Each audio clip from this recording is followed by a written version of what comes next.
Welcome to Sleep Audiobooks.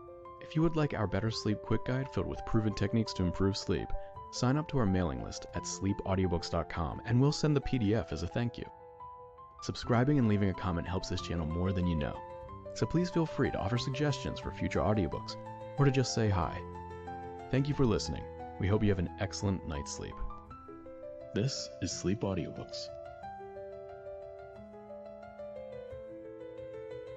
The Adventures of Sally by P.G. Wodehouse, read by Kara Shallenberg. Chapter 1. Sally Gives a Party. 1. Sally looked contentedly down the long table. She felt happy at last.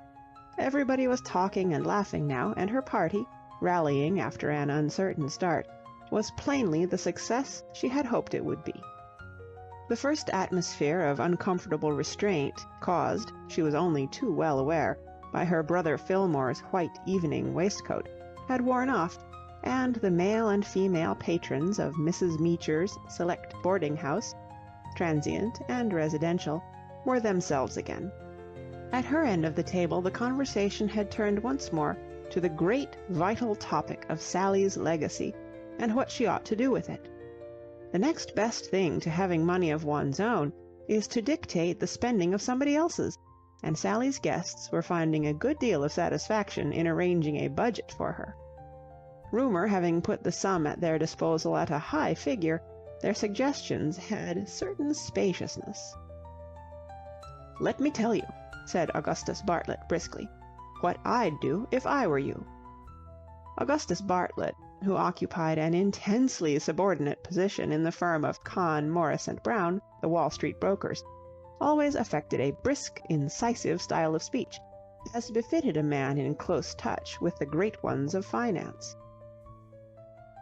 "I'd sink a couple of $100,000 in some good, safe bond issue. We've just put one out which you would do well to consider, and play about with the rest. When I say play about, I mean have a flutter in anything good that crops up. Multiple Steel's worth looking at. They tell me it'll be up to 150 before next Saturday." Elsa Doland, the pretty girl with the big eyes who sat on Mr. Bartlett's left, had other views. "Buy a theater, Sally, and put on good stuff." "And lose every bean you've got," said a mild young man with a deep voice across the table.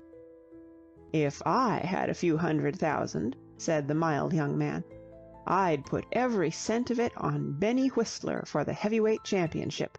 I've private information that Battling Tuke has been got at and means to lie down in the 7th. "Say, listen," interrupted another voice.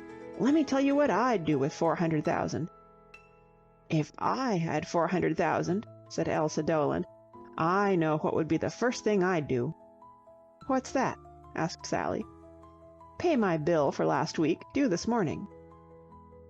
Sally got up quickly and, flitting down the table, put her arm round her friend's shoulder and whispered in her ear, "Elsa, darling, are you really broke? If you are, you know, I'll—" Elsa Doland laughed. "You're an angel, Sally. There's no one like you. You'd give your last cent to anyone. Of course I'm not broke. I've just come back from the road, and I've saved a fortune. I only said that to draw you." Sally returned to her seat, relieved, and found that the company had now divided itself into two schools of thought. The conservative and prudent element, led by Augustus Bartlett, had definitely decided on 300,000 in Liberty bonds and the rest in some safe real estate, while the smaller, more sporting section, impressed by the mild young man's inside information, had already placed Sally's money on Benny Whistler, doling it out cautiously in small sums so as not to spoil the market. And so solid, it seemed, was Mr. Tuke's reputation with those in the inner circle of knowledge, that the mild young man was confident that, if you went about the matter cannily and without precipitation, 3-1 might be obtained. It seemed to Sally that the time had come to correct certain misapprehensions. "I don't know where you get your figures," she said, "but I'm afraid they're wrong. I've just $25,000. The statement had a chilling effect. To these jugglers with $500,000, the amount mentioned seemed for the moment almost too small to bother about. It was the sort of sum which they had been mentally setting aside for the heiress's car fare. Then they managed to adjust their minds to it. After all, one could do something even with a pittance like 25,000.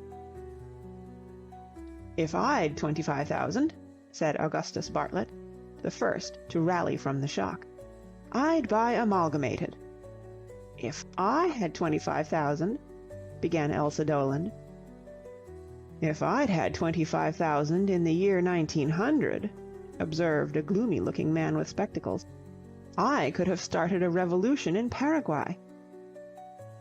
He brooded somberly on what might have been. "Well, I'll tell you exactly what I'm going to do," said Sally. "I'm going to start with a trip to Europe, France especially. I've heard France well spoken of, as soon as I can get my passport, and after I've loafed there for a few weeks I'm coming back to look about and find some nice cozy little business which will let me put money into it and keep me in luxury. Are there any complaints?"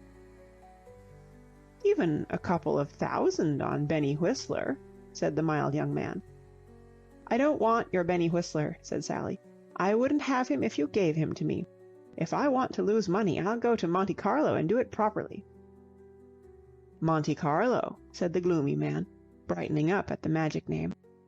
"I was in Monte Carlo in the year '97, and if I'd had another $50, just 50, I'd have—" At the far end of the table there was a stir, a cough, and the grating of a chair on the floor, and slowly, with that easy grace which actors of the old school learned in the days when acting was acting, Mr. Maxwell Fawcett, the boarding-house's oldest inhabitant, rose to his feet. "Ladies," said Mr. Fawcett, bowing courteously. And, ceasing to bow and casting from beneath his white and venerable eyebrows a quelling glance at certain male members of the boarding-house's younger set who were showing a disposition towards restiveness, "Gentlemen, I feel that I cannot allow this occasion to pass without saying a few words." His audience did not seem surprised. It was possible that life, always prolific of incident in a great city like New York, might some day produce an occasion which Mr. Fawcett would feel that he could allow to pass without saying a few words, but nothing of the sort had happened as yet, and they had given up hope. Right from the start of the meal they had felt that it would be optimism run mad to expect the old gentleman to abstain from speech on the night of Sally Nicholas's farewell dinner party, and partly because they had braced themselves to it, but principally because Miss Nicholas's hospitality had left them with a genial feeling of repletion, they settled themselves to listen with something resembling equanimity.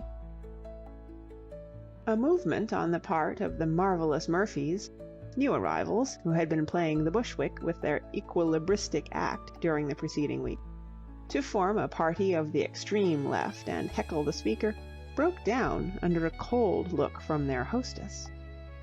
Brief though their acquaintance had been, both of these lissom young gentlemen admired Sally immensely.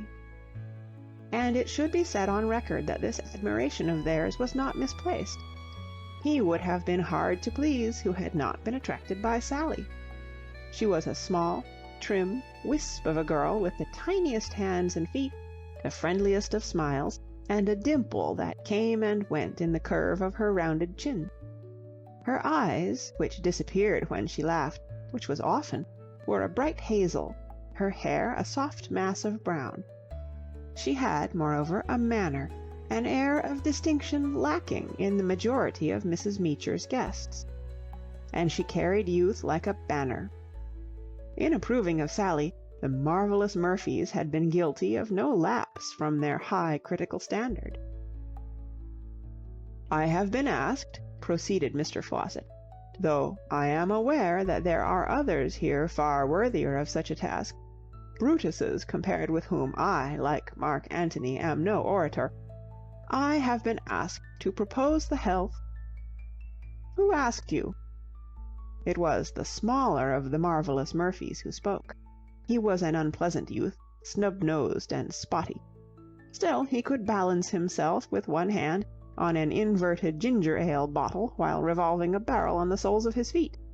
There is good in all of us. "I have been asked," repeated Mr. Fawcett, ignoring the unmannerly interruption, which, indeed, he would have found it hard to answer, "to propose the health of our charming hostess," applause, "coupled with the name of her brother, our old friend Fillmore Nicholas." The gentleman referred to, who sat at the speaker's end of the table, acknowledged the tribute with a brief nod of the head. It was a nod of condescension, the nod of one who, conscious of being hedged about by social inferiors, nevertheless does his best to be not unkindly. And Sally, seeing it, debated in her mind for an instant the advisability of throwing an orange at her brother. There was one lying ready to her hand, and his glistening shirt-front offered an admirable mark, but she restrained herself. After all, if a hostess yields to her primitive impulses, what happens? Chaos. She had just frowned down the exuberance of the rebellious Murphys, and she felt that if, even with the highest motives, she began throwing fruit, her influence for good in that quarter would be weakened. She leaned back with a sigh. The temptation had been hard to resist. A democratic girl, pomposity was a quality which she thoroughly disliked, and though she loved him, she could not disguise from herself that, ever since affluence had descended upon him some months ago, her brother Fillmore had become insufferably pompous. If there are any young men whom inherited wealth improves, Fillmore Nicholas was not one of them. He seemed to regard himself nowadays as a sort of man of destiny. To converse with him was for the ordinary human being like being received in audience by some more than standoffish monarch. It had taken Sally over an hour to persuade him to leave his apartment on Riverside Drive and revisit the boarding-house for this special occasion, and, when he had come, he had entered wearing such faultless evening dress that he had made the rest of the party look like a gathering of tramp cyclists. His white waistcoat alone was a silent reproach to honest poverty, and had caused an awkward constraint right through the soup and fish courses. Most of those present had known Fillmore Nicholas as an impecunious young man who could make a tweed suit last longer than one would have believed possible. They had called him Phil, and helped him in more than usually lean times with small loans. But tonight they had eyed the waistcoat dumbly, and shrank back abashed. "Speaking," said Mr. Fawcett, "as an Englishman, for though I have long since taken out what are technically known as my papers, it was as a subject of the island kingdom that I first visited this great country, I may say that the two factors in American life which have always made the profoundest impression upon me have been the lavishness of American hospitality and the charm of the American girl. Tonight we have been privileged to witness the American girl in the capacity of hostess, and I think I am right in saying, in asseverating, in committing myself to the statement that this has been a night which none of us present here will ever forget. Miss Nicholas has given us, ladies and gentlemen, a banquet. I repeat, a banquet. There has been alcoholic refreshment. I do not know where it came from. I do not ask how it was procured, but we have had it. Miss Nicholas—" Mr. Fawcett paused to puff at his cigar. Sally's brother Fillmore suppressed a yawn and glanced at his watch. Sally continued to lean forward raptly. She knew how happy it made the old gentleman to deliver a formal speech, and though she wished the subject had been different, she was prepared to listen indefinitely. "Miss Nicholas," resumed Mr. Fawcett, lowering his cigar. "But why," he demanded abruptly, "do I call her Miss Nicholas?" "Because it's her name?" hazarded the taller Murphy. Mr. Fawcett eyed him with disfavor. He disapproved of the marvelous brethren on general grounds because, himself a resident of years' standing, he considered that these transients from the vaudeville stage lowered the tone of the boarding-house, but particularly because the one who had just spoken had, on his first evening in the place, addressed him as Grandpa. "Yes, sir," he said severely, "it is her name, but she has another name, sweeter to those who love her, those who worship her, those who have watched her with the eye of sedulous affection through the 3 years she has spent beneath this roof. Though that name," said Mr. Fawcett, lowering the tone of his address, and descending to what might almost be termed personalities, "may not be familiar to a couple of dud acrobats, who have only been in the place a week-end, thank heaven, and are off tomorrow to infest some other city. That name," said Mr. Fawcett, soaring once more to a loftier plane, "is Sally. Our Sally. For 3 years our Sally has flitted about this establishment like, I choose the simile advisedly, like a ray of sunshine. For 3 years she has made life, for us, a brighter, sweeter thing, and now a sudden access of worldly wealth, happily synchronizing with her 21st birthday, is to remove her from our midst.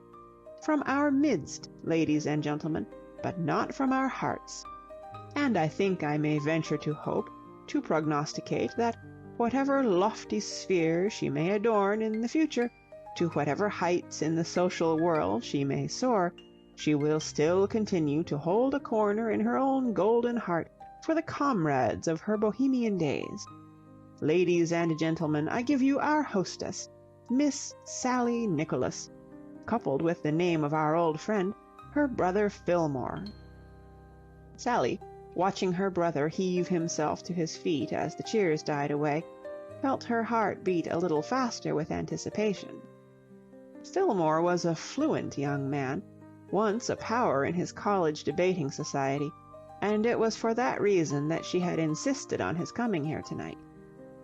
She had guessed that Mr. Fawcett, the old dear, would say all sorts of delightful things about her, and she had mistrusted her ability to make a fitting reply. And it was imperative that a fitting reply should proceed from someone. She knew Mr. Fawcett so well.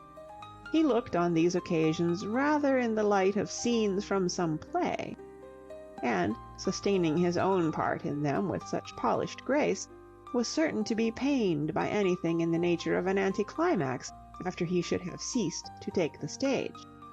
Eloquent himself, he must be answered with eloquence, or his whole evening would be spoiled. Fillmore Nicholas smoothed a wrinkle out of his white waistcoat, and having rested one podgy hand on the tablecloth and the thumb of the other in his pocket, glanced down the table with eyes so haughtily drooping that Sally's fingers closed automatically about her orange, as she wondered whether even now it might not be a good thing. It seems to be one of nature's laws that the most attractive girls should have the least attractive brothers. Fillmore Nicholas had not worn well. At the age of 7 he had been an extraordinarily beautiful child, but after that he had gone all to pieces, and now, at the age of 25, it would be idle to deny that he was something of a mess. For the 3 years preceding his 25th birthday, restricted means and hard work had kept his figure in check, but with money there had come an ever-increasing sleekness. He looked as if he fed too often and too well. All this, however, Sally was prepared to forgive him if he would only make a good speech. She could see Mr. Fawcett leaning back in his chair, all courteous attention. Rolling periods were meat and drink to the old gentleman. Fillmore spoke. "I'm sure," said Fillmore, "you don't want a speech. Very good of you to drink our health. Thank you." He sat down. The effect of these few simple words on the company was marked, but not in every case identical. To the majority, the emotion which they brought was one of unmixed relief. There had been something so menacing, so easy and practiced in Fillmore's attitude as he had stood there, that the gloomier-minded had given him at least 20 minutes, and even the optimists had reckoned that they would be lucky if they got off with 10. As far as the bulk of the guests were concerned, there was no grumbling. Fillmore's, to their thinking, had been the ideal after-dinner speech. Far different was it with Mr. Maxwell Fawcett. The poor old man was wearing such an expression of surprise and dismay as he might have worn had somebody unexpectedly pulled the chair from under him. He was feeling the sick shock which comes to those who tread on a non-existent last stair, and Sally, catching sight of his face, uttered a sharp, wordless exclamation, as if she had seen a child fall down and hurt itself in the street. The next moment she had run round the table and was standing behind him with her arms round his neck. She spoke across him with a sob in her voice. "My brother," she stammered, directing a malevolent look at the immaculate Fillmore, who, avoiding her gaze, glanced down his nose and smoothed another wrinkle out of his waistcoat, "has not said quite all I hoped he was going to say. I can't make a speech, but—" Sally gulped. "But I love you all, and, of course, I shall never forget you, and—" Here Sally kissed Mr. Fawcett and burst into tears. "There, there," said Mr. Fawcett soothingly. The kindest critic could not have claimed that Sally had been eloquent. Nevertheless, Mr. Maxwell Fawcett was conscious of no sense of anticlimax. 2. Sally had just finished telling her brother Fillmore what a pig he was.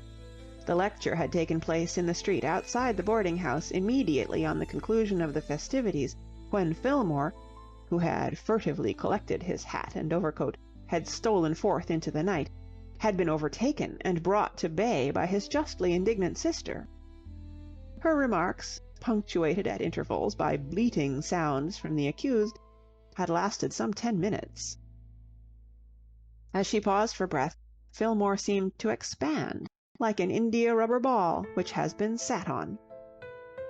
Dignified as he was to the world, he had never been able to prevent himself being intimidated by Sally when in one of these moods of hers. He regretted this, for it hurt his self-esteem, but he did not see how the fact could be altered. Sally had always been like that. Even the uncle, who, after the deaths of their parents, had become their guardian, had never, though a grim man, been able to cope successfully with Sally. In that last hectic scene 3 years ago, which had ended in their going out into the world, together like a second Adam and Eve, the verbal victory had been hers. And it had been Sally who had achieved triumph in the one battle which Mrs. Meacher, apparently as a matter of duty, always brought about with each of her patrons in the first week of their stay. A sweet-tempered girl, Sally, like most women of a generous spirit, had cyclonic potentialities. As she seemed to have said her say, Fillmore kept on expanding till he had reached the normal, when he ventured upon a speech for the defense. "What have I done?" demanded Fillmore plaintively. "Do you want to hear all over again?" "No," said Fillmore hastily. "But listen, Sally, you don't understand my position. You don't seem to realize that all that sort of thing, all that boarding-house stuff, is a thing of the past. One's got beyond it. One wants to drop it. One wants to forget it, darn it. Be fair. Look at it from my viewpoint. I'm going to be a big man." "You're going to be a fat man," said Sally coldly. Fillmore refrained from discussing the point. He was sensitive. "I'm going to do big things," he substituted. "I've got a deal on at this very moment which, well, I can't tell you about it, but it's going to be big. Well, what I'm driving at is about all this sort of thing." He indicated the lighted front of Mrs. Meacher's home from home with a wide gesture. "Is that it's over. Finished and done with. These people were all very well when you'd lost your week's salary at poker and wanted to borrow a few dollars for the rent." "I always paid them back," protested Fillmore defensively. "I did." "Well, we did," said Fillmore, accepting the amendment with the air of a man who has no time for chopping straws. "Anyway, what I mean is, I don't see why, just because one has known people at a certain period in one's life, when one was practically down and out, one should have them round one's neck forever. One can't prevent people forming an I knew him when club, but, darn it, one needn't attend the meetings. One's friends? Oh, friends, said Fillmore. That's just where all this makes me so tired. One's in a position where all these people are entitled to call themselves one's friends, simply because father put it in his will that I wasn't to get the money till I was 25, instead of letting me have it at 21 like anybody else. I wonder where I should have been by now if I could have got that money when I was 21. In the poorhouse, probably, said Sally. Fillmore was wounded. Ah, you don't believe in me, he sighed. Oh, you would be all right if you had one thing, said Sally. Fillmore passed his qualities in swift review before his mental eye. Brains? Dash? Spaciousness? Initiative? All present and correct. He wondered where Sally imagined the hiatus to exist. One thing, he said. What's that? A nurse. Fillmore's sense of injury deepened. He supposed that this was always the way, that those nearest to a man never believed in his ability till he had proved it so masterfully that it no longer required the assistance of faith. Still, it was trying, and there was not much consolation to be derived from the thought that Napoleon had had to go through this sort of thing in his day. I shall find my place in the world, he said sulkily. Oh, you'll find your place all right, said Sally, and I'll come round and bring you jelly and read to you on the days when visitors are allowed. Oh, hello. The last remark was addressed to a young man who had been swinging briskly along the sidewalk from the direction of Broadway, and who now, coming abreast of them, stopped. Good evening, Mr. Foster. Good evening, Miss Nicholas. You don't know my brother, do you? I don't believe I do. He left the underworld before you came to it, said Sally. You wouldn't think it to look at him, but he was once a prune-eater among the proletariat, even as you and I. Mrs. Meacher looks on him as a son. The two men shook hands. Fillmore was not short, but Gerald Foster, with his lean, well-built figure, seemed to tower over him. He was an Englishman, a man in the middle 20s, clean-shaven, keen-eyed, and very good to look at. Fillmore, who had recently been going in for one of those sum-up-your-fellow-man-at-a-glance courses, the better to fit himself for his career of greatness, was rather impressed. It seemed to him that this Mr. Foster, like himself, was one of those who get there. If you are that kind yourself, you get into the knack of recognizing the others. It is a sort of gift. There was a few moments of desultory conversation, of the kind that usually follows an introduction, and then Fillmore, by no means sorry to get the chance, took advantage of the coming of this new arrival to remove himself. He had not enjoyed his chat with Sally, and it seemed probable that he would enjoy a continuation of it even less. He was glad that Mr. Foster had happened along at this particular juncture.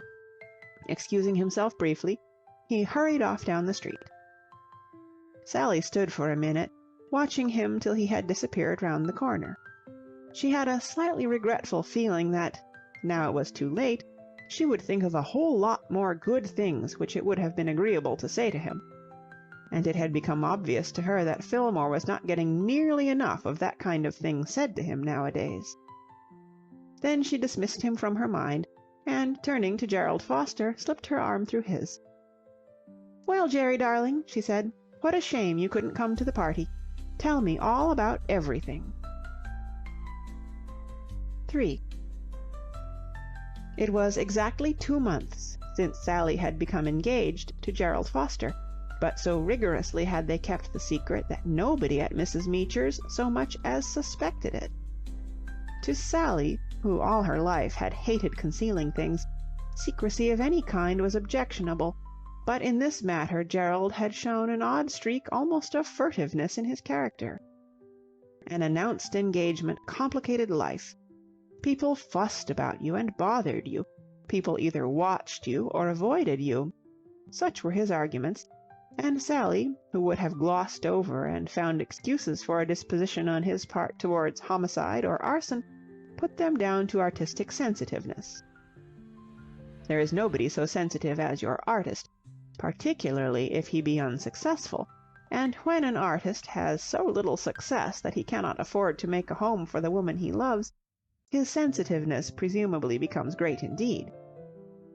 Putting herself in his place, Sally could see that a protracted engagement, known by everybody, would be a standing advertisement of Gerald's failure to make good, and she acquiesced in the policy of secrecy, hoping that it would not last long. It seemed absurd to think of Gerald as an unsuccessful man. He had in him, as the recent Fillmore had perceived, something dynamic. He was one of those men of whom one could predict that they would succeed very suddenly and rapidly, overnight, as it were. "The party," said Sally, "went off splendidly." They had passed the boarding-house door and were walking slowly down the street. Everybody enjoyed themselves, I think, even though Fillmore did his best to spoil things by coming looking like an advertisement of what the smart men will wear this season. You didn't see his waistcoat just now. He had covered it up. Conscience, I suppose. It was white and bulgy and gleaming and full up of pearl buttons and everything. I saw Augustus Bartlett curl up like a burnt feather when he caught sight of it. Still, time seemed to heal the wound, and everybody relaxed after a bit. Mr. Fawcett made a speech, and I made a speech and cried, and oh, it was all very festive. It only needed you.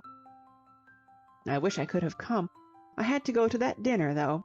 Sally—" Gerald paused, and Sally saw that he was electric with suppressed excitement. "Sally, the play's going to be put on." Sally gave a little gasp. She had lived this moment in anticipation for weeks. She had always known that sooner or later this would happen. She had read his plays over and over again, and was convinced that they were wonderful. Of course, hers was a biased view, but then Elsa Doland also admired them, and Elsa's opinion was one that carried weight. Elsa was another of those people who were bound to succeed suddenly. Even old Mr. Fawcett, who was a stern judge of acting and rather inclined to consider that nowadays there was no such thing, believed that she was a girl with a future who would do something big directly she got her chance. "Jerry!" She gave his arm a hug. "How simply terrific! Then Goebel and Cohn have changed their minds after all and want it? I knew they would." A slight cloud seemed to dim the sunniness of the author's mood. "No, not that one," he said reluctantly. "No hope there, I'm afraid. I saw Goebel this morning about that, and he said it didn't add up right. The one that's going to be put on is The Primrose Way. You remember? It's got a big part for a girl in it." "Of course, the one Elsa liked so much. Well, that's just as good. Who's going to do it? I thought you hadn't sent it out again." "Well, it happens—" Gerald hesitated once more. "It seems that this man I was dining with tonight, a man named Cracknell—" "Cracknell? Not the Cracknell?" "The Cracknell? The one people are always talking about, the man they call the Millionaire Kid." "Yes. Why, do you know him?" "He was at Harvard with Fillmore. I never saw him, but he must be rather a painful person." "Oh, he's all right. Not much brains, of course, but, well, he's all right. And anyway, he wants to put the play on." "Well, that's splendid," said Sally, but she could not get the right ring of enthusiasm into her voice. She had had ideals for Gerald. She had dreamed of him invading Broadway triumphantly under the banner of one of the big managers whose name carried a prestige, and there seemed something unworthy in this association with a man whose chief claim to eminence lay in the fact that he was credited by metropolitan gossip with possessing the largest private stock of alcohol in existence. "I thought you would be pleased," said Gerald. "Oh, I am," said Sally. With the buoyant optimism which never deserted her for long, she had already begun to cast off her momentary depression. After all, did it matter who financed a play, so long as it obtained a production? A manager was simply a piece of machinery for paying the bills, and if he had money for that purpose, why demand asceticism and the finer sensibilities from him? The real thing that mattered was the question of who was going to play the leading part, that deftly drawn character which had so excited the admiration of Elsa Doland. She sought information on this point. "Who will play Ruth?" she asked. "You must have somebody wonderful. It needs a tremendously clever woman. Did Mr. Cracknell say anything about that?" "Oh, yes. We discussed that, of course." "Well?" "Well, it seems—" Again Sally noticed that odd, almost stealthy embarrassment. Gerald appeared unable to begin a sentence tonight without feeling his way into it like a man creeping cautiously down a dark alley. She noticed it the more because it was so different from his usual direct method. Gerald, as a rule, was not one of those who apologize for themselves.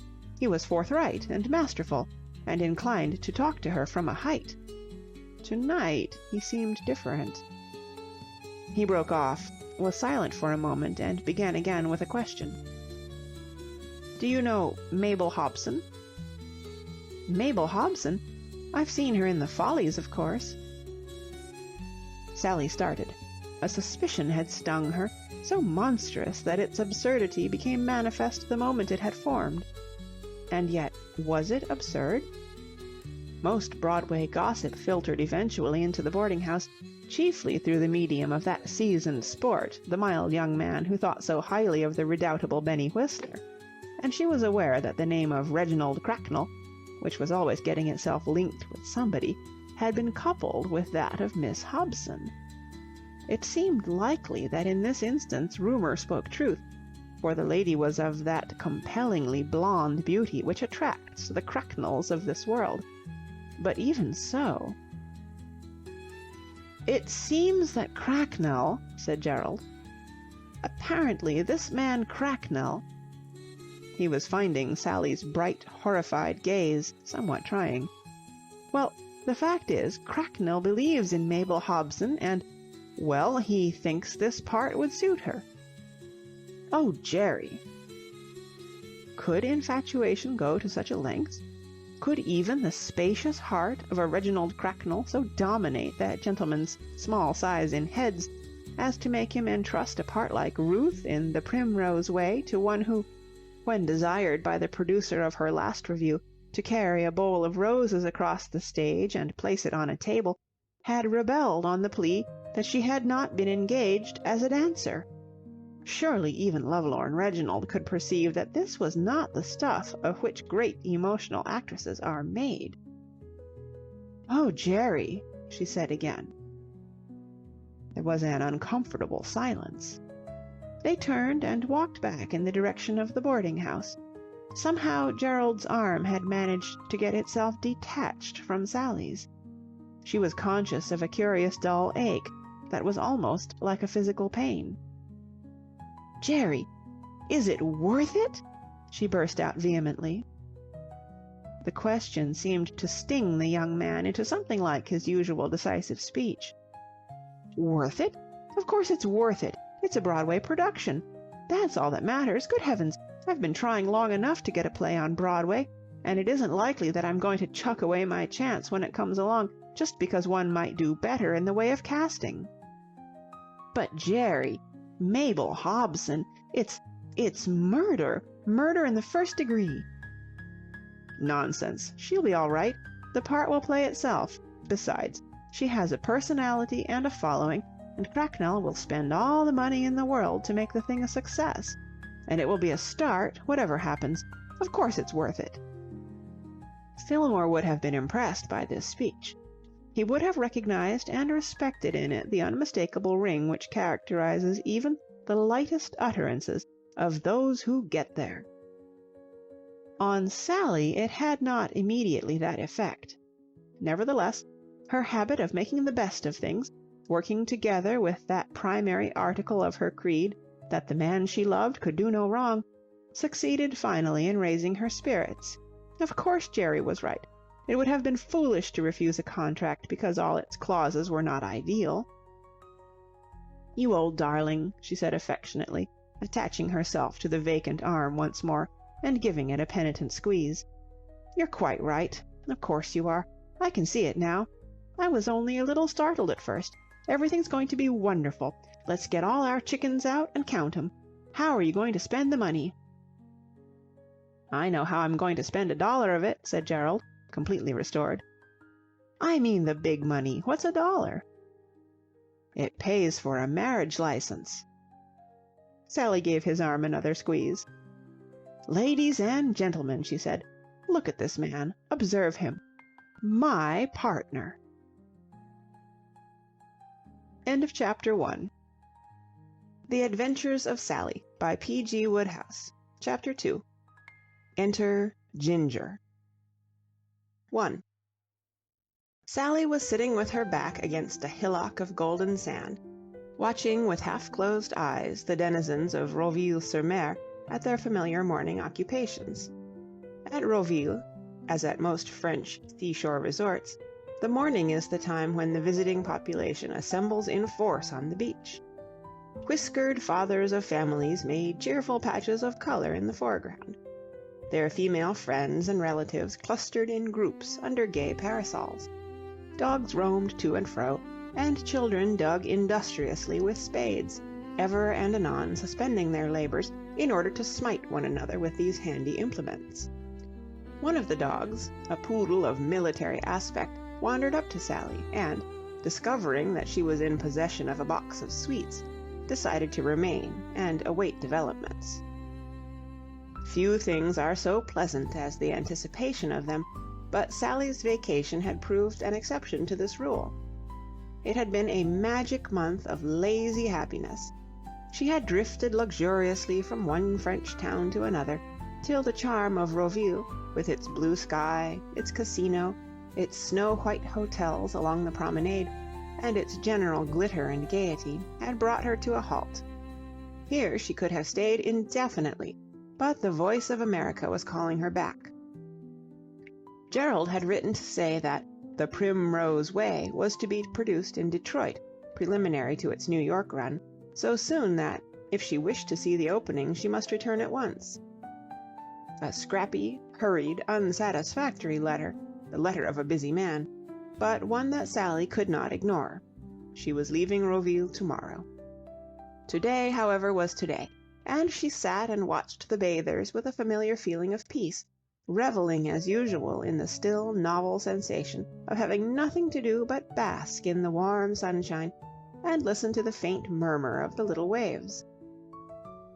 But if there was one drawback, she had discovered, to a morning on the Roville plage, it was that you had a tendency to fall asleep, and this is a degrading thing to do so soon after breakfast, even if you are on a holiday. Usually Sally fought stoutly against the temptation, but today the sun was so warm and the whisper of the waves so insinuating that she had almost dozed off when she was aroused by voices close at hand. There were many voices on the beach, both near and distant, but these were talking English, a novelty in Roville, and the sound of the familiar tongue jerked Sally back from the borders of sleep. A few feet away, 2 men had seated themselves on the sand. From the first moment she had set out on her travels, it had been one of Sally's principal amusements to examine the strangers whom chance threw in her way, and to try, by the light of her intuition, to fit them out with characters and occupations. Nor had she been discouraged by an almost consistent failure to guess right. Out of the corner of her eye she inspected these 2 men. The first of the pair did not attract her. He was a tall, dark man whose tight, precise mouth and rather high cheekbones gave him an appearance vaguely sinister. He had the dusky look of the clean-shaven man whose life is a perpetual struggle with a determined beard. He certainly shaved twice a day, and just as certainly had the self-control not to swear when he cut himself. She could picture him smiling nastily when this happened. "Hard," diagnosed Sally. "I shouldn't like him. A lawyer or something, I think." She turned to the other and found herself looking into his eyes. This was because he had been staring at Sally with the utmost intentness ever since his arrival. His mouth had opened slightly. He had the air of a man who, after many disappointments, has at last found something worth looking at. Rather a deer, decided Sally. He was a sturdy, thick-set young man, with an amiable, freckled face and the reddest hair Sally had ever seen. He had a square chin, and at one angle of the chin a slight cut, and Sally was convinced that, however he had behaved on receipt of that wound, it had not been with superior self-control. A temper, I should think, she meditated. Very quick, but soon over. Not very clever, I should say, but nice. She looked away, finding his fascinated gaze a little embarrassing. The dark man, who, in the objectionably competent fashion which one felt characterized all his actions, had just succeeded in lighting a cigarette in the teeth of a strong breeze, threw away the match and resumed the conversation, which had presumably been interrupted by the process of sitting down. "And how is Scrymgeour?" he inquired. "Oh, all right," replied the young man with red hair absently. Sally was looking straight in front of her, but she felt that his eyes were still busy. "I was surprised at his being here. He told me he meant to stay in Paris." There was a slight pause. Sally gave the attentive poodle a piece of nougat. "I say," observed the red-haired young man in clear, penetrating tones that vibrated with intense feeling, "that's the prettiest girl I've seen in my life." 2.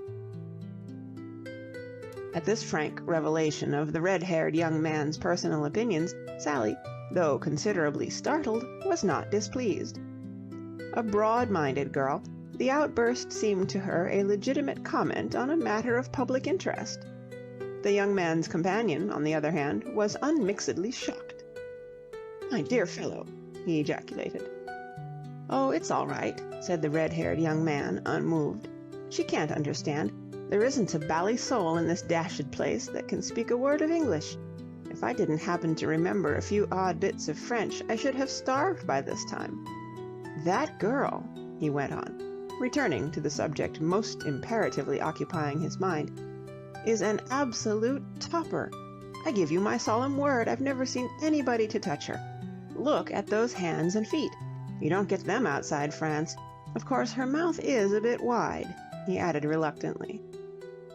Sally's immobility, added to the other's assurance concerning the linguistic deficiencies of the inhabitants of Roville, seemed to reassure the dark man. He breathed again. At no period of his life had he ever behaved with anything but the most scrupulous correctness himself, but he had quailed at the idea of being associated even remotely with incorrectness in another. It had been a black moment for him when the red-haired young man had uttered those few kind words. "Still, you ought to be careful," he said austerely.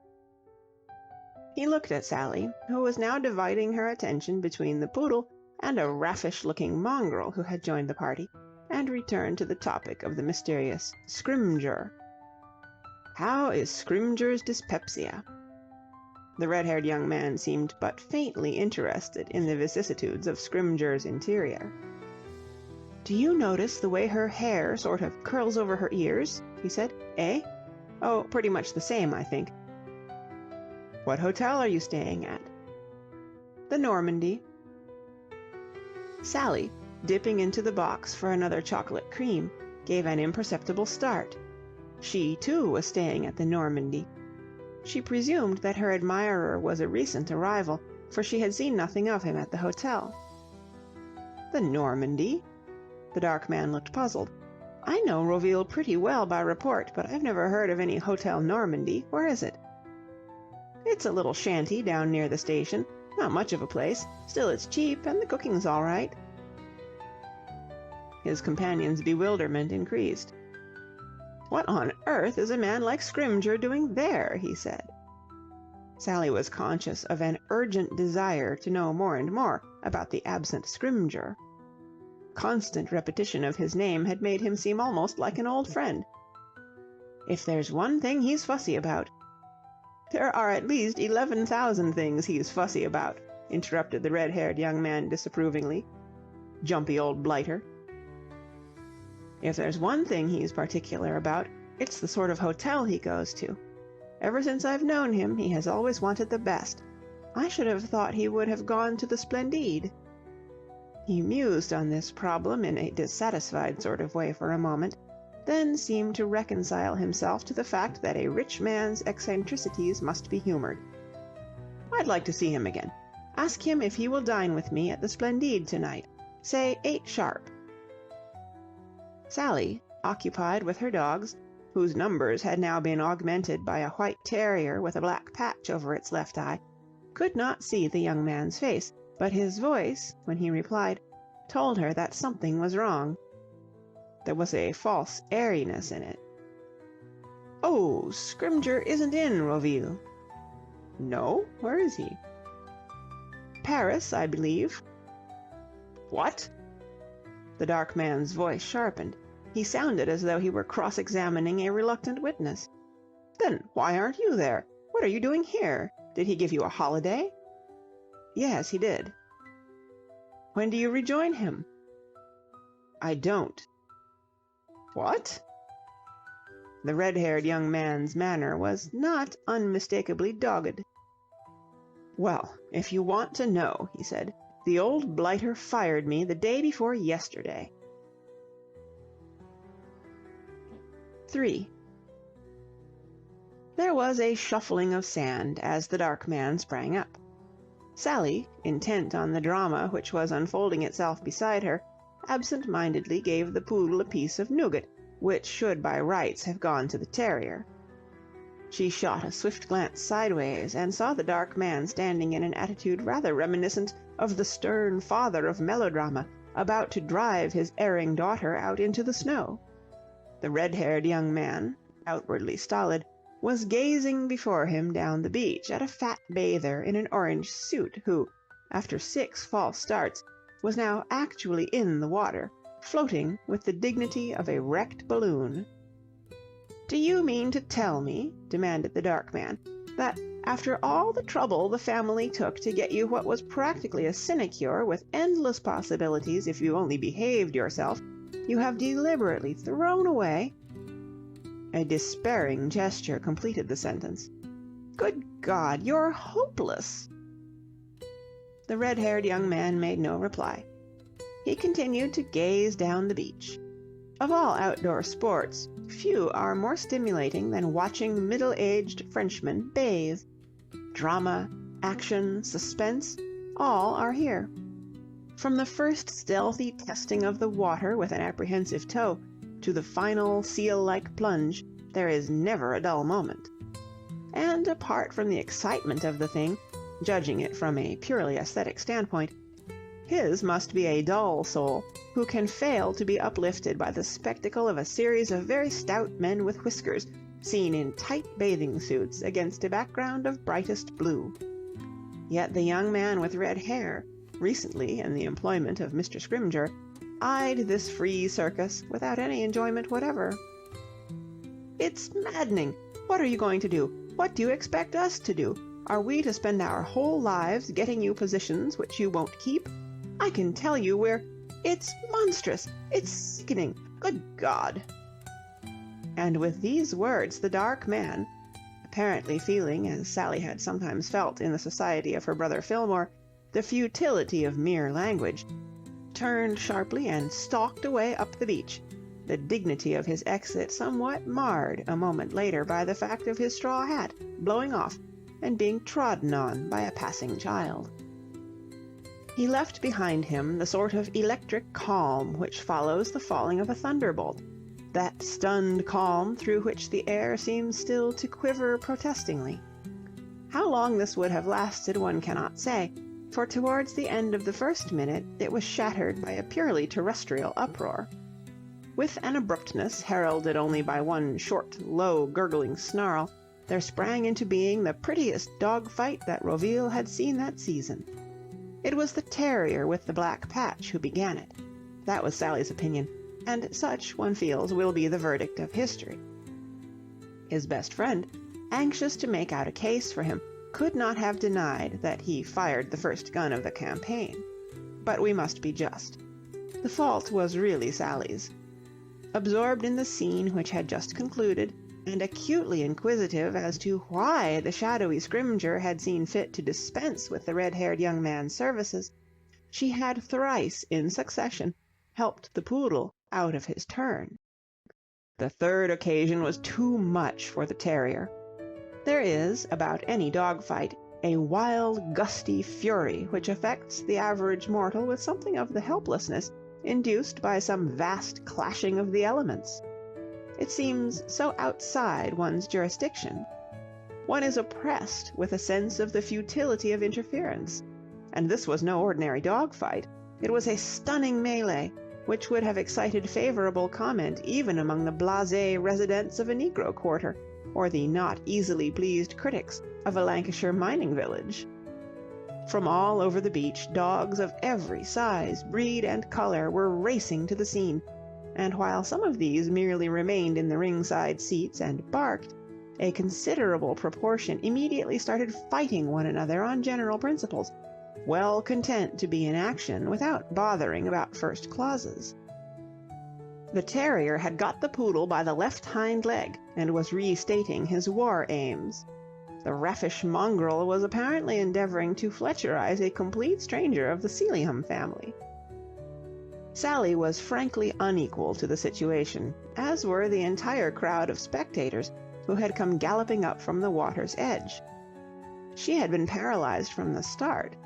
Snarling bundles bumped against her legs and bounced away again, but she made no move.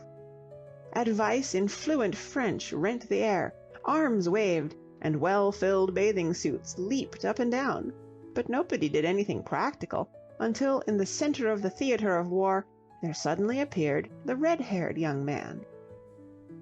The only reason why dog-fights do not go on forever is that Providence has decided that on each such occasion there shall always be among those present one mastermind, one wizard who, whatever his shortcomings in other battles of life, is in this single particular sphere competent and dominating. At Roville-sur-Mer it was the red-haired young man. His dark companion might have turned from him in disgust. His services might not have seemed worth retaining by the haughty Scrymgeour. He might be a pain in the neck to "the family," but he did know how to stop a dog-fight. From the first moment of his intervention, calm began to steal over the scene. He had the same effect on the almost inextricably entwined belligerents as, in medieval legend, the Holy Grail, sliding down the sunbeam, used to have on battling knights. He did not look like a dove of peace, but the most captious could not have denied that he brought home the goods. There was a magic in his soothing hands, a spell in his voice, and in a shorter time than one would have believed possible, dog after dog had been sorted out and calmed down, until presently all that was left of Armageddon was one solitary small Scotch terrier, thoughtfully licking a chewed leg. The rest of the combatants, once more in their right mind and wondering what all the fuss was about, had been captured and hauled away in a whirl of recrimination by voluble owners. Having achieved this miracle, the young man turned to Sally. Gallant, one might say reckless, as he had been a moment before, he now gave indications of a rather pleasing shyness. He braced himself with that painful air of effort which announces to the world that an Englishman is about to speak a language other than his own. "J'espère," he said, having swallowed once or twice to brace himself up for the journey through the jungle of a foreign tongue. "J'espère que vous n'êtes pas... oh, damn it, what's the word? J'espère que vous n'êtes pas blessé?" Blessé? Yes, blessé. Wounded. Hurt, don't you know. Bitten. Oh, dash it. J'espère... "Oh, bitten," said Sally, dimpling. "Oh, no, thanks very much. I wasn't bitten, and I think it was awfully brave of you to save all our lives." The compliment seemed to pass over the young man's head. He stared at Sally with horrified eyes. Over his amiable face there swept a vivid blush. His jaw dropped. "Oh, my sainted aunt!" he ejaculated. Then, As if the situation was too much for him, and flight the only possible solution, he spun round and disappeared at a walk so rapid that it was almost a run. Sally watched him go, and was sorry that he had torn himself away. She still wanted to know why Scrymgeour had fired him. 4. Bedtime at Roville is an hour that seems to vary according to one's proximity to the sea. The gilded palaces along the front keep deplorable hours, polluting the night air till dawn with indefatigable jazz, but at the pensions of the economical, like the Normandy, early to bed is the rule. True, Jules, the stout young native who combined the offices of night clerk and lift attendant at that establishment, was on duty in the hall throughout the night, but few of the Normandy's patrons made use of his services. Sally, entering shortly before 12 o'clock on the night of the day on which the dark man, the red-haired young man, and their friend Scrymgeour had come into her life, found the little hall dim and silent. Through the iron cage of the lift a single faint bulb glowed. Another, over the desk in the far corner, illuminated the upper half of Jules, slumbering in a chair. Jules seemed to Sally to be on duty in some capacity or other all the time. His work, like women's, was never done. He was now restoring his tissues with a few winks of much-needed beauty sleep. Sally, who had been to the casino to hear the band, and afterwards had strolled on the moonlit promenade, had a guilty sense of intrusion. As she stood there, reluctant to break in on Jules's rest, for her sympathetic heart, always at the disposal of the oppressed, had long ached for this overworked peon, she was relieved to hear footsteps in the street outside, followed by the opening of the front door. If Jules would have had to wake up anyway, she felt her sense of responsibility lessened. The door, having opened, closed again with a bang. Jules stirred, gurgled, blinked, and sat up, and Sally, turning, perceived that the new arrival was the red-haired young man. "Oh, good evening," said Sally welcomingly. The young man stopped and shuffled uncomfortably. The morning's happenings were obviously still green in his memory. He had either not ceased blushing since their last meeting, or he was celebrating their reunion by beginning to blush again, for his face was a familiar scarlet. Good evening," he said, disentangling his feet, which, in the embarrassment of the moment, had somehow got coiled up together. "Or bonsoir, I suppose you would say," murmured Sally. The young man acknowledged receipt of this thrust by dropping his hat and tripping over it as he stooped to pick it up. Jules, meanwhile, who had been navigating in a sort of somnambulistic trance in the neighborhood of the lift, now threw back the cage with a rattle. "It's a shame to have woken you up," said Sally, commiseratingly, stepping in. Jules did not reply, for the excellent reason that he had not been woken up. Constant practice enabled him to do this sort of work without breaking his slumber. His brain, if you could call it that, was working automatically. He had shut up the gate with a clang, and was tugging sluggishly at the correct rope, so that the lift was going slowly up instead of retiring down into the basement, but he was not awake. Sally and the red-haired young man sat side by side on the small seat, watching their conductor's efforts. After the first spurt, conversation had languished. Sally had nothing of immediate interest to say, and her companion seemed to be one of these strong, silent men you read about. Only a slight snore from Jules broke the silence. At the third floor, Sally leaned forward and prodded Jules in the lower ribs. All through her stay at Roville, she had found in dealing with the native population that actions spoke louder than words. If she wanted anything, in a restaurant or at a shop, she pointed, and when she wished the lift to stop, she prodded the man in charge. It was a system worth a dozen French conversation books. Jules brought the machine to a halt, and it was at this point that he should have done the one thing connected with his professional activities which he did really well, the opening, to wit, of the iron cage. There are ways of doing this.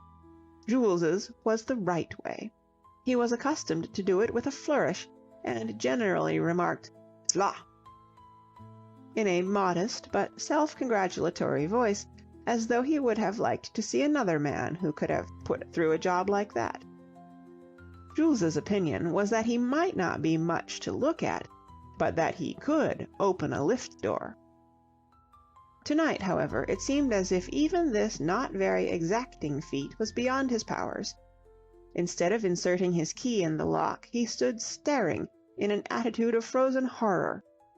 He was a man who took most things in life pretty seriously, and whatever was the little difficulty just now seemed to have broken him all up.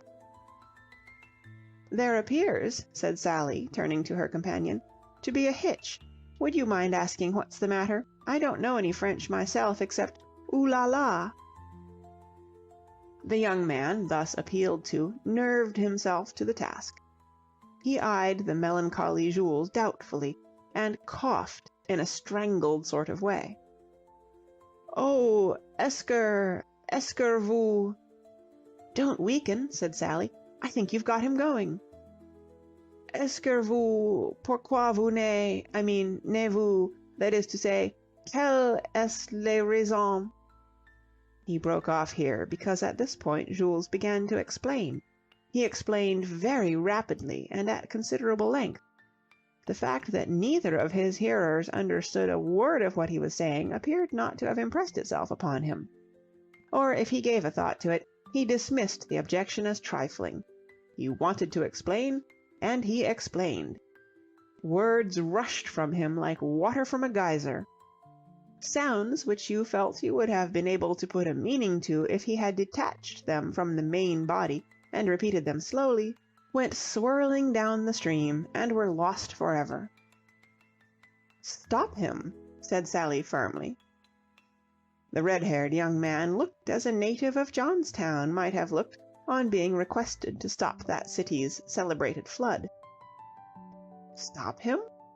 "Yes, blow a whistle or something." Out of the depths of the young man's memory there swam to the surface a single word, a word which he must have heard somewhere or read somewhere, a legacy perhaps from long-vanished school-days. "Zut!" he barked, and instantaneously Jules turned himself off at the main. There was a moment of dazed silence, such as might occur in a boiler factory if the works suddenly shut down. "Quick, now you've got him!" cried Sally. "Ask him what he's talking about, if he knows, which I doubt, and tell him to speak slowly. Then we shall get somewhere." The young man nodded intelligently. The advice was good. "Lentement," he said. "Parlez lentement. Pas si, you know what I mean. Pas si dashed vite." "Ah!" cried Jules, catching the idea on the fly. "Lentement. Ah oui, lentement." There followed a lengthy conversation which, while conveying nothing to Sally, seemed intelligible to the red-haired linguist. "The silly ass," he was able to announce some few minutes later, "has made a bloomer. Apparently he was half asleep when we came in, and he shoved us into the lift and slammed the door, forgetting that he had left the keys on the desk." "I see," said Sally. "So we're shut in?" "I'm afraid so. I wish to goodness," said the young man, "I knew French well. I'd curse him with some vim, and not a little animation, the chump. I wonder what blighter is in French," he said, meditating. "It's the merest suggestion," said Sally, "but oughtn't we to do something?" "What could we do?" "Well, for one thing, we might all utter a loud yell. It would scare most of the people in the hotel to death, but there might be a survivor or two who would come and investigate and let us out." "What a ripping idea," said the young man, impressed. "I'm glad you like it. Now tell him the main outline, or he'll think we've gone mad." The young man searched for words, and eventually found some which expressed his meaning lamely, but well enough to cause Jules to nod in a depressed sort of way. "Fine," said Sally. "Now all together at the word 3. 1, 2, Oh, poor darling, she broke off. Look at him. In the far corner of the lift, the emotional Jules was sobbing silently into the bunch of cotton waste which served him in the office of a pocket-handkerchief. His broken-hearted gulps echoed hollowly down the shaft. 5. In these days of cheap books of instruction on every subject under the sun, we most of us know how to behave in the majority of life's little crises. We have only ourselves to blame if we are ignorant of what to do before the doctor comes, of how to make a dainty winter coat for baby out of father's last year's undervest, and of the best method for coping with the cold mutton. But nobody yet has come forward with practical advice as to the correct method of behavior to be adopted when a lift attendant starts crying. And Sally and her companion, as a consequence, for a few moments merely stared at each other helplessly. "Poor darling," said Sally, finding speech. "Ask him what's the matter." The young man looked at her doubtfully. "You know," he said, "I don't enjoy chatting with this blighter. I mean to say, it's a bit of an effort. I don't know why it is, but talking French always makes me feel as if my nose were coming off. Couldn't we just leave him to have his cry out by himself?" "The idea," said Sally. "Have you no heart? Are you one of those fiends in human shape?" He turned reluctantly to Jules, and paused to overhaul his vocabulary. "You ought to be thankful for this chance," said Sally. "It's the only real way of learning French, and you're getting a lesson for nothing. What did he say, then?" "Something about losing something, it seemed to me. I thought I caught the word perdu. But that means a partridge, doesn't it? I'm sure I've seen it on the menus." Would he talk about partridges at a time like this? He might. The French are extraordinary people. Well, I'll have another go at him, but he's a difficult chap to chat with. If you give him the least encouragement, he sort of goes off like a rocket. He addressed another question to the sufferer, and listened attentively to the voluble reply. "Oh," he said, with sudden enlightenment, "your job."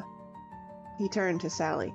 "I got it that time," he said. "The trouble is," he says, "that if we yell and rouse the house, we'll get out all right, but he will lose his job, because this is the second time this sort of thing has happened, and they warned him last time that once more would mean the push."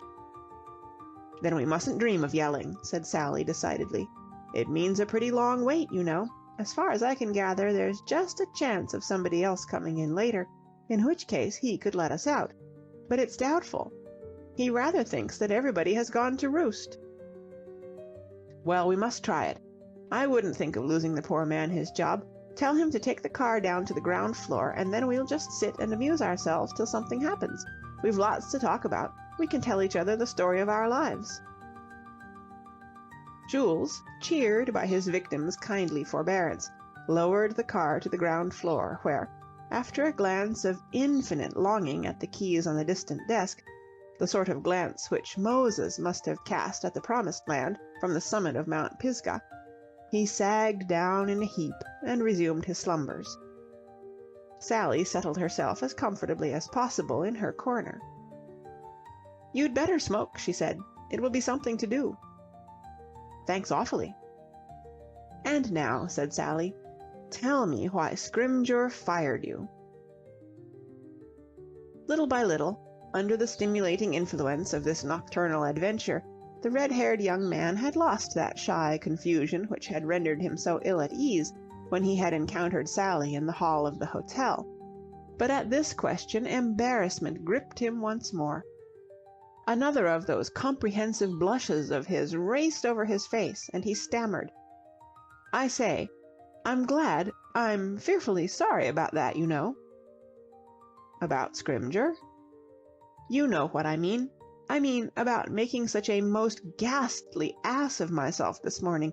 I never dreamed you understood English." "Why, I don't object. I thought you were very nice and complimentary.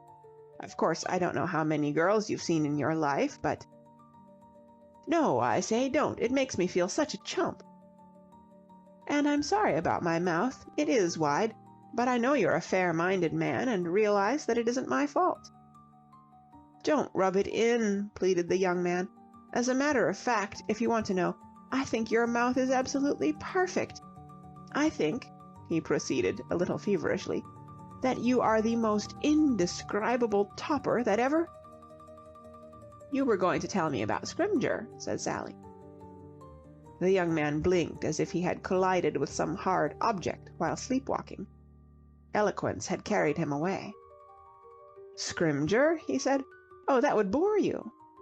"Don't be silly," said Sally reprovingly. "Can't you realize that we're practically castaways on a desert island? There's nothing to do till tomorrow but talk about ourselves. I want to hear all about you, and then I'll tell you all about myself. If you feel diffident about starting the revelations, I'll begin. Better start with names. Mine is Sally Nicholas. What's yours?" "Mine? Oh, yes, I see what you mean."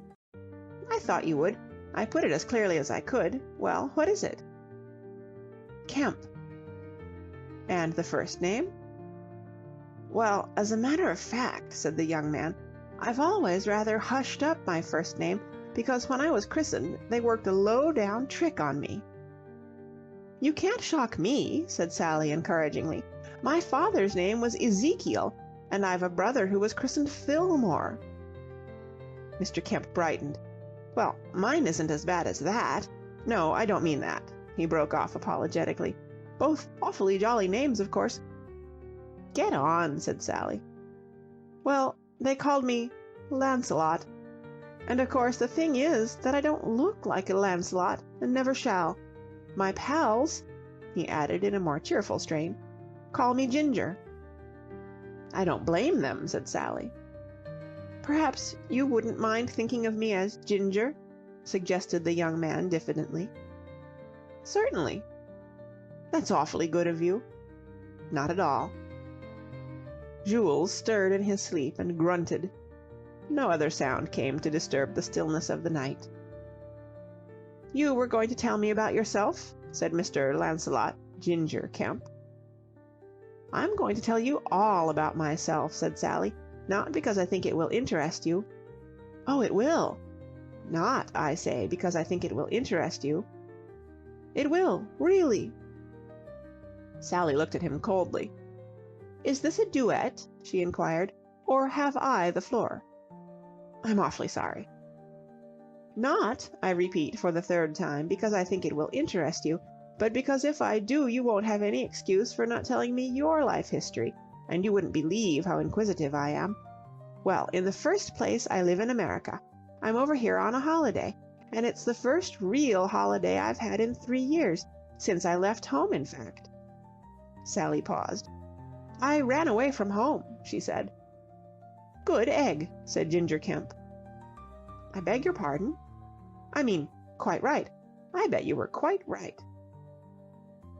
"When I say home," Sally went on, "it was only a sort of imitation home, you know, one of those just-as-good homes which are never as satisfactory as the real kind. My father and mother both died a good many years ago. My brother and I were dumped down on the reluctant doorstep of an uncle." "Uncles," said Ginger Kemp feelingly, "are the devil. I've got an— But I'm interrupting you." "My uncle was our trustee. He had control of all my brother's money and mine till I was 21. My brother was to get his when he was 25. My poor father trusted him blindly, and what do you think happened?" "Good Lord! The blighter embezzled the lot." "No, not a cent. Wasn't it extraordinary? Have you ever heard of a blindly trusted uncle who was perfectly honest? Well, mine was.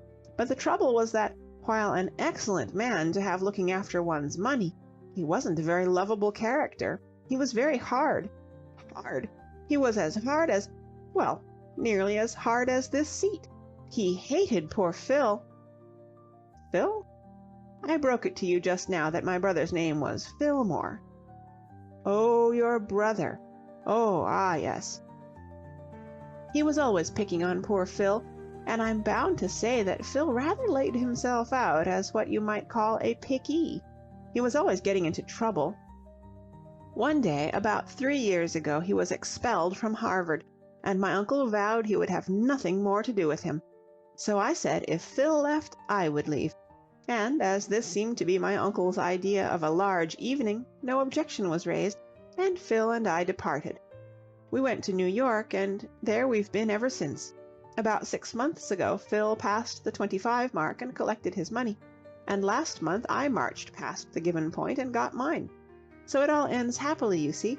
Now tell me about yourself. But I say, dash it, you've skipped a lot. I mean to say, you must have had an awful time in New York, didn't you? How on earth did you get along? Oh, we found work.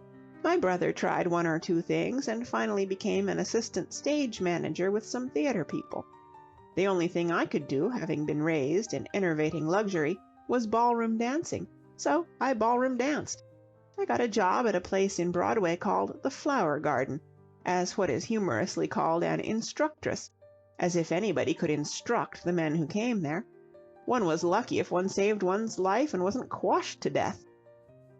How perfectly foul! Oh, I don't know. It was rather fun for a while.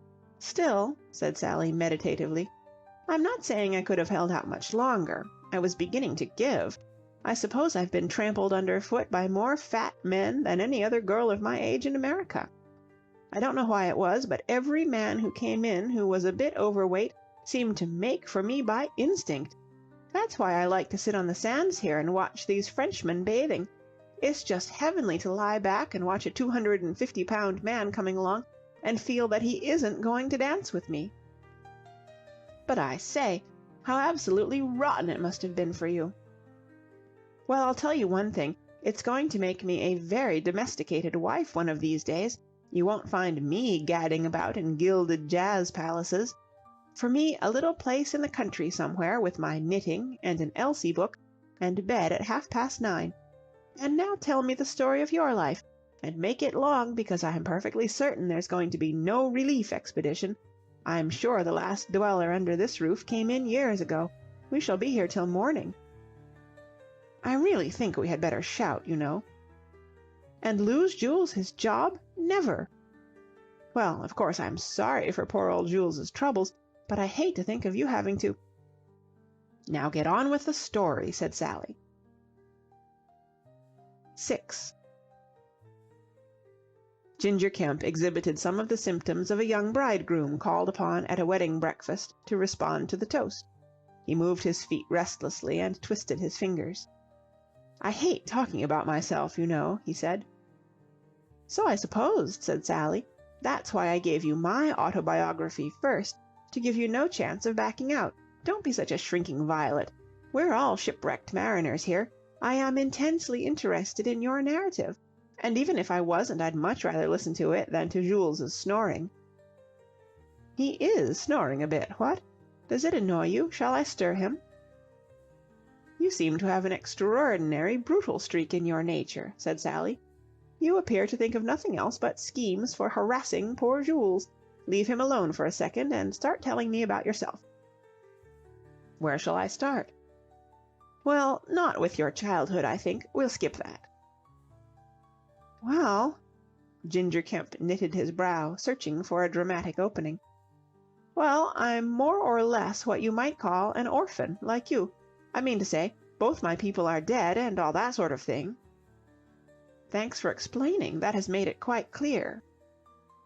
I can't remember my mother. My father died when I was in my last year at Cambridge. I'd been having a most awfully good time at the varsity, said Ginger, warming to his theme. Not thick, but good.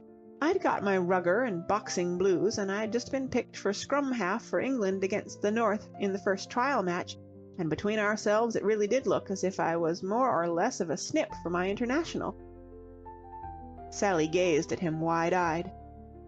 Is that good or bad? She asked. Eh? Are you reciting a catalogue of your crimes, or do you expect me to get up and cheer? What is a rugger blue to start with? Well, it's a rugger blue, Oh, I see, said Sally. You mean a rugger blue.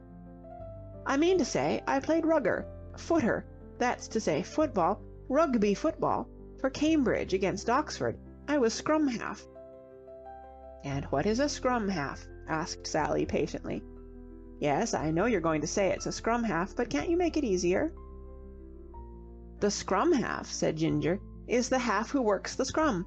He slings the pill out to the fly half, who starts the 3/4 going. I don't know if you understand?" "I don't." "It's dashed hard to explain," said Ginger Kemp unhappily. "I mean, I don't think I've ever met anyone before who didn't know what a scrum half was." "Well, I can see that it has something to do with football, so we'll leave it at that. I suppose it's something like our quarterback.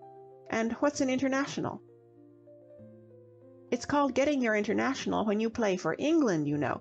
England plays Wales, France, Ireland, and Scotland. If it hadn't been for the smash, I think I should have played for England against Wales." "I see at last. What you're trying to tell me is that you were very good at football." Ginger Kemp blushed warmly. "Oh, I don't say that. England was pretty short of scrum halves that year." "Horrible thing to happen to a country. Still, you were likely to be picked on the All-England team when the smash came. What was the smash?" "Well, it turned out that the poor old pater hadn't left a penny. I never understood the process exactly, but I'd always supposed that we were pretty well off, and then it turned out that I hadn't anything at all. I'm bound to say it was a bit of a jar. I had to come down from Cambridge and go to work in my uncle's office. Of course, I made an absolute hash of it." "Why, of course?" "Well, I'm not a very clever sort of chap, you see. I somehow didn't seem able to grasp the workings. After about a year, my uncle, getting a bit fed up, hoofed me out and got me a mastership at a school, and I made a hash of that. He got me 1 or 2 other jobs, and I made a hash of those." "You certainly do seem to be one of our most prominent young hashers," gasped Sally. "I am," said Ginger modestly. There was a silence. "And what about Scrimgeour?" Sally asked. "That was the last of the jobs," said Ginger. "Scrimgeour is a pompous old ass who thinks he's going to be Prime Minister some day. He's a big bug at the bar, and has just got into Parliament. My cousin used to devil for him. That's how I got mixed up with the blighter." "Your cousin used—" "I wish you would talk English." "That was my cousin who was with me on the beach this morning." "And what did you say he used to do for Mr. Scrimgeour?" "Oh, it's called deviling. My cousin's at the bar, too, one of our rising nibs, as a matter of fact." "I thought he was a lawyer of some kind." "He's got a long way beyond it now, but when he started he used to devil for Scrimgeour. Assist him, don't you know. His name's Carmyle, you know. Perhaps you've heard of him. He's rather a prominent Johnny in his way. Bruce Carmyle, you know." "I haven't." "Well, he got me this job of secretary to Scrimgeour." "And why did Mr. Scrimgeour fire you?" Ginger Kemp's face darkened. He frowned. Sally, watching him, felt that she had been right when she had guessed that he had a temper. She liked him none the worse for it. Mild men did not appeal to her. "I don't know if you're fond of dogs," said Ginger. "I used to be before this morning," said Sally, "and I suppose I shall be again in time. For the moment I've had what you might call rather a surfeit of dogs. But aren't you straying from the point? I asked you why Mr. Scrimgeour dismissed you." "I'm telling you." "I'm glad of that. I didn't know." "The old brute," said Ginger, frowning again, "has a dog, a very jolly little spaniel, great pal of mine, and Scrimgeour is the sort of fool who oughtn't to be allowed to own a dog. He's one of those asses who isn't fit to own a dog. As a matter of fact, of all the blighted, pompous, bullying, shriveled-souled old devils—" "One moment," said Sally. "I'm getting an impression that you don't like Mr. Scrimgeour. Am I right?" "Yes." "I thought so. Womanly intuition. Go on." "He used to insist on the poor animal doing tricks. I hate seeing a dog do tricks. Dogs loathe it, you know. They're frightfully sensitive. Well, Scrimgeour used to make this spaniel of his do tricks, fool things that no self-respecting dogs would do. And eventually poor old Billy got fed up and jibbed. He was too polite to bite, but he sort of shook his head and crawled under a chair. You'd have thought anyone would have let it go at that, but would old Scrymgeour? Not a bit of it. Of all the poisonous... Yes, I know. Go on. Well, the thing ended in the blighter hauling him out from under the chair and getting more and more shirty, until finally he laid into him with a stick. That is to say, said Ginger, coldly accurate, he started laying into him with a stick. He brooded for a moment with knit brows. A spaniel, mind you. Can you imagine anyone beating a spaniel? It's like hitting a little girl. Well, he's a fairly oldish man, you know, and that hampered me a bit. But I got hold of the stick and broke it into about 11 pieces, and by great good luck it was a stick he happened to value rather highly. It had a gold knob, and had been presented to him by his constituents or something. I minced it up a goodish bit, and then I told him a fair amount about himself, and then, well, after that he shot me out, and I came here. Sally did not speak for a moment. You were quite right, she said at last, in a sober voice that had nothing in it of her customary flippancy. She paused again. And what are you going to do now? She said. I don't know. You'll get something. Oh, yes, I shall get something, I suppose. The family will be pretty sick, of course. For goodness sake, why do you bother about the family? Sally burst out. She could not reconcile this young man's flabby dependence on his family with the enterprise and vigor which he had shown in his dealings with the unspeakable Scrymgeour. Of course he had been brought up to look on himself as a rich man's son, and appeared to have drifted as such young men are wont to do, but even so... The whole trouble with you, she said, embarking on a subject on which she held strong views, is that... Her harangue was interrupted by what, at the Normandy at 1 o'clock in the morning, practically amounted to a miracle. The front door of the hotel opened, and there entered a young man in evening dress. Such persons were sufficiently rare at the Normandy, which catered principally for the staid and middle-aged, and this youth's presence was due, if one must pause to explain it, to the fact that, in the middle of his stay at Roville, a disastrous evening at the casino had so diminished his funds that he had been obliged to make a hurried shift from the Hotel Splendide to the humbler Normandy. His late appearance tonight was caused by the fact that he had been attending a dance at the Splendide, principally in the hope of finding there some kind-hearted friend of his prosperity from whom he might borrow. A rapid-fire dialogue having taken place between Jules and the newcomer, the keys were handed through the cage, the door opened, and the lift was set once more in motion. And a few minutes later Sally, suddenly aware of an overpowering sleepiness, had switched off her light and jumped into bed. Her last waking thought was a regret that she had not been able to speak at length to Mr. Ginger Kemp on the subject of enterprise, and resolve that the address should be delivered at the earliest opportunity. End of Chapter 2. The Adventures of Sally, by P.G. Wodehouse, Chapter 3. The Dignified Mr. Carmyle. 1. By 6 o'clock on the following evening, however, Sally had been forced to the conclusion that Ginger would have to struggle through life as best he could without the assistance of her contemplated remarks, for she had seen nothing of him all day, and in another hour she would have left Roville on the 7:15 express which was to take her to Paris, en route for Cherbourg, and the liner whereon she had booked her passage for New York. It was in the faint hope of finding him even now that, at 6:30, having conveyed her baggage to the station and left it in charge of an amiable porter, she paid a last visit to the Casino Municipal. She disliked the thought of leaving Ginger without having uplifted him.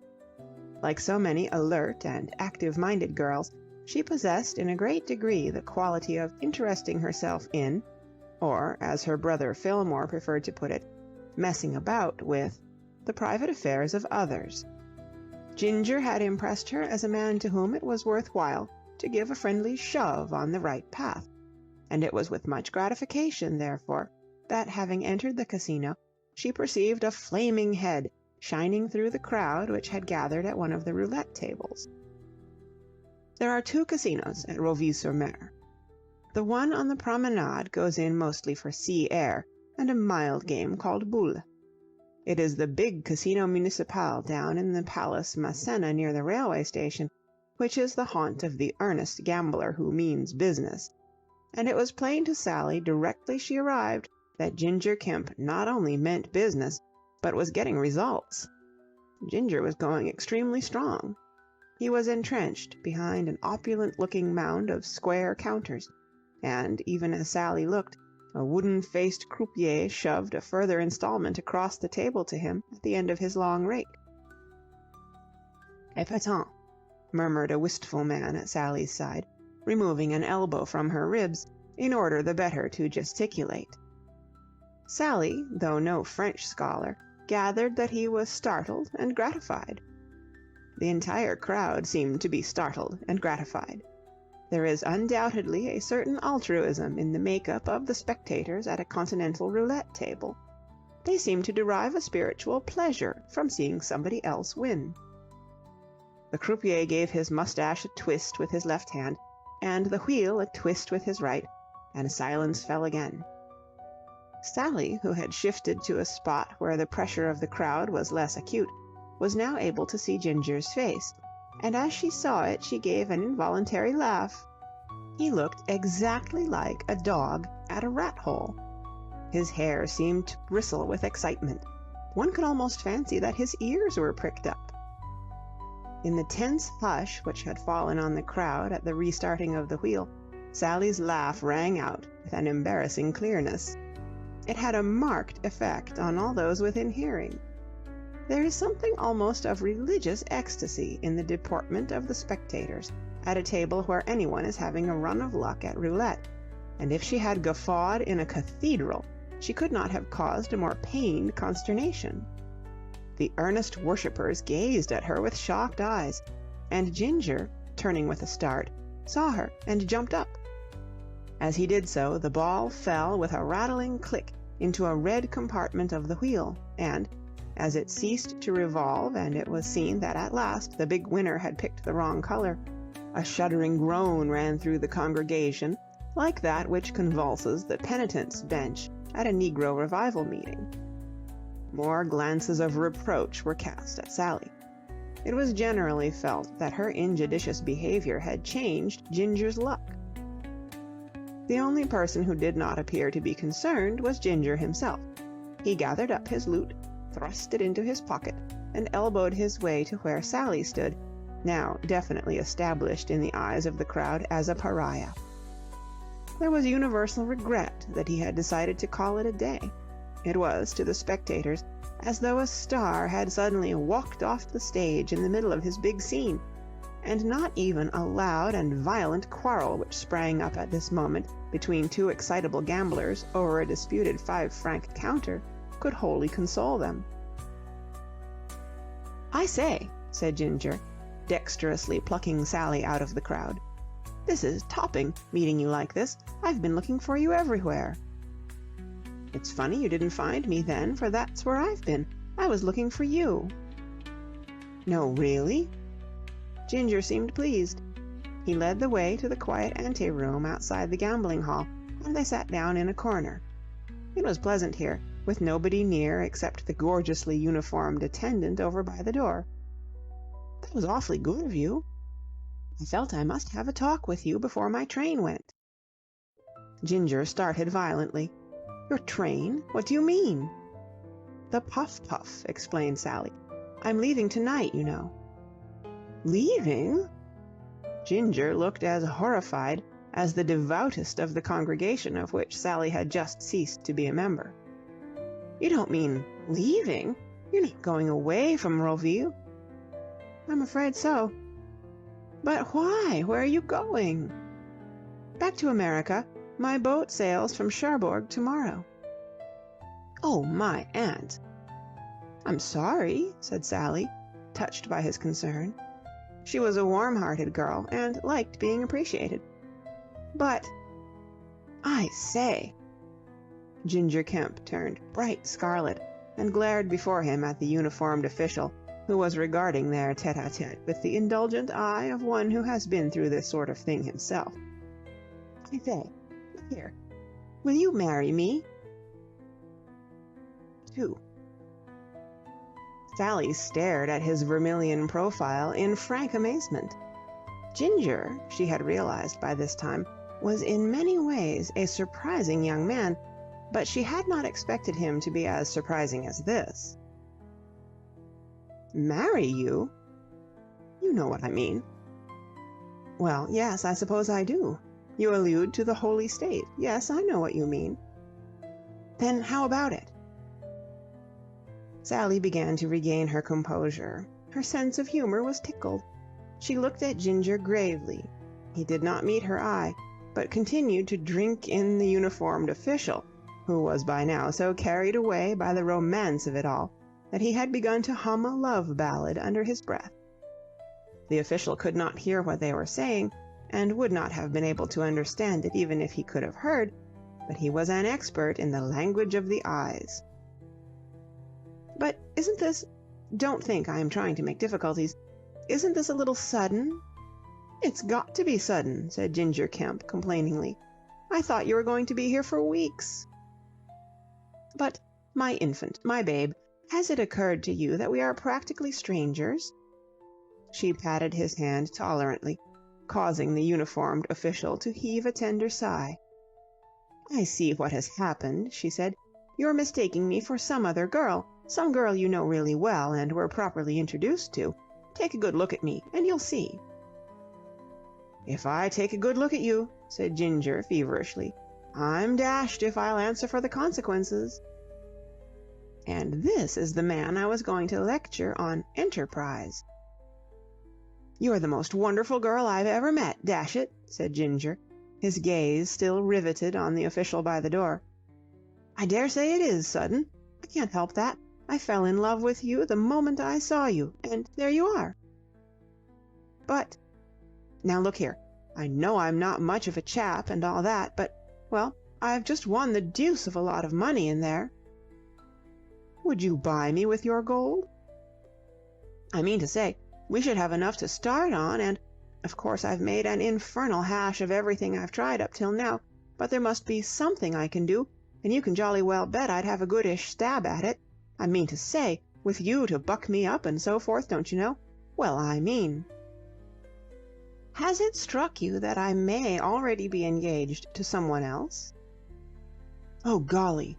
Are you?" For the first time he turned and faced her, and there was a look in his eyes which touched Sally, and drove all sense of the ludicrous out of her. Absurd as it was, this man was really serious. "Well, yes, as a matter of fact I am," she said soberly. Ginger Kemp bit his lip, and for a moment was silent. "Oh, well, that's torn it," he said at last. Sally was aware of an emotion too complex to analyze. There was pity in it, but amusement too. The emotion, though she did not recognize it, was maternal. Mothers, listening to their children pleading with engaging absurdity for something wholly out of their power to bestow, feel that same wavering between tears and laughter. Sally wanted to pick Ginger up and kiss him. The one thing she could not do was to look on him, sorry as she was for him, as a reasonable grown-up man. "You don't really mean it, you know." "Don't I?" said Ginger hollowly. "Oh, don't I?" "You can't. There isn't such a thing in real life as love at first sight.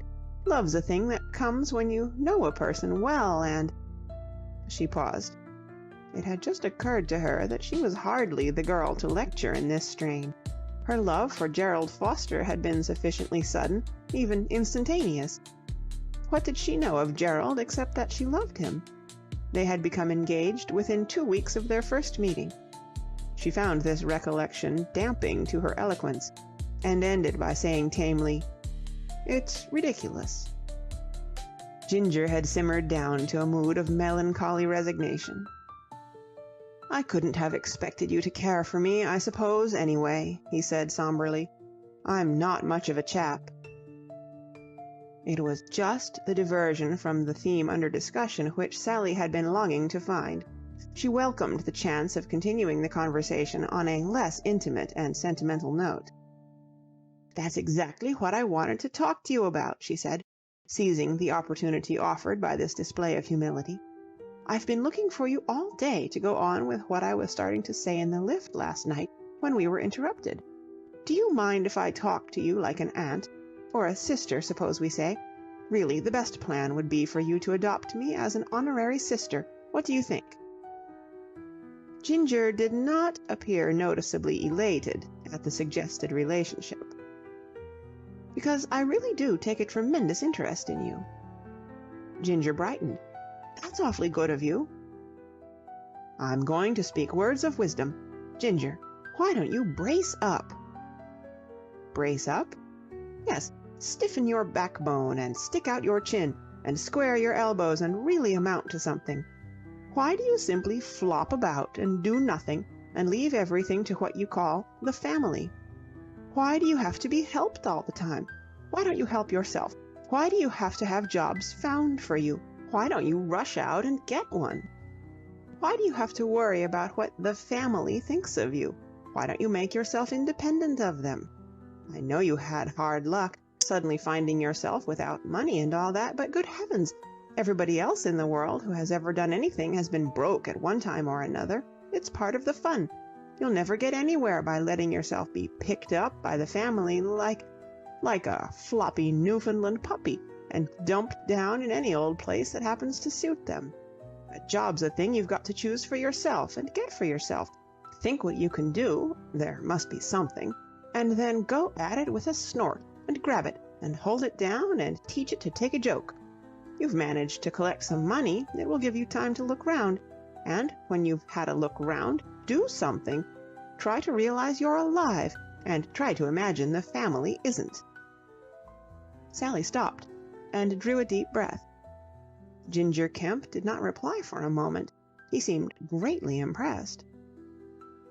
"When you talk quick," he said at length in a serious, meditative voice, "your nose sort of goes all squiggly. Ripping, it looks." Sally uttered an indignant cry. "Do you mean to say you haven't been listening to a word I've been saying?" she demanded. "Oh, rather. Oh, by Jove, yes." "Well, what did I say?" "You, and your eyes sort of shine, too." "Never mind my eyes. What did I say?"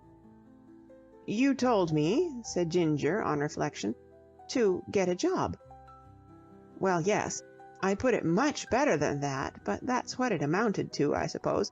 All right, then, I'm glad you—" Ginger was eyeing her with mournful devotion. "I say," he interrupted, "I wish you'd let me write to you. Letters, I mean, and all that. I have an idea it would kind of buck me up." "You won't have time for writing letters." "I'll have time to write them to you. You haven't an address or anything of that sort in America, have you, by any chance? I mean, so that I'd know where to write to." "I can give you an address which will always find me."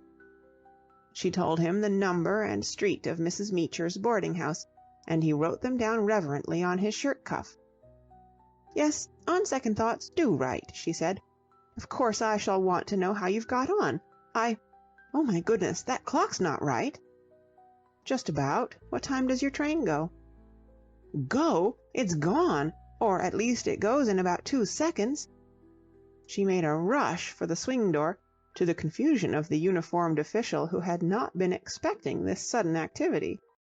"Good-bye, Ginger. Write to me, and remember what I said."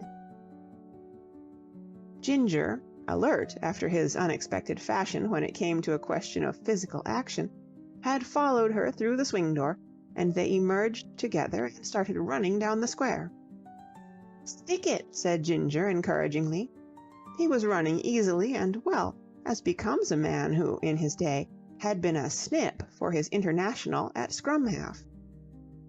Sally saved her breath. The train was beginning to move slowly out of the station as they sprinted abreast onto the platform. Ginger dived for the nearest door, wrenched it open, gathered Sally neatly in his arms and flung her in. She landed squarely on the toes of a man who occupied the corner seat, and, bounding off again, made for the window. Ginger, faithful to the last, was trotting beside the train as it gathered speed. "Ginger, my poor porter, tip him, I forgot." "Right-ho." "And don't forget what I've been saying." "Right-ho."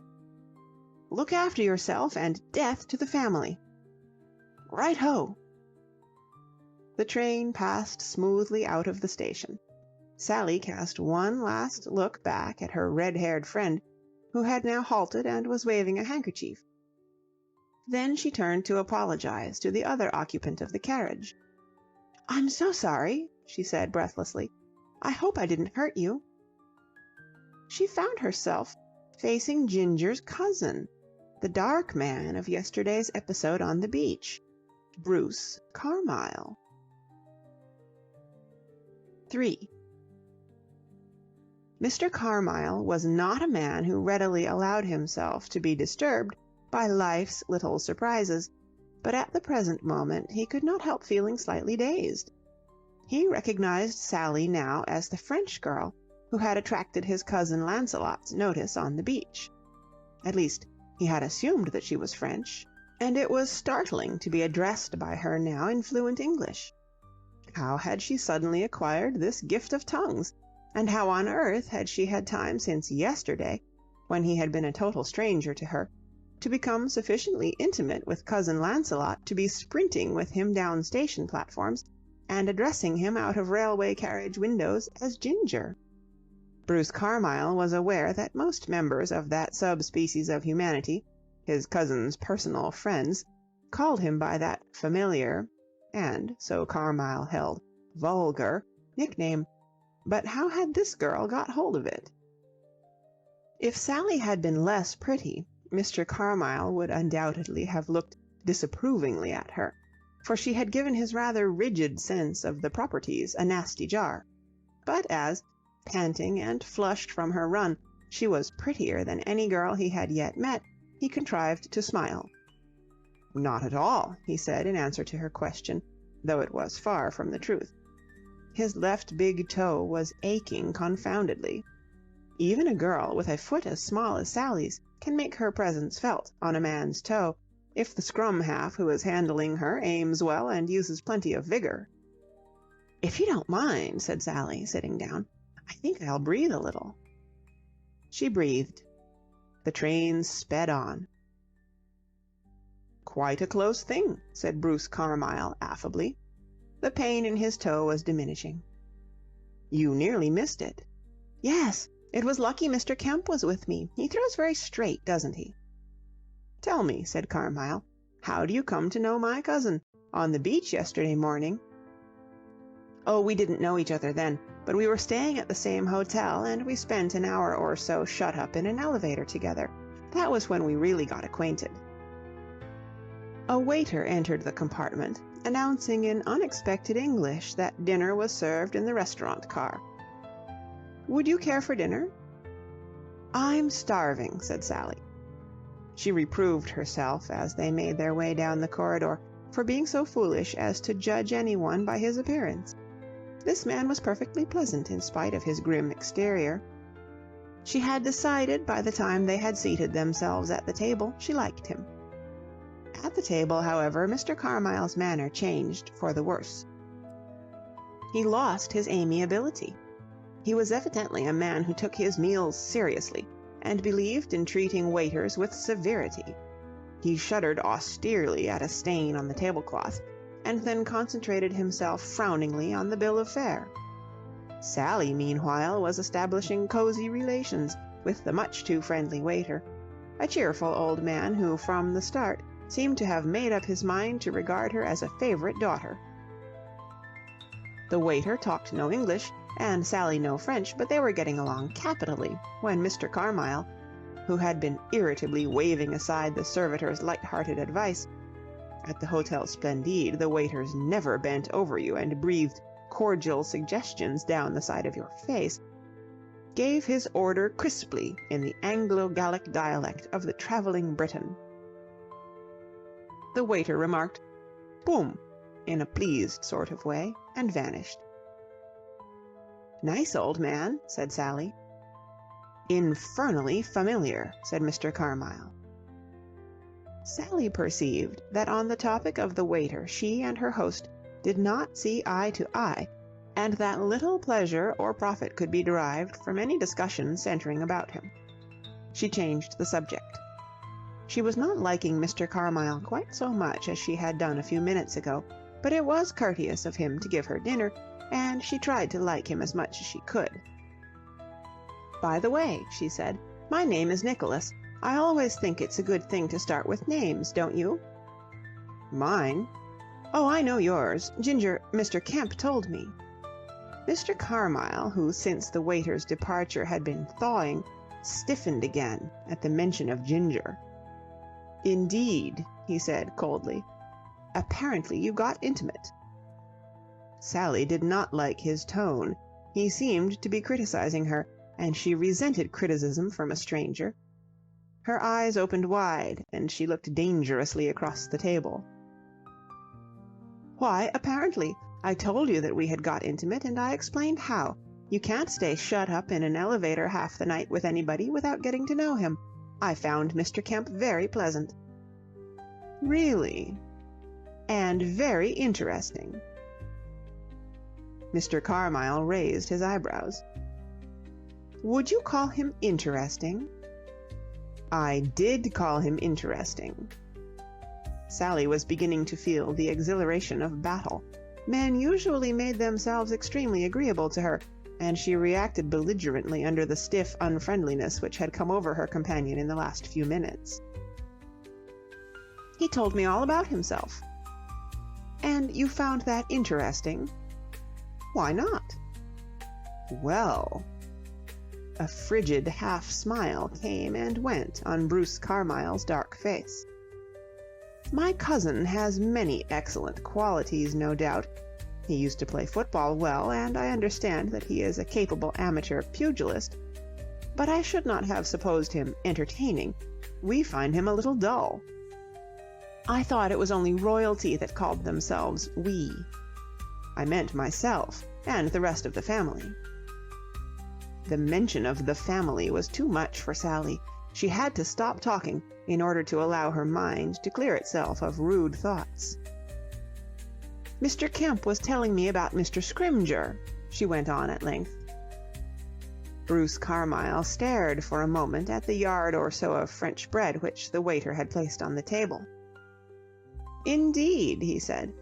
"He has an engaging lack of reticence." The waiter returned bearing soup, and dumped it down. "V'la," he observed, with the satisfied air of a man who has successfully performed a difficult conjuring trick. He smiled at Sally expectantly, as though confident of applause from this section of his audience at least. But Sally's face was set and rigid. She had been snubbed, and the sensation was as pleasant as it was novel. "I think Mr. Kemp had hard luck," she said. "If you will excuse me, I would prefer not to discuss the matter." Mr. Carmyle's attitude was that Sally might be a pretty girl, but she was a stranger, and the intimate affairs of the family were not to be discussed with strangers, however prepossessing. "He was quite in the right. Mr. Scrymgeour was beating a dog." "I've heard the details." "Oh, I didn't know that. Well, don't you agree with me, then?" "I do not. A man who would throw away an excellent position simply because..." "Oh, well, if that's your view, I suppose it is useless to talk about it." "Quite." "Still, there's no harm in asking what you propose to do about Mr. Kemp." Mr. Carmyle became more glacial. "I'm afraid I cannot discuss..." Sally's quick impatience, nobly restrained till now, finally got the better of her. "Oh, for goodness' sake," she snapped. "Do try to be human, and don't always be snubbing people. You remind me of one of those portraits of men in the 18th century, with wooden faces, who look out of heavy gold frames at you with fishy eyes, as if you were a regrettable incident." "Roast beef," said the waiter genially, manifesting himself suddenly beside them as if he had popped up out of a trap. Bruce Carmyle attacked his roast beef morosely. Sally, who was in the mood when she knew that she would be ashamed of herself later on, but was full of battle at the moment, sat in silence. "I am sorry," said Mr. Carmyle ponderously, "if my eyes are fishy. The fact has not been called to my attention before." "I suppose you never had any sisters," said Sally. "They would have told you." Mr. Carmyle relapsed into an offended dumbness, which lasted till the waiter had brought the coffee. "I think," said Sally, getting up, "I'll be going now. I don't seem to want any coffee, and, if I stay on, I may say something rude. I thought I might be able to put in a good word for Mr. Kemp and save him from being massacred, but apparently it's no use. Good-bye, Mr. Carmyle, and thank you for giving me dinner." She made her way down the car, followed by Bruce Carmyle's indignant, yet fascinated gaze. Strange emotions were stirring in Mr. Carmyle's bosom. End of Chapter 3. Chapter 4. Ginger in a dangerous mood. Some few days later, owing to the fact that the latter, being preoccupied, did not see him first, Bruce Carmyle met his cousin Lancelot in Piccadilly. They had returned by different routes from Roville, and Ginger would have preferred the separation to continue. He was hurrying on with a nod when Carmyle stopped him. "Just the man I wanted to see," he observed. "Oh, hello," said Ginger, without joy. "I was thinking of calling at your club." "Yes?" "Yes. Cigarette?" Ginger peered at the proffered case with the vague suspicion of the man who has allowed himself to be lured onto the platform and is accepting a card from the conjurer. He felt bewildered. In all the years of their acquaintance he could not recall another such exhibition of geniality on his cousin's part. He was surprised indeed at Mr. Carmyle speaking to him at all, for the affaire Scrimgeour remained an unhealed wound, and the family, Ginger knew, were even now in session upon it. "Been back in London long?" "Day or two." "I heard quite by accident that you had returned and that you were staying at the club. By the way, thank you for introducing me to Miss Nicholas." Ginger started violently. "What?" "I was in that compartment, you know, at Roville Station. You threw her right on top of me. We agreed to consider that an introduction. An attractive girl." Bruce Carmyle had not entirely made up his mind regarding Sally, but on one point he was clear, that she should not, if he could help it, pass out of his life. Her abrupt departure had left him with that baffled and dissatisfied feeling which, though it has little in common with love at first sight, frequently produces the same effects. She had had, he could not disguise it from himself, the better of their late encounter, and he was conscious of a desire to meet her again and show her that there was more in him than she apparently supposed. Bruce Carmyle, in a word, was piqued, and, though he could not quite decide whether he liked or disliked Sally, he was very sure that a future without her would have an element of flatness. "A very attractive girl. We had a very pleasant talk."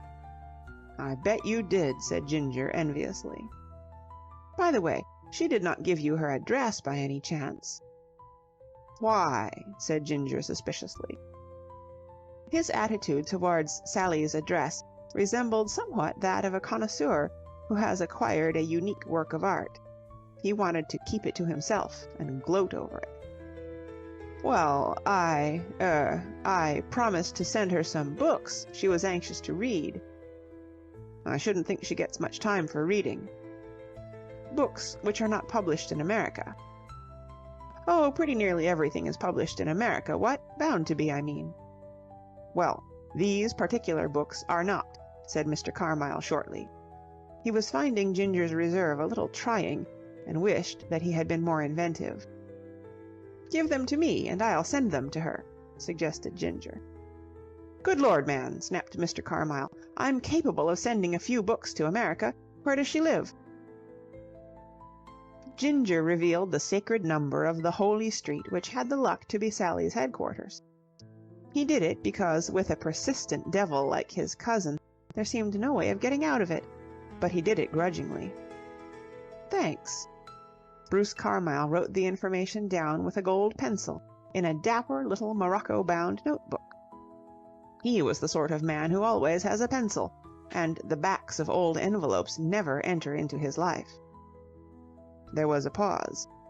Bruce Carmyle coughed. "I saw Uncle Donald this morning," he said. His manner had lost its geniality. There was no need for it now, and he was a man who objected to waste. He spoke coldly, and in his voice there was a familiar subtingle of reproof. "Yes," said Ginger moodily. This was the uncle in whose office he had made his debut as a hasher, a worthy man, highly respected in the National Liberal Club, but never a favourite of Ginger's. There were other minor uncles and a few subsidiary aunts who went to make up the family, but Uncle Donald was unquestionably the managing director of that body, and it was Ginger's considered opinion that in this capacity he approximated to a human blister. "He wants you to dine with him tonight at Bleak's." Ginger's depression deepened. A dinner with Uncle Donald would hardly have been a cheerful function, even in the surroundings of a banquet in the Arabian Nights. There was that about Uncle Donald's personality which would have cast a sobering influence over the orgies of the Emperor Tiberius at Capri. To dine with him at a morgue like that relic of old London, Bleak's Coffee House, which confined its custom principally to regular patrons who had not missed an evening there for half a century, was to touch something very near bedrock. Ginger was extremely doubtful whether flesh and blood were equal to it. "Tonight?" he said. "Oh, you mean tonight? Well—" "Don't be a fool. You know as well as I do that you've got to go." Uncle Donald's invitations were royal commands in the family. "If you've another engagement, you must put it off." "Oh, all right." 7:30 sharp." "All right," said Ginger gloomily. The two men went their ways, Bruce Carmyle eastwards because he had clients to see in his chambers at the Temple, Ginger westwards because Mr. Carmyle had gone east. There was little sympathy between these cousins, yet oddly enough their thoughts, as they walked, centered on the same object. Bruce Carmyle, threading his way briskly through the crowds of Piccadilly Circus, was thinking of Sally, and so was Ginger as he loafed aimlessly towards Hyde Park Corner, bumping in a sort of coma from pedestrian to pedestrian. Since his return to London, Ginger had been in bad shape. He mooned through the days and slept poorly at night. If there is one thing rottener than another in a pretty blighted world, one thing which gives a fellow the pip and reduces him to the condition of an absolute onion, it is hopeless love. Hopeless love had got Ginger all stirred up.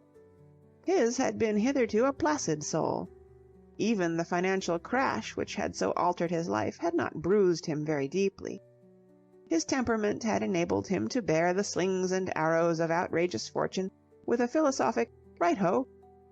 But now everything seemed different. Things irritated him acutely, which before he had accepted as inevitable. His Uncle Donald's mustache, for instance, and its owner's habit of employing it during meals as a sort of zareba, or earthwork, against the assaults of soup. By gad, thought Ginger, stopping suddenly opposite Devonshire House, if he uses that damned shrubbery as soup strainer tonight, I'll slosh him with a fork. Hard thoughts, and getting harder all the time, for nothing grows more quickly than a mood of rebellion. Rebellion is a forest fire that flames across the soul. The spark had been lighted in Ginger, and long before he reached Hyde Park Corner he was ablaze and crackling. By the time he returned to his club he was practically a menace to society, to that section of it, at any rate, which embraced his Uncle Donald, his minor uncles George and William, and his aunts Mary, Geraldine, and Louise. Nor had the mood passed when he began to dress for the dismal festivities of Bleak's Coffee House.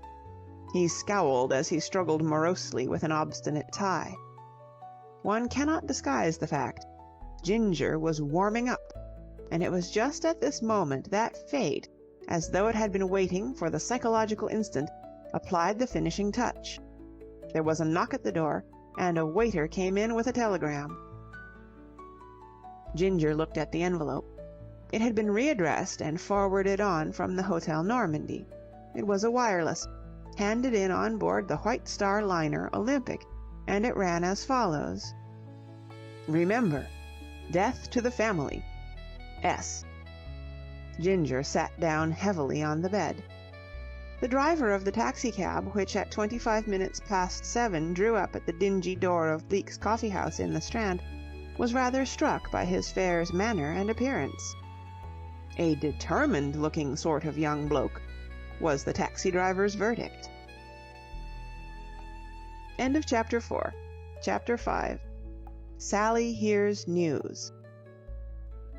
It had been Sally's intention, on arriving in New York, to take a room at the St. Regis and revel in the gilded luxury to which her wealth entitled her before moving into the small but comfortable apartment which, as soon as she had the time, she intended to find and make her permanent abode. But when the moment came and she was giving directions to the taxi driver at the dock, there seemed to her something revoltingly Fillmorian about the scheme. It would be time enough to sever herself from the boarding-house which had been her home for 3 years when she had found the apartment. Meanwhile, the decent thing to do, if she did not want to brand herself in the sight of her conscience as a female Fillmore, was to go back temporarily to Mrs. Meecher's admirable establishment and foregather with her old friends. After all, home is where the heart is, even if there are more prunes there than the gourmet would consider judicious. Perhaps it was the unavoidable complacency induced by the thought that she was doing the right thing, or perhaps it was the tingling expectation of meeting Gerald Foster again after all these weeks of separation, that made the familiar streets seem wonderfully bright as she drove through them. It was a perfect, crisp New York morning, all blue sky and amber sunshine, and even the ash cans had a stimulating look about them. The streetcars were full of happy people rollicking off to work. Policemen directed the traffic with jaunty affability, and the white-clad street cleaners went about their poetic tasks with a quiet but none the less noticeable relish. It was improbable that any of these people knew that she was back, but somehow they all seemed to be behaving as though this were a special day. The first discordant note in this overture of happiness was struck by Mrs. Meecher, who informed Sally, after expressing her gratification at the news that she required her old room, that Gerald Foster had left town that morning. "Gone to Detroit, he has," said Mrs. Meecher. "Miss Doland, too." She broke off to speak a caustic word to the boarding-house handyman, who, with Sally's trunk as a weapon, was depreciating the value of the wallpaper in the hall.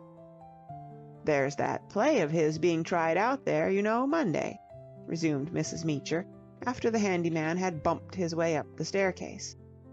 "They been rehearsing ever since you left." Sally was disappointed, but it was such a beautiful morning, and New York was so wonderful after the dull voyage in the liner, that she was not going to allow herself to be depressed without good reason. After all, she could go on to Detroit tomorrow. It was nice to have something to which she could look forward. "Oh, is Elsa in the company?" she said. "Sure, and very good, too, I hear." Mrs. Meecher kept abreast of theatrical gossip. She was an ex-member of the profession herself, having been in the first production of Florodora, though, unlike everybody else, not one of the original sextet. "Mr. Fawcett was down to see a rehearsal, and he said Miss Doland was fine, and he's not easy to please, as you know." "How is Mr. Fawcett?" Mrs. Meecher, not unwillingly, for she was a woman who enjoyed the tragedies of life, made her second essay in the direction of lowering Sally's uplifted mood. "Poor old gentleman, he ain't over and above well. Went to bed early last night with a headache, and this morning I been to see him, and he don't look well. There's a lot of this Spanish influenza about. It might be that. Lots of people have been dying of it, if you believe what you see in the papers," said Mrs. Meecher buoyantly.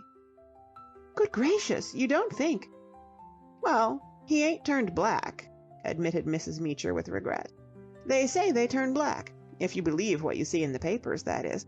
Of course that may come later," she added, with the air of one confident that all will come right in the future. "The doctor'll be in to see him pretty soon. He's quite happy. Toto's sitting with him." Sally's concern increased. Like everyone who had ever spent any length of time in the house, she had strong views on Toto.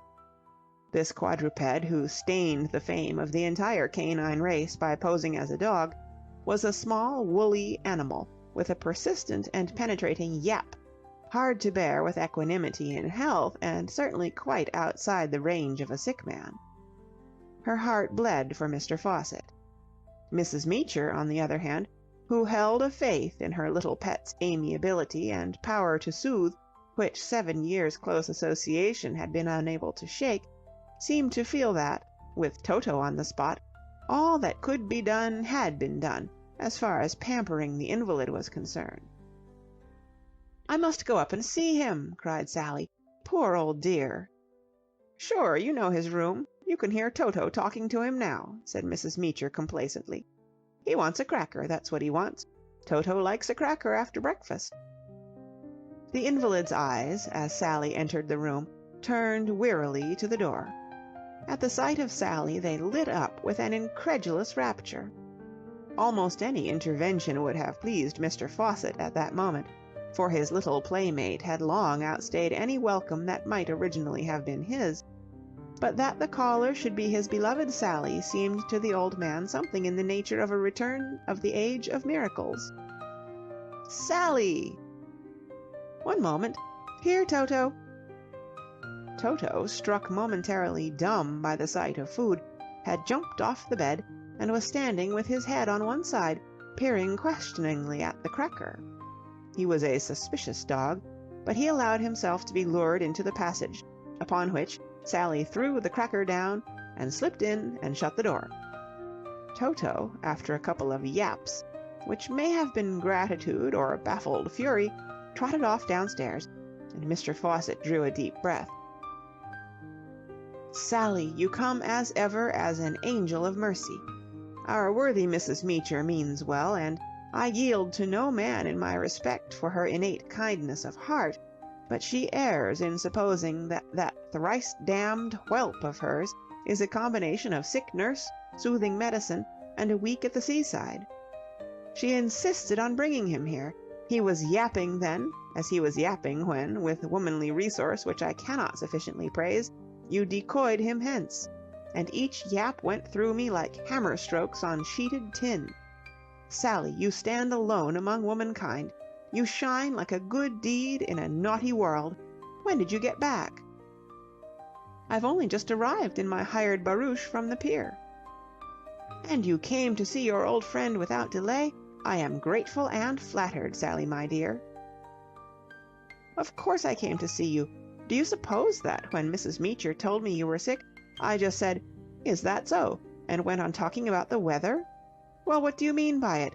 Frightening everybody. Poor old darling, do you feel very bad?"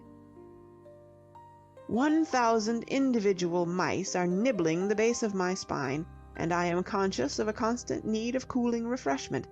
But what of that? Your presence is a tonic. Tell me, how did our Sally enjoy foreign travel?" "Our Sally had the time of her life."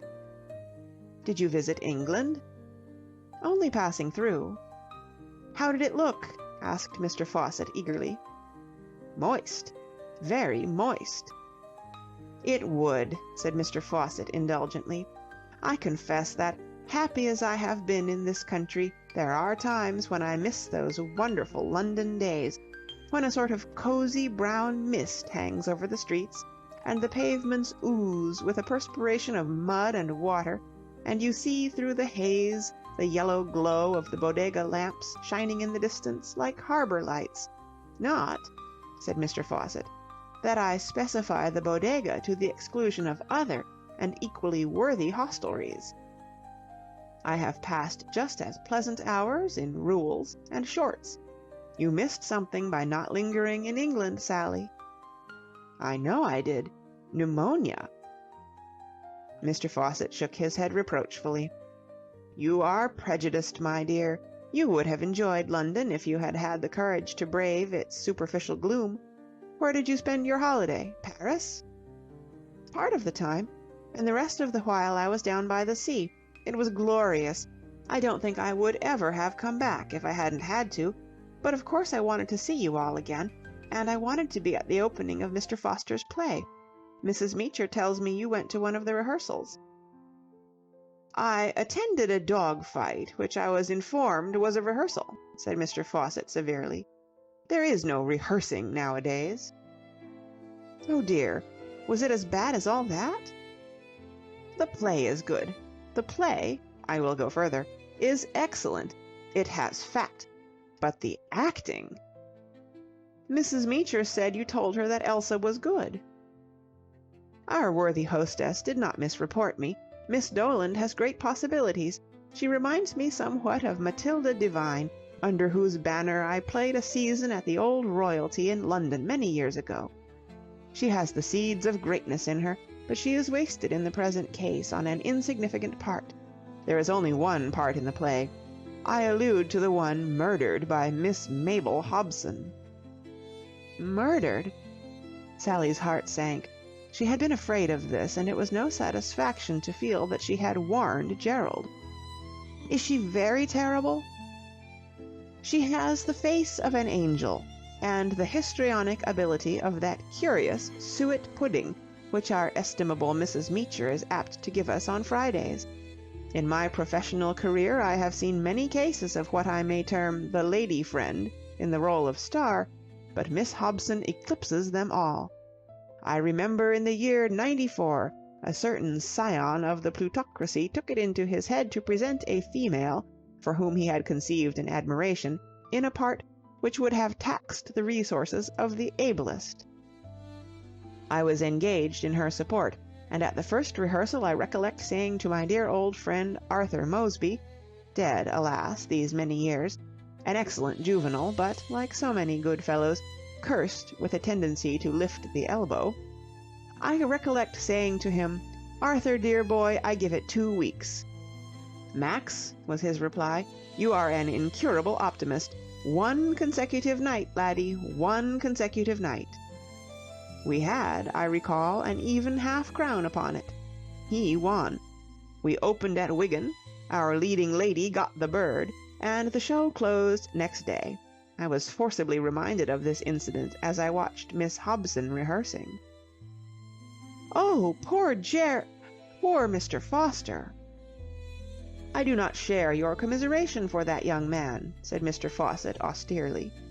"You probably are almost a stranger to him, but he and I have been thrown together a good deal of late. A young man upon whom, mark my words, success, if it ever comes, will have the worst effects. I dislike him, Sally. He is, I think, without exception, the most selfish and self-centered young man of my acquaintance.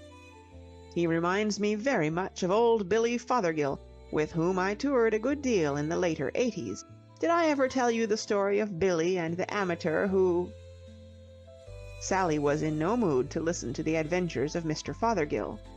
The old man's innocent criticism of Gerald had stabbed her deeply. A momentary impulse to speak hotly in his defense died away as she saw Mr. Fawcett's pale, worn old face. He had meant no harm, after all. How could he know what Gerald was to her? She changed the conversation abruptly. "Have you seen anything of Fillmore while I've been away?" "Fillmore? Why, yes, my dear. Curiously enough, I happened to run into him on Broadway only a few days ago. He seemed changed, less stiff and aloof than he had been for some time past. I may be wronging him, but there have been times of late when one might almost have fancied him a trifle upstage. All that was gone at our last encounter. He appeared glad to see me, and was most cordial." Sally found her composure restored. Her lecture on the night of the party had evidently, she thought, not been wasted. Mr. Fawcett, however, advanced another theory to account for the change in the man of destiny. "I rather fancy," he said, that the softening influence has been the young man's fiancée. What? Fillmore's not engaged? Did he not write and tell you? I suppose he was waiting to inform you when you returned. Yes, Fillmore is betrothed. The lady was with him when we met, a Miss Winch. In the profession, I understand. He introduced me, a very charming and sensible young lady, I thought. Sally shook her head. She can't be. Fillmore would never have got engaged to anyone like that. Was her hair crimson? Brown, if I recollect rightly. Very loud, I suppose, and overdressed? On the contrary, neat and quiet. You've made a mistake, said Sally decidedly. She can't have been like that. I shall have to look into this. It does seem hard that I can't go away for a few weeks without all my friends taking to beds of sickness and all my brothers getting ensnared by vampires. A knock at the door interrupted her complaint. Mrs. Meacher entered, ushering in a pleasant little man with spectacles and a black bag. The doctor to see you, Mr. Fawcett. Mrs. Meacher cast an appraising eye at the invalid, as if to detect symptoms of approaching discoloration. I've been telling him that what I think you've gotten is this here new Spanish influenza. 2 more deaths there were in the paper this morning, if you can believe what you see. I wonder, said the doctor, if you would mind going and bringing me a small glass of water. Why, sure. Not a large glass, a small glass. Just let the tap run for a few moments, and take care not to spill any as you come up the stairs. I always ask ladies, like our friend who has just gone, he added as the door closed, to bring me a glass of water. It keeps them amused and interested, and gets them out of the way, and they think I am going to do a conjuring trick with it. As a matter of fact, I'm going to drink it. Now let's have a look at you. The examination did not take long. At the end of it, the doctor seemed somewhat chagrined. Our good friend's diagnosis was correct. I'd give a leg to say it wasn't, but it was. It is this here new Spanish influenza. Not a bad attack. You want to stay in bed and keep warm, and I'll write you out a prescription. You ought to be nursed. Is this young lady a nurse? No, merely... Of course I'm a nurse, said Sally decidedly. It isn't difficult, is it, doctor? I know nurses smooth pillows. I can do that. Is there anything else? Their principal duty is to sit here and prevent the excellent and garrulous lady who has just left us from getting in. They must also be able to aim straight with a book or an old shoe if that small woolly dog I met downstairs tries to force an entrance. If you are equal to these tasks, I can leave the case in your hands with every confidence. But Sally, my dear, said Mr. Fawcett, concerned, you must not waste your time looking after me. You have 1,000 things to occupy you. There's nothing I want to do more than help you to get better. I'll just go out and send a wire, and then I'll be right back. 5 minutes later, Sally was in a Western Union office, telegraphing to Gerald that she would be unable to reach Detroit in time for the opening. End of Chapter 5. Chapter 6. First Aid for Fillmore. 1. It was not till the following Friday that Sally was able to start for Detroit. She arrived on the Saturday morning and drove to the Hotel Statler. Having ascertained that Gerald was stopping in the hotel, and having phoned up to his room to tell him to join her, she went into the dining room and ordered breakfast. She felt low-spirited as she waited for the food to arrive. The nursing of Mr. Fawcett had left her tired, and she had not slept well on the train. But the real cause of her depression was the fact that there had been a lack of enthusiasm in Gerald's greeting over the telephone just now. He had spoken listlessly, as though the fact of her returning after all these weeks was a matter of no account, and she felt hurt and perplexed. A cup of coffee had a stimulating effect. Men, of course, were always like this in the early morning. It would, no doubt, be a very different Gerald who would presently bound into the dining room, quickened and restored by a cold shower bath. In the meantime, here was food, and she needed it. She was pouring out her second cup of coffee when a stout young man, of whom she had caught a glimpse as he moved about that section of the hotel lobby which was visible through the open door of the dining room, came in and started peering about as though in search of someone. The momentary sight she had had of this young man had interested Sally. She had thought how extraordinarily like he was to her brother Fillmore. Now she perceived that it was Fillmore himself. Sally was puzzled. What could Fillmore be doing so far west? She had supposed him to be a permanent resident of New York. But of course your man of affairs and vast interests flits about all over the place. At any rate, here he was, and she called him. And after he had stood in the doorway looking in every direction except the right one for another minute, he saw her and came over to her table. "Why, Sally!" His manner, she thought, was nervous. One might almost have said embarrassed. She attributed this to a guilty conscience. Presently he would have to break to her the news that he had become engaged to be married without her sisterly sanction, and no doubt he was wondering how to begin. "What are you doing here? I thought you were in Europe." "I got back a week ago, but I've been nursing poor old Mr. Fawcett ever since then. He's been ill, poor old dear. I've come here to see Mr. Foster's play, The Primrose Way, you know. Is it a success?" "It hasn't opened yet." "Don't be silly, Phil. Do pull yourself together. It opened last Monday." "No, it didn't.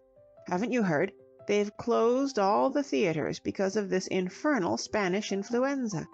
Nothing has been playing this week. You must have seen it in the papers."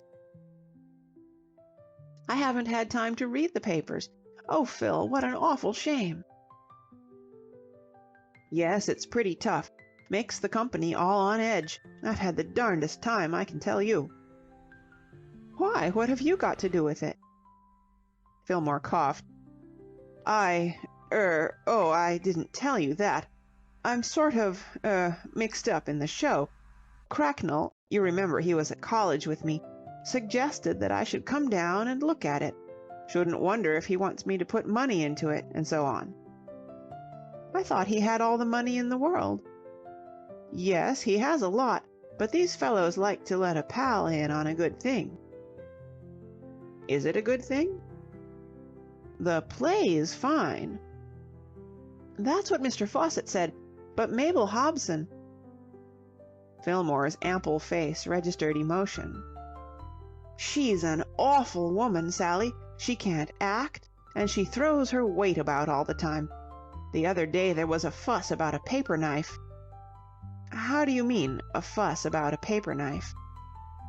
"One of the props, you know. It got mislaid. I'm certain it wasn't my fault."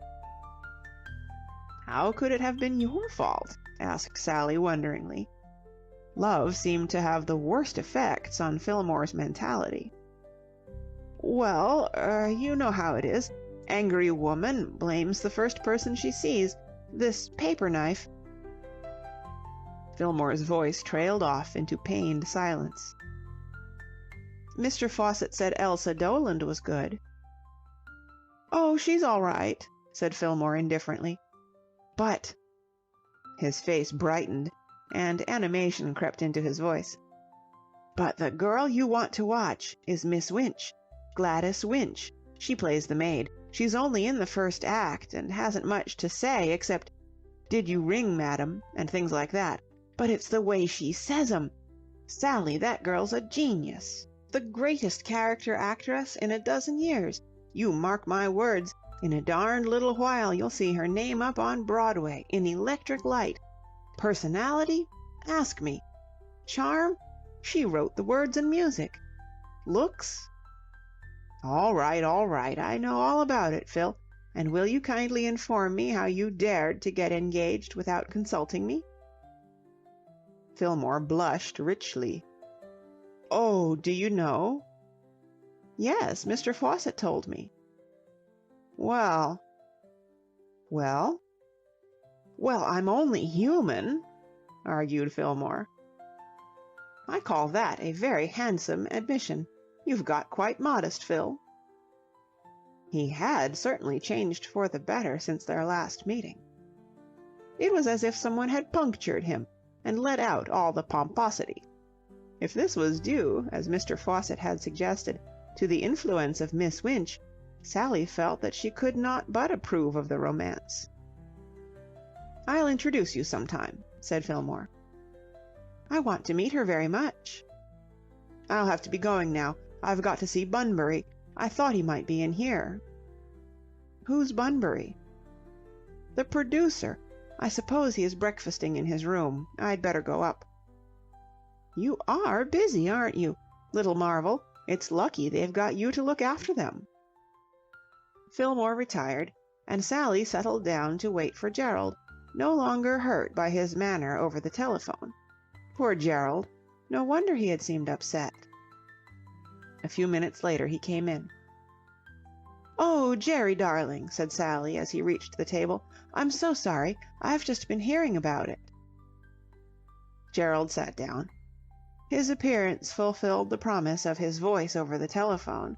A sort of nervous dullness wrapped him about like a garment. "It's just my luck," he said gloomily. "It's the kind of thing that couldn't happen to anyone but me. Damned fools! Where's the sense in shutting the theatres, even if there is influenza about? They let people jam against one another all day in the stores. If that doesn't hurt them, why should it hurt them to go to theatres? Besides, it's all infernal nonsense about this thing. I don't believe there is such a thing as Spanish influenza. People get colds in their heads and think they're dying. It's all a fake scare." "I don't think it's that," said Sally. "Poor Mr. Fawcett had it quite badly. That's why I couldn't come earlier." Gerald did not seem interested either by the news of Mr. Fawcett's illness, or by the fact that Sally, after delay, had at last arrived. He dug a spoon somberly into his grapefruit. "We've been hanging about here day after day, getting bored to death all the time. The company's going all to pieces. They're sick of rehearsing and rehearsing when nobody knows if we'll ever open. They were all keyed up a week ago, and they've been sagging ever since. It will ruin the play, of course. My first chance just chucked away." Sally was listening with a growing feeling of desolation. She tried to be fair, to remember that he had had a terrible disappointment and was under a great strain. And yet, it was unfortunate that self-pity was a thing she particularly disliked in a man. Her vanity, too, was hurt. It was obvious that her arrival, so far from acting as a magic restorative, had effected nothing. She could not help remembering, though it made her feel disloyal, what Mr. Fawcett had said about Gerald. She had never noticed before that he was remarkably self-centered, but he was thrusting the fact upon her attention now. "That Hobson woman is beginning to make trouble," went on Gerald, prodding in a despairing sort of way at scrambled eggs. "She ought never to have had the part, never. She can't handle it. Elsa Doland could play it 1,000 times better. I wrote Elsa in a few lines the other day, and the Hobson woman went right up in the air. You don't know what a star is till you've seen one of these promoted clothes props from the Follies trying to be one. It took me an hour to talk her round and keep her from throwing up her part." "Why not let her throw up her part?" "For heaven's sake, talk sense," said Gerald querulously. "Do you suppose that man Cracknell would keep the play on if she wasn't in it? He would close the show in a second, and where would I be then? You don't seem to realize that this is a big chance for me. I'd look a fool throwing it away." "I see," said Sally shortly. She had never felt so wretched in her life. Foreign travel, she decided, was a mistake. It might be pleasant and broadening to the mind, but it seemed to put you so out of touch with people when you got back. She analyzed her sensations, and arrived at the conclusion that what she was resenting was the fact that Gerald was trying to get the advantages of two attitudes simultaneously. A man in trouble may either be the captain of his soul, and superior to pity, or he may be a broken thing for a woman to pet and comfort. Gerald, it seemed to her, was advertising himself as an object for her commiseration, and at the same time raising a barrier against it. He appeared to demand her sympathy while holding himself aloof from it. She had the uncomfortable sensation of feeling herself shut out and useless. "By the way," said Gerald, "there's one thing. I have to keep her jollying along all the time, so for goodness sake don't go letting it out that we're engaged." Sally's chin went up with a jerk. This was too much. "If you find it a handicap being engaged to me—" "Don't be silly." Gerald took refuge in pathos. "Good God, it's tough. Here I am, worried to death, and you—" Before he could finish the sentence, Sally's mood had undergone one of those swift changes which sometimes made her feel that she must be lacking in character. A simple, comforting thought had come to her, altering her entire outlook. She had come off the train tired and gritty, and what seemed the general out-of-jointness of the world was entirely due, she decided, to the fact that she had not had a bath, and that her hair was all anyhow. She felt suddenly tranquil. If it was merely her grubby and dishevelled condition that made Gerald seem to her so different, all was well. She put her hand on his with a quick gesture of penitence. "I'm so sorry," she said. "I've been a brute, but I do sympathize, really." "I've had an awful time," mumbled Gerald. I know, but you never told me you were glad to see me." "Of course I'm glad to see you." "Why didn't you say so, then, you poor fish? And why didn't you ask me if I had enjoyed myself in Europe?" "Did you enjoy yourself?" "Yes, except that I missed you so much. There, now we can consider my lecture on foreign travel finished, and you can go on telling me your troubles." Gerald accepted the invitation. He spoke at considerable length, though with little variety. It appeared definitely established in his mind that Providence had invented Spanish influenza purely with a view to wrecking his future. But now he seemed less aloof, more open to sympathy. The brief thunderstorm had cleared the air. Sally lost that sense of detachment and exclusion which had weighed upon her. "Well," said Gerald at length, looking at his watch, "I suppose I had better be off." "Rehearsal?" "Yes, confound it. It's the only way of getting through the day. Are you coming along?" "I'll come directly I've unpacked and tidied myself up." "See you at the theatre, then." Sally went out and rang for the lift to take her up to her room. 2. The rehearsal had started when she reached the theatre.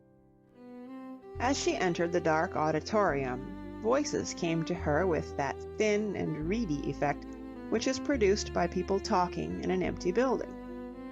She sat down at the back of the house, and, as her eyes grew accustomed to the gloom, was able to see Gerald sitting in the front row beside a man with a bald head fringed with orange hair, whom she took correctly to be Mr. Bunbury, the producer. Dotted about the house in ones and twos were members of the company whose presence was not required in the first act. On the stage, Elsa Doland, looking very attractive, was playing a scene with a man in a bowler hat. She was speaking a line as Sally came in.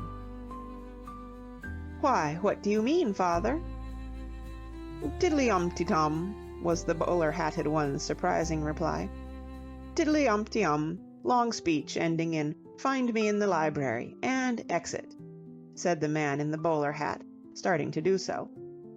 For the first time Sally became aware of the atmosphere of nerves. Mr. Bunbury, who seemed to be a man of temperament, picked up his walking-stick, which was leaning against the next seat, and flung it with some violence across the house. "For God's sake!" said Mr. Bunbury. "Now what?" inquired the bowler hat, interested, pausing halfway across the stage. "Do speak the lines, Teddy!" exclaimed Gerald. "Don't skip them in that sloppy fashion." "You don't want me to go over the whole thing?" asked the bowler hat, amazed. "Yes." Not the whole damn thing?" queried the bowler hat, fighting with incredulity. "This is a rehearsal," snapped Mr. Bunbury. "If we are not going to do it properly, what's the use of doing it at all?"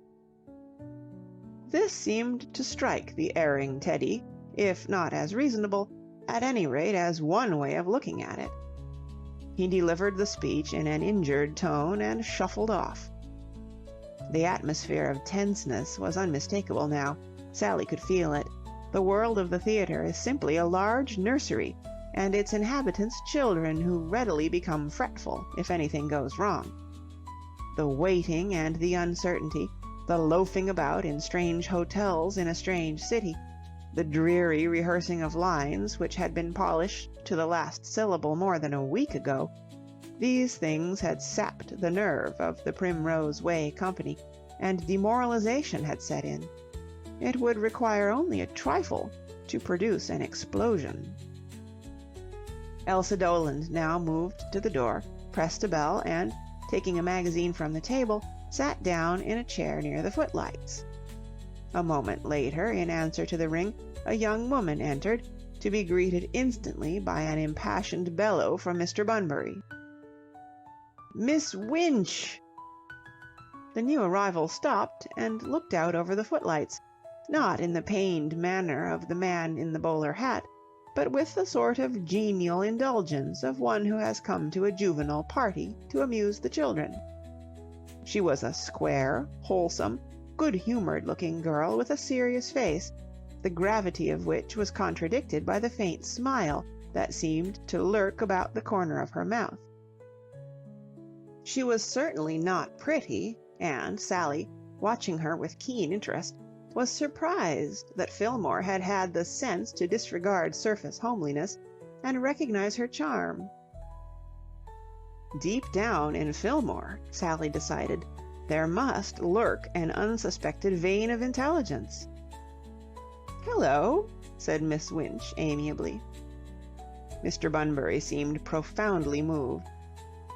"Miss Winch, did I or did I not ask you to refrain from chewing gum during rehearsal?" "That's right, so you did," admitted Miss Winch chummily. "Then why are you doing it?" Fillmore's fiancée revolved the criticized refreshment about her tongue for a moment before replying. "Bit of business," she announced at length. "What do you mean, a bit of business?" "Character stuff," explained Miss Winch in her pleasant, drawling voice. "Thought it out myself. Maids chew gum, you know." Mr. Bunbury ruffled his orange hair in an overwrought manner with the palm of his right hand. "Have you ever seen a maid?" he asked despairingly. "Yes, sir, and they chew gum." "I mean a parlour maid in a smart house," moaned Mr. Bunbury. "Do you imagine for a moment that in a house such as this is supposed to be, the parlour-maid would be allowed to come into the drawing-room champing that disgusting, beastly stuff?" Miss Winch considered the point. "Maybe you're right." She brightened. "Listen, great idea. Mr. Foster can write in a line for Elsa, calling me down, and another giving me a good comeback, and then another for Elsa saying something else, and then something really funny for me, and so on. We can work it up into a big comic scene. 5 or 6 minutes, all laughs." This ingenious suggestion had the effect of depriving the producer momentarily of speech, and while he was struggling for utterance, there dashed out from the wings a gorgeous being in blue velvet and a hat of such unimpeachable smartness that Sally ached at the sight of it with a spasm of pure envy. Say! Miss Mabel Hobson had practically every personal advantage which nature can bestow, with the exception of a musical voice. Her figure was perfect, her face beautiful, and her hair a mass of spun gold. But her voice, in moments of emotion, was the voice of a peacock. "Say, listen to me for just one moment." Mr. Bunbury recovered from his trance. "Miss Hobson, please." "Yes, that's all very well." You are interrupting the rehearsal." "You bet your sorrowful existence I'm interrupting the rehearsal," agreed Miss Hobson, with emphasis. "And if you want to make a little easy money, you go and bet somebody 10 seeds that I'm going to interrupt it again every time there's any talk of writing up any darned part in the show except mine. Write up other people's parts, not while I have my strength." A young man with butter-colored hair, who had entered from the wings in close attendance on the injured lady, attempted to calm the storm. "Now, sweetie." "Oh, can it, Reggie," said Miss Hobson curtly. Mr. Cracknell obediently canned it. He was not one of your brutal cavemen. He subsided into the recesses of a high collar, and began to chew the knob of his stick. "I'm the star," resumed Miss Hobson vehemently, "and if you think anybody else's part's going to be written up, well, pardon me while I choke with laughter. If so much as a syllable is written into anybody's part, I walk straight out on my 2 feet. You won't see me go, I'll be so quick." Mr. Bunbury sprang to his feet and waved his hands. "For heaven's sake, are we rehearsing, or is this a debating society? Miss Hobson, nothing is going to be written into anybody's part. Now are you satisfied?" "She said—" "Oh, never mind," observed Miss Winch equably. "It was only a random thought. Working for the good of the show all the time, that's me." "Now, sweetie," pleaded Mr. Cracknell, emerging from the collar like a tortoise. Miss Hobson reluctantly allowed herself to be reassured. "Oh, well, that's all right then, but don't forget I know how to look after myself," she said, stating a fact which was abundantly obvious to all who had had the privilege of listening to her. "Any raw work, and out I walk so quick it'll make you giddy." She retired, followed by Mr. Cracknell, and the wings swallowed her up. "Shall I say my big speech now?" inquired Miss Winch over the footlights. "Yes, yes, get on with the rehearsal. We've wasted half the morning." "Did you ring, madam?" said Miss Winch to Elsa, who had been reading her magazine placidly through the late scene. The rehearsal proceeded, and Sally watched it with a sinking heart. It was all wrong. Novice as she was in things theatrical, she could see that. There was no doubt that Miss Hobson was superbly beautiful, and would have shed luster on any part which involved the minimum of words and the maximum of clothes. But in the pivotal role of a serious play, her very physical attributes only served to emphasize and point again her hopeless incapacity. Sally remembered Mr. Fawcett's story of the lady who got the bird at Wigan. She did not see how history could fail to repeat itself. The theatrical public of America will endure much from youth and beauty, but there is a limit. A shrill, passionate cry from the front row, and Mr. Bunbury was on his feet again. Sally could not help wondering whether things were going particularly wrong today, or whether this was one of Mr. Bunbury's ordinary mornings. "Miss Hobson!" The action of the drama had just brought that emotional lady on left center, and had taken her across to the desk which stood on the other side of the stage. The desk was an important feature of the play, for it symbolized the absorption in business which, exhibited by her husband, was rapidly breaking Miss Hobson's heart. He loved his desk better than his young wife. That was what it amounted to, and no wife can stand that sort of thing. "Oh, gee," said Miss Hobson, ceasing to be the distressed wife, and becoming the offended star. "What's it this time?" "I suggested at the last rehearsal, and at the rehearsal before, and the rehearsal before that on that line you should pick up the paper knife and toy negligently with it. You did it yesterday, and today you've forgotten it again." "My God!" cried Miss Hobson, wounded to the quick. "If this don't beat everything! How the heck can I toy negligently with a paper knife when there's no paper knife for me to toy negligently with?" "The paper knife is on the desk." "It's not on the desk." "No paper knife?" No paper knife, and it's no good picking on me. I'm the star, not the assistant stage manager. If you're going to pick on anybody, pick on him." The advice appeared to strike Mr. Bunbury as good. He threw back his head and bayed like a bloodhound.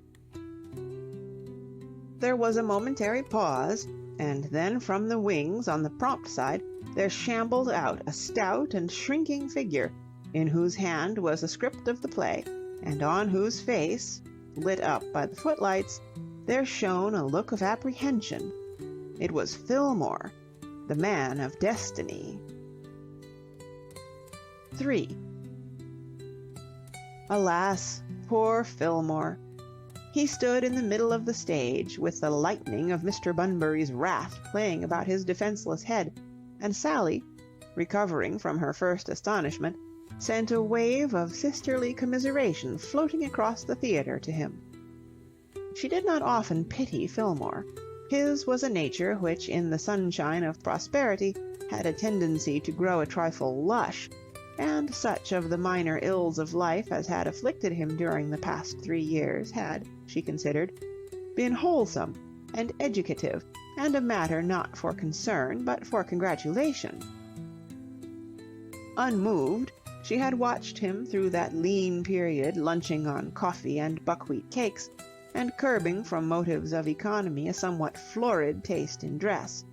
But this was different. This was tragedy. Somehow or other, blasting disaster must have smitten the Fillmore bankroll, and he was back where he had started.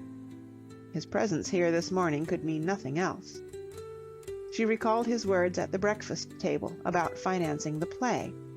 How like Fillmore to try to save his face for the moment with an outrageous bluff, though well aware that he would have to reveal the truth sooner or later. She realized how he must have felt when he had seen her at the hotel. Yes, she was sorry for Fillmore. And as she listened to the fervent eloquence of Mr. Bunbury, she perceived that she had every reason to be. Fillmore was having a bad time. One of the chief articles of faith in the creed of all theatrical producers is that if anything goes wrong, it must be the fault of the assistant stage manager, and Mr. Bunbury was evidently orthodox in his views. He was showing oratorical gifts of no mean order. The paper knife seemed to inspire him. Gradually, Sally began to get the feeling that this harmless, necessary stage property was the source from which sprang most, if not all, of the trouble in the world. It had disappeared before. Now it had disappeared again. Could Mr. Bunbury go on struggling in a universe where this sort of thing happened? He seemed to doubt it. Being a red-blooded, 100% American man, he would try hard, but it was 100 to 1 shot that he would get through. He had asked for a paper knife. There was no paper knife. Why was there no paper knife? Where was the paper knife, anyway?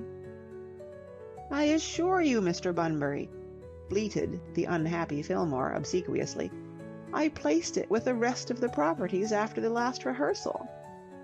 "You couldn't have done." "I assure you I did." "And it walked away, I suppose," said Miss Hobson with cold scorn, pausing in the operation of brightening up her lower lip with a lipstick. A calm, clear voice spoke. "It was taken away," said the calm, clear voice. Miss Winch had added herself to the symposium. She stood beside Fillmore, chewing placidly. It took more than raised voices and gesticulating hands to disturb Miss Winch. "Miss Hobson took it," she went on in her cozy, drawling voice. "I saw her." Sensation in court. The prisoner, who seemed to feel his position deeply, cast a pop-eyed glance full of gratitude at his advocate. Mr. Bunbury, in his capacity of prosecuting attorney, ran his fingers through his hair in some embarrassment, for he was regretting now that he had made such a fuss. Miss Hobson, thus assailed by an underling, spun round and dropped the lipstick, which was neatly retrieved by the assiduous Mr. Cracknell. Mr. Cracknell had his limitations, but he was rather good at picking up lipsticks. "What's that? I took it? I never did anything of the sort." "Miss Hobson took it after the rehearsal yesterday," drawled Gladys Winch, addressing the world in general, "and threw it negligently at the theatre cat." Miss Hobson seemed taken aback. Her composure was not restored by Mr. Bunbury's next remark. The producer, like his company, had been feeling the strain of the past few days, and, though as a rule he avoided anything in the nature of a clash with the temperamental star, this matter of the missing paper-knife had bitten so deeply into his soul that he felt compelled to speak his mind. "In future, Miss Hobson, I should be glad if, when you wish to throw anything at the cat, you would not select a missile from the property box. Good heavens!" he cried, stung by the way fate was maltreating him. "I have never experienced anything like this before. I have been producing plays all my life, and this is the first time this has happened. I have produced Nazimova.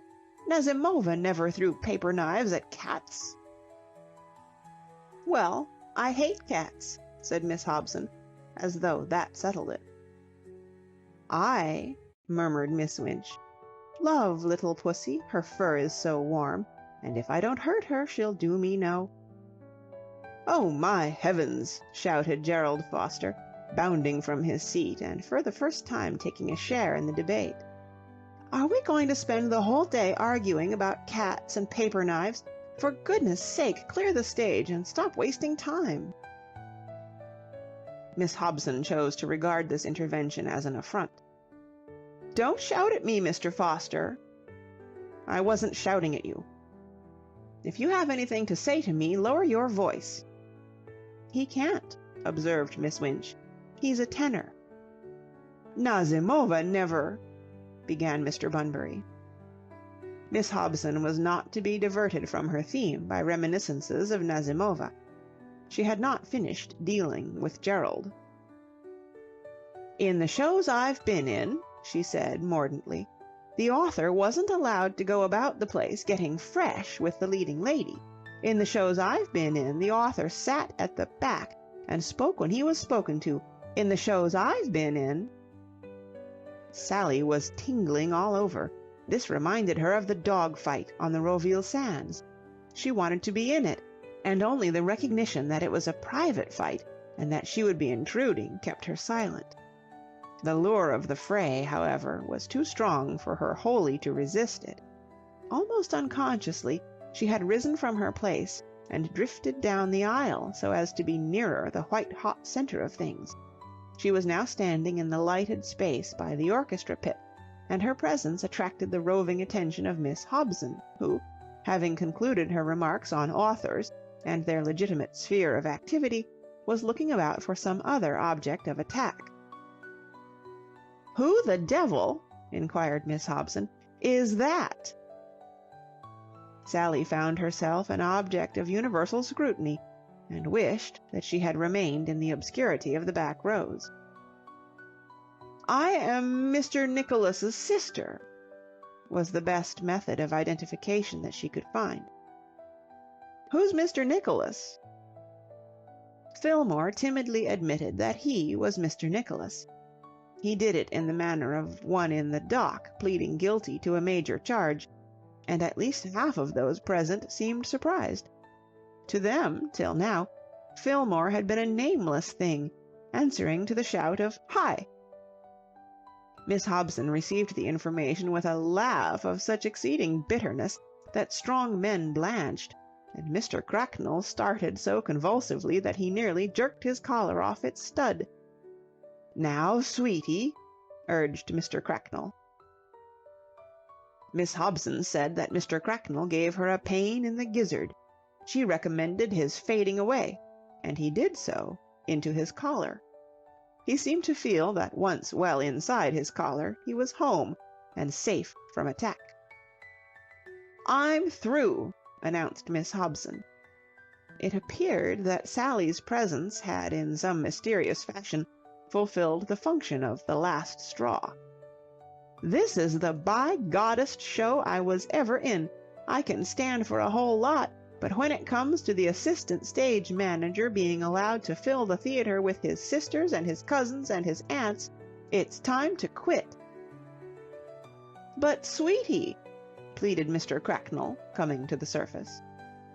"Oh, go and choke yourself," said Miss Hobson crisply, and swinging round like a blue panther, she strode off. A door banged, and the sound of it seemed to restore Mr. Cracknell's power of movement. He, too, shot upstage and disappeared. "Hello, Sally," said Elsa Doland, looking up from her magazine. The battle, raging all around her, had failed to disturb her detachment. "When did you get back?" Sally trotted up the steps which had been propped against the stage to form a bridge over the orchestra pit. "Hello, Elsa." The late debaters had split into groups. Mr. Bunbury and Gerald were pacing up and down the central aisle, talking earnestly. Fillmore had subsided into a chair. "Do you know Gladys Winch?" asked Elsa. Sally shook hands with the placid lodestar of her brother's affections. Miss Winch, on closer inspection, proved to have deep gray eyes and freckles. Sally's liking for her increased. "Thank you for saving Fillmore from the wolves," she said. "They would have torn him in pieces but for you." "Oh, I don't know," said Miss Winch. "It was noble." "Oh, well." "I think," said Sally, "I'll go and have a talk with Fillmore. He looks as though he wanted consoling." She made her way to that picturesque ruin. 4. Fillmore had the air of a man who thought it wasn't loaded. A wild, startled expression had settled itself upon his face, and he was breathing heavily. "Cheer up," said Sally. Fillmore jumped like a stricken jelly. "Tell me all," said Sally, sitting down beside him. "I leave you a gentleman of large and independent means, and I come back and find you one of the wage slaves again. How did it all happen?" "Sally," said Fillmore, "I will be frank with you. Can you lend me $10? "I don't see how you make that out an answer to my question, but here you are." "Thanks." Fillmore pocketed the bill. "I'll let you have it back next week. I want to take Miss Winch out to lunch." "If that's what you want it for, don't look on it as a loan. Take it as a gift, with my blessing thrown in." She looked over her shoulder at Miss Winch, who, the cares of rehearsal being temporarily suspended, was practicing golf shots with an umbrella at the other side of the stage. "However did you have the sense to fall in love with her, Phil?" "Do you like her?" asked Fillmore, brightening. "I love her." "I knew you would. She's just the right girl for me, isn't she?" "She certainly is." "So sympathetic?" "Yes." "So kind?"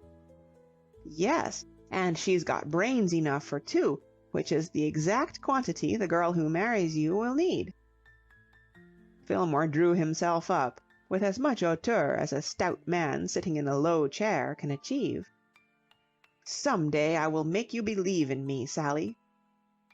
"Less of the merchant prince, my lad," said Sally firmly. "You just confine yourself to explaining how you got this way, instead of taking up my valuable time telling me what you mean to do in the future. You've lost all your money?" "I have suffered certain reverses," said Fillmore with dignity, "which have left me temporarily... yes, every bean," he concluded simply. "How?" "Well..." Fillmore hesitated. "I've had bad luck, you know. First, I bought Consolidated Rails for the rise, and they fell, so that went wrong." "Yes?" "And then I bought Russian rubles for the fall, and they rose, so that went wrong." "Good gracious! Why, I've heard all this before." "Who told you?" "No, I remember now. It's just that you remind me of a man I met at Roville. He was telling me the story of his life, and how he had made a hash of everything. Well, that took all you had, I suppose." "Not quite. I had a few thousand left, and I went into a deal that really did look cast iron." "And that went wrong?" "It wasn't my fault," said Fillmore querulously. "It was just my poisonous luck. A man I knew got me to join a syndicate which had bought up a lot of whiskey. The idea was to ship it into Chicago in herring barrels. We should have cleaned up big, only a mutt of a detective took it into his darned head to go fooling about with a crowbar. Officious ass. It wasn't as if the barrels weren't labeled herrings as plainly as they could be," said Fillmore with honest indignation. He shuddered. "I nearly got arrested." "But that went wrong? Well, that's something to be thankful for. Stripes wouldn't suit your figure." Sally gave his arm a squeeze. She was very fond of Fillmore, though for the good of his soul she generally concealed her affection beneath a manner which she had once compared, not without some reason, to that of a governess who had afflicted their mutual childhood. "Never mind, you poor, ill-used martyr. Things are sure to come right. We shall see you a millionaire some day, and, oh heavens, Brother Fillmore, what a bore you'll be when you are! I can just see you being interviewed and giving hints to young men on how to make good. Mr. Nicholas attributes his success to sheer hard work. He can lay his hand on his bulging waistcoat and say that he has never once indulged in those rash, get-rich-quick speculations where you buy for the rise and watch things fall, and then rush out and buy for the fall and watch 'em rise. Phil, I'll tell you what I'll do. They all say it's the first bit of money that counts in building a vast fortune. I'll lend you some of mine." "You will? Sally, I always said you were an ace." "I never heard you. You oughtn't to mumble so." "Will you lend me $20,000? Sally patted his hand soothingly. "Come slowly down to earth," she said. "200 was the sum I had in mind." "I want 20,000. "You'd better rob a bank. Any policeman will direct you to a good bank." "I'll tell you why I want 20,000. "You might just mention it." "If I had 20,000, I'd buy this production from Cracknell. He'll be back in a few minutes to tell us that the Hobson woman has quit, and if she really has, you take it from me that he will close the show. And even if he manages to jolly her along this time and she comes back, it's going to happen sooner or later. It's a shame to let a show like this close. I believe in it, Sally. It's a darn good play. With Elsa Doland in the big part, it couldn't fail." Sally started. Her money was too recent for her to have grown fully accustomed to it, and she had never realized that she was in a position to wave a wand and make things happen on any big scale. The financing of a theatrical production had always been to her something mysterious and out of the reach of ordinary persons like herself. Fillmore, that spacious thinker, had brought it into the sphere of the possible. "He'd sell for less than that, of course, but one would need a bit in hand.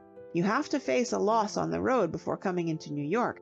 I'd give you 10% on your money, Sally." Sally found herself wavering. The prudent side of her nature, which hitherto had steered her safely through most of life's rapids, seemed oddly dormant. Subconsciously she was aware that on past performances Fillmore was decidedly not the man to be allowed control of anybody's little fortune, but somehow the thought did not seem to grip her. He had touched her imagination. "It's a gold mine." Sally's prudent side stirred in its sleep. Fillmore had chosen an unfortunate expression. To the novice in finance, the word gold mine had repellent associations. If there was one thing in which Sally had proposed not to invest her legacy, it was a gold mine. What she had had in view, as a matter of fact, had been one of those little fancy shops which are called Ye Blue Bird or Ye Corner Shop, or something like that, where you sell exotic bric-a-brac to the wealthy at extortionate prices. She knew 2 girls who were doing splendidly in that line. As Fillmore spoke those words, Ye Corner shop suddenly looked very good to her. At this moment, however, two things happened. Gerald and Mr. Bunbury, in the course of their perambulations, came into the glow of the footlights, and she was able to see Gerald's face, and at the same time Mr. Reginald Cracknell hurried on to the stage, his whole demeanour that of the bearer of evil tidings. The sight of Gerald's face annihilated Sally's prudence at a single stroke. Ye Corner shop, which a moment before had been shining brightly before her mental eye, flickered and melted out. The whole issue became clear and simple. Gerald was miserable, and she had it in her power to make him happy. He was sullenly awaiting disaster, and she, with a word, could avert it. She wondered that she had ever hesitated. "All right," she said simply. Fillmore quivered from head to foot. A powerful electric shock could not have produced a stronger convulsion. He knew Sally of old as cautious and clear-headed, by no means to be stampeded by a brother's eloquence, and he had never looked on this thing as anything better than 100-to-1 shot. "You'll do it?" he whispered, and held his breath. After all, he might not have heard correctly. "Yes." All the complex emotion in Fillmore's soul found expression in one vast whoop. It rang through the empty theatre like the last trump, beating against the back wall and rising in hollow echoes to the very gallery. Mr. Bunbury, conversing in low undertones with Mr. Cracknell across the footlights, shied like a startled mule. There was reproach and menace in the look he cast at Fillmore, and a minute earlier it would have reduced that financial magnate to apologetic pulp. But Fillmore was not to be intimidated now by a look. He strode down to the group at the footlights. "Cracknell," he said importantly, "one moment. I should like a word with you." End of Chapter 6. Chapter 7. Some Meditations on Success. If actors and actresses are like children, in that they are readily depressed by disaster, they have the child's compensating gift of being easily uplifted by good fortune. It amazed Sally that any one mortal should have been able to spread such universal happiness as she had done by the simple act of lending her brother Fillmore $20,000. If the millennium had arrived, the members of the Primrose Way Company could not have been on better terms with themselves. The lethargy and dispiritedness caused by their week of inaction fell from them like a cloak. The sudden elevation of that creature of the abyss, the assistant stage manager, to the dizzy height of proprietor of the show, appealed to their sense of drama. Most of them had played in pieces where much the same thing had happened to the persecuted heroine round about 11 o'clock, and the situation struck them as theatrically sound. Also, now that she had gone, the extent to which Miss Hobson had acted as a blight was universally recognized. A spirit of optimism reigned, and cheerful rumors became current. The bowler-hatted Teddy had it straight from the lift boy at his hotel that the ban on the theaters was to be lifted on Tuesday at the latest, while no less an authority than the cigar-stand girl at the Pontchartrain had informed the man who played the butler that Toledo and Cleveland were opening tomorrow. It was generally felt that the sun was bursting through the clouds, and that fate would soon despair of the hopeless task of trying to keep good men down. Fillmore was himself again. We all have our particular mode of self-expression in moments of elation. Fillmore's took the shape of buying a new waistcoat and 100 half-dollar cigars, and being very fussy about what he had for lunch. It may have been an optical illusion, but he appeared to Sally to put on at least 6 pounds in weight on the first day of the new regime. As a serf looking after paper knives and other properties, he had been, for him, almost slim. As a manager he blossomed out into soft billowy curves, and when he stood on the sidewalk in front of the theater, gloating over the new posters which bore the legend, Fillmore Nicholas presents. The populace had to make a detour to get round him.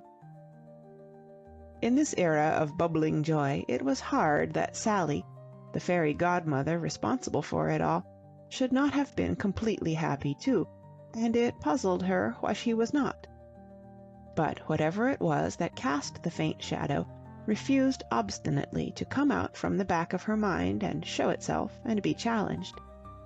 It was not till she was out driving in a hired car with Gerald one afternoon on Belle Isle that enlightenment came. Gerald, since the departure of Miss Hobson, had been at his best. Like Fillmore, he was a man who responded to the sunshine of prosperity. His moodiness had vanished, and all his old charm had returned. And yet, it seemed to Sally, as the car slid smoothly through the pleasant woods and fields by the river, that there was something that jarred. Gerald was cheerful and talkative. He, at any rate, found nothing wrong with life. He held forth spaciously on the big things he intended to do. "If this play gets over, and it's going to, I'll show 'em." His jaw was squared, and his eyes glowed as they stared into the inviting future. "One success, that's all I need, then watch me. I haven't had a chance yet, but—" His voice rolled on, but Sally had ceased to listen. It was the time of year when the chill of evening follows swiftly on the mellow warmth of afternoon. The sun had gone behind the trees, and a cold wind was blowing up from the river. And quite suddenly, as though it was the wind that had cleared her mind, she understood what it was that had been lurking at the back of her thoughts. For an instant it stood out nakedly, without concealment, and the world became a forlorn place. She had realized the fundamental difference between man's outlook on life and woman's. Success. How men worshipped it, and how little of themselves they had to spare for anything else. Ironically, it was the theme of this very play of Gerald's which she had saved from destruction. Of all the men she knew, how many had any view of life except as a race which they must strain every nerve to win, regardless of what they missed by the wayside in their haste? Fillmore, Gerald, all of them. There might be a woman in each of their lives, but she came second, an afterthought, a thing for their spare time. Gerald was everything to her.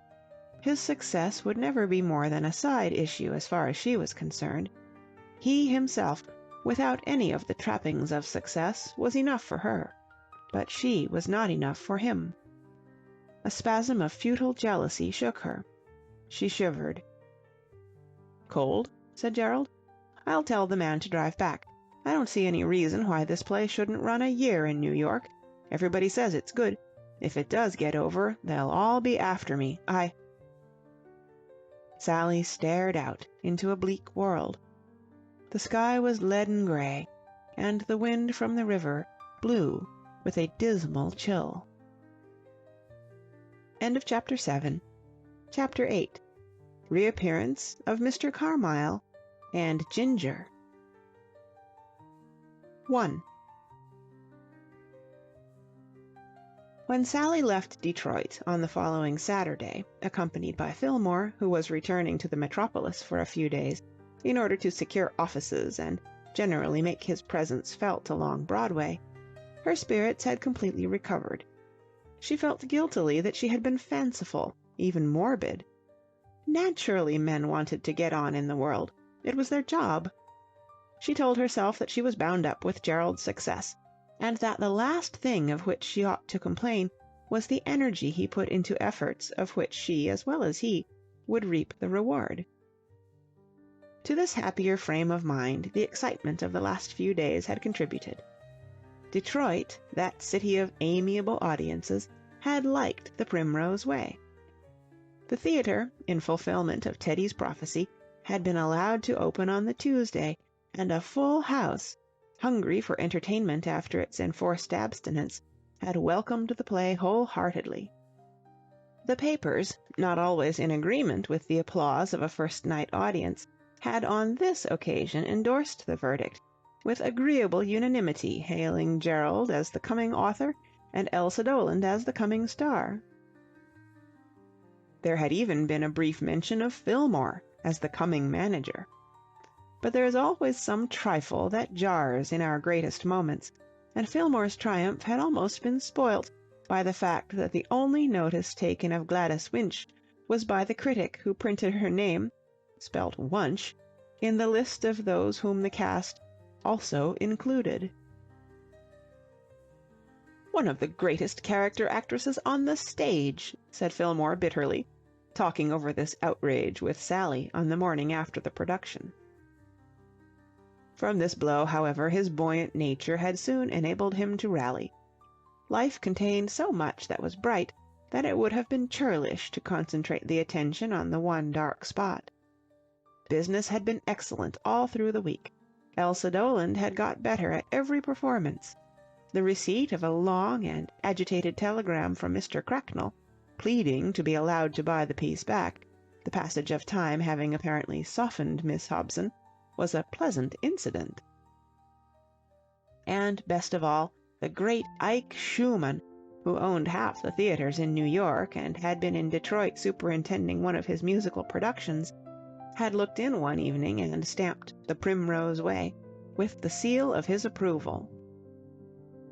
As Fillmore sat opposite Sally on the train, he radiated contentment and importance. "Yes, do," said Sally, breaking a long silence.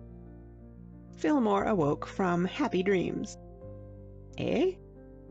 "I said, yes, do. I think you owe it to your position." "Do what?" "Buy a fur coat. Wasn't that what you were meditating about?" "Don't be a chump," said Fillmore, blushing nevertheless. It was true that, once or twice during the past week, he had toyed negligently, as Mr. Bunbury would have said, with the notion, and why not? A fellow must keep warm. "With an astrakhan collar," insisted Sally. "As a matter of fact," said Fillmore loftily, his great soul ill-attuned to this badinage, "what I was really thinking about at the moment was something Ike said." "Ike?" "Ike Schumann. He's on the train. I met him just now." "We call him Ike?" "Of course I call him Ike," said Fillmore heatedly. "Everyone calls him Ike." "He wears a fur coat," Sally murmured. Fillmore registered annoyance. "I wish you wouldn't keep on harping on that damned coat. And anyway, why shouldn't I have a fur coat?" "Phil, how can you be so brutal as to suggest that I ever said you shouldn't? Why, I'm one of the strongest supporters of the fur coat, with big cuffs, and you must roll up Fifth Avenue in your car, and I'll point and say, 'That's my brother.' Your brother? No. He is, really. You're joking. Why, that's the great Fillmore Nicholas. I know, but he really is my brother, and I was with him when he bought that coat." "Do leave off about the coat." "And it isn't only the coat," I shall say. "It's what's underneath, tucked away inside that mass of fur, dodging about behind that dollar cigar, is one to whom we point with pride." Fillmore looked coldly at his watch. "I've got to go and see Ike Schumann." "We are in hourly consultation with Ike." "He wants to see me about the show. He suggests putting it into Chicago before opening in New York." "Oh, no!" cried Sally, dismayed. "Why not?" Sally recovered herself. Identifying Gerald so closely with his play, she had supposed for a moment that if the piece opened in Chicago, it would mean a further prolonged separation from him. But of course there would be no need, she realized, for him to stay with the company after the first day or two. "You're thinking that we ought to have a New York reputation before tackling Chicago. There's a lot to be said for that. Still, it works both ways. A Chicago run would help us in New York. Well, I'll have to think it over," said Fillmore importantly. "I'll have to think it over." He mused, with drawn brows. "All wrong," said Sally. "Eh?" "Not a bit like it. The lips should be compressed, and the forefinger of the right hand laid in a careworn way against the right temple. You've a lot to learn, Phil." "Oh, stop it." "Fillmore Nicholas," said Sally, "if you knew what pain it gives me to josh my only brother, you'd be sorry for me. But you know it's for your good. Now run along and put Ike out of his misery. I know he's waiting for you with his watch out. You do think he'll come, Miss Nicholas?" were his last words to me as he stepped on the train, and oh, Phil, the yearning in his voice. "Why, of course he will, Mr. Schumann," I said. "For all his exalted position, my brother is kindliness itself. Of course he'll come." "If I could only think so," he said, with a gulp. "If I could only think so. But you know what these managers are. 1,000 calls on their time. They get brooding on their fur coats and forget everything else." "Have no fear, Mr. Schumann," I said. "Fillmore Nicholas is a man of his word." She would have been willing, for she was a girl who never believed in sparing herself where it was a question of entertaining her nearest and dearest, to continue the dialogue, but Fillmore was already moving down the car, his rigid back a silent protest against sisterly levity. Sally watched him disappear, then picked up a magazine and began to read. She had just finished tracking a story of gripping interest through a jungle of advertisements, only to find that it was in 2 parts, of which the one she was reading was the first, when a voice spoke. "How do you do, Miss Nicholas?" Into the seat before her, recently released from the weight of the coming manager, Bruce Carmyle, of all people in the world, insinuated himself with that well-bred air of deferential restraint which never left him. 2. Sally was considerably startled. Everybody travels nowadays, of course, and there is nothing really remarkable in finding a man in America whom you had supposed to be in Europe, but nevertheless she was conscious of a dream-like sensation, as though the clock had been turned back and a chapter of her life reopened which she had thought closed forever. "Mr. Carmyle!" she cried. If Sally had been constantly in Bruce Carmyle's thoughts since they had parted on the Paris express, Mr. Carmyle had been very little in Sally's, so little indeed that she had had to search her memory for a moment before she identified him. "We're always meeting on trains, aren't we?" she went on, her composure returning. "I never expected to see you in America. I came over." Sally was tempted to reply that she gathered that, but a sudden embarrassment curbed her tongue. She had just remembered that at their last meeting she had been abominably rude to this man. She was never rude to anyone without subsequent remorse. She contented herself with a tame "Yes." "Yes," said Mr. Carmyle. "It is a good many years since I have taken a real holiday. My doctor seemed to think I was a trifle run down. It seemed a good opportunity to visit America." "Everybody," said Mr. Carmyle oracularly, endeavoring, as he had often done since his ship had left England, to persuade himself that his object in making the trip had not been merely to renew his acquaintance with Sally. "Everybody ought to visit America at least once. It is part of one's education." "And what are your impressions of our glorious country?" said Sally, rallying. Mr. Carmyle seemed glad of the opportunity of lecturing on an impersonal subject. He, too, though his face had shown no trace of it, had been embarrassed in the opening stages of the conversation. The sound of his voice restored him. "I have been visiting Chicago," he said, after a brief travelogue. "Oh." "A wonderful city." "I've never seen it. I've come from Detroit." "Yes, I heard you were in Detroit." Sally's eyes opened. "You heard I was in Detroit? Good gracious, how?"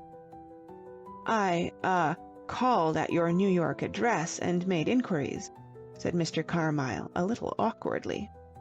"But how did you know where I lived?" "My cousin, Lancelot told me." Sally was silent for a moment. She had much the same feeling that comes to the man in the detective story who realizes that he is being shadowed. Even if this almost complete stranger had not actually come to America in direct pursuit of her, there was no disguising the fact that he evidently found her an object of considerable interest. It was a compliment, but Sally was not at all sure that she liked it. Bruce Carmyle meant nothing to her, and it was rather disturbing to find that she was apparently of great importance to him. She seized on the mention of Ginger as a lever for diverting the conversation from its present too intimate course. "How is Mr. Kemp?" she asked. Mr. Carmyle's dark face seemed to become a trifle darker. "We have had no news of him," he said shortly. "No news? How do you mean? You speak as though he had disappeared." "He has disappeared." "Good heavens! When?" "Shortly after I saw you last." "Disappeared?" Mr. Carmyle frowned. Sally, watching him, found her antipathy stirring again. There was something about this man which she had disliked instinctively from the first, a sort of hardness. "But where has he gone to?" "I don't know." Mr. Carmyle frowned again. The subject of Ginger was plainly a sore one. "And I don't want to know," he went on heatedly, a dull flush rising in the cheeks which Sally was sure he had to shave twice a day. "I don't care to know. The family have washed their hands of him. For the future he may look after himself as best he can. I believe he is off his head." Sally's rebellious temper was well ablaze now, but she fought it down. She would dearly have loved to give battle to Mr. Carmyle. It was odd, she felt, how she seemed to have constituted herself Ginger's champion and protector, but she perceived that, if she wished, as she did, to hear more of her red-headed friend, he must be humored and conciliated. But what happened? What was all the trouble about? Mr. Carmyle's eyebrows met. "He insulted his Uncle Donald. He insulted him grossly. The one man in the world he should have made a point of... keeping in with? Yes, his future depended upon him." "But what did he do?" cried Sally, trying hard to keep a thoroughly reprehensible joy out of her voice. "I have heard no details. My uncle is reticent as to what actually took place. He invited Lancelot to dinner to discuss his plans, and it appears that Lancelot defied him. Defied him! He was rude and insulting. My uncle refuses to have anything more to do with him. Apparently the young fool managed to win some money at the tables in Roville, and this seems to have turned his head completely. My uncle insists that he is mad. I agree with him. Since the night of that dinner nothing has been heard of Lancelot." Mr. Carmyle broke off to brood once more, and before Sally could speak, the impressive bulk of Fillmore loomed up in the aisle beside them. Explanations seemed to Fillmore to be in order. He cast a questioning glance at the mysterious stranger who, in addition to being in conversation with his sister, had collared his seat. "Oh, hello, Phil," said Sally. "Fillmore, this is Mr. Carmyle. We met abroad. My brother Fillmore, Mr. Carmyle." Proper introduction having been thus effected, Fillmore approved of Mr. Carmyle. His air of being someone in particular appealed to him. "Strange, you meeting again like this," he said affably.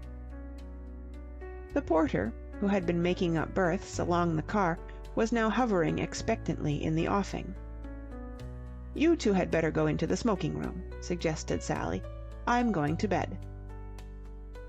She wanted to be alone, to think. Mr. Carmyle's tale of a roused and revolting Ginger had stirred her. The two men went off to the smoking-room, and Sally found an empty seat and sat down to wait for her berth to be made up. She was aglow with a curious exhilaration. So Ginger had taken her advice. Excellent Ginger! She felt proud of him. She also had that feeling of complacency, amounting almost to sinful pride, which comes to those who give advice and find it acted upon. She had the emotions of a creator. After all, Had she not created this new Ginger? It was she who had stirred him up.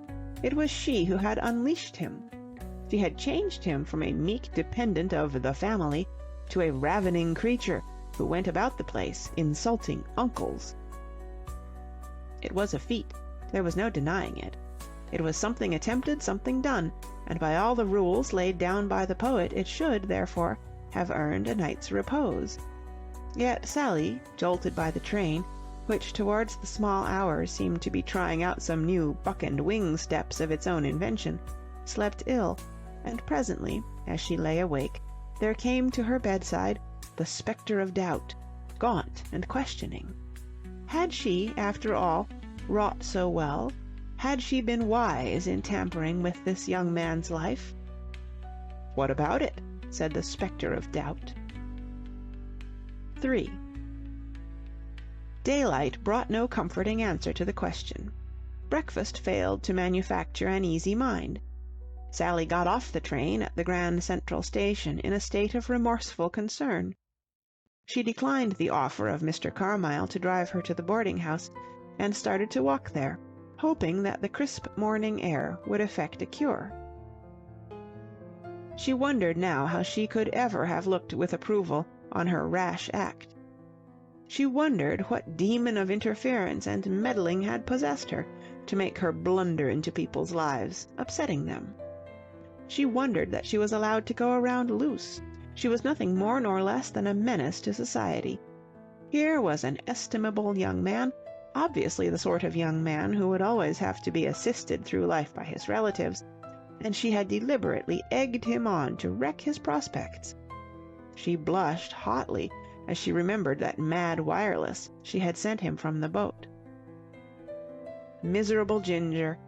She pictured him, his little stock of money gone, wandering footsore about London, seeking in vain for work, forcing himself to call on Uncle Donald, being thrown down the front steps by haughty footmen, sleeping on the embankment, gazing into the dark waters of the Thames with the stare of hopelessness, climbing to the parapet and... "Ugh!" said Sally. She had arrived at the door of the boarding-house, and Mrs. Meacher was regarding her with welcoming eyes, little knowing that to all practical intents and purposes she had slain in his prime a red-headed young man of amiable manners and, when not ill-advised by meddling, muddling females, of excellent behavior.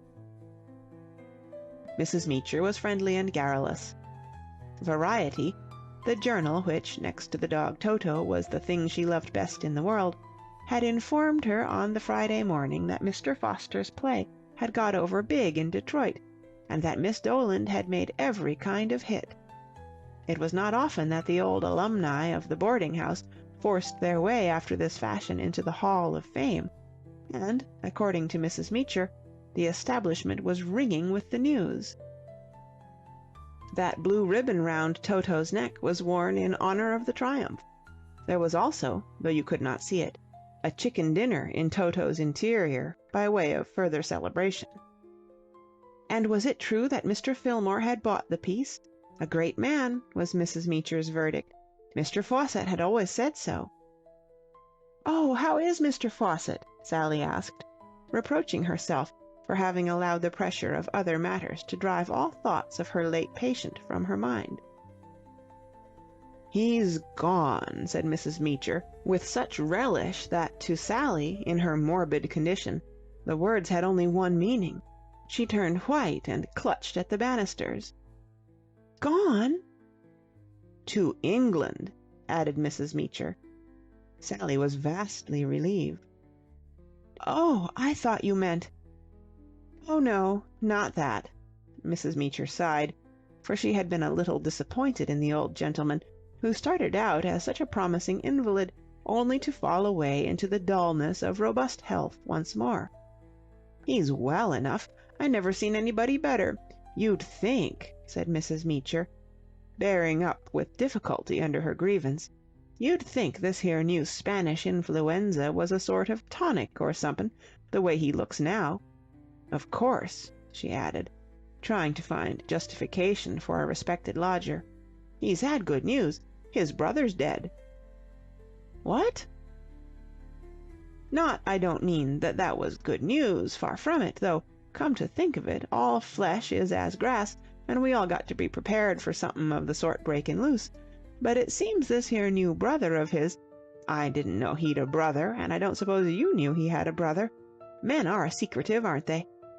This brother of his has left him a parcel of money, and Mr. Fawcett he had to get on the Wednesday boat quick as he could and go right over to the other side to look after things. Wind up the estate, I believe they call it. Left in an awful hurry, he did. Sent his love to you and said he'd write. Funny him having a brother now, wasn't it? Not, said Mrs. Meacher, at heart a reasonable woman, that folks don't have brothers. I got two myself, one in Portland, Oregon, and the other goodness knows where he is. But what I'm trying to say... Sally disengaged herself and went up to her room. For a brief while, the excitement which comes of hearing good news about those of whom we are fond acted as a stimulant, and she felt almost cheerful. Dear old Mr. Fawcett! She was sorry for his brother, of course, though she had never had the pleasure of his acquaintance, and had only just heard that he had ever existed, but it was nice to think that her old friend's remaining years would be years of affluence. Presently, however, she found her thoughts wandering back into their melancholy groove. She threw herself wearily on the bed.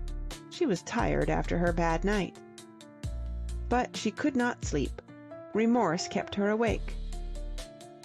Besides, she could hear Mrs. Meacher prowling disturbingly about the house, apparently in search of someone, her progress indicated by creaking boards and the strenuous yapping of Toto.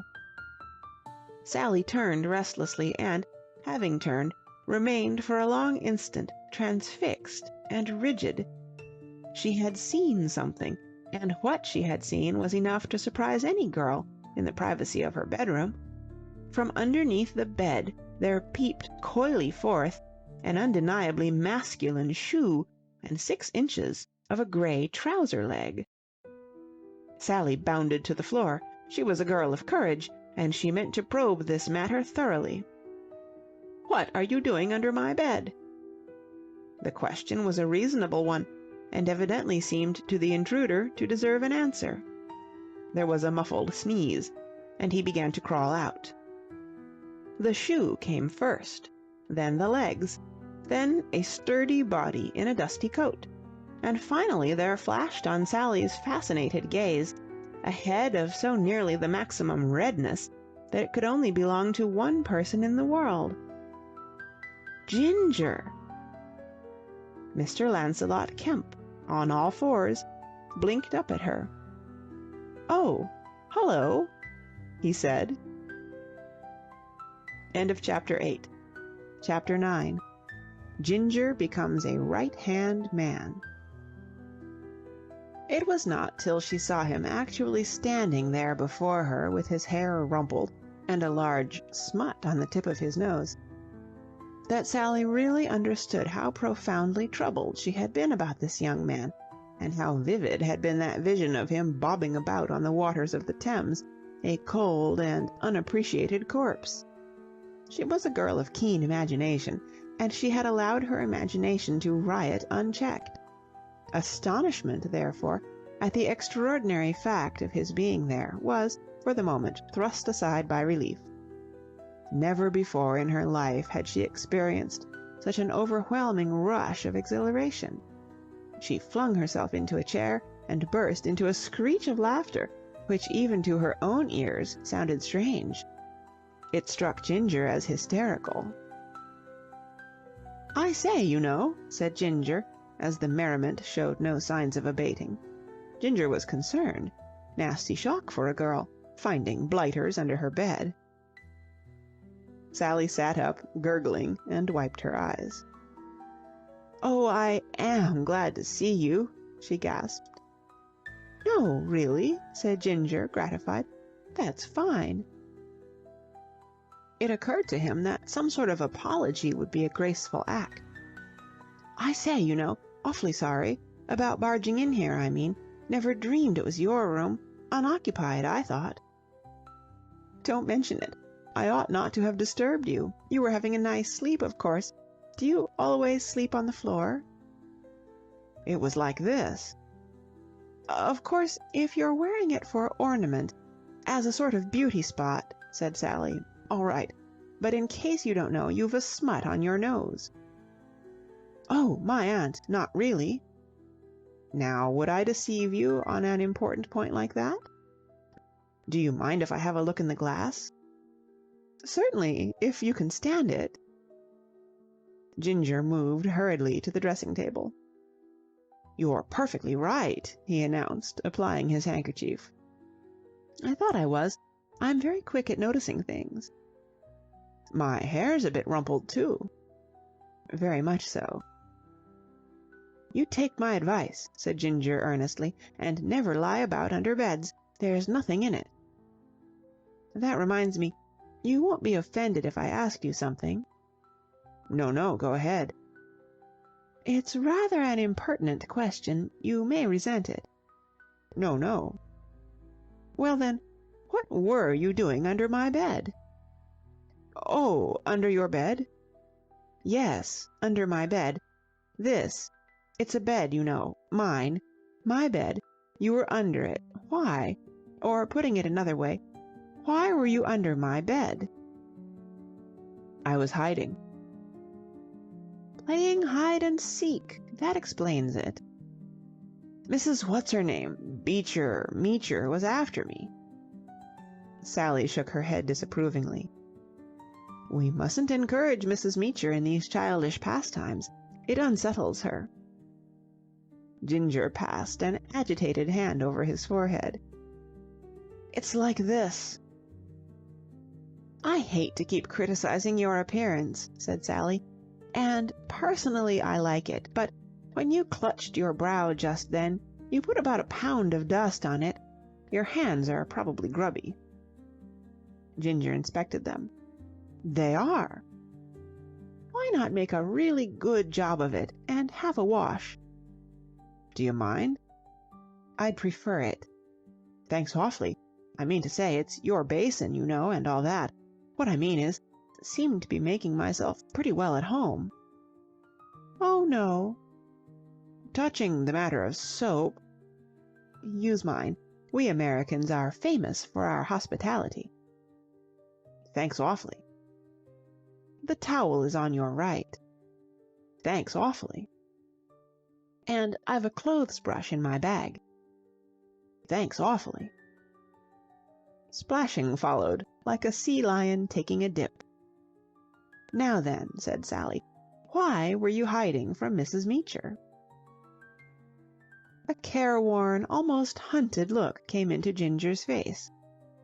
I say, you know, that woman is rather by way of being one of the lads, what? Scares me.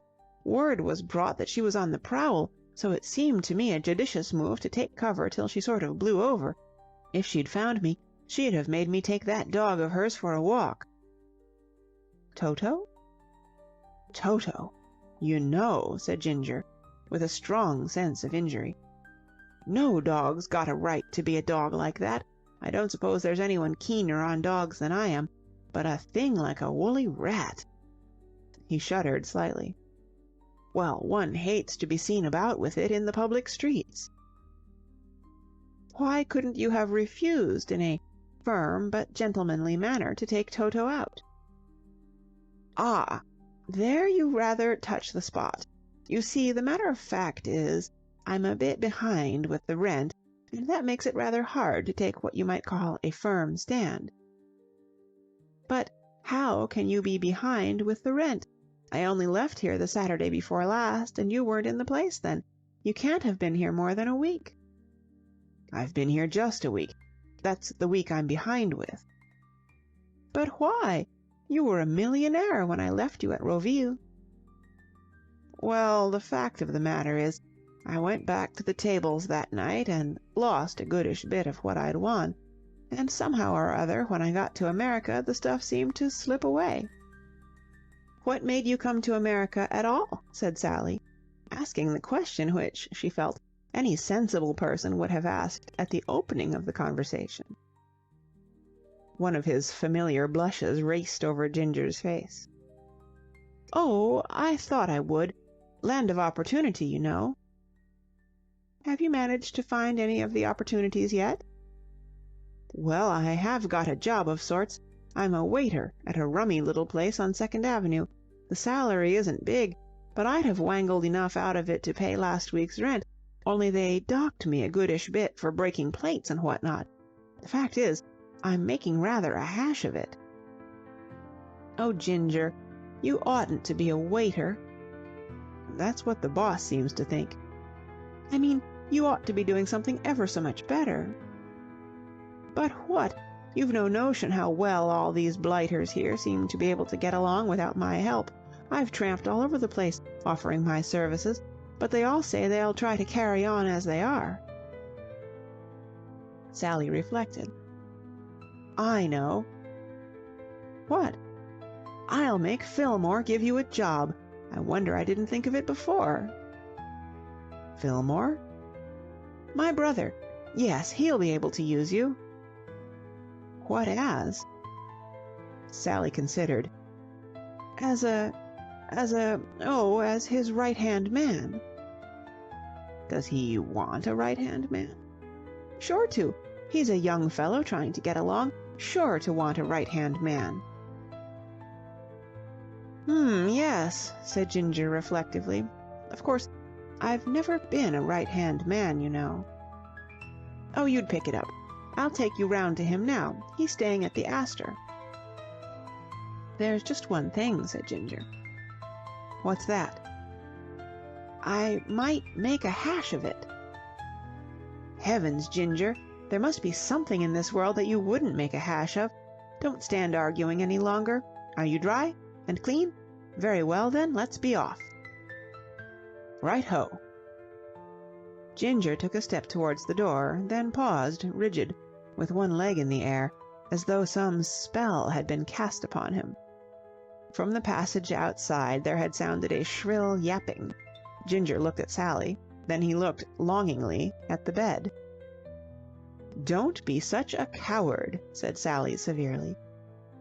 "Yes, but—" "How much do you owe Mrs. Meecher?" "Round about $12, I think it is." "I'll pay her." Ginger flushed awkwardly. "No, I'm hanged if you will. I mean," he stammered, "it's frightfully good of you and all that, and I can't tell you how grateful I am, but honestly, I couldn't." Sally did not press the point.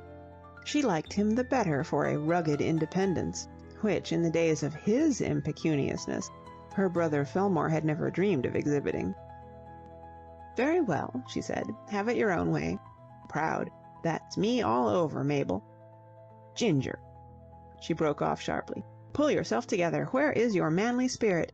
I'd be ashamed to be such a coward." "Awfully sorry, but honestly, that woolly dog—" "Never mind the dog. I'll see you through." They came out into the passage almost on top of Toto, who was stalking phantom rats. Mrs. Meecher was maneuvering in the background, her face lit up grimly at the sight of Ginger. "Mr. Kemp, I been looking for you." Sally intervened brightly. "Oh, Mrs. Meecher," she said, shepherding her young charge through the danger zone. "I was so surprised to meet Mr. Kemp here. He is a great friend of mine. We met in France. We're going off now to have a long talk about old times, and then I'm taking him to see my brother." "Toto—" "Dear little thing, you ought to take him for a walk," said Sally. "It's a lovely day. Mr. Kemp was saying just now that he would have liked to take him, but we're rather in a hurry, and shall probably have to get into a taxi. You've no idea how busy my brother is just now. If we're late, he'll never forgive us." She passed on down the stairs, leaving Mrs. Meecher dissatisfied but irresolute. There was something about Sally which, even in her pre-wealthy days, had always baffled Mrs. Meecher and cramped her style, and now that she was rich and independent, she inspired in the chatelaine of the boarding-house an emotion which was almost awe. The front door had closed before Mrs. Meecher had collected her faculties, and Ginger, pausing on the sidewalk, drew a long breath. "You know, you're wonderful," he said, regarding Sally with unconcealed admiration. She accepted the compliment composedly. "Now we'll go and hunt up Fillmore," she said. "But there's no need to hurry, of course, really. We'll go for a walk first, and then call at the Astor and make him give us lunch. I want to hear all about you. I've heard something already. I met your cousin, Mr. Carmyle. He was on the train coming from Detroit. Did you know that he was in America?" "No, I've, rather lost touch with the family." "So I gathered from Mr. Carmyle. And I feel hideously responsible. It was all through me that all this happened." "Oh, no." "Of course it was. I made you what you are today. I hope I'm satisfied. I dragged and dragged you down until the soul within you died, so to speak. I know perfectly well that you wouldn't have dreamed of savaging the family as you seem to have done if it hadn't been for what I said to you at Roville. Ginger, tell me, what did happen? I'm dying to know. Mr. Carmyle said you insulted your uncle." "Donald? Yes, we did have a bit of a scrap, as a matter of fact. He made me go out to dinner with him, and we sort of disagreed. To start with, he wanted me to apologize to old Scrimger, and I rather gave it a miss." "Noble fellow." "Scrimger?" "No, silly, you." "Oh, ah." Ginger blushed. "And then there was all that about the soup, you know." "How do you mean, all that about the soup? What about the soup? What soup?" "Well, things sort of hotted up a bit when the soup arrived." "I don't understand." "I mean, the trouble seemed to start, as it were, when the waiter had finished ladling out the mulligatawny, thick soup, you know." "I know mulligatawny is a thick soup, yes." "Well, my old uncle, I'm not blaming him, don't you know. More his misfortune than his fault. I can see that now, but he's got a heavy mustache, like a walrus, rather, and he's a bit apt to inhale the stuff through it. And I asked him not to. It was just a suggestion, you know. He cut up fairly rough, and by the time the fish came round, we were more or less down on the mat, chewing holes in one another. My fault, probably. I wasn't feeling particularly well disposed towards the family that night. I'd just had a talk with Bruce, my cousin, you know, in Piccadilly, and that had rather got the wind up me. Bruce always seems to get on my nerves a bit somehow, and Uncle Donald asking me to dinner and all that. By the way, did you get the books?" "What books?" "Bruce said he wanted to lend you some books. That's why I gave him your address." Sally stared. "He never sent me any books." "Well, he said he was going to, and I had to tell him where to send them." Sally walked on, a little thoughtfully. She was not a vain girl, but it was impossible not to perceive in the light of this fresh evidence that Mr. Carmyle had made a journey of 3,000 miles with the sole object of renewing his acquaintance with her. It did not matter, of course, but it was vaguely disturbing. No girl cares to be dogged by a man she rather dislikes. "Go on telling me about your uncle," she said. "Well, there's not much more to tell. I'd happened to get that wireless of yours just before I started out to dinner with him, and I was more or less feeling that I wasn't going to stand any rot from the family. I'd got to the fish course, hadn't I? Well, we managed to get through that somehow, but we didn't survive the filet steak. One thing seemed to lead to another, and the show sort of bust up. He called me a good many things, and I got a bit fed up, and finally I told him I hadn't any more use for the family, and was going to start out on my own, and, well, I did, don't you know, and here I am." Sally listened to this saga breathlessly. More than ever did she feel responsible for her young protégé, and any faint qualms which she had entertained as to the wisdom of transferring practically the whole of her patrimony to the care of so erratic a financier as her brother vanished.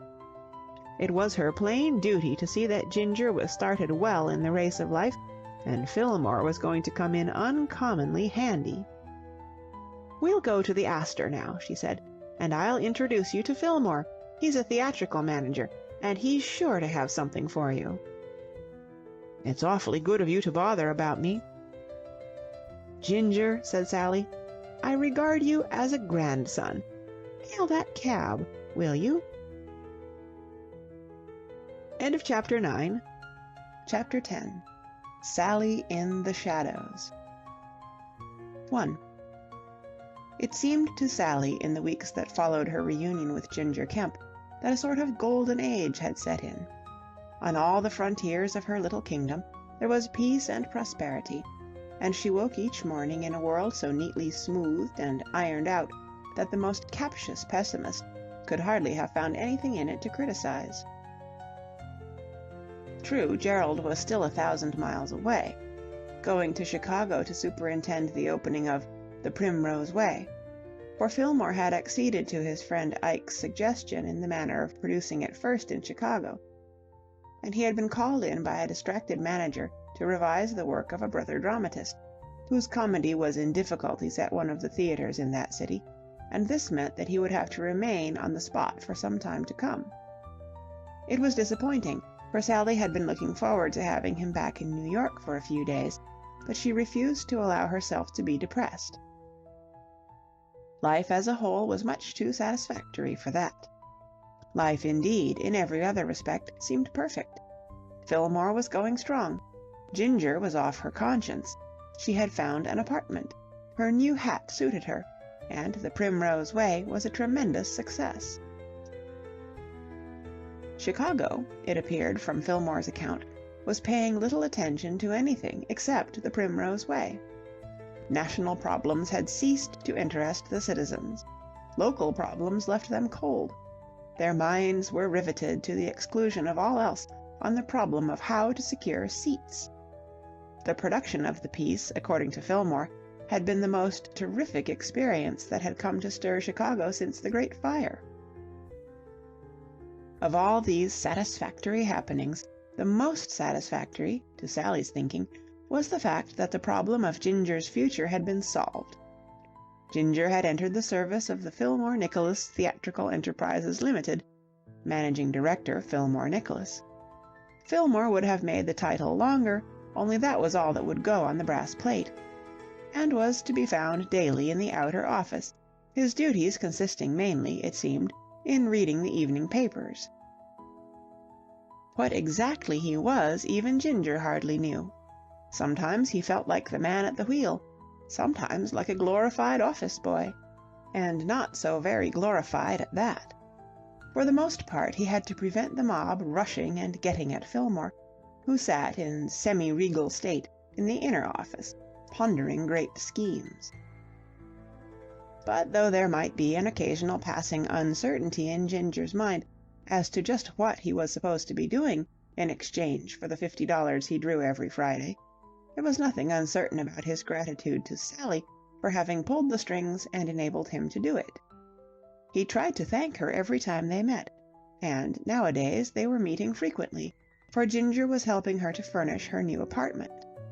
In this task he spared no efforts. He said that it kept him in condition. "And what I mean to say is," said Ginger, pausing in the act of carrying a massive easy-chair to the third spot, which Sally had selected in the last 10 minutes, "if I didn't sweat about a bit and help you after the way you got me that job—" "Ginger, desist," said Sally. "Yes, but honestly—" "If you don't stop it, I'll make you move that chair into the next room." "Shall I?" Ginger rubbed his blistered hands and took a new grip. "Anything you say." "Silly, of course not. The only other rooms are my bedroom, the bathroom, and the kitchen. What on earth would I want a great lumbering chair in them for? All the same, I believe the first we chose was the best." "Back she goes then, what?" Sally reflected frowningly. This business of setting up house was causing her much thought. "No," she decided. "By the window is better." She looked at him remorsefully. "I'm giving you a lot of trouble." "Trouble?" Ginger, accompanied by a chair, staggered across the room. "The way I look at it is this." He wiped a bead of perspiration from his freckled forehead.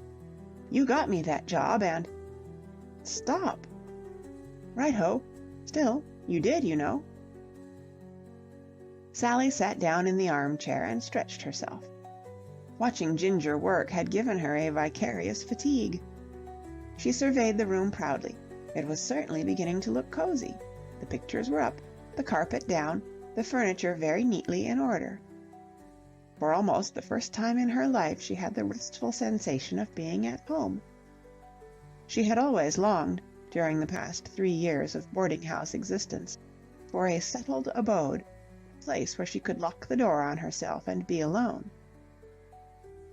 The apartment was small, but it was undeniably a haven. She looked about her, and could see no flaw in it, except she had a sudden sense of something missing. "Hullo," she said. "Where's that photograph of me? I'm sure I put it on the mantelpiece yesterday." His exertions seemed to have brought the blood to Ginger's face. He was a rich red. He inspected the mantelpiece narrowly. "No photograph here." "I know there isn't, but it was there yesterday, or was it? I know I meant to put it there. Perhaps I forgot. It's the most beautiful thing you ever saw. Not a bit like me, but what of that? They touch 'em up in the darkroom, you know. I value it because it looks the way I should like to look if I could." "I've never had a beautiful photograph taken of myself," said Ginger, solemnly, with gentle regret. "Cheer up." "Oh, I don't mind. I only mentioned—" "Ginger," said Sally, "pardon my interrupting your remarks, which I know are valuable, but this chair is not right. It ought to be where it was at the beginning. Could you give your imitation of a pack mule just once more? And after that I'll make you some tea, if there's any tea, or milk, or cups." "There are cups, all right. I know, because I smashed 2 the day before yesterday. I'll nip round the corner for some milk, shall I?" "Yes, please nip. All this hard work has taken it out of me terribly." Over the tea-table Sally became inquisitive. "I understand about this job of yours, Ginger, which, as you are just about to observe, I was noble enough to secure for you, is the amount of leisure that seems to go with it. How is it that you are able to spend your valuable time, Fillmore's valuable time, rather, juggling with my furniture every day?" "Oh, I can usually get off." "But oughtn't you to be at your post, doing whatever it is you do? What do you do?" Ginger stirred his tea thoughtfully, and gave his mind to the question. "Well, I sort of mess about, you know." He pondered. "I interview divers blighters, and tell 'em your brother is out, and take their names and addresses, and, all that sort of thing." "Does Fillmore consult you much?" "He lets me read some of the plays that are sent in. Awful tosh, most of them. Sometimes he sends me off to a vaudeville house of an evening." "As a treat?" "To see some special act, you know, to report on it, in case he might want to use it for this review of his." "Which review?" "Didn't you know he was going to put on a review? Oh, rather, a whacking big affair, going to cut out the Follies and all that sort of thing." "But, my goodness!" Sally was alarmed. It was just like Fillmore, she felt, to go branching out into these expensive schemes when he ought to be moving warily and trying to consolidate the small success he had had. All his life he had thought in millions, where the prudent man would have been content with hundreds. An inexhaustible fount of optimism bubbled eternally within him. "That's rather ambitious," she said. "Yes, ambitious sort of cove, your brother. Quite the Napoleon."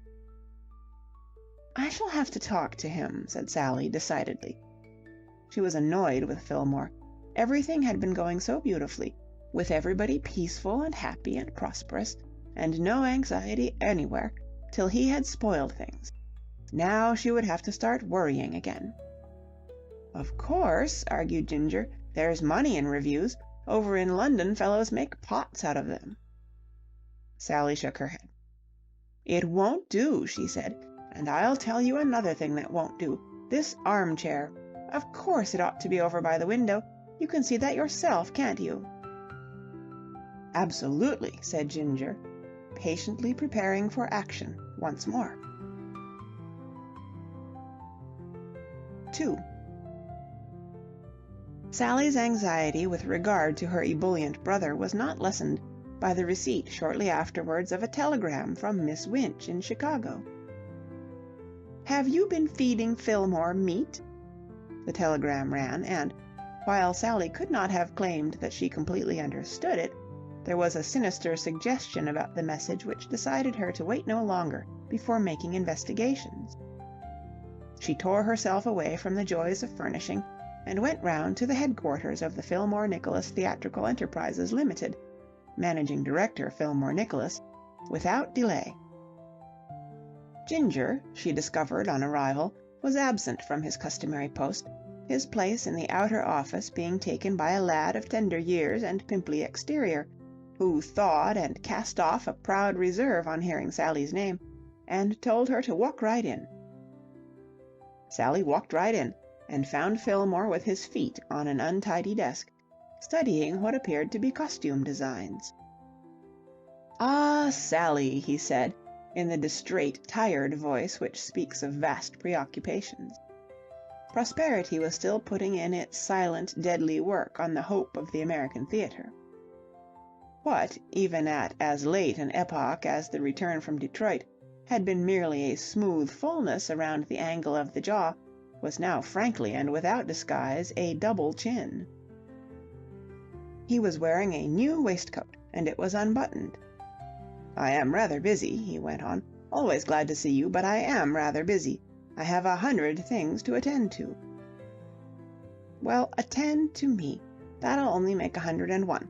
Phil, what's all this I hear about a review?"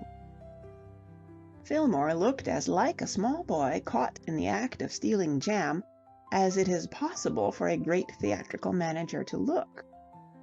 He had been wondering, in his darker moments, what Sally would say about that project when she heard of it, and he had hoped she would not hear of it until all the preparations were so complete that interference would be impossible. He was extremely fond of Sally, but there was, he knew, a lamentable vein of caution in her make-up, which might lead her to criticize. "And how can your man of affairs carry on if women are buzzing round criticizing all the time?" He picked up a pen and put it down, buttoned his waistcoat and unbuttoned it, and scratched his ear with one of the costume designs. "Oh, yes, the review." "It's no good saying 'oh, yes.' You know perfectly well it's a crazy idea." "Really, these business matters, this interference—" "I don't want to run your affairs for you, Phil, but that money of mine does make me a sort of partner, I suppose, and I think I have a right to raise a loud yell of agony when I see you risking it on a—" "Pardon me," said Fillmore loftily, looking happier. "Let me explain. Women never understand business matters. Your money is tied up exclusively in the Primrose Way, which, as you know, is a tremendous success. You have nothing whatever to worry about as regards any new production I may make." "I'm not worrying about the money. I'm worrying about you." A tolerant smile played about the lower slopes of Fillmore's face. "Don't be alarmed about me. I'm all right." "You aren't all right. You've no business, when you've only just got started as a manager, to be rushing into an enormous production like this. You can't afford it." "My dear child, as I said before, women cannot understand these things. A man in my position can always command money for a new venture." "Do you mean to say you have found somebody silly enough to put up money?" "Certainly. I don't know that there is any secret about it. Your friend Mr. Carmyle has taken an interest in some of my forthcoming productions." "What?" Sally had been disturbed before, but she was aghast now. This was something she had never anticipated. Bruce Carmyle seemed to be creeping into her life like an advancing tide. There appeared to be no eluding him. Wherever she turned, there he was, and she could do nothing but rage impotently. The situation was becoming impossible. Fillmore misinterpreted the note of dismay in her voice. "It's quite all right," he assured her. "He's a very rich man, large private means, besides his big income, even if anything goes wrong." "It isn't that, it's—" The hopelessness of explaining to Fillmore stopped Sally, and while she was chafing at this new complication which had come to upset the orderly routine of her life, there was an outburst of voices in the other office. Ginger's understudy seemed to be endeavoring to convince somebody that the big chief was engaged, and not to be intruded upon. In this he was unsuccessful, for the door opened tempestuously, and Miss Winch sailed in. "Fillmore, you poor nut," said Miss Winch, for though she might wrap up her meaning somewhat obscurely in her telegraphic communications, when it came to the spoken word she was directness itself. "Stop picking straws in your hair and listen to me. You're dippy." The last time Sally had seen Fillmore's fiancée, she had been impressed by her imperturbable calm. Miss Winch in Detroit had seemed a girl whom nothing could ruffle. That she had lapsed now from this serene placidity struck Sally as ominous. Slightly though she knew her, she felt that it could be no ordinary happening that had so animated her sister-in-law to be. "Ah, here you are," said Fillmore.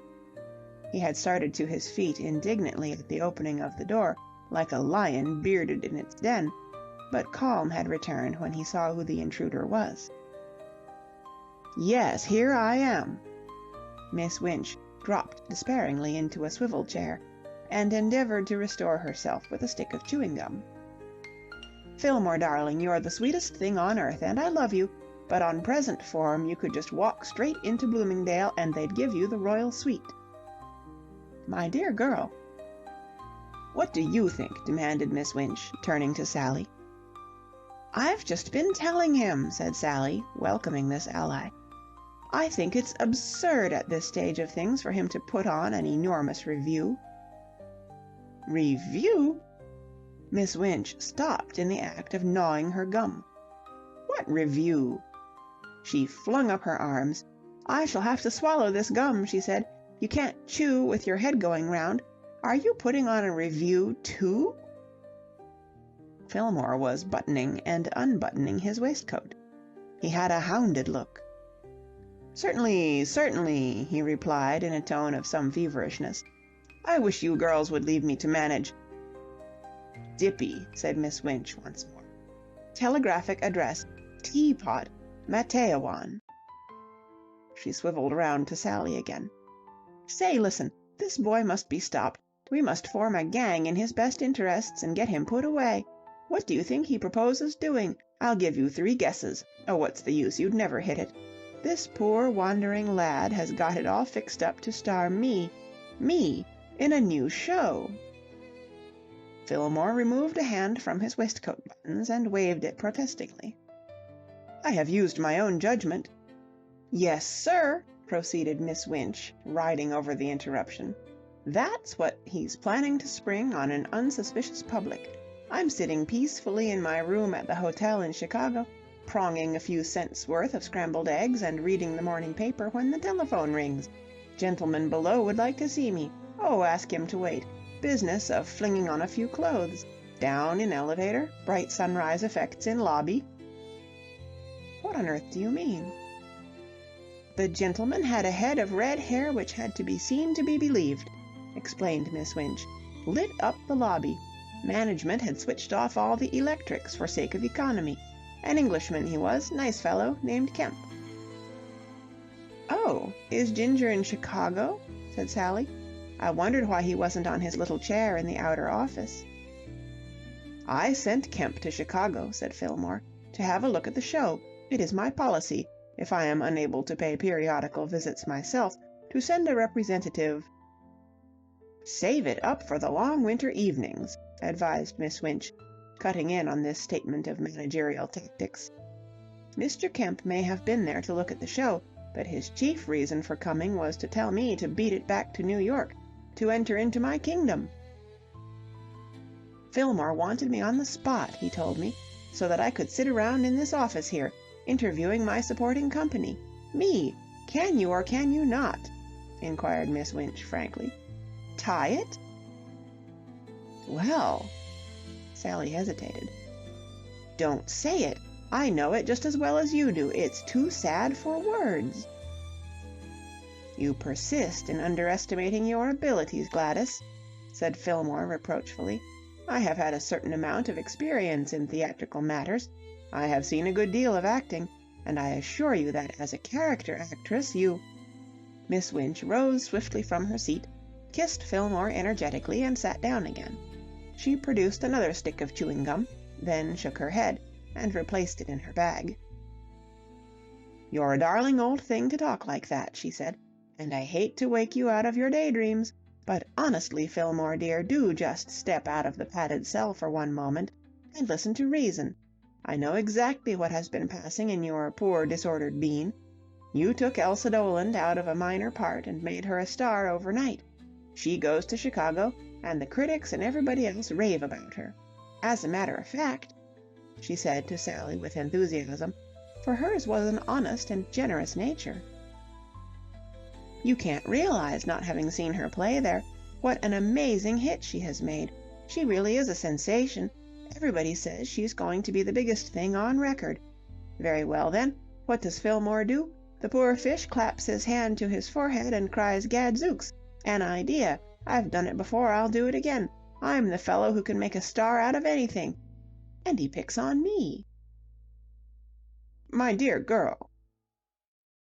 "Now, the flaw in the scheme is this. Elsa is a genius, and if he hadn't made her a star, somebody else would have done. But little Gladys, that's something else again." She turned to Sally. "You've seen me in action, and let me tell you, you've seen me at my best. Give me a maid's part, with a tray to carry on, in Act 1, and a couple of yes madams in Act 2, and I'm there.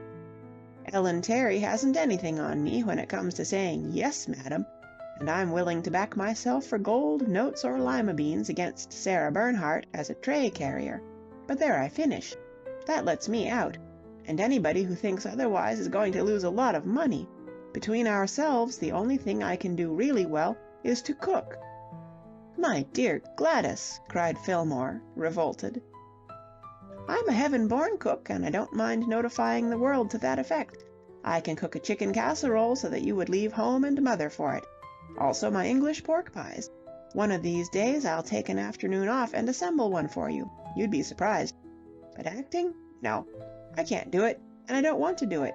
I only went on the stage for fun, and my idea of fun isn't to plow through a star part with all the critics waving their axes in the front row, and me knowing all the time that it's taking money out of Fillmore's bankroll that ought to be going towards buying the little home with stationary washtubs. Well, that's that, Fillmore, old darling. I thought I'd just mention it." Sally could not help being sorry for Fillmore. He was sitting with his chin on his hands, staring moodily before him, Napoleon at Elba. It was plain that this project of taking Miss Winch by the scruff of the neck and hurling her to the heights had been very near his heart. "If that's how you feel," he said in a stricken voice, "there is nothing more to say." "Oh, yes, there is. We will now talk about this review of yours. It's off." Fillmore bounded to his feet. He thumped the desk with a well-nourished fist. A man can stand just so much.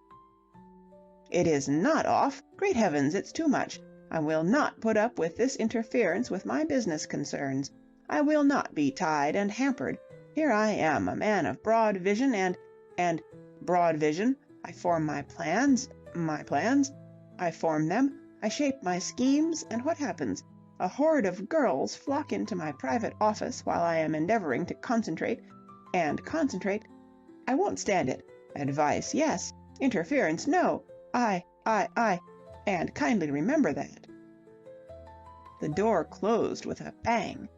A fainter detonation announced the whirlwind passage through the outer office. Footsteps died away down the corridor. Sally looked at Miss Winch, stunned. A roused and militant Fillmore was new to her. Miss Winch took out the stick of chewing gum again and unwrapped it. "Isn't he cute?" she said. "I hope he doesn't get the soft kind," she murmured, chewing reflectively. "The soft kind?" "He'll be back soon with a box of candy," explained Miss Winch. "And he will get that sloshy, creamy sort, though I keep telling him I like the other. Well, one thing's certain. Fillmore's got it up his nose. He's beginning to hop about and sing in the sunlight. It's going to be hard work to get that boy down to earth again." Miss Winch heaved a gentle sigh. "I should like him to have enough left in the old stocking to pay the first year's rent when the wedding bells ring out." She bit meditatively on her chewing gum. "Not," she said, "that it matters. I'd be just as happy in 2 rooms and a kitchenette, so long as Fillmore was there. You've no notion how dippy I am about him." Her freckled face glowed. "He grows on me like a darned drug. And the funny thing is that I keep right on admiring him, though I can see all the while that he's the most perfect chump. He is a chump, you know. That's what I love about him. That and the way his ears wiggle when he gets excited. Chumps always make the best husbands. When you marry, Sally, grab a chump. Tap his forehead first, and if it rings solid, don't hesitate. All the unhappy marriages come from the husband having brains. What good are brains to a man? They only unsettle him." She broke off and scrutinized Sally closely. "Say, what do you do with your skin?" She spoke with solemn earnestness, which made Sally laugh. "What do I do with my skin? I just carry it around with me." "Well," said Miss Winch enviously, "I wish I could train my darned fool of a complexion to get that way. Freckles are the devil. When I was 8 I had the finest collection in the Middle West, and I've been adding to it right along. Some folks say lemon juice'll cure 'em. Mine lap up all I give 'em and ask for more. There's only one way of getting rid of freckles, and that is to saw the head off at the neck." "But why do you want to get rid of them?" "Why? Because a sensitive girl, anxious to retain her future husband's love, doesn't enjoy going about looking like something out of a dime museum." "How absurd! Fillmore worships Freckles." "Did he tell you so?"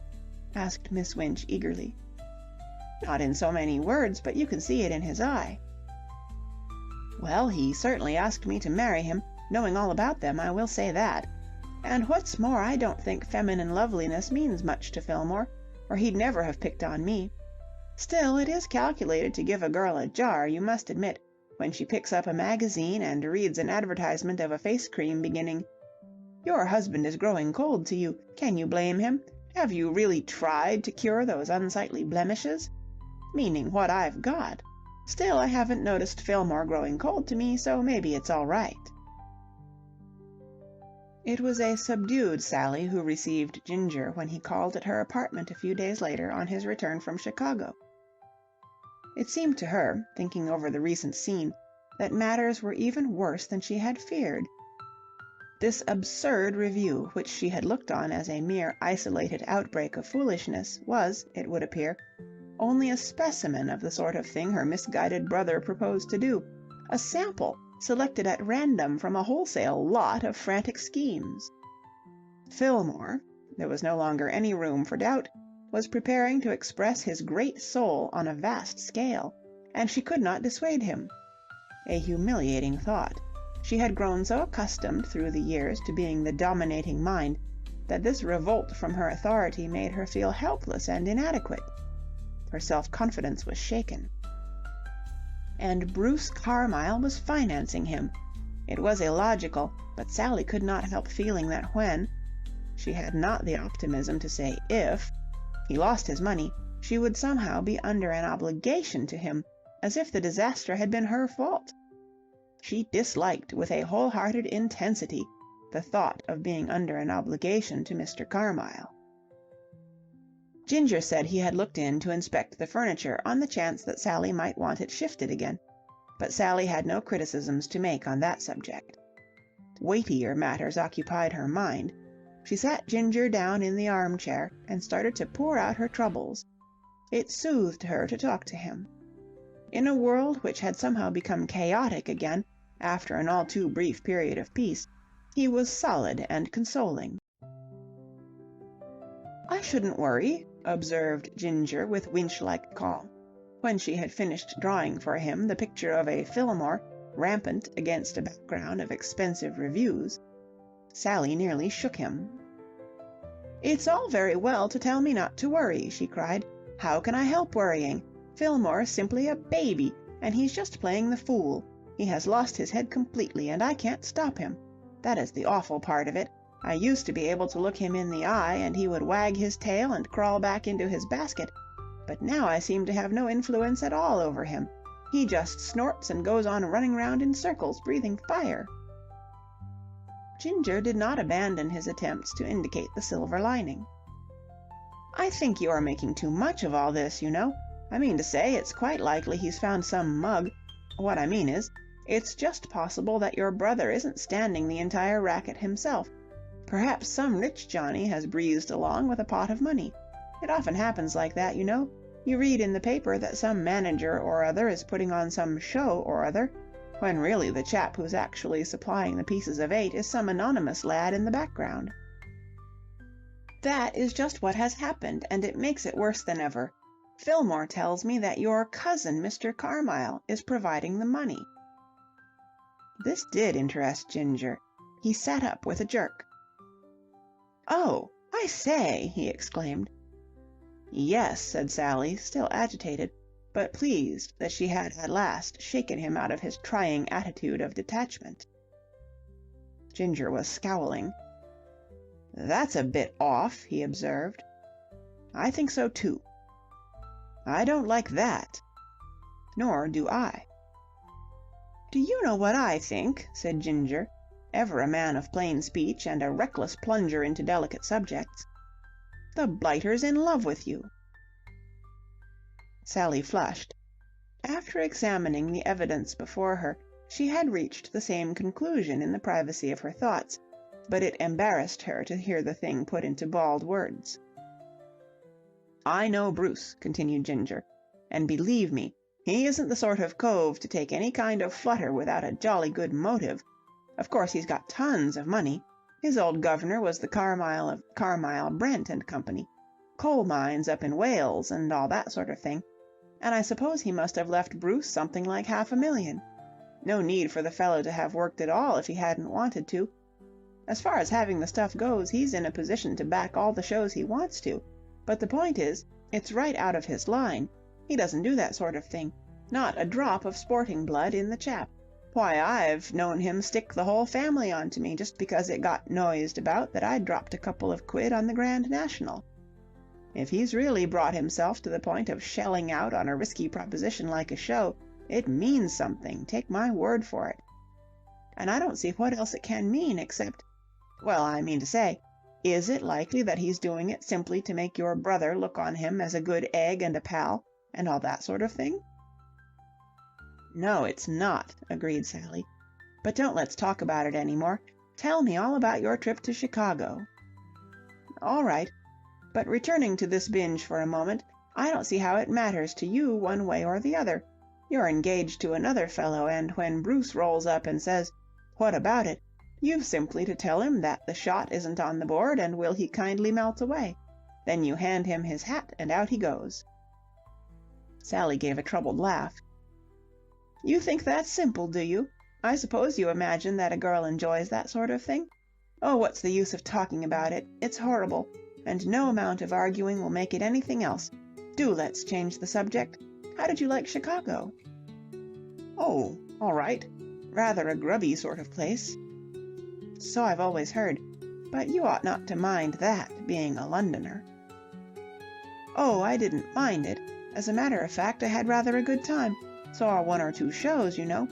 Got in on my face as your brother's representative, which was all to the good. By the way, it's rummy how you run into people when you move about, isn't it?" "You talk as if you had been dashing about the streets with your eyes shut. Did you meet somebody you knew?" "Chap I hadn't seen for years. Was at school with him, as a matter of fact. Fellow named Foster. But I expect you know him too, don't you? By name, at any rate. He wrote your brother's show." Sally's heart jumped. "Oh, did you meet Gerald Foster?" "Ran into him one night at the theatre." "And you were really at school with him?" "Yes. He was in the footer team with me my last year." "Was he a scrum half too?" asked Sally, dimpling. Ginger looked shocked. "You don't have 2 scrum halves in a team," he said, pained at this ignorance on a vital matter. "The scrum half is the half who works the scrum, and..." "Yes, you told me that at Roville. What was Gerald, Mr. Foster, then? A 6 7/8 or something?" "He was a wing 3, said Ginger, with a gravity befitting his theme. "Rather fast, with a fairly decent swerve, but he would not learn to give the reverse pass inside to the center. "Ghastly," said Sally. "If," said Ginger earnestly, "a wing's bottled up by his wing and the back, the only thing he can do, if he doesn't want to be bundled into touch, is to give the reverse pass." "I know," said Sally. "If I've thought that once, I've thought it 100 times.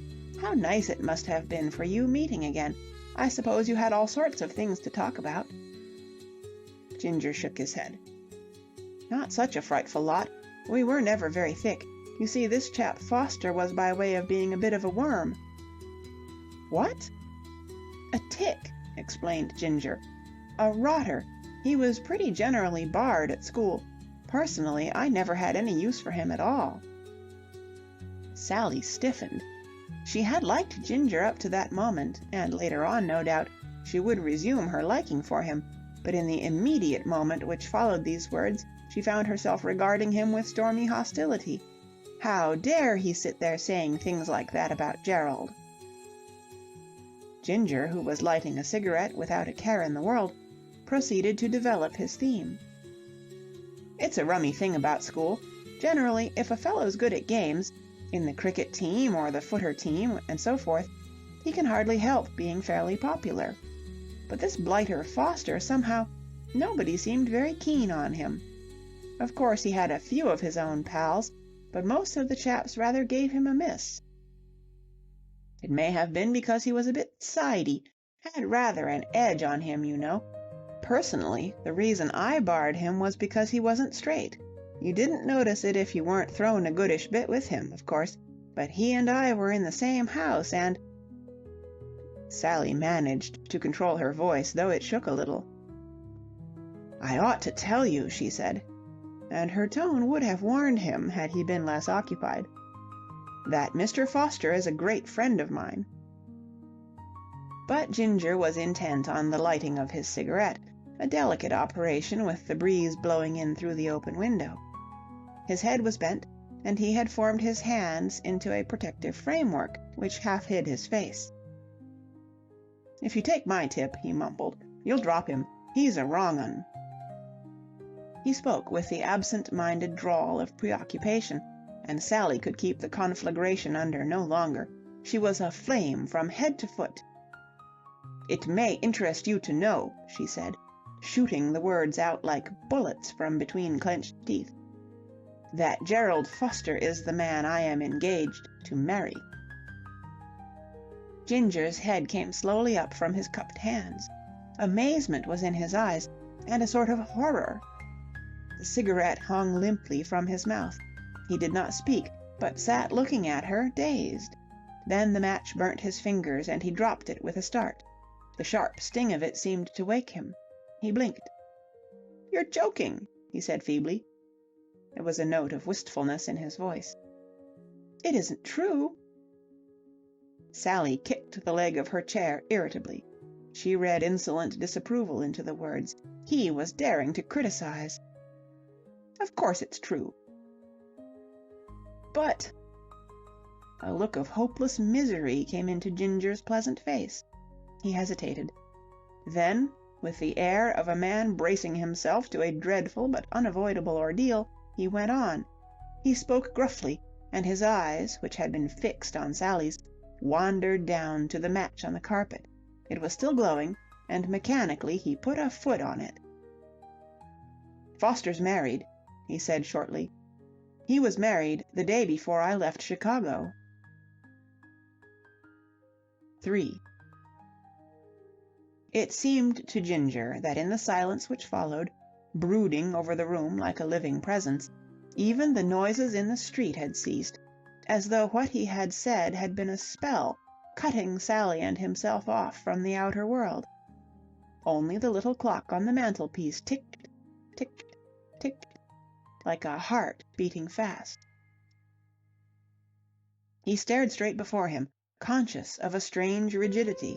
He felt incapable of movement, as he had sometimes felt in nightmares, and not for all the wealth of America could he have raised his eyes just then to Sally's face. He could see her hands. They had tightened on the arm of the chair. The knuckles were white. He was blaming himself bitterly now for his oafish clumsiness in blurting out the news so abruptly, and yet, curiously, in his remorse there was something of elation. Never before had he felt so near to her. It was as though a barrier that had been between them had fallen. Something moved. It was Sally's hand, slowly relaxing. The fingers loosened their grip, tightened again, then, as if reluctantly relaxed once more. The blood flowed back. "Your cigarette's out." Ginger started violently. Her voice, coming suddenly out of the silence, had struck him like a blow. "Oh, thanks." He forced himself to light another match. It sputtered noisily in the stillness. He blew it out, and the uncanny quiet fell again. Ginger drew at his cigarette mechanically. For an instant he had seen Sally's face, white-cheeked and bright-eyed, the chin tilted like a flag flying over a stricken field. His mood changed. All his emotions had crystallized into a dull, futile rage, a helpless fury directed at a man 1,000 miles away. Sally spoke again. Her voice sounded small and far off, an odd flatness in it. "Married?" Ginger threw his cigarette out of the window. He was shocked to find that he was smoking. Nothing could have been farther from his intention than to smoke. He nodded. "Whom has he married?" Ginger coughed. Something was sticking in his throat, and speech was difficult. "A girl called Doland." "Oh, Elsa Doland?" "Yes." "Elsa Doland." Sally drummed with her fingers on the arm of the chair. "Oh, Elsa Doland?" There was silence again. The little clock ticked fussily on the mantelpiece.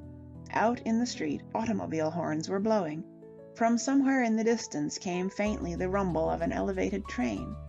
Familiar sounds, but they came to Sally now with a curious, unreal sense of novelty. She felt as though she had been projected into another world, where everything was new and strange and horrible, everything except Ginger. About him, in the mere sight of him, there was something known and hardening.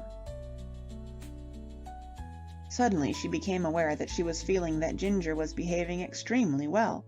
She seemed to have been taken out of herself, and to be regarding the scene from outside, regarding it coolly and critically, and it was plain to her that Ginger, in this upheaval of all things, was bearing himself perfectly.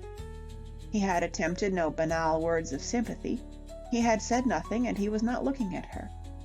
And Sally felt that sympathy just now would be torture, and that she could not have borne to be looked at. Ginger was wonderful. In that curious, detached spirit that had come upon her, she examined him impartially, and gratitude welled up from the very depths of her.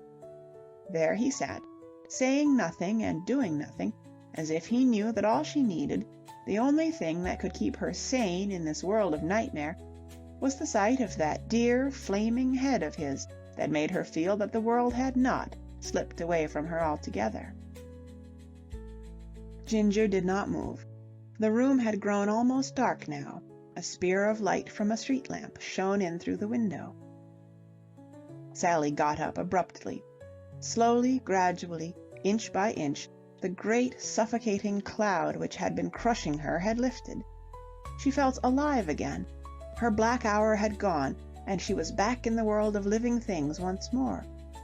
She was afire with a fierce, tearing pain that tormented her almost beyond endurance, but dimly she sensed the fact that she had passed through something that was worse than pain, and, with Ginger's stolid presence to aid her, had passed triumphantly. "Go and have dinner, Ginger," she said. "You must be starving."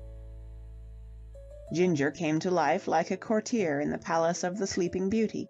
He shook himself and rose stiffly from his chair. "Oh, no," he said. "Not a bit, really." Sally switched on the light and set him blinking. She could bear to be looked at now. "Go and dine," she said.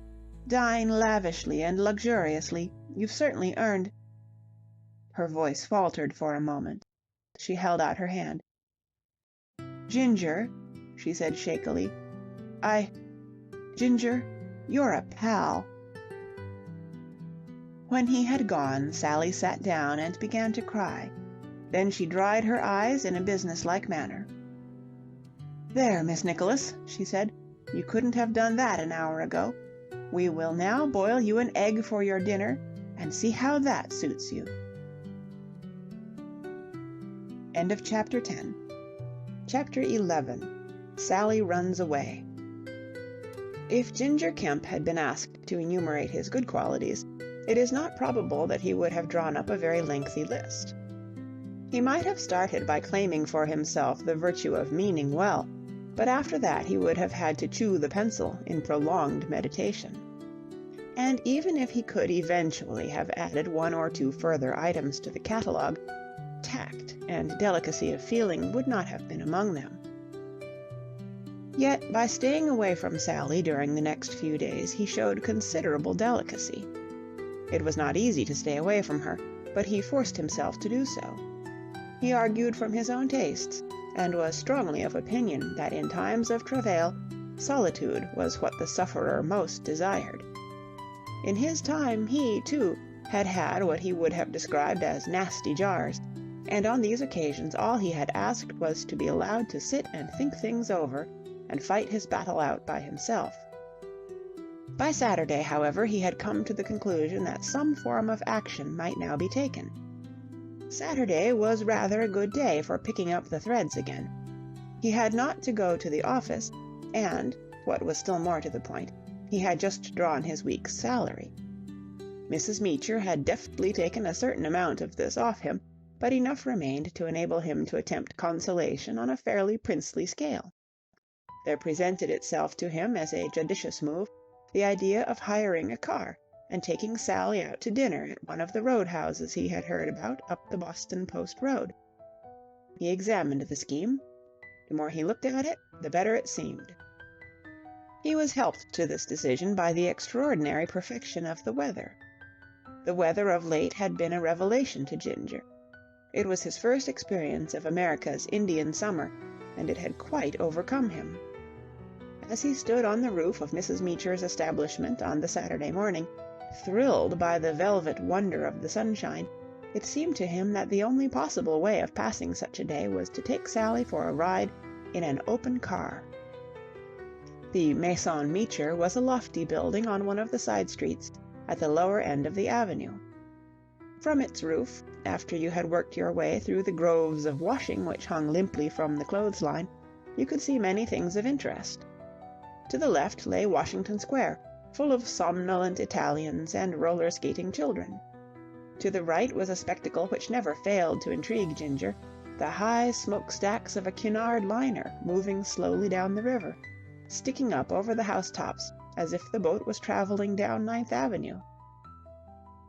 Today there were 4 of these funnels, causing Ginger to deduce the Mauretania. As the boat on which he had come over from England, the Mauretania had a sentimental interest for him. He stood watching her stately progress till the higher buildings farther down the town shut her from his sight, then picked his way through the washing and went down to his room to get his hat. A quarter of an hour later he was in the hallway of Sally's apartment house, gazing with ill-concealed disgust at the serge-clad back of his cousin Mr. Carmyle, who was engaged in conversation with a gentleman in overalls. No carefree prospector, singing his way through the Mojave Desert, and suddenly finding himself confronted by a rattlesnake, could have experienced so abrupt a change of mood as did Ginger at this revolting spectacle. Even in their native Piccadilly it had been unpleasant to run into Mr. Carmyle. To find him here now was nothing short of nauseating. Only one thing could have brought him to this place. Obviously he must have come to see Sally, and with a sudden sinking of the heart, Ginger remembered the shiny, expensive automobile which he had seen waiting at the door. He, it was clear, was not the only person to whom the idea had occurred of taking Sally for a drive on this golden day.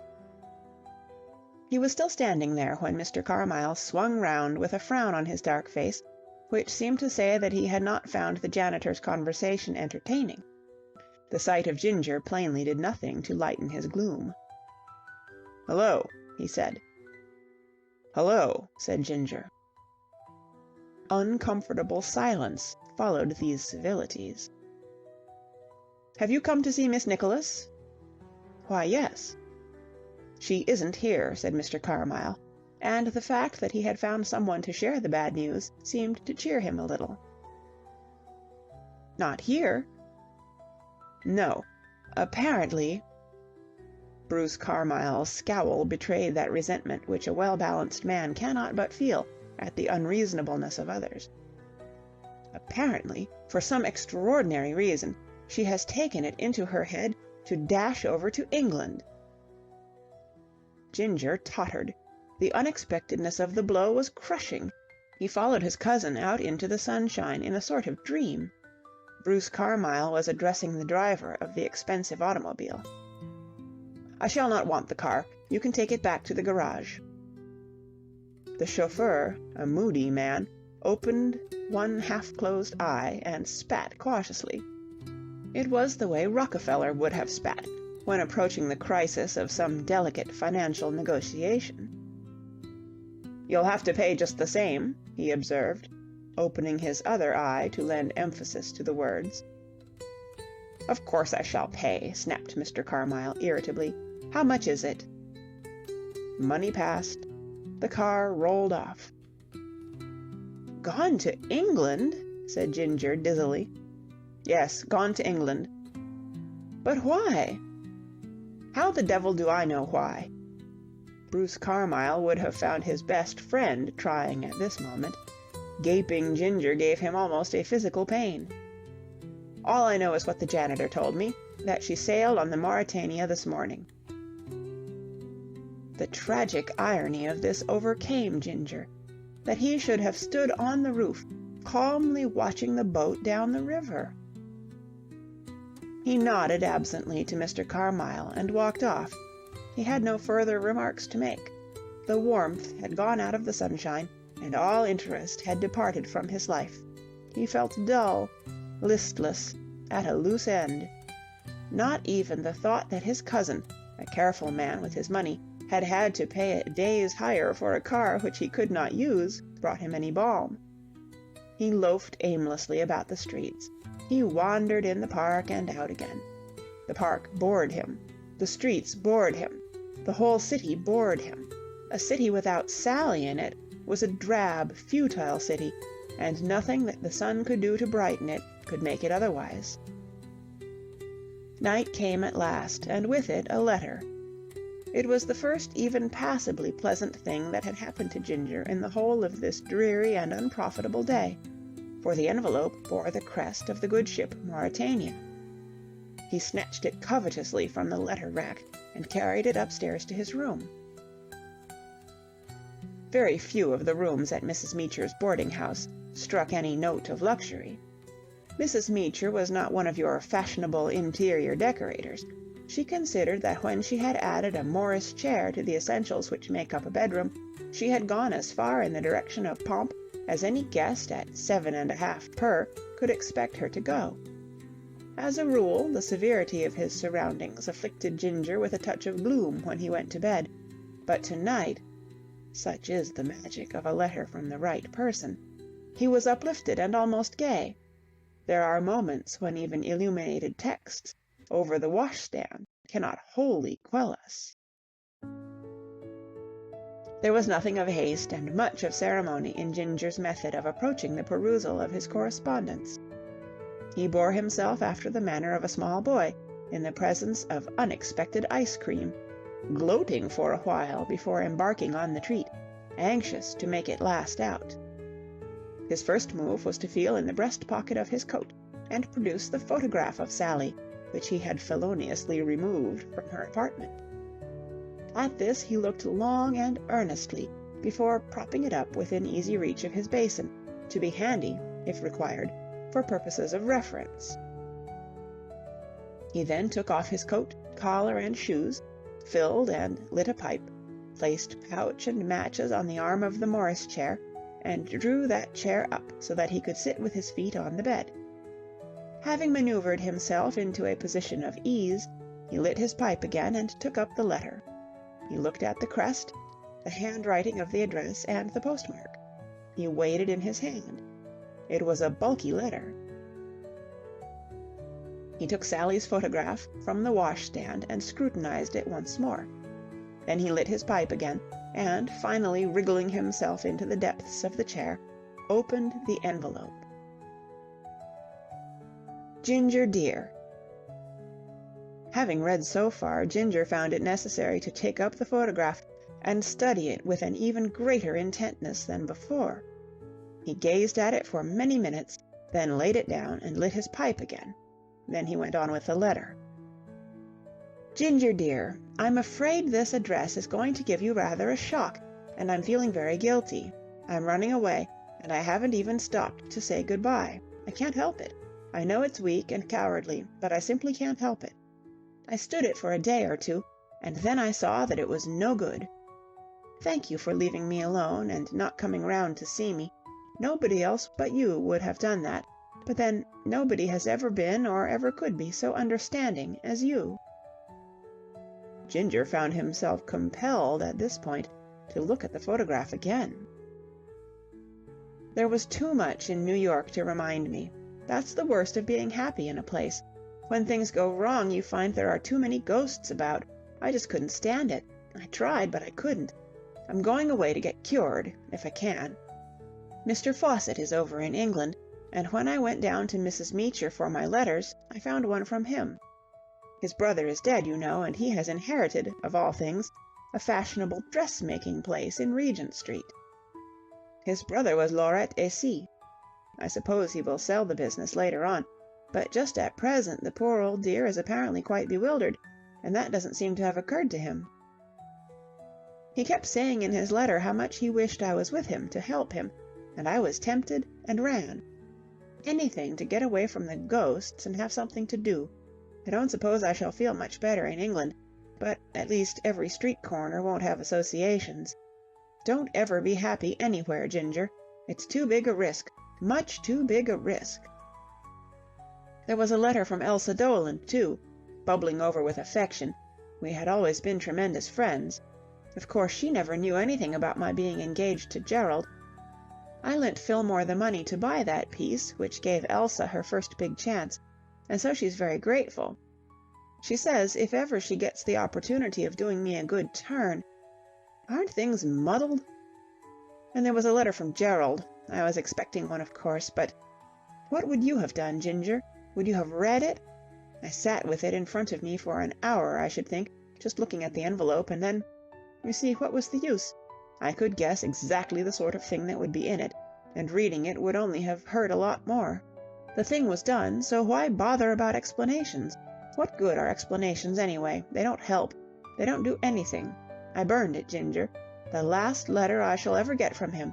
I made a bonfire on the bathroom floor, and it smouldered and went brown, and then flared a little, and every now and then I lit another match and kept it burning, and at last it was just black ashes and a stain on the tiles.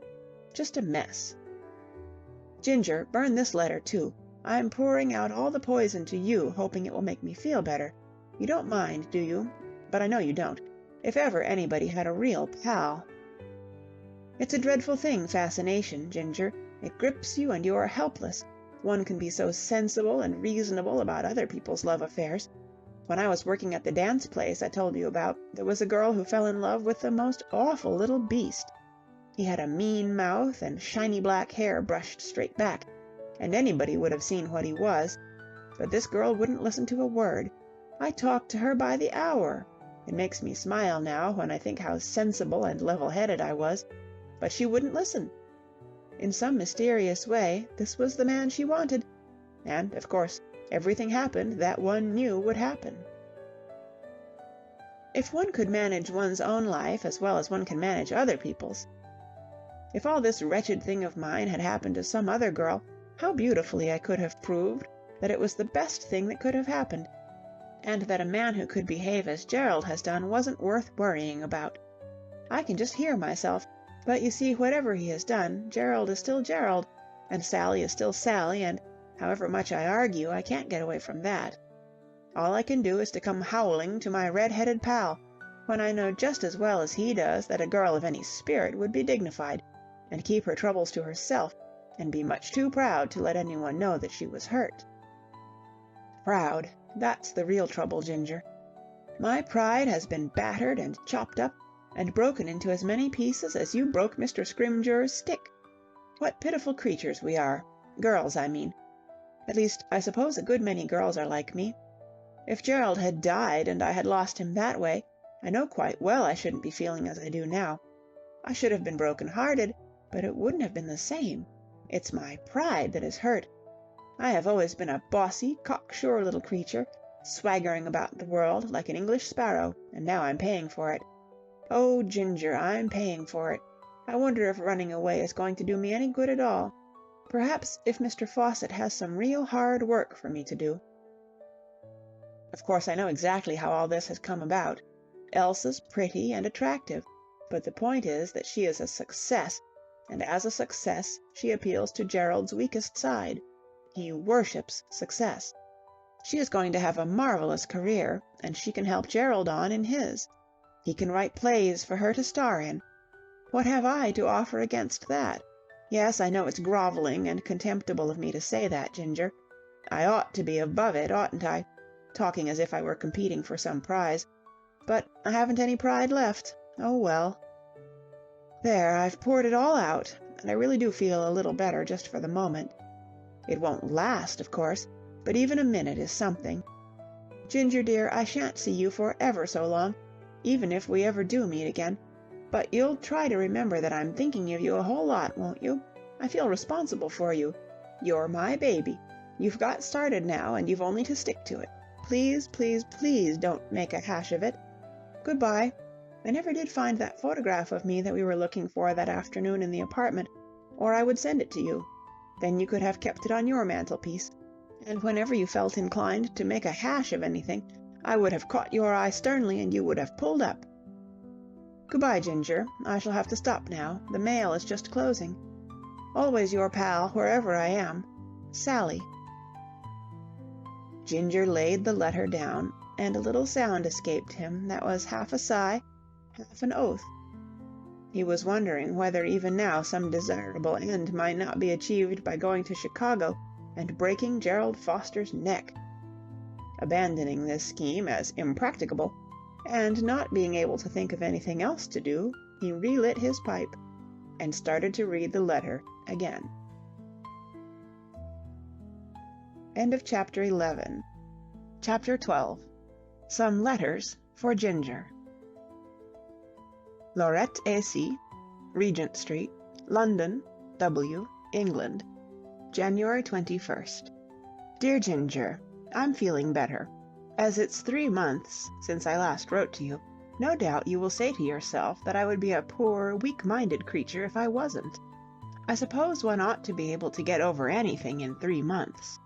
Unfortunately, I'm afraid I haven't quite succeeded in doing that, but at least I have managed to get my troubles stowed away in the cellar, and I'm not dragging them out and looking at them all the time.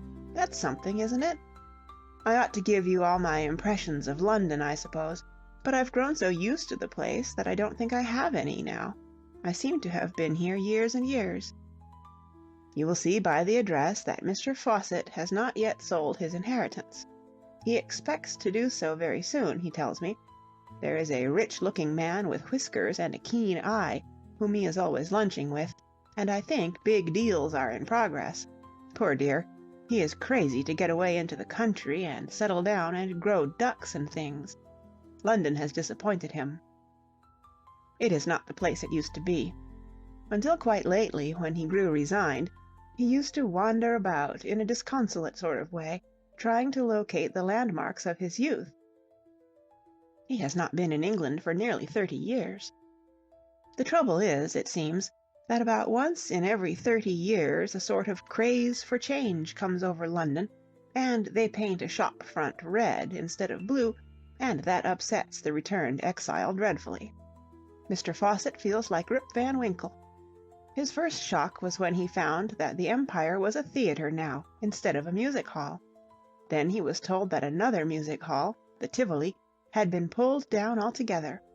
And when on top of that he went to look at a baker's shop in Rupert Street, over which he had lodgings in the 80s, and discovered that it had been turned into a dressmaker's, he grew very melancholy, and only cheered up a little when a lovely magenta fog came on and showed him that some things were still going along as in the good old days.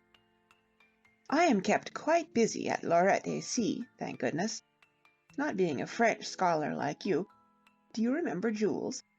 I thought at first that C was the name of the junior partner, and looked forward to meeting him. Miss Nicholas, shake hands with Mr. C, one of your greatest admirers. I hold down the female equivalent of your job at the Fillmore Nicholas Theatrical Enterprises Limited. That is to say, I'm a sort of right-hand woman. I hang around and sidle up to the customers when they come in and say, "Charming weather, madam," which is usually a black lie, and pass them on to the staff who do the actual work. I shouldn't mind going on like this for the next few years, but Mr. Fawcett is determined to sell. I don't know if you are like that, but every other Englishman I've ever met seems to have an ambition to own a house and lot in Loamshire or Hants or Salop or somewhere. Their one object in life is to make some money and buy back the old place, which was sold, of course, at the end of Act 1 to pay the heir's gambling debts. Mr. Fawcett, when he was a small boy, used to live in a little village in Gloucestershire, near a place called Cirencester. At least, it isn't. It's called Cissister, which I bet you didn't know. And after forgetting about it for 50 years, he has suddenly been bitten by the desire to end his days there, surrounded by pigs and chickens. He took me down to see the place the other day. Oh, Ginger, this English country! Why any of you ever live in towns, I can't think. Old, grey stone houses with yellow haystacks, and lovely squelchy muddy lanes, and great fat trees and blue hills in the distance. The peace of it! If ever I sell my soul, I shall insist on the devil giving me at least 40 years in some English country place in exchange. Perhaps you will think from all this that I am too much occupied to remember your existence. Just to show how interested I am in you, let me tell you that, when I was reading the paper a week ago, I happened to see the headline, "International Match." It didn't seem to mean anything at first, and then I suddenly recollected. This was the thing you had once been a snip for. So I went down to a place called Twickenham, where this football game was to see the sort of thing you used to do before I took charge of you and made you a respectable right-hand man. There was an enormous crowd there, and I was nearly squeezed to death, but I bore it for your sake.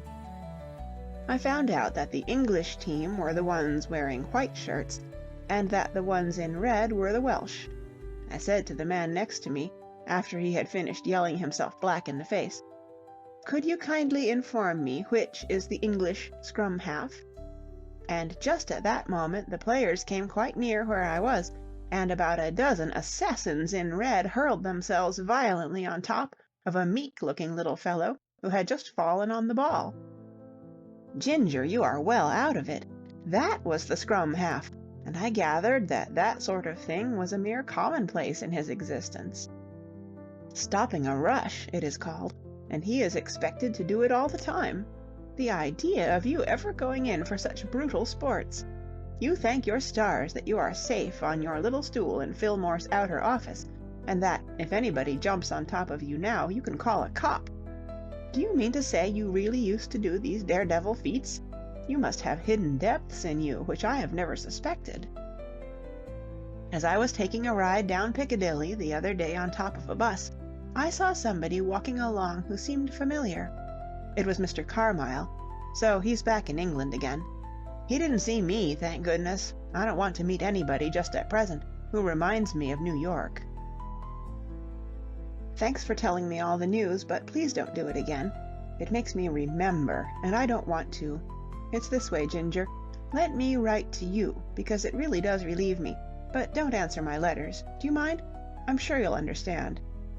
So, Fillmore and Gladys Winch are married. From what I have seen of her, it's the best thing that has ever happened to Brother F. She is a splendid girl. I must write to him. Lorette A.C., London, March 12th.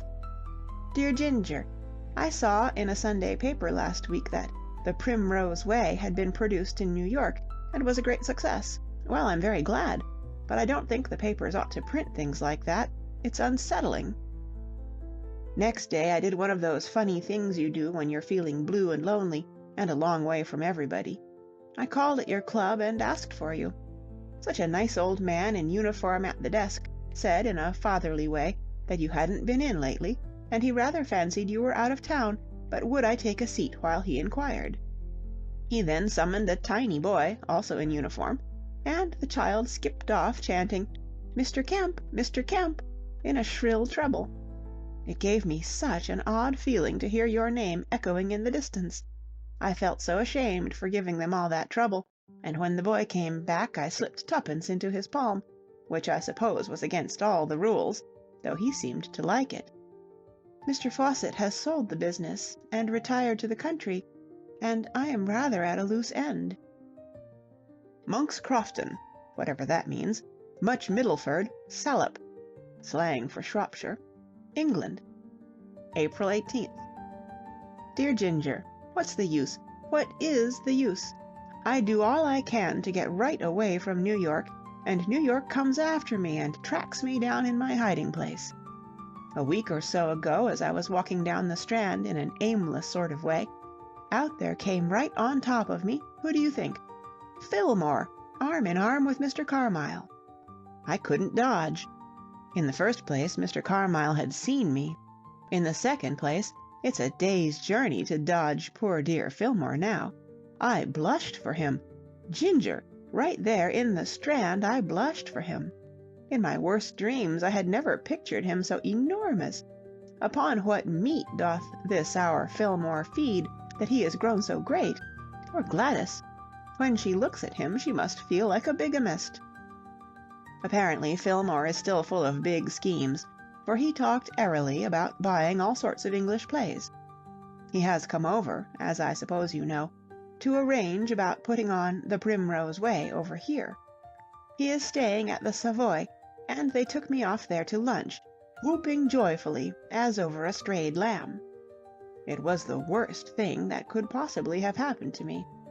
Fillmore talked Broadway without a pause, till by the time he had worked his way past the French pastry and was lolling back, breathing a little stertorously, waiting for the coffee and liqueurs, he had got me so homesick that, if it hadn't been that I didn't want to make a public exhibition of myself, I should have broken down and howled.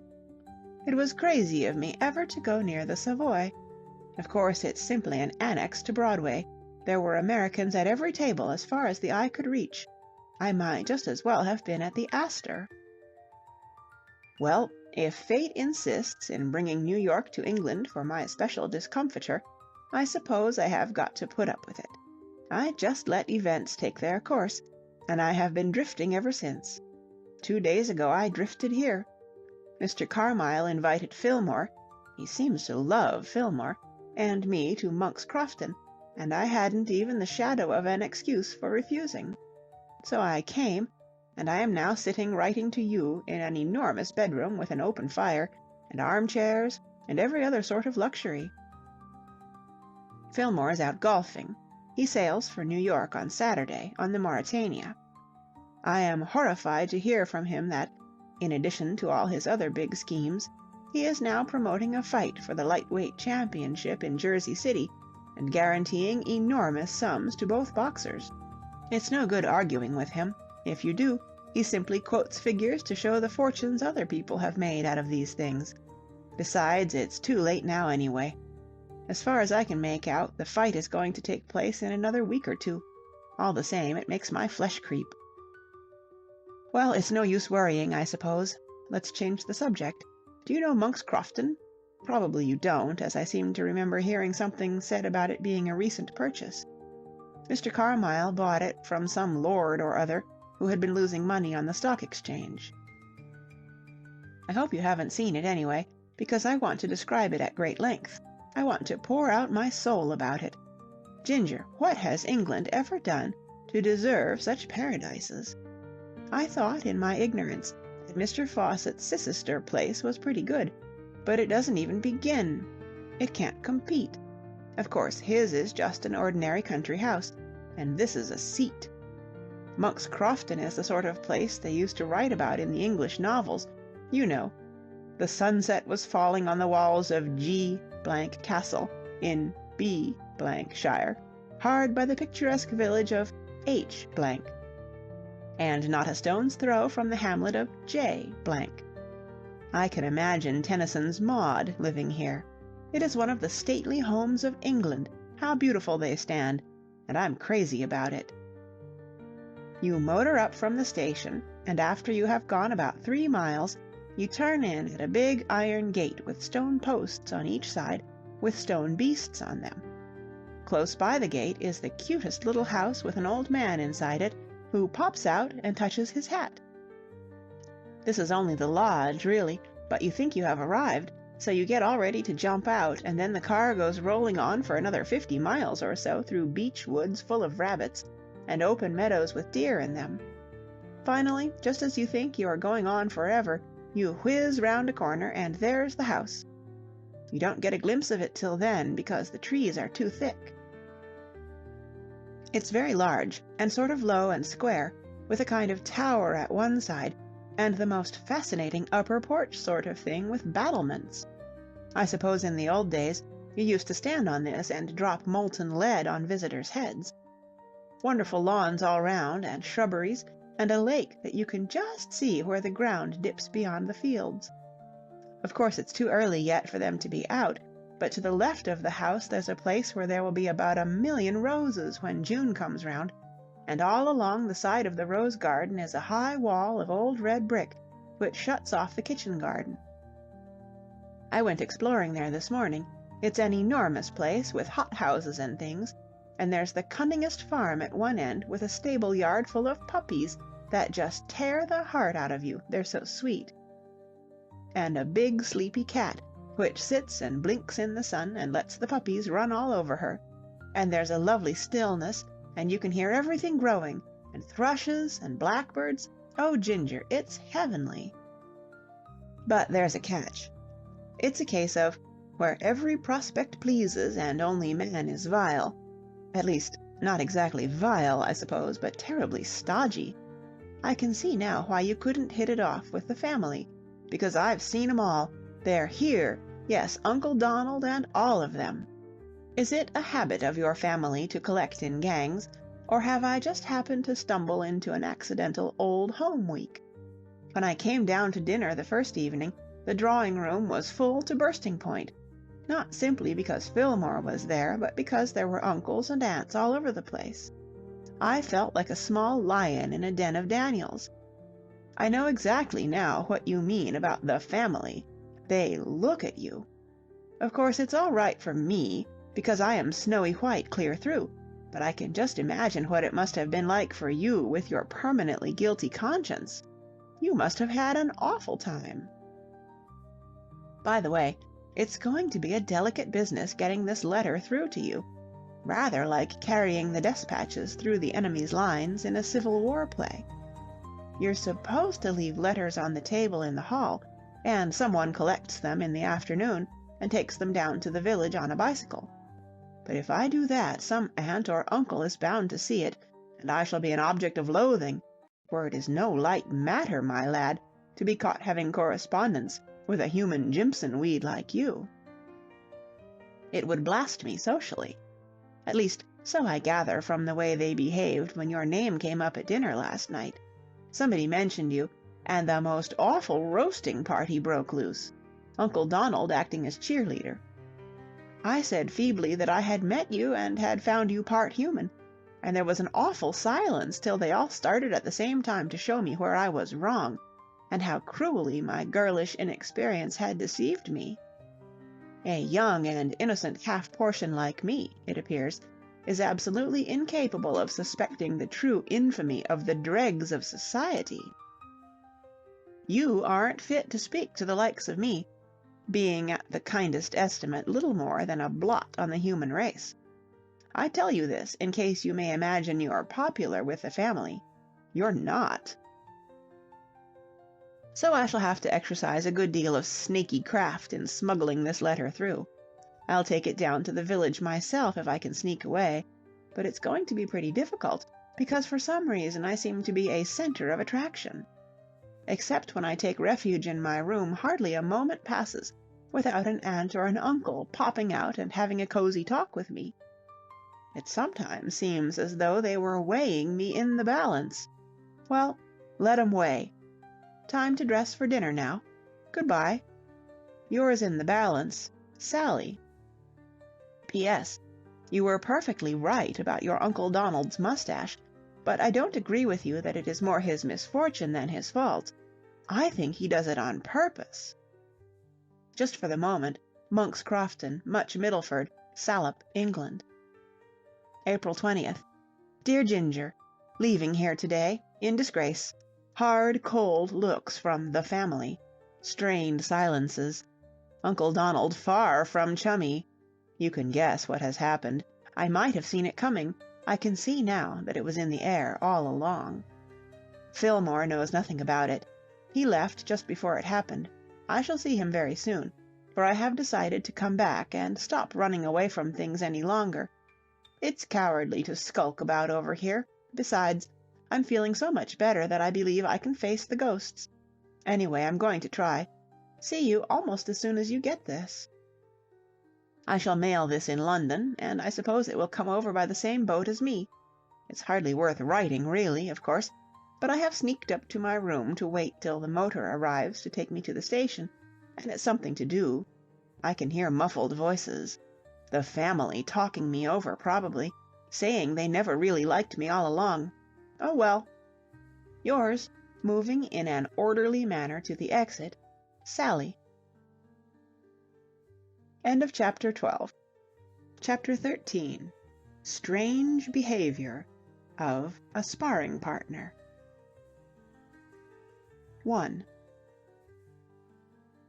Sally's emotions, as she sat in her apartment on the morning of her return to New York, resembled somewhat those of a swimmer who, after wavering on a raw morning at the brink of a chill pool, nerves himself to the plunge.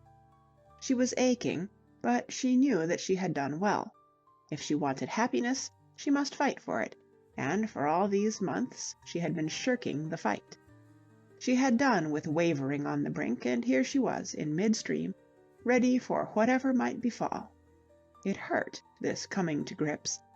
She had expected it to hurt, but it was a pain that stimulated, not a dull melancholy that smothered. She felt alive and defiant. She had finished unpacking and tidying up. The next move was certainly to go and see Ginger. She had suddenly become aware that she wanted very badly to see Ginger. His stolid friendliness would be a support and a prop. She wished now that she had sent him a cable, so that he could have met her at the dock. It had been rather terrible at the dock. The echoing customs sheds had sapped her valor, and she felt alone and forlorn. She looked at her watch, and was surprised to find how early it was. She could catch him at the office and make him take her out to lunch. She put on her hat and went out. The restless hand of change, always active in New York, had not spared the outer office of the Fillmore Nicholas Theatrical Enterprises Limited in the months of her absence. She was greeted on her arrival by an entirely new and original stripling in place of the one with whom, at her last visit, she had established such cordial relations. Like his predecessor, he was generously pimpled, but there the resemblance stopped. He was a grim boy, and his manner was stern and suspicious.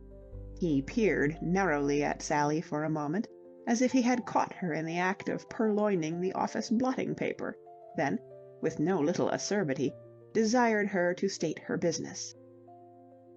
"I want Mr. Kemp," said Sally. The office boy scratched his cheek dourly with a ruler. No one would have guessed, so austere was his aspect, that a moment before her entrance he had been trying to balance it on his chin, juggling the while with a pair of paper-weights. for impervious as he seemed to human weaknesses, it was the lad's ambition one day to go into vaudeville. "What name?" he said coldly. "Nicholas," said Sally. "I am Mr. Nicholas's sister." On a previous occasion, when she had made this announcement, disastrous results had ensued, but today it went well. It seemed to hit the office boy like a bullet. He started convulsively, opened his mouth, and dropped the ruler. In the interval of stooping and recovering it, he was able to pull himself together. He had not been curious about Sally's name. What he had wished was to have the name of the person for whom she was asking repeated. He now perceived that he had had a bit of luck. A wearying period of disappointment in the matter of keeping the paperweights circulating while balancing the ruler had left him peevish, and it had been his intention to work off his ill humor on the young visitor. The discovery that it was the boss's sister who was taking up his time suggested the advisability of a radical change of tactics. He had stooped with a frown. He returned to the perpendicular with a smile that was positively winning. It was like the sun suddenly bursting through a London fog. "Will you take a seat, lady?" he said, with polished courtesy, even unbending so far as to reach out and dust one with the sleeve of his coat. He added that the morning was a fine one. "Thank you," said Sally. "Will you tell him I'm here?" "Mr. Nicholas is out, miss," said the office boy with gentlemanly regret. "He's back in New York, but he's gone out." "I don't want Mr. Nicholas. I want Mr. Kemp." "Mr. Kemp?" "Yes, Mr. Kemp." Sorrow at his inability to oblige shone from every hilltop on the boy's face. "Don't know of anyone of that name around here," he said apologetically. "But surely—" Sally broke off suddenly. A grim foreboding had come to her. "How long have you been here?" she asked. "All day, ma'am," said the office boy, with the manner of a Casablanca. "I mean, how long have you been employed here?" "Just over a month, miss." "Hasn't Mr. Kemp been in the office all that time?" "Name's new to me, lady. Does he look like anything? I mean to say, what's he look like?" "He has very red hair." "Never seen him in here," said the office boy. The truth shone coldly on Sally. She blamed herself for ever having gone away, and told herself that she might have known what would happen. Left to his own resources, the unhappy Ginger had once more made a hash of it. And this hash must have been a more notable and outstanding hash than any of his previous efforts, for surely Fillmore would not lightly have dismissed one who had come to him under her special protection. "Where is Mr. Nicholas?" she asked. It seemed to her that Fillmore was the only possible source of information. "Did you say he was out?" "Really out, miss," said the office boy with engaging candor. "He went off to White Plains in his automobile half an hour ago." "White Plains? What for?" The pimpled stripling had now given himself up wholeheartedly to social chit-chat. Usually he liked his time to himself, and resented the intrusion of the outer world, for he who had chosen jugglery for his walk in life must neglect no opportunity of practicing. But so favourable was the impression which Sally had made on his plastic mind, that he was delighted to converse with her as long as she wished. "I guess what's happened is, he's gone up to take a look at Bugs Butler," he said. "Who's Butler?" said Sally, mystified. The office boy smiled a tolerant smile. Though an admirer of the sex, he was aware that women were seldom hep to the really important things in life. He did not blame them. That was the way they were constructed, and one simply had to accept it. "Bugs Butler is training up at White Plains, miss." "Who is Bugs Butler?" Something of his former bleakness of aspect returned to the office boy. Sally's question had opened up a subject on which he felt deeply. "Ah," he replied, losing his air of respectful deference as he approached the topic. "Who is he? That's what they're all saying, all the wise guys. Who has Bugs Butler ever licked?" "I don't know," said Sally, for he had fixed her with a penetrating gaze, and seemed to be pausing for a reply. "Nor nobody else," said the stripling vehemently. "A lot of stiffs out on the coast, that's all. Ginks nobody has ever heard of except Cyclone Mullins, and it took that false alarm 15 rounds to get a referee's decision over him. The boss would go and give him a chance against the champ, but I could have told him that the legitimate contender was K-Leg Binns. K-Leg put Cyclone Mullins out in the fifth. Well," said the office boy, in the overwrought tone of one chafing at human folly, "if anybody thinks Bugs Butler can last 6 rounds with Lew Lucas, I've $2 right here in my vest pocket that says it ain't so." Sally began to see daylight.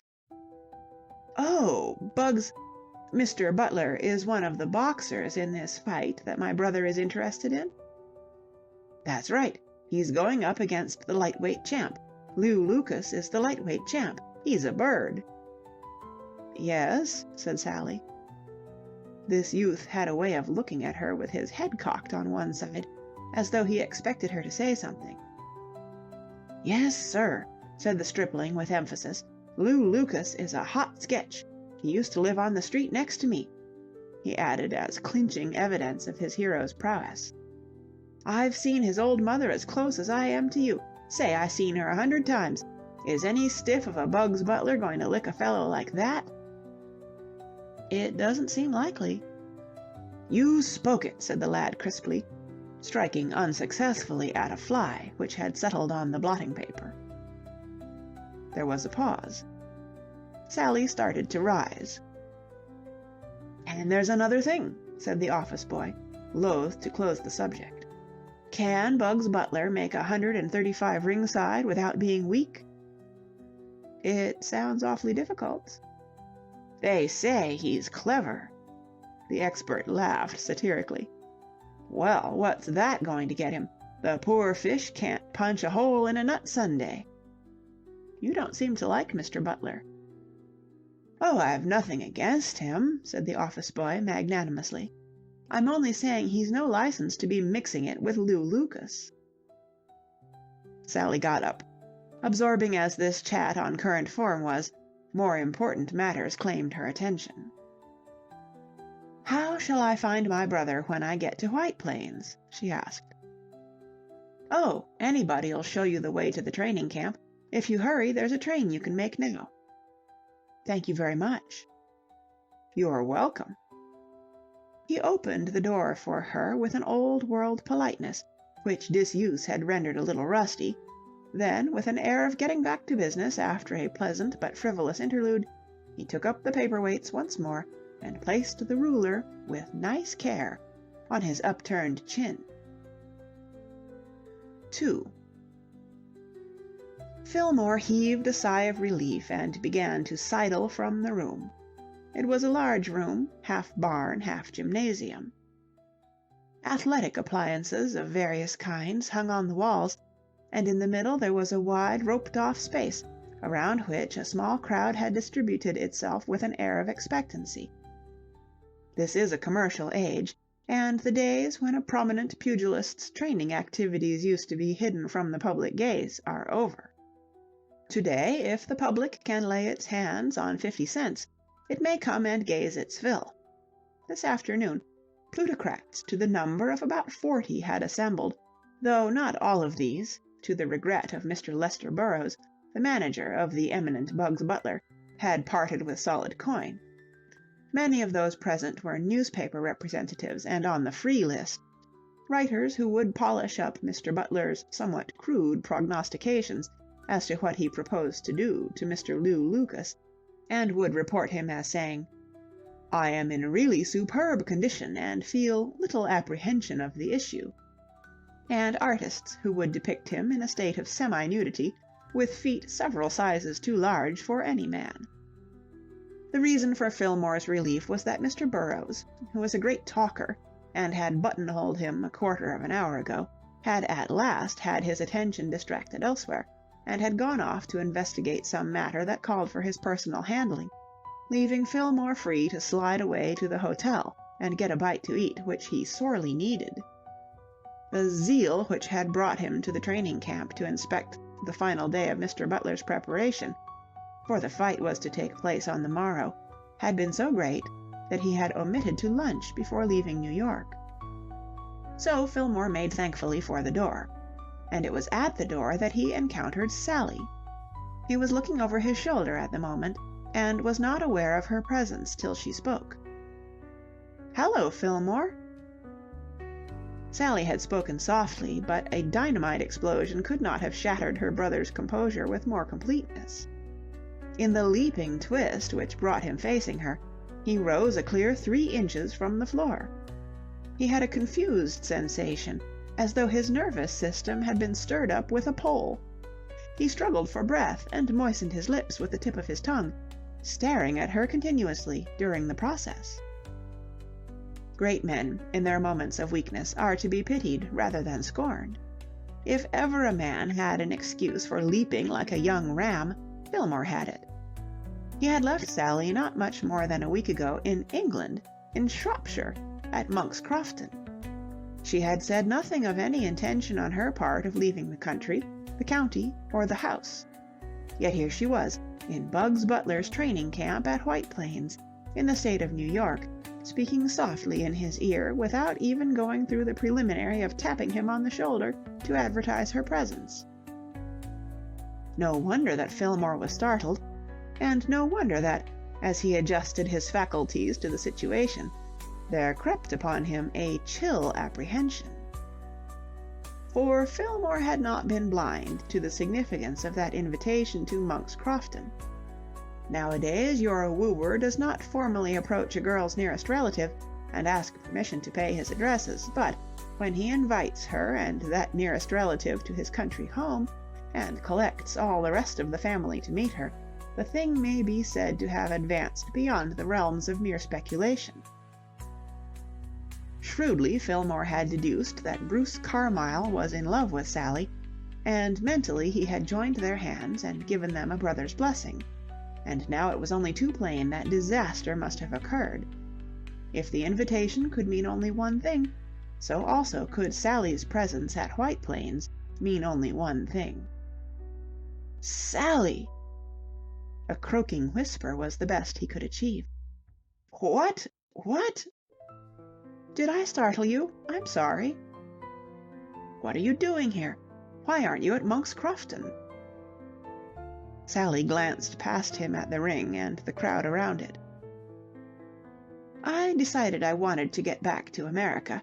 Circumstances arose which made it pleasanter to leave Monk's Crofton." "Do you mean to say—" "Yes, let's talk about it." "Do you mean to say," persisted Fillmore, "that Carmyle proposed to you and you turned him down?" Sally flushed. "I don't think it's particularly nice to talk about that sort of thing, but yes." A feeling of desolation overcame Fillmore, that conviction which saddens us at all times of the willful bone-headedness of our fellows swept coldly upon him. Everything had been so perfect, the whole arrangement so ideal, that it had never occurred to him as a possibility that Sally might take it into her head to spoil it by declining to play the part allotted to her. The match was so obviously the best thing that could happen. It was not merely the suitor's impressive wealth that made him hold this opinion, though it would be idle to deny that the prospect of having a brother-in-lawful claim on the Carmyle bank balance had cast a rosy glamour over the future as he had envisaged it. He honestly liked and respected the man. He appreciated his quiet and aristocratic reserve. A well-bred fellow, sensible withal, just the sort of husband a girl like Sally needed. And now she had ruined everything. With the capricious perversity which so characterizes her otherwise delightful sex, she had spilled the beans. But why? "Oh, Phil!" Sally had expected that realization of the facts would produce these symptoms in him, but now that they had presented themselves, she was finding them rasping to the nerves. "I should have thought the reason was obvious." "You mean you don't like him?" "I don't know whether I do or not. I certainly don't like him enough to marry him." "He's a darn good fellow."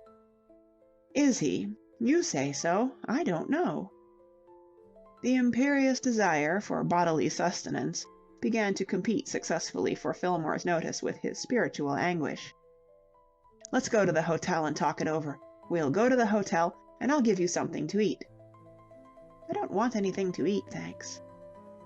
"You don't want anything to eat?" said Fillmore incredulously. He supposed, in a vague sort of way, that there were eccentric people of this sort, but it was hard to realize that he had met one of them. "I'm starving." "Well, run along then." "Yes, but I want to talk." He was not the only person who wanted to talk. At the moment a small man of sporting exterior hurried up. He wore what his tailor's advertisements would have called a "nobbly" suit of checked tweed, and, in defiance of popular prejudice, a brown bowler hat. Mr. Lester Burrows, having dealt with the business which had interrupted their conversation a few minutes before, was anxious to resume his remarks on the subject of the supreme excellence in every respect of his young charge. "Say, Mr. Nicholas, you ain't going. Bugs is just getting ready to spar." He glanced inquiringly at Sally. "My sister, Mr. Burrows," said Fillmore faintly. "Mr. Burrows is Bugs Butler's manager." "How do you do?" said Sally. "Pleased to meet yer," said Mr. Burrows. "Say—" "I was just going to the hotel to get something to eat," said Fillmore. Mr. Burrows clutched at his coat button with a swoop, and held him with a glittering eye. "Yes, but say, before you go, let me tell you something. You never seen this boy of mine, not when he was feeling right. Believe me, he's there. He's a wizard. He's a Hindu. Say, he's been practicing up a left shift that—" Fillmore's eye met Sally's wanly, and she pitied him. Presently she would require him to explain to her how he had dared to dismiss Ginger from his employment, and make that explanation a good one, but in the meantime she remembered that he was her brother and was suffering. "He's the cleverest lightweight," proceeded Mr. Burrows fervently, "since Joe Gans. I'm telling you, and I know. He—" "Can he make 135 ringside without being weak?" asked Sally. The effect of this simple question on Mr. Burrows was stupendous. He dropped away from Fillmore's coat button, like an exhausted bivalve, and his small mouth opened feebly. It was as if a child had suddenly propounded to an eminent mathematician some abstruse problem in the higher algebra. Females who took an interest in boxing had come into Mr. Burrows' life before. In his younger days, when he was a famous featherweight, the first of his 3 wives had been accustomed to sit at the ringside during his contests and urge him in language of the severest technicality to knock opponents' blocks off. But somehow he had not supposed from her appearance and manner that Sally was one of the elect. He gaped at her, and the relieved Fillmore sidled off like a bird hopping from the compelling gaze of a snake. He was not quite sure that he was acting correctly in allowing his sister to roam at large among the somewhat bohemian surroundings of a training camp, but the instinct of self-preservation turned the scale. He had breakfasted early, and if he did not eat right speedily, it seemed to him that dissolution would set in. "Was that?" said Mr. Burrows feebly. "It took him 15 rounds to get a referee's decision over Cyclone Mullins," said Sally severely. "And K-leg Binns—" Mr. Burrows rallied. "You ain't got it right," he protested. "Say, you mustn't believe what you see in the papers. The referee was dead against us, and Cyclone was down once for all of half a minute, and they wouldn't count him out. Gee, you got to kill a guy in some towns before they'll give you a decision. At that, they couldn't do nothing so raw as make it anything but a win for my boy, after him leading by a mile all the way. Have you ever seen Bugs, ma'am?" Sally had to admit that she had not had that privilege. Mr. Burrows, with growing excitement, felt in his breast pocket and produced a picture postcard, which he thrust into her hand. "That's Bugs," he said. "Take a slant at that, and then tell me if he don't look the goods." The photograph represented a young man in the irreducible minimum of clothing who crouched painfully, as though stricken with one of the acuter forms of gastritis. "I'll call him over and have him sign it for you," said Mr. Burrows, before Sally had had time to grasp the fact that this work of art was a gift and no mere loan. "Here, Bugs, wantcher." A youth, enveloped in a bathrobe, who had been talking to a group of admirers near the ring, turned, started languidly towards them, then, seeing Sally, quickened his pace. He was an admirer of the sex. Mr. Burrows did the honors. "Bugs, this is Miss Nicholas, come to see you work out. I've been telling her she's going to have a treat." And to Sally, "Shake hands with Bugs Butler, ma'am, the coming lightweight champion of the world." Mr. Butler's photograph, Sally considered, had flattered him. He was, in the flesh, a singularly repellent young man. There was a mean and cruel curve to his lips, and a cold arrogance in his eye, a something dangerous and sinister in the atmosphere he radiated. Moreover, she did not like the way he smirked at her. However, she exerted herself to be amiable. "I hope you are going to win, Mr. Butler," she said. The smile which she forced as she spoke the words removed the coming champion's doubts, though they had never been serious. He was convinced now that he had made a hit. He always did, he reflected, with the girls. It was something about him. His chest swelled complacently beneath the bathrobe. "You betcher," he asserted briefly.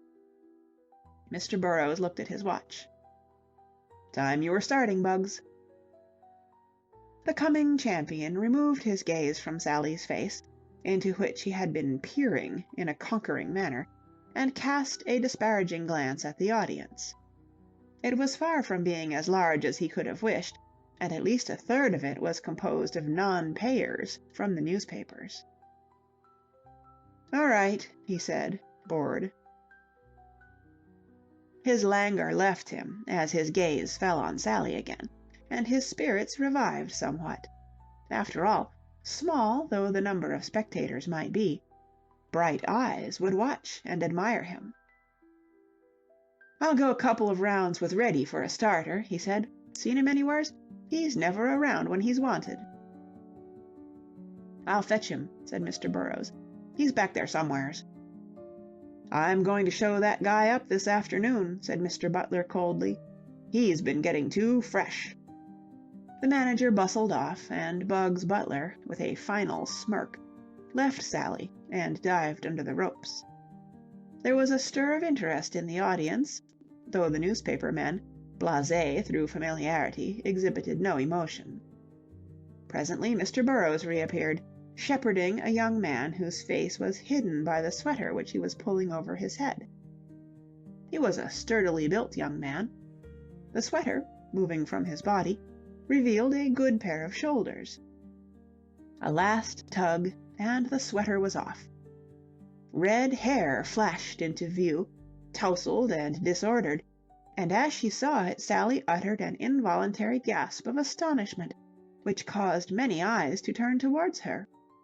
And the red-headed young man, who had been stooping to pick up his gloves, straightened himself with a jerk, and stood staring at her blankly and incredulously, his face slowly crimsoning.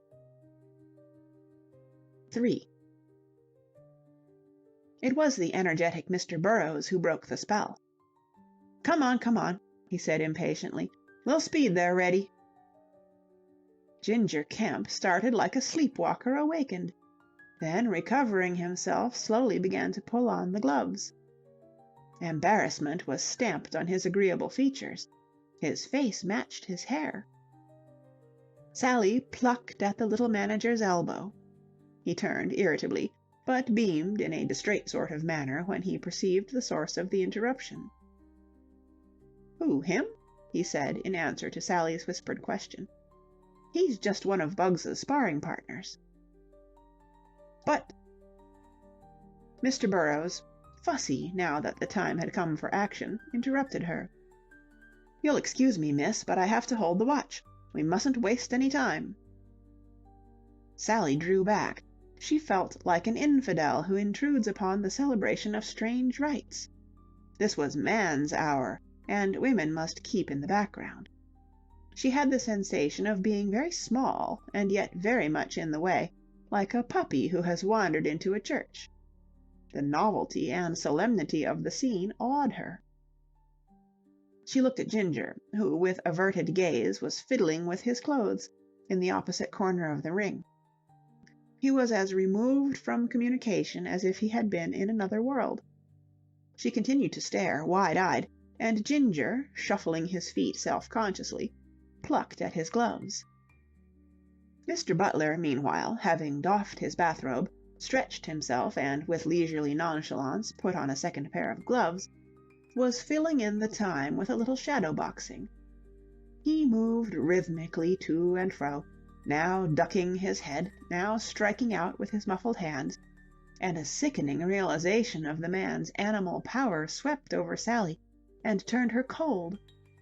Swathed in his bathrobe, Bugs Butler had conveyed an atmosphere of dangerousness.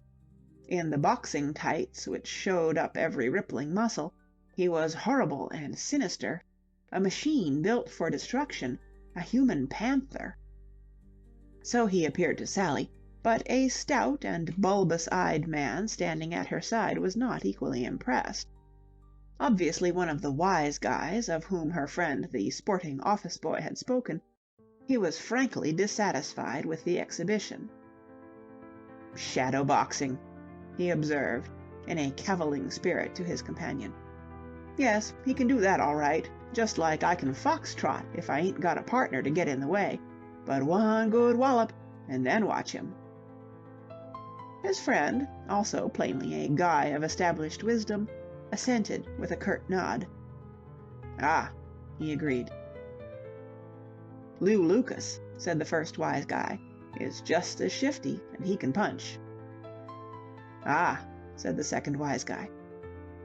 "Just because he beats up a few poor mutts of sparring partners," said the first wise guy disparagingly, "he thinks he's someone." "Ah," said the second wise guy. As far as Sally could interpret these remarks, the full meaning of which was shrouded from her, they seemed to be reassuring.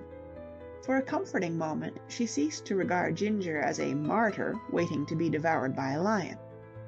Mr. Butler, she gathered, was not so formidable as he appeared, but her relief was not to be long-lived. "Of course he'll eat this red-headed gink," went on the first wise guy. "That's the thing he does best, killing his sparring partners. But Lew Lucas—" Sally was not interested in Lew Lucas. That numbing fear had come back to her. Even these cognoscenti, little as they esteemed Mr. Butler, had plainly no doubts as to what he would do to Ginger.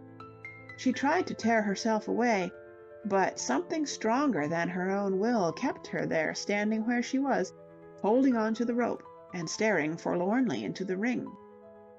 "Ready, Bugs?" asked Mr. Burrows. The coming champion nodded carelessly. "Go to it," said Mr. Burrows.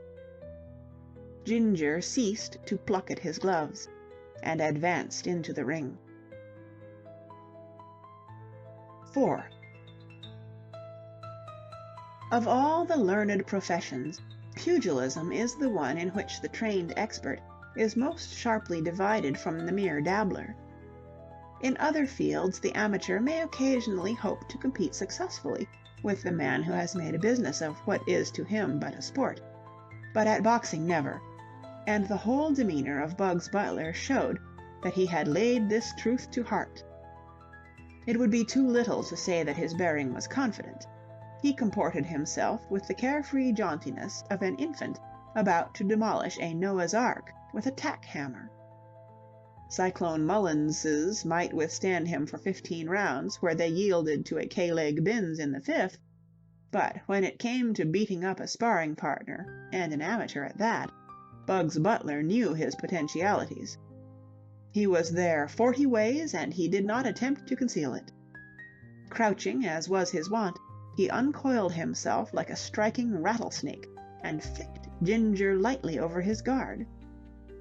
Then he returned to his crouch and circled sinuously about the ring, with the amiable intention of showing the crowd, payers and deadheads alike, what real footwork was. If there was one thing on which Bugs Butler prided himself, it was footwork.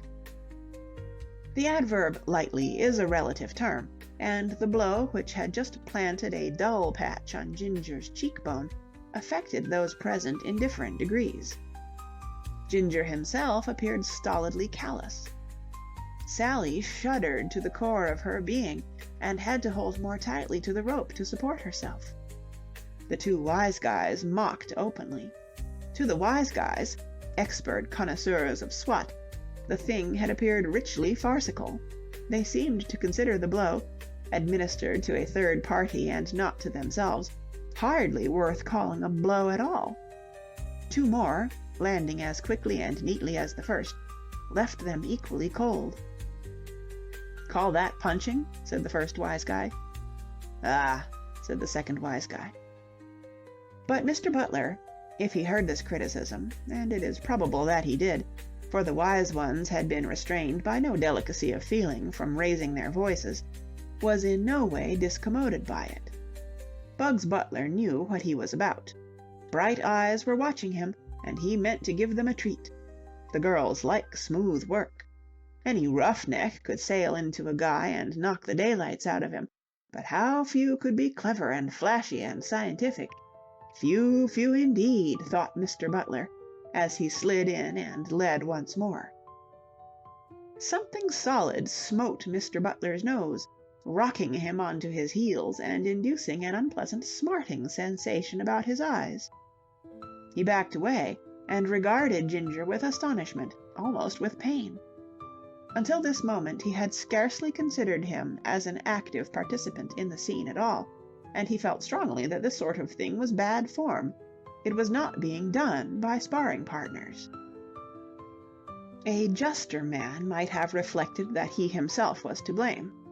He had undeniably been careless. In the very act of leading, he had allowed his eyes to flicker sideways to see how Sally was taking this exhibition of science, and he paid the penalty. Nevertheless, he was piqued. He shimmered about the ring, thinking it over, and the more he thought it over, the less did he approve of his young assistant's conduct. Hard thoughts towards Ginger began to float in his mind. Ginger, too, was thinking hard thoughts. He had not had an easy time since he had come to the training camp, but never till today had he experienced any resentment towards his employer.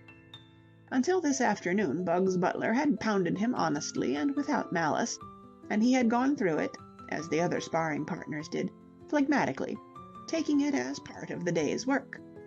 But this afternoon there had been a difference. Those careless flicks had been an insult, a deliberate offense. The man was trying to make a fool of him, playing to the gallery, and the thought of who was in that gallery inflamed Ginger past thought of consequences. No one, not even Mr. Butler, was more keenly alive than he to the fact that in a serious conflict with a man who tomorrow night might be lightweight champion of the world, he stood no chance whatever, but he did not intend to be made an exhibition of in front of Sally without doing something to hold his end up. He proposed to go down with his flag flying, and in pursuance of this object he dug Mr. Butler heavily in the lower ribs with his right, causing that expert to clinch and the two wise guys to utter sharp barking sounds expressive of derision. "Say, what the hell do you think you're getting at?" demanded the aggrieved pugilist in a heated whisper in Ginger's ear as they fell into the embrace. "What's the idea, you jelly bean?" Ginger maintained a pink silence. His jaw was set, and the temper which nature had bestowed upon him to go with his hair had reached white heat. He dodged a vicious right, which whizzed up at his chin out of the breaking clinch, and rushed. A left hook shook him, but was too high to do more. There was rough work in the far corner, and suddenly, with startling abruptness, Bugs Butler, bothered by the ropes at his back and trying to sidestep, ran into a swing and fell. "Time!" shouted the scandalized Mr. Burrows, utterly aghast at this frightful misadventure. In the whole course of his professional experience, he could recall no such devastating occurrence. The audience was no less startled. There was audible gasping. The newspaper men looked at each other with a wild surmise, and conjured up pleasant pictures of their sporting editors receiving this sensational item of news later on over the telephone. The two wise guys, continuing to pursue Mr. Butler with their dislike, emitted loud and raucous laughs, and one of them, forming his hands into a megaphone, urged the fallen warrior to go away and get a rep. As for Sally, she was conscious of a sudden, fierce, cave-womanly rush of happiness which swept away completely the sickening qualms of the last few minutes. Her teeth were clenched, and her eyes blazed with joyous excitement. She looked at Ginger yearningly, longing to forget a gentle upbringing and shout congratulation to him. She was proud of him, and mingled with the pride was a curious feeling that was almost fear. This was not the mild and amiable young man whom she was wont to mother through the difficulties of a world in which he was unfitted to struggle for himself. This was a new Ginger, a stranger to her. On the rare occasions on which he had been knocked down in the past, it had been Bugs Butler's canny practice to pause for a while and rest before rising and continuing the argument, but now he was up almost before he had touched the boards, and the satire of the second wise guy, who had begun to saw the air with his hand and count loudly, lost its point. It was only too plain that Mr. Butler's motto was that a man may be down, but he is never out.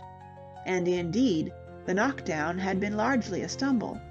Bugs Butler's educated feet, which had carried him unscathed through so many contests, had for this single occasion managed to get themselves crossed just as Ginger's blow landed, and it was to his lack of balance rather than the force of the swing that his downfall had been due.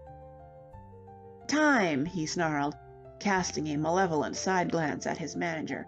"Like hell it's time!" And in a whirlwind of flying gloves he flung himself upon Ginger, driving him across the ring, while Mr. Burrows, watch in hand, stared with dropping jaw. If Ginger had seemed a new Ginger to Sally, still more did this seem a new Bugs Butler to Mr. Burrows, and the manager groaned in spirit. Coolness, skill, and science, these had been the qualities in his protégé which had always so endeared him to Mr. Lester Burrows, and had so enriched their respective bank accounts, and now, on the eve of the most important fight in his life, before an audience of newspaper men, he had thrown them all aside, and was making an exhibition of himself with a common sparring partner. That was the bitter blow to Mr. Burrows. Had this lapse into the unscientific primitive happened in a regular fight, he might have mourned, and poured reproof into Bugs's ear when he got him back in his corner at the end of the round, but he would not have experienced this feeling of helpless horror, the sort of horror an elder of the church might feel if he saw his favorite bishop yielding in public to the fascination of jazz. It was the fact that Bugs Butler was lowering himself to extend his powers against a sparring partner that shocked Mr. Burrows. There is an etiquette in these things. A champion may batter his sparring partners into insensibility if he pleases, but he must do it with nonchalance. He must not appear to be really trying. And nothing could be more manifest than that Bugs Butler was trying. His whole fighting soul was in his efforts to corner Ginger and destroy him. The battle was raging across the ring and down the ring and up the ring and back again, yet always Ginger, like a storm-driven ship, contrived somehow to weather the tempest. Out of the flurry of swinging arms he emerged time after time, bruised, bleeding, but fighting hard. for Bugs Butler's fury was defeating its object. Had he remained his cool and scientific self, he could have demolished Ginger and cut through his defense in a matter of seconds. But he had lapsed back into the methods of his unskilled novitiate. He swung and missed again, struck but found no vital spot. And now there was blood on his face, too. In some wild melee the sacred fount had been tapped, and his teeth gleamed through a crimson mist. The wise guys were beyond speech. They were leaning against one another, punching each other feebly in the back. One was crying. And then suddenly the end came, as swiftly and unexpectedly as the thing had begun. His wild swings had tired Bugs Butler, and with fatigue prudence returned to him. His feet began once more their subtle weaving in and out. Twice his left hand flickered home. A quick feint, a short jolting stab, and Ginger's guard was down, and he was swaying in the middle of the ring, his hands hanging and his knees a-quiver. Bugs Butler measured his distance, and Sally shut her eyes. End of Chapter 13. Chapter 14. Mr. Abrahams re-engages an old employee. 1. The only real happiness, we are told, is to be obtained by bringing happiness to others. Bugs Butler's mood, accordingly, when some 30 hours after the painful episode recorded in the last chapter, he awoke from a state of coma in the ring at Jersey City, to discover that Mr. Lew Lucas had knocked him out in the middle of the third round, should have been one of quiet contentment. His inability to block a short left hook followed by a right to the point of the jaw had ameliorated quite a number of existences. Mr. Lew Lucas, for one, was noticeably pleased. So were Mr. Lucas's seconds, one of whom went so far as to kiss him. And most of the crowd, who had betted heavily on the champion, were delighted. Yet Bugs Butler did not rejoice. It is not too much to say that his peevish bearing struck a jarring note in the general gaiety. A heavy frown disfigured his face as he slouched from the ring. But the happiness which he had spread went on spreading. The two wise guys, who had been unable to attend the fight in person, received the result on the ticker, and exuberantly proclaimed themselves the richer by $500. The pimpled office boy at the Fillmore Nicholas Theatrical Enterprises Limited caused remark in the subway by whooping gleefully when he read the news in his morning paper, for he too had been rendered wealthier by the brittleness of Mr. Butler's chin. And it was with fierce satisfaction that Sally, breakfasting in her little apartment, informed herself through the sporting page of the details of the contender's downfall. She was not a girl who disliked many people, but she had acquired a lively distaste for Bugs Butler. Lew Lucas seemed a man after her own heart. If he had been a personal friend of Ginger's, he could not, considering the brief time at his disposal, have avenged him with more thoroughness. In round 1 he had done all sorts of diverting things to Mr. Butler's left eye. In round 2 he had continued the good work on that gentleman's body, and in round 3 he had knocked him out. Could anyone have done more? Sally thought not, and she drank Lew Lucas's health in a cup of coffee, and hoped his old mother was proud of him. The telephone bell rang at her elbow. She unhooked the receiver. "Hello?" "Oh, hello," said a voice. "Ginger!" cried Sally delightedly. "I say, I'm awfully glad you're back. I only got your letter this morning, found it at the boarding house. I happened to look in there and—" "Ginger," interrupted Sally, "your voice is music, but I want to see you. Where are you?" "I'm at a chemist's shop across the street. I was wondering if—" "Come here at once." "I say, may I? I was just going to ask." "You miserable creature, why haven't you been round to see me before?" "Well, as a matter of fact, I haven't been going about much for the last day, you see." "I know, of course." Quick sympathy came into Sally's voice. She gave a sidelong glance of approval and gratitude at the large picture of Lew Lucas which beamed up at her from the morning paper. "You poor thing, how are you?" "Oh, all right, thanks." "Well, hurry." There was a slight pause at the other end of the wire. "I say." "Well?" "I'm not much to look at, you know." "You never were. Stop talking and hurry over." "I mean to say—" Sally hung up the receiver firmly. She waited eagerly for some minutes, and then footsteps came along the passage. They stopped at her door, and the bell rang. Sally ran to the door, flung it open, and recoiled in consternation. "Oh, Ginger!" He had stated the facts accurately when he had said that he was not much to look at. He gazed at her devotedly out of an unblemished right eye, but the other was hidden altogether by a puffy swelling of dull purple. A great bruise marred his left cheekbone, and he spoke with some difficulty through swollen lips. "It's all right, you know," he assured her. "It isn't. It's awful. Oh, you poor darling." She clenched her teeth viciously. "I wish he had killed him." "Eh?" "I wish Lew Lucas, or whatever his name is, had murdered him. Brute." "Oh, I don't know, you know." Ginger's sense of fairness compelled him to defend his late employer against these harsh sentiments. "He isn't a bad sort of chap, really. Bugs Butler, I mean." "Do you seriously mean to stand there and tell me you don't loathe the creature?" "Oh, he's all right. See his point of view and all that. Can't blame him, if you come to think of it, for getting the wind up a bit in the circs.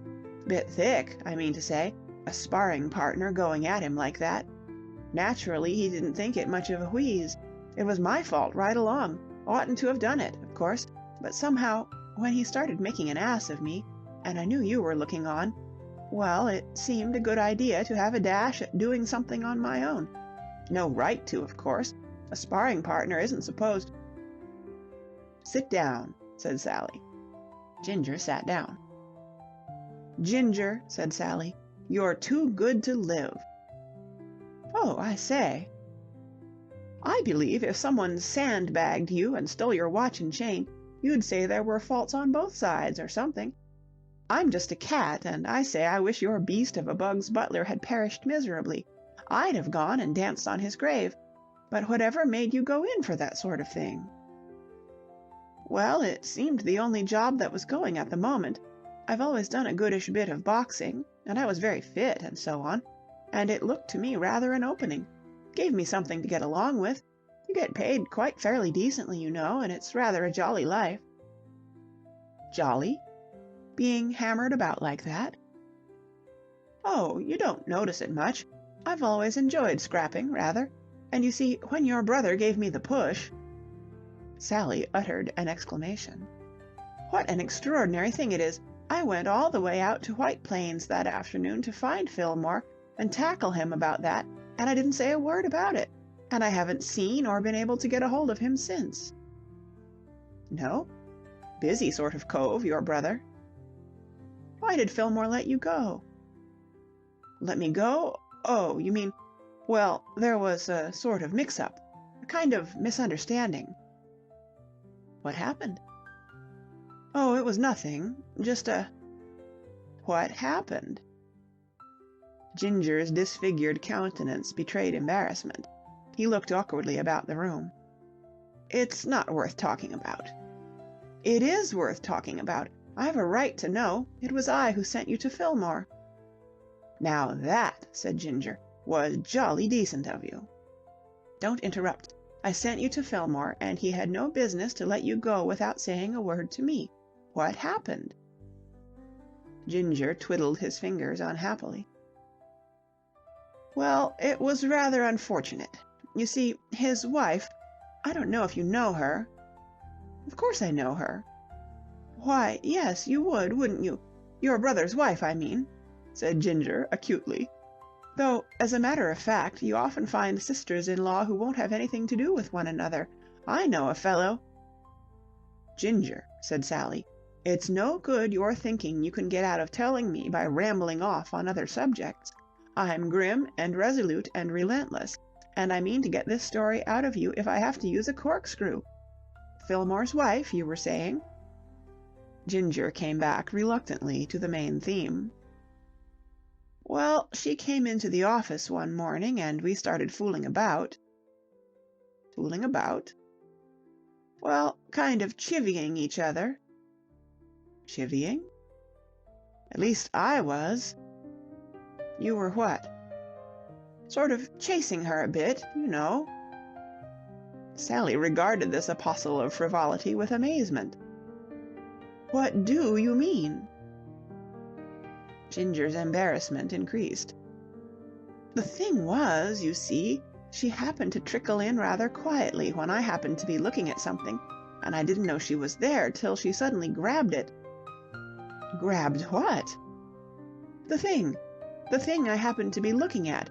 She bagged it, collared it, took it away from me, you know, and wouldn't give it back, and generally started to rot about a bit, so I rather began to chivvy her to some extent, and I just caught her when your brother happened to roll in." "I suppose," said Ginger, putting two and two together, "he had really come with her to the office and had happened to hang back for a minute or two to talk to somebody or something. Well, of course, he was considerably fed to see me apparently doing jiu-jitsu with his wife. Enough to rattle any man, if you come to think of it," said Ginger, ever fair-minded. "Well, he didn't say anything at the time, but a bit later in the day he called me in and administered the push." Sally shook her head. "It sounds the craziest story to me. What was it that Mrs. Fillmore took from you?" "Oh, just something." Sally rapped the table imperiously. "Ginger."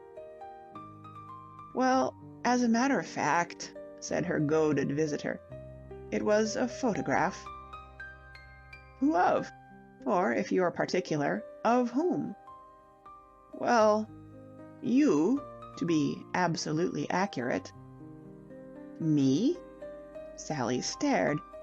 "But I've never given you a photograph of myself." Ginger's face was a study in scarlet and purple. "You didn't exactly give it to me," he mumbled. "When I say give, I mean—" "Good gracious!" Sudden enlightenment came upon Sally. "That photograph we were hunting for when I first came here, had you stolen it all the time?" "Why, yes, I did sort of pinch it." "You fraud! You humbug! And you pretended to help me look for it." She gazed at him almost with respect. "I never knew you were so deep and snaky. I'm discovering all sorts of new things about you." There was a brief silence. Ginger, confession over, seemed a trifle happier. "I hope you're not frightfully sick about it," he said at length. "It was lying about, you know, and I rather felt I must have it. Hadn't the cheek to ask you for it, so—" "Don't apologize," said Sally cordially. "Great compliment. So I have caused your downfall again, have I?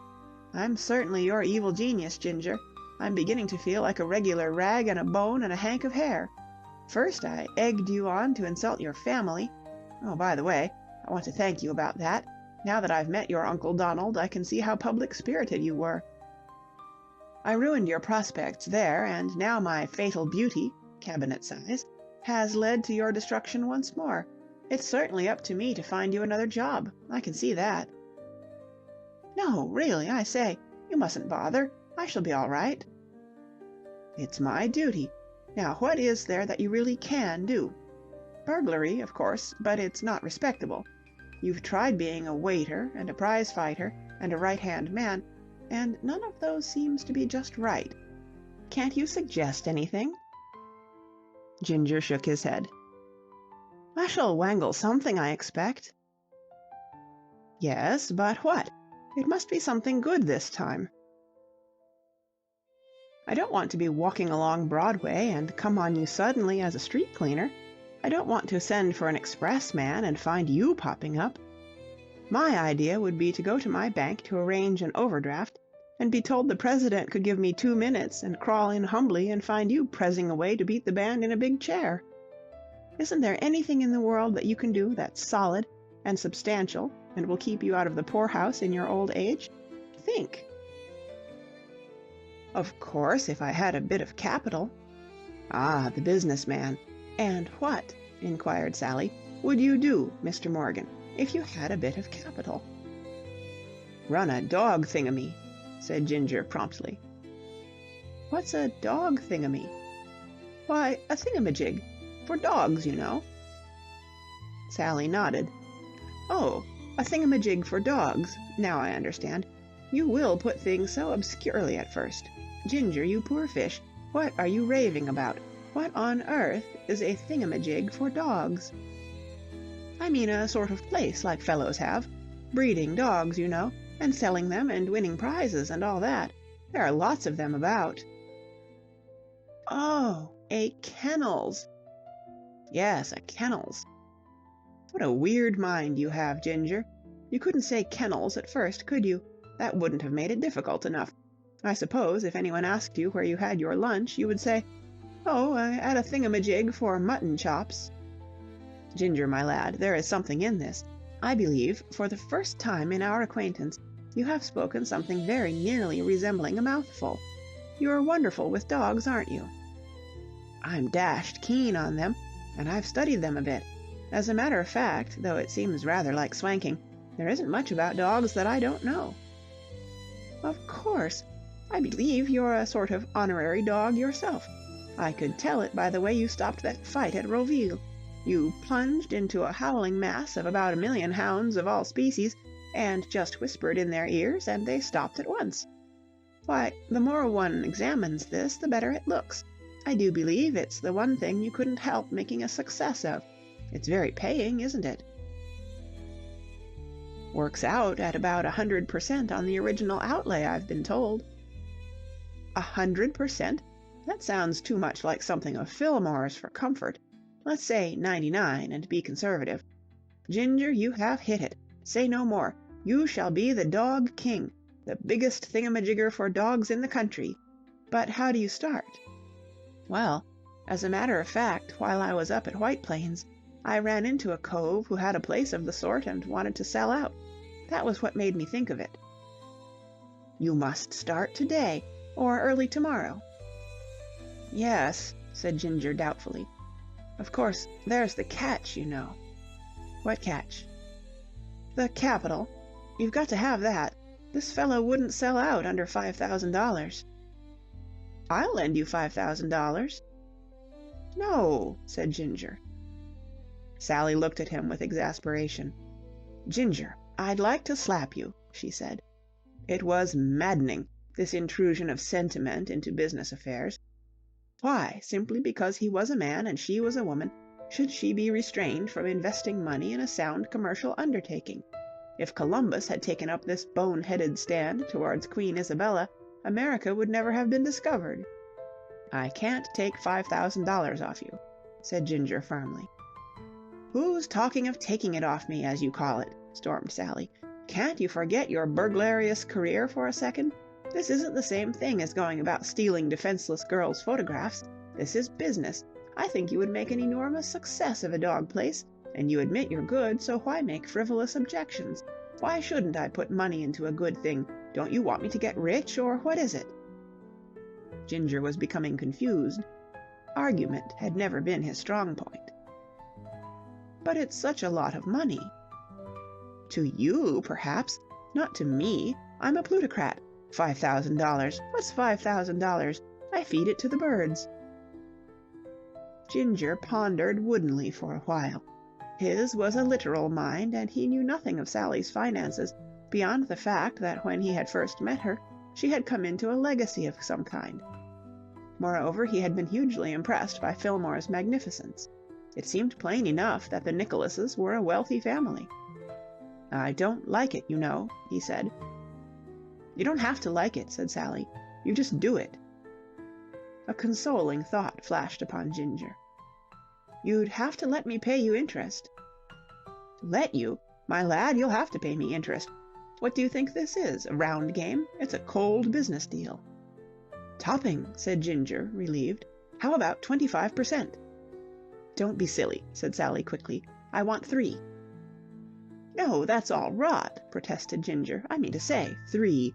I don't," he went on, making a concession, "mind saying 20. "If you insist, I'll make it 5, not more." "Well, 10 then?" 5. "Suppose," said Ginger insinuatingly, "I said 7. "I never saw anyone like you for haggling," said Sally with disapproval. "Listen, 6, and that's my last word." 6? 6. Ginger did sums in his head. "But that would only work out at $300 a year. It isn't enough." "What do you know about it? As if I hadn't been handling this sort of deal in my life. 6. Do you agree?" "I suppose so." "Then that's settled. Is this man you talk about in New York?" "No, he's down on Long Island at a place on the South Shore." "I mean, can you get him on the phone and clinch the thing?" "Oh, yes, I know his address, and I suppose his number's in the book." "Then go off at once and settle with him before somebody else snaps him up. Don't waste a minute." Ginger paused at the door. "I say, you're absolutely sure about this?" "Of course." "I mean to say—" "Get on," said Sally. 2. The window of Sally's sitting room looked out onto a street which, while not one of the city's important arteries, was capable, nevertheless, of affording a certain amount of entertainment to the observer, and after Ginger had left she carried the morning paper to the window-sill, and proceeded to divide her attention between a third reading of the fight report and a lazy survey of the outer world. It was a beautiful day, and the outer world was looking its best. She had not been at her post for many minutes when a taxicab stopped at the apartment house, and she was surprised and interested to see her brother Fillmore heave himself out of the interior. He paid the driver, and the cab moved off, leaving him on the sidewalk, casting a large shadow in the sunshine. Sally was on the point of calling to him, when his behavior became so odd that astonishment checked her. From where she sat, Fillmore had all the appearance of a man practicing the steps of a new dance, and sheer curiosity as to what he would do next kept Sally watching in silence. First he moved in a resolute sort of way towards the front door, then, suddenly stopping, scuttled back. This movement he repeated twice, after which he stood in deep thought before making another dash for the door, which, like the others, came to an abrupt end, as though he had run into some invisible obstacle. And finally, wheeling sharply, he bustled off down the street, and was lost to view. Sally could make nothing of it. If Fillmore had taken the trouble to come in a taxicab, obviously to call upon her, why had he abandoned the idea at her very threshold? She was still speculating on this mystery when the telephone bell rang, and her brother's voice spoke huskily in her ear. "Sally?" "Hello, Phil. What are you going to call it?" "What am I... call what?" "The dance you were doing outside here just now. It's your own invention, isn't it?"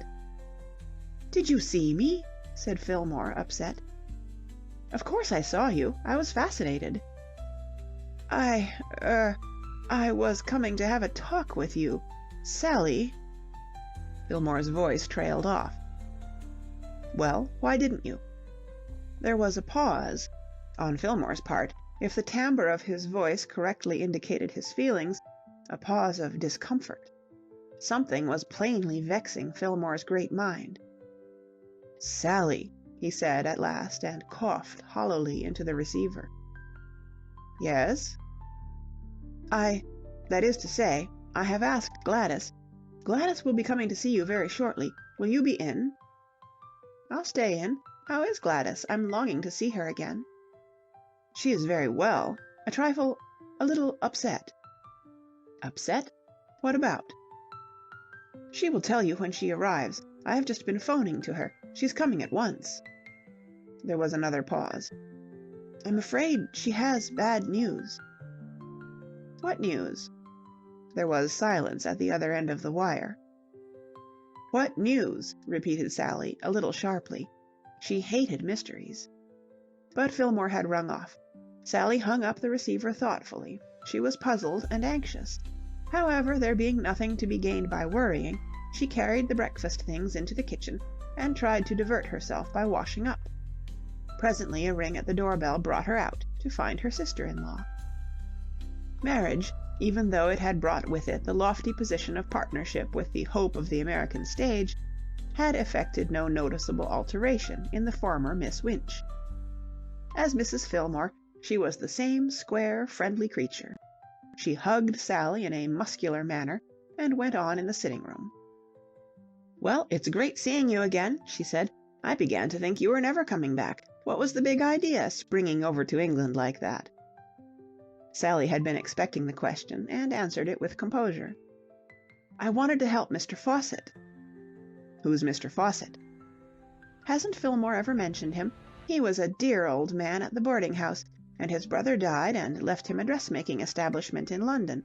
He screamed to me to come and tell him what to do about it. He has sold it now, and is quite happy in the country."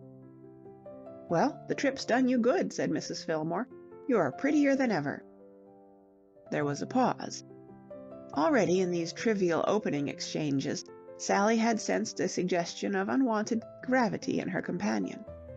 She missed that careless whimsicality which had been the chief characteristic of Miss Gladys Winch, and seemed to have been cast off by Mrs. Fillmore Nicholas. At their meeting, before she had spoken, Sally had not noticed this, but now it was apparent that something was weighing on her companion. Mrs. Fillmore's honest eyes were troubled. "What's the bad news?" asked Sally abruptly. She wanted to end the suspense. "Fillmore was telling me over the phone that you had some bad news for me." Mrs. Fillmore scratched at the carpet for a moment with the end of her parasol, without replying. When she spoke, it was not in answer to the question. "Sally, who's this man Carmyle over in England?" "Oh, did Fillmore tell you about him?" "He told me there was a rich fellow over in England who was crazy about you, and had asked you to marry him, and that you had turned him down." Sally's momentary annoyance faded. She could hardly, she felt, have expected Fillmore to refrain from mentioning the matter to his wife. "Yes," she said, "that's true." "You couldn't write and say you've changed your mind." Sally's annoyance returned. All her life she had been intensely independent, resentful of interference with her private concerns. "I suppose I could if I had, but I haven't. Did Fillmore tell you to try to talk me round?" "Oh, I'm not trying to talk you round," said Mrs. Fillmore quickly. "Goodness knows I'm the last person to try and jolly anyone into marrying anybody if they didn't feel like it. I've seen too many marriages go wrong to do that. Look at Elsa Doland." Sally's heart jumped, as if an exposed nerve had been touched. "Elsa?" she stammered, and hated herself because her voice shook. Has her marriage gone wrong?" "Gone all to bits," said Mrs. Fillmore shortly. "You remember she married Gerald Foster, the man who wrote The Primrose Way." Sally, with an effort, repressed an hysterical laugh. "Yes, I remember," she said. "Well, it's gone all bluey. I'll tell you about that in a minute. Coming back to this man in England, if you're in any doubt about it, I mean, you can't always tell right away whether you're fond of a man or not. When first I met Fillmore, I couldn't see him with a spyglass, and now he's just the whole shooting match. But that's not what I wanted to talk about. I was saying one doesn't always know one's own mind at first, and if this fellow really is a good fellow, and Fillmore tells me he's got all the money in the world—" Sally stopped her. "No, it's no good. I don't want to marry Mr. Carmyle." "That's that, then," said Mrs. Fillmore. "It's a pity, though." "Why are you taking it so much to heart?" said Sally, with a nervous laugh. "Well—" Mrs. Fillmore paused. Sally's anxiety was growing. It must, she realized, be something very serious indeed that had happened if it had the power to make her forthright sister-in-law disjointed in her talk. "You see," went on Mrs. Fillmore, and stopped again. "Gee, I'm hating this," she murmured. "What is it? I don't understand." "You'll find it's all too darned clear by the time I'm through," said Mrs. Fillmore mournfully. "If I'm going to explain this thing, I guess I'd best start at the beginning. You remember that review of Fillmore's, the one we both begged him not to put on? It flopped." "Oh." "Yes, it flopped on the road and died there. Never got to New York at all. Ike Schumann wouldn't let Fillmore have a theater. The book wanted fixing, and the numbers wanted fixing, and the scenery wasn't right, and while they were tinkering with all that, there was trouble about the cast, and the Actors' Equity closed the show. Best thing that could have happened, really, and I was glad at the time, because going on with it would only have meant wasting more money, and it had cost a fortune already. After that, Fillmore put on a play of Gerald Foster's, and that was a frost, too. It ran a week at the Booth. I hear the new piece he's got in rehearsal now is no good either. It's called The Wild Rose or something, but Fillmore's got nothing to do with that." "But—" Sally tried to speak, but Mrs. Fillmore went on. "Don't talk just yet, or I shall never get this thing straight. Well, you know Fillmore, poor darling. Anyone else would have pulled in his horns and gone slow for a spell, but he's one of those fellows whose horse is always going to win the next race. The big killing is always just round the corner with him. Funny how you can see what a chump a man is and yet love him to death. I remember saying something like that to you before. He thought he could get it all back by staging this fight of his that came off in Jersey City last night, and if everything had gone right, he might have got afloat again. But it seems as if he can't touch anything without it turning to mud. On the very day before the fight was to come off, the poor mutt who is going against the champion goes and lets a sparring partner of his own knock him down and fool around with him. With all the newspaper men there, too. You probably saw about it in the papers. They made a great story for them. Well, that killed the whole thing. The public had never been any too sure that this fellow Bugs Butler had a chance of putting up a scrap with the champion that would be worth paying to see, and when they read that he couldn't even stop his sparring partner slamming him all around the place, they simply decided to stay away. Poor old Phil, it was a finisher for him. The house wasn't a quarter full, and after he'd paid those two plug uglies their guarantees, which they insisted on having before they'd so much as go into the ring, he was just about cleaned out. So there you are." Sally had listened with dismay to this catalogue of misfortunes. "Oh, poor Phil," she cried. "How dreadful." "Pretty tough." "But The Primrose Way is a big success, isn't it?" said Sally, anxious to discover something of brightness in the situation. "It was." Mrs. Fillmore flushed again. "This is the part I hate having to tell you." "It was? Do you mean it isn't still? I thought Elsa had made such a tremendous hit. I read about it when I was over in London. It was even in one of the English papers." "Yes, she made a hit, all right," said Mrs. Fillmore dryly. "She made such a hit that all the other managements in New York were after her right away, and Fillmore had hardly sailed when she handed in her notice and signed up with Gobble and Cone for a new piece they are starring her in." "Ah, she couldn't," cried Sally. "My dear, she did. She's out on the road with it now. I had to break the news to poor old Fillmore at the dock when he landed. It was rather a blow. I must say it wasn't what I would call playing the game. I know there isn't supposed to be any sentiment in business, but after all we had given Elsa her big chance. But Fillmore wouldn't put her name up over the theater in electrics, and Gobble and Cone made it a clause in her contract that they would, so nothing else mattered. People are like that." "But Elsa, she used not to be like that." "They all get that way. They must grab success if it's to be grabbed. I suppose you can't blame them. You might just as well expect a cat to keep off catnip. Still, she might have waited to the end of the New York run." Mrs. Fillmore put out her hand and touched Sally's. "Well, I've got it out now," she said, "and believe me, it was one rotten job. You don't know how sorry I am, Sally. I wouldn't have had it happen for $1,000,000, nor would Fillmore. I'm not sure that I blame him for getting cold feet and backing out of telling you himself. He just hadn't the nerve to come and confess that he had fooled away your money. He was hoping all along that this fight would pan out big, and that he'd be able to pay you back what you had loaned him, but things didn't happen right." Sally was silent. She was thinking how strange it was that this room in which she had hoped to be so happy had been from the first moment of her occupancy a storm centre of bad news and miserable disillusionment. In this first shock of the tidings, it was the disillusionment that hurt most. She had always been so fond of Elsa, and Elsa had always seemed so fond of her. She remembered that letter of Elsa's with all its protestations of gratitude. It wasn't straight. It was horrible, callous, selfish, altogether horrible. It's...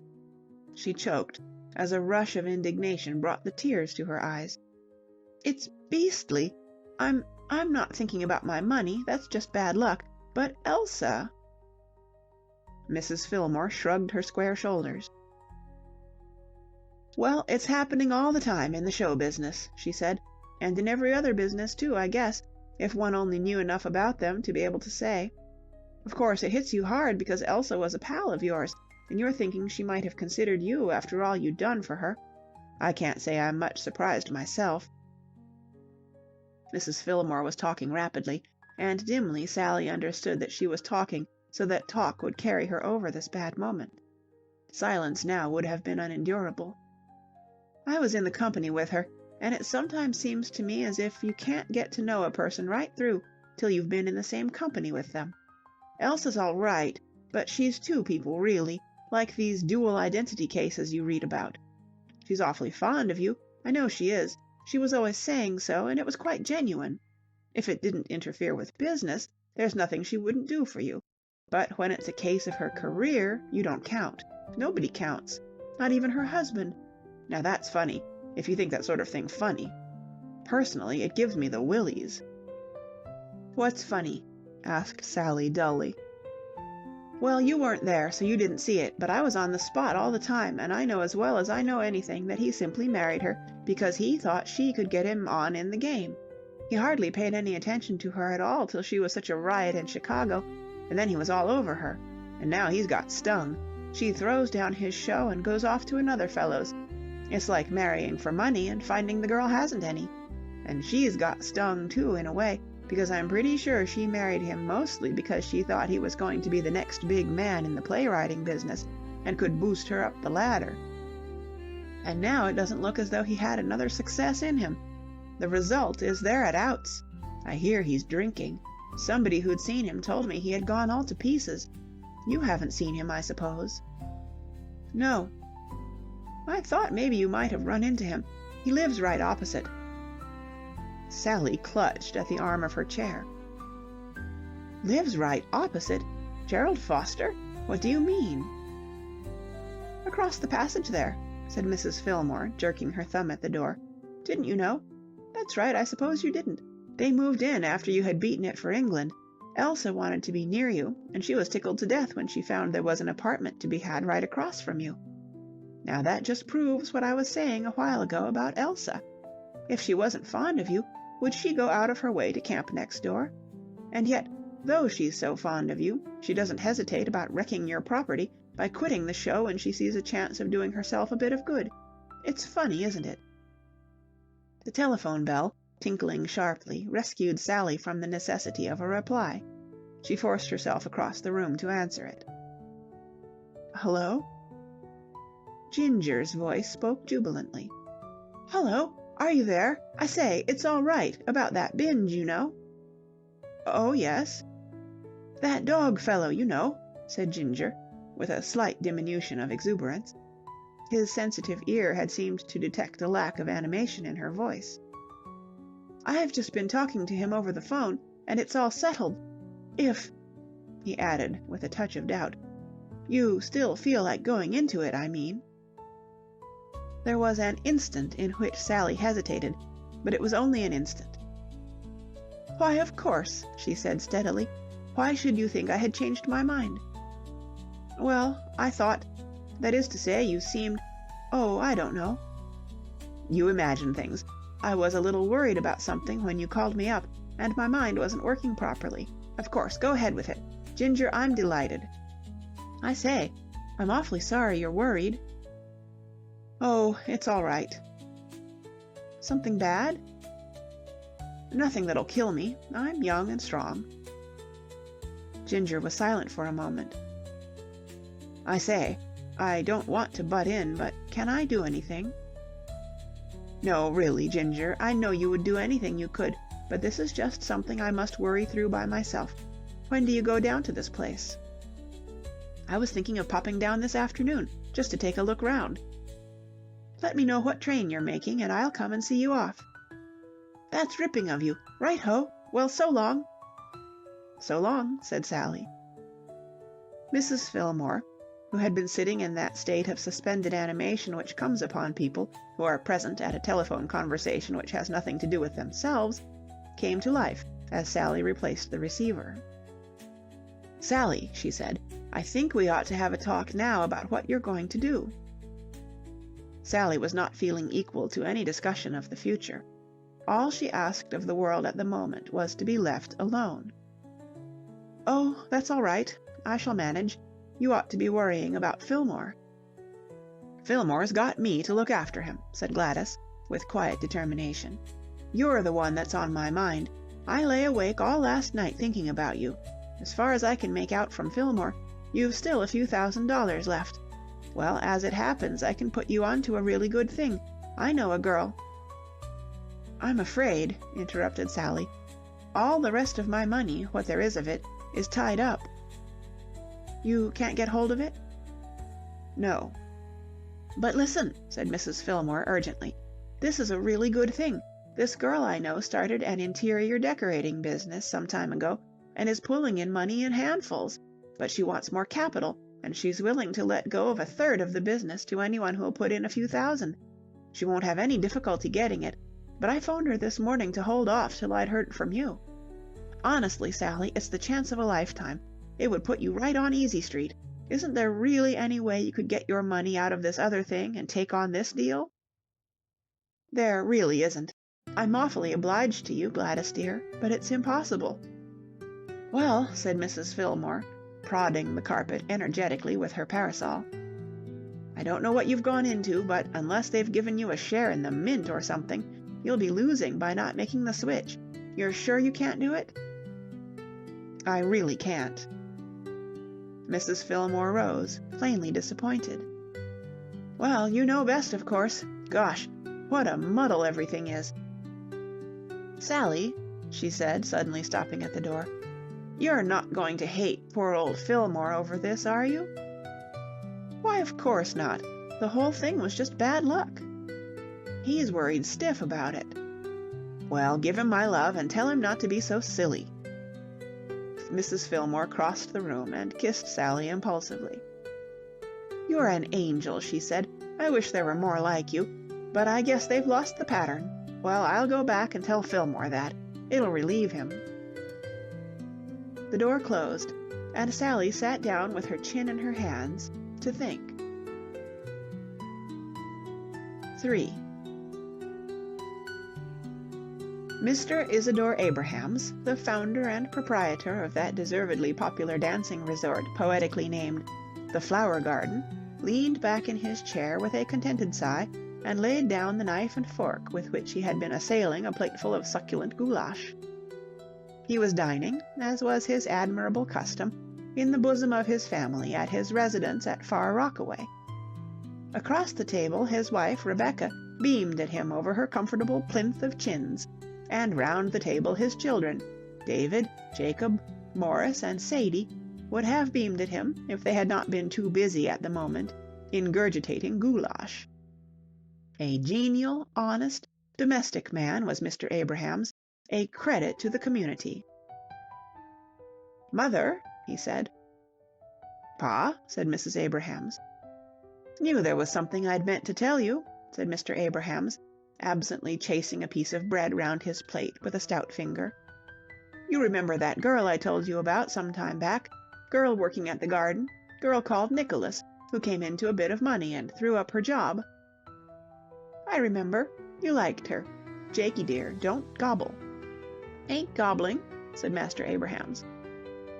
"Everybody liked her," said Mr. Abrahams. "The nicest girl I ever hired, and I don't hire none but nice girls, because the garden's a nice place and I like to run it nice. I wouldn't give you a nickel for any of your tough joints where you get nothing but low-lifes and scare away all the real folks. Everybody liked Sally Nicholas. Always pleasant and always smiling, and never anything but the lady. It was a treat to have her around. Well, what do you think?" "Dead?" inquired Mrs. Abrahams apprehensively. The story had sounded to her as though it were heading that way. "Wipe your mouth, Jackie dear." "Nope, not dead," said Mr. Abrahams, conscious for the first time that the remainder of his narrative might be considered by a critic something of an anticlimax and lacking in drama. "But she was in to see me this afternoon and wants her job back." "Ah," said Mrs. Abrahams rather tonelessly. An ardent supporter of the local motion picture palace, she had hoped for a slightly more gingery denouement, something with a bit more punch. "Yes, but don't it show you," continued Mr. Abrahams, gallantly trying to work up the interest. "There's this girl, goes out of my place not more'n a year ago, with a good bankroll in her pocket, and here she is back again, all of it spent. Don't it show you what a tragedy life is, if you see what I mean, and how careful one ought to be about money? It's what I call a human document.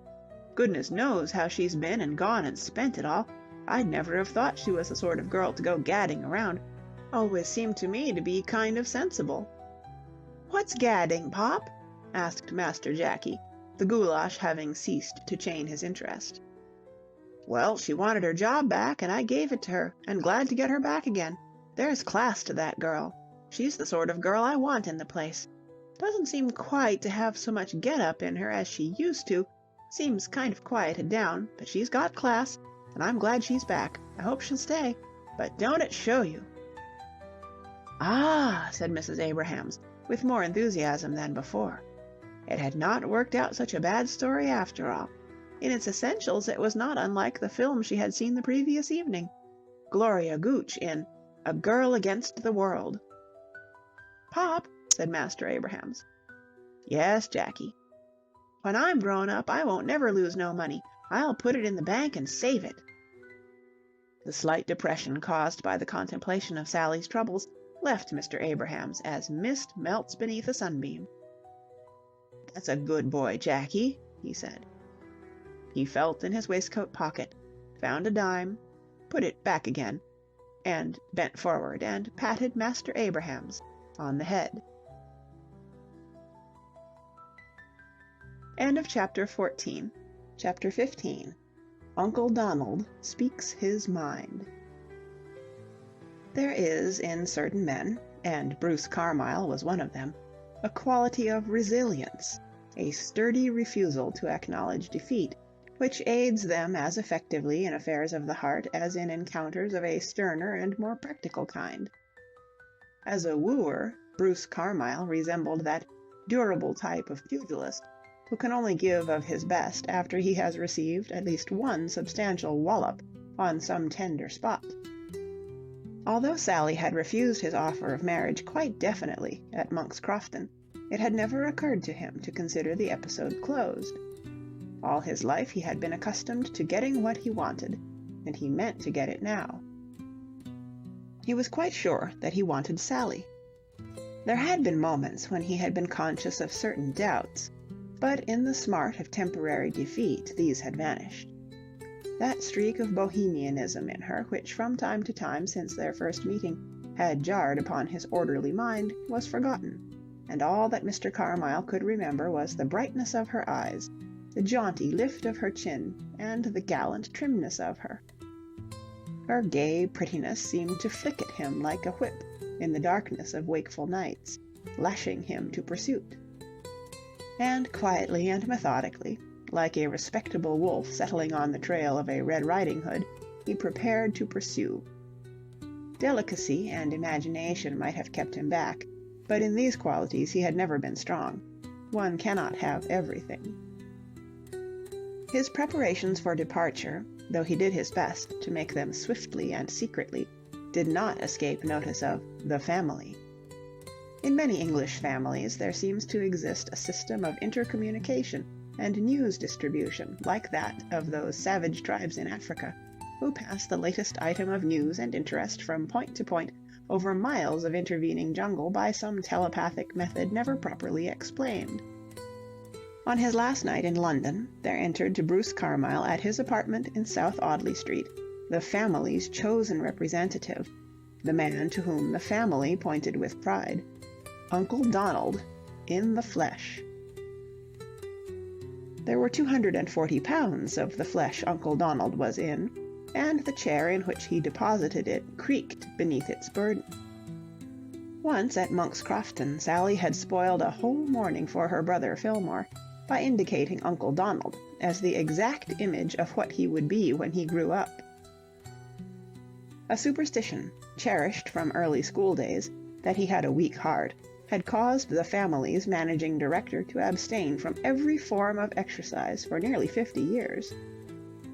And as he combined with a distaste for exercise one of the 3 heartiest appetites in the southwestern postal division of London, Uncle Donald, at 62, was not a man one would willingly have lounging in one's armchairs.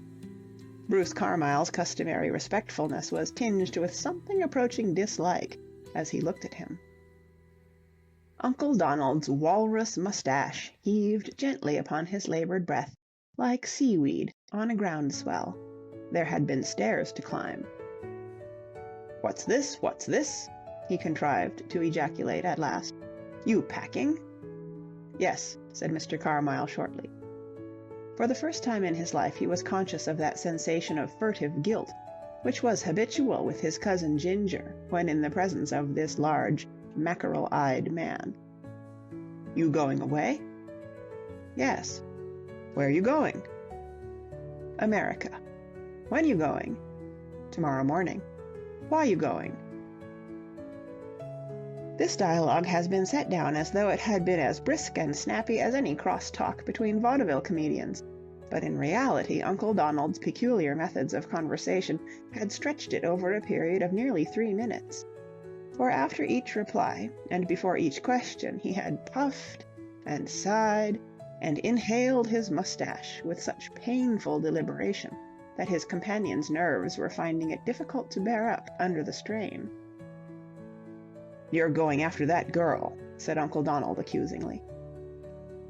Bruce Carmyle flushed darkly, and it is interesting to record that at this moment there flitted through his mind the thought that Ginger's behavior at Bleak's coffee-house, on a certain notable occasion, had not been so utterly inexcusable as he had supposed. There was no doubt that the family's chosen one could be trying. "Will you have a whiskey and soda, Uncle Donald?" he said, by way of changing the conversation. "Yes," said his relative, in pursuance of a vow he had made in the early 80s never to refuse an offer of this kind. "Gimme." You would have thought that that would have put matters on a pleasanter footing, but no. Having lapped up the restorative, Uncle Donald returned to the attack quite unsoftened. "Never thought you were a fool before," he said severely. Bruce Carmyle's proud spirit chafed. This sort of interview, which had become a commonplace with his cousin Ginger, was new to him. Hitherto his actions had received neither criticism nor been subjected to it. "I'm not a fool." "You are a fool, a damn fool," continued Uncle Donald, specifying more exactly. "Don't like the girl, never did. Not a nice girl. Didn't like her, right from the first." "Need we discuss this?" said Bruce Carmyle, dropping, as he was apt to do, into the grand manner. The head of the family drank in a layer of mustache and blew it out again. "Need we discuss it?" he said with asperity. "We're going to discuss it. What you think I climbed all these blasted stairs for with my weak heart? Give me another." Mr. Carmyle gave him another. "'S a bad business," moaned Uncle Donald, having gone through the movements once more. "Shocking bad business. If your poor father were alive, what you think he'd say to your tearing across the world after this girl? I'll tell you what he'd say. He'd say, 'What kind of whiskey's this?'" "O'Rafferty Special." "New to me. Not bad. Quite good. Sound. Mellow. Where'd you get it?"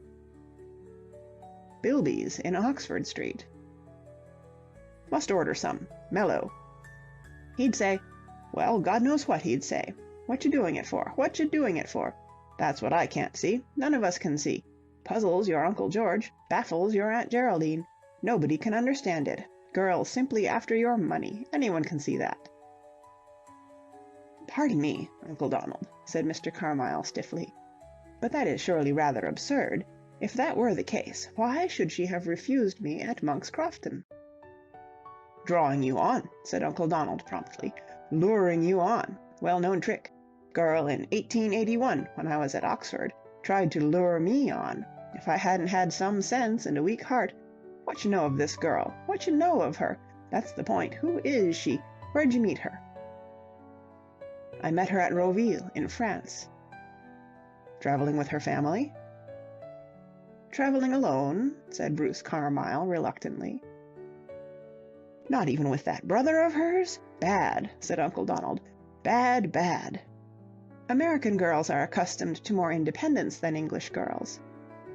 "That young man," said Uncle Donald, pursuing a train of thought, "is going to be fat one of these days if he doesn't look out. Traveling alone, was she? What did you do, catch her eye on the pier?" "Really, Uncle Donald." "Well, must have got to know her somehow." "I was introduced to her by Lancelot. She was a friend of his." "Lancelot!" exploded Uncle Donald, quivering all over like a smitten jelly at the loathed name. "Well, that shows you what sort of a girl she is. Any girl that would be a friend of— Unpack." "I beg your pardon?" "Unpack. Mustn't go on with this foolery. Out of the question. Find some girl'd make you a good wife. Your Aunt Mary's been meeting some people name of Bassington. Related Kent Bassingtons. Eldest daughter, charming girl. Just do for you." Outside the pages of the more old-fashioned type of fiction, nobody ever really ground his teeth, but Bruce Carmyle came nearer to it at that moment than anyone had ever come before. He scowled blackly, and the last trace of suavity left him. "I shall do nothing of the kind," he said briefly. "I sail tomorrow." Uncle Donald had had a previous experience of being defied by a nephew, but it had not accustomed him to the sensation. He was aware of an unpleasant feeling of impotence. Nothing is harder than to know what to do next when defied. "Eh?" he said. Mr. Carmyle, having started to defy, evidently decided to make a good job of it. "I am over 21, said he. "I am financially independent. I shall do as I please." "But consider," pleaded Uncle Donald, painfully conscious of the weakness of his words. "Reflect." "I have reflected." "Your position in the county." "I've thought of that." "You could marry anyone you pleased." "I'm going to." "You are determined to go running off to God knows where after this Miss I can't even remember her damn name?" "Yes." "Have you considered," said Uncle Donald portentously, "that you owe a duty to the family?" Bruce Carmyle's patience snapped, and he sank like a stone to absolutely Gingerian depths of plain-spokenness. "Oh, damn the family!" he cried. There was a painful silence, broken only by the relieved sigh of the armchair, as Uncle Donald heaved himself out of it. "After that," said Uncle Donald, "I have nothing more to say." "Good," said Mr. Carmyle rudely, lost to all shame. "'Cept this. If you come back married to that girl, I'll cut you in Piccadilly. By George, I will." He moved to the door. Bruce Carmyle looked down his nose without speaking. A tense moment. "What," asked Uncle Donald, his fingers on the handle, "did you say it was called?" "What was what called?" "That whiskey." "Oh, Rafferty Special." "And where'd you get it?" "Bilby's, in Oxford Street." "I'll make a note of it," said Uncle Donald. End of Chapter 15. Chapter 16. At the Flower Garden. 1. "And after all I've done for her," said Mr. Reginald Cracknell, his voice tremulous with self-pity, and his eyes moist with the combined effects of anguish and overindulgence in his celebrated private stock. "After all I've done for her, she throws me down." Sally did not reply. The orchestra of the flower garden was of a caliber that discouraged vocal competition, and she was having, moreover, too much difficulty in adjusting her feet to Mr. Cracknell's erratic dance steps to employ her attention elsewhere. They manoeuvred jerkily past the table where Miss Mabel Hobson, the flower garden's newest hostess, sat watching the revels with a distant hauteur. Miss Hobson was looking her most regal, in old gold and black, and a sorrowful gulp escaped the stricken Mr. Cracknell as he shambled beneath her eye. "If I told you," he moaned in Sally's ear. "What? Was that your ankle? Sorry. Don't know what I'm doing tonight. If I told you what I had spent on that woman, you wouldn't believe it. And then she throws me down, and all because I said I didn't like her in that hat. She hasn't spoken to me for a week, and won't answer when I call up on the phone. And I was right, too. It was a rotten hat. Didn't suit her a bit. But that," said Mr. Cracknell morosely, "is a woman all over." Sally uttered a stifled exclamation as his wandering foot descended on hers before she could get it out of the way.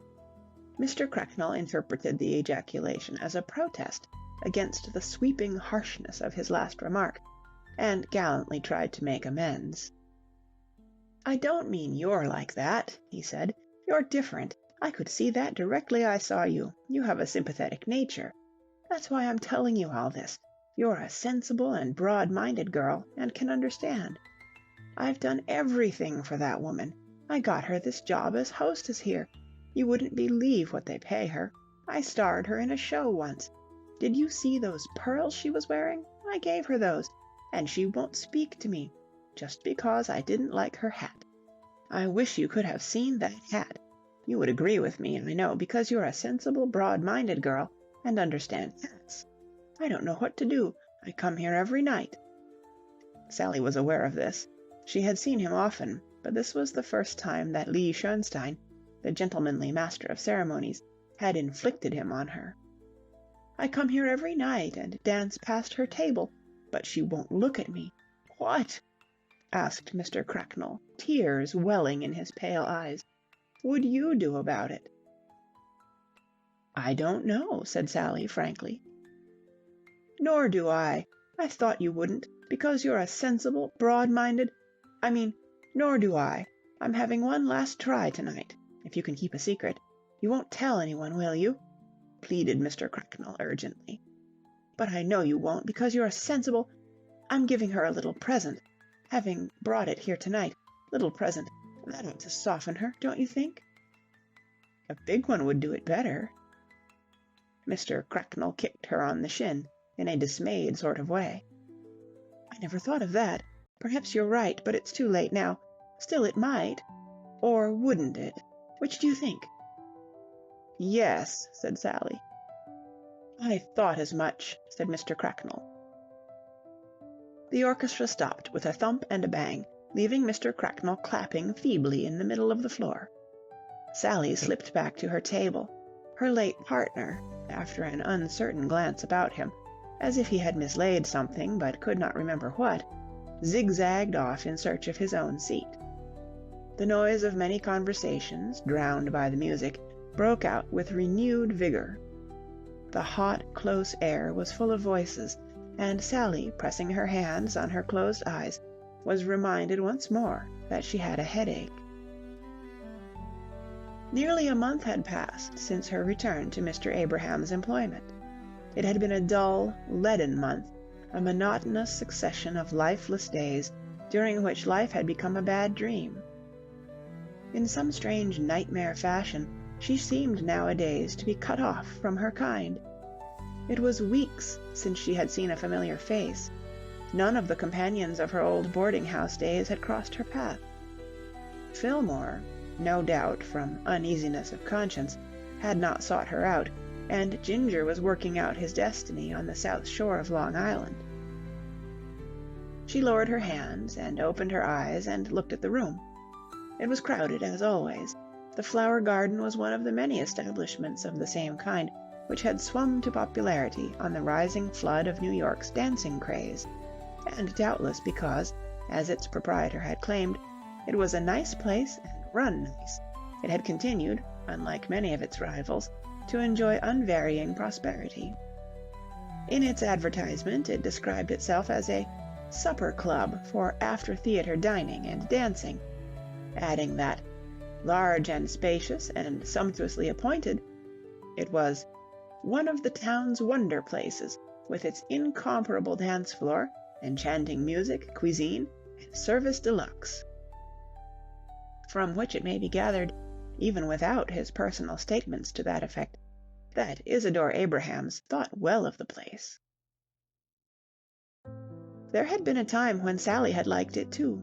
In her first period of employment there, she had found it diverting, stimulating, and full of entertainment. But in those days she had never had headaches or, what was worse, this dreadful listless depression which weighed her down and made her nightly work a burden. "Miss Nicholas." The orchestra, never silent for long at the Flower Garden, had started again, and Lee Schoenstein, the master of ceremonies, was presenting a new partner. She got up mechanically. "This is the first time I have been in this place," said the man, as they bumped over the crowded floor. He was big and clumsy, of course. Tonight it seemed to Sally that the whole world was big and clumsy. "It's a swell place. I come from upstate myself. We got nothing like this where I come from."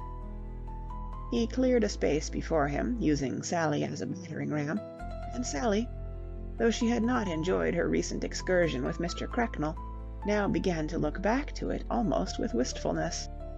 This man was undoubtedly the worst dancer in America. "Gimme little old New York," said the man from upstate, unpatriotically. "It's good enough for me. I've been to some swell shows since I got to town. You seen this year's Follies?" "No." "You go," said the man earnestly. "You go. Take it from me. It's a swell show. You seen Myrtle Takes a Turkish Bath?" "I don't go to many theaters." "You go. It's a scream. I been to a show every night since I got here. Every night regular. Swell shows, all of 'em, except this last one. I certainly picked a lemon tonight, all right. I was taking a chance, you see, because it was an opening. Thought it would be something to say when I got home that I'd been to a New York opening. Set me back $2.75, including tax, and I wish I'd got it in my kick right now.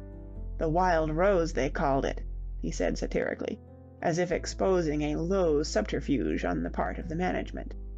"The Wild Rose. It sure made me wild, all right. $2.75 tossed away, just like that." Something stirred in Sally's memory. Why did that title seem so familiar? Then, with a shock, she remembered. It was Gerald's new play. For some time after her return to New York, she had been haunted by the fear lest, coming out of her apartment, she might meet him coming out of his, and then she had seen a paragraph in her morning paper which had relieved her of this apprehension. Gerald was out on the road with a new play, and The Wild Rose, she was almost sure, was the name of it. "Is that Gerald Foster's play?" she asked quickly. "I don't know who wrote it," said her partner, "but let me tell you he's one lucky guy to get away alive. There's fellows breaking stones on the Ossining Road that's done a lot less to deserve a sentence. Wild Rose. I'll tell the world it made me go good and wild," said the man from upstate, an economical soul who disliked waste, and was accustomed to spread out his humorous efforts so as to give them every chance. "Why, before the second act was over, the people were beating it for the exits, and if it hadn't been for someone shouting, 'Women and children first,' there'd have been a panic." Sally found herself back at her table, without knowing clearly how she had got there. "Miss Nicholas." She started to rise, and was aware suddenly that this was not the voice of duty calling her once more through the gold teeth of Mr. Schoenstein. The man who had spoken her name had seated himself beside her, and was talking in precise, clipped accents, oddly familiar. The mist cleared from her eyes, and she recognized Bruce Carmyle. 2. "I called at your place," Mr. Carmyle was saying, and the hall porter told me that you were here, so I ventured to follow you. I hope you do not mind. May I smoke?" He lit a cigarette with something of an air. His fingers trembled as he raised the match, but he flattered himself that there was nothing else in his demeanor to indicate that he was violently excited. Bruce Carmyle's ideal was the strong man who can rise superior to his emotions. He was alive to the fact that this was an embarrassing moment, but he was determined not to show that he appreciated it. He cast a sideways glance at Sally, and thought that never, not even in the garden at Monk's Crofton, on a certain momentous occasion, had he seen her looking prettier. Her face was flushed, and her eyes aflame. The stout wraith of Uncle Donald, which had accompanied Mr. Carmyle on this expedition of his, faded into nothingness as he gazed. There was a pause. Mr. Carmyle, having lighted his cigarette, puffed vigorously. "When did you land?" asked Sally, feeling the need of saying something. Her mind was confused. She could not have said whether she was glad or sorry that he was there. Glad, she thought, on the whole. There was something in his dark, cool, stiff English aspect that gave her a curious feeling of relief. He was so unlike Mr. Cracknell and the man from upstate, and so calmly remote from the feverish atmosphere in which she lived her nights, that it was restful to look at him. "I landed tonight," said Bruce Carmyle, turning and facing her squarely. "Tonight?" "We docked at 10. He turned away again. He had made his effect, and was content to leave her to think it over. Sally was silent. The significance of his words had not escaped her. She realized that his presence there was a challenge which she must answer. And yet it hardly stirred her. She had been fighting so long, and she felt utterly inert. She was like a swimmer who can battle no longer, and prepares to yield to the numbness of exhaustion. The heat of the room pressed down on her like a smothering blanket. Her tired nerves cried out under the blare of music and the clatter of voices. "Shall we dance this?" he asked. The orchestra had started to play again, a sensuous, creamy melody, which was making the most of its brief reign as Broadway's leading song hit, over-familiar to her from 100 repetitions. "If you like." Efficiency was Bruce Carmyle's gospel. He was one of these men who do not attempt anything which they cannot accomplish to perfection. Dancing, he had decided early in his life, was a part of a gentleman's education, and he had seen to it that he was educated thoroughly.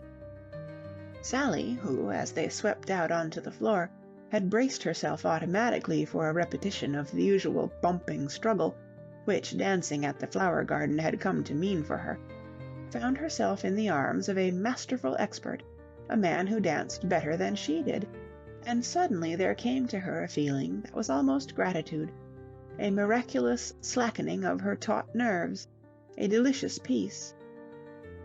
Soothed and contented, she yielded herself with eyes half closed to the rhythm of the melody, finding it now robbed in some mysterious manner of all its stale cheapness, and in that moment her whole attitude towards Bruce Carmyle underwent a complete change. She had never troubled to examine with any minuteness her feelings towards him, but one thing she had known clearly since their first meeting, that he was physically distasteful to her. For all his good looks, and in his rather sinister way he was a handsome man, she had shrunk from him. Now, spirited away by the magic of the dance, that repugnance had left her. It was as if some barrier had been broken down between them. "Sally." She felt his arm tighten about her, the muscles quivering. She caught sight of his face. His dark eyes suddenly blazed into hers, and she stumbled with an odd feeling of helplessness, realizing with a shock that brought her with a jerk out of the half-dream into which she had been lulled, that this dance had not postponed the moment of decision, as she had looked to it to do. In a hot whisper the words swept away on the flood of the music, which had suddenly become raucous and blaring once more, He was repeating what he had said under the trees at Monk's Crofton on that far-off morning in the English springtime. Dizzily she knew that she was resenting the unfairness of the attack at such a moment, but her mind seemed numbed. The music stopped abruptly. Insistent clapping started it again, but Sally moved away to her table, and he followed her like a shadow. Neither spoke. Bruce Carmyle had said his say, and Sally was sitting staring before her, trying to think. She was tired. Her eyes were burning. She tried to force herself to face the situation squarely. Was it worth struggling? Was anything in the world worth a struggle? She only knew that she was tired, desperately tired to the very depths of her soul. The music stopped. There was more clapping, but this time the orchestra did not respond. Gradually the floor emptied, the shuffling of feet ceased, the flower garden was as quiet as it was ever able to be. Even the voices of the babblers seemed strangely hushed. Sally closed her eyes, and as she did so, from somewhere up near the roof there came the song of a bird. Isidore Abrahams was a man of his word. He advertised a flower garden, and he had tried to give the public something as closely resembling a flower garden as it was possible for an overcrowded, overheated, over-noisy Broadway dancing resort to achieve. Paper roses festooned the walls, genuine tulips bloomed in tubs by every pillar, and from the roof hung cages with birds in them. One of these, stirred by the sudden cessation of the tumult below, had begun to sing. Sally had often pitied these birds, and more than once had pleaded in vain with Abrahams for a remission of their sentence, but somehow at this moment it did not occur to her that this one was merely praying in its own language, as she often had prayed in her thoughts, to be taken out of this place. To her, sitting there wrestling with fate, the song seemed cheerful. It soothed her. It healed her to listen to it.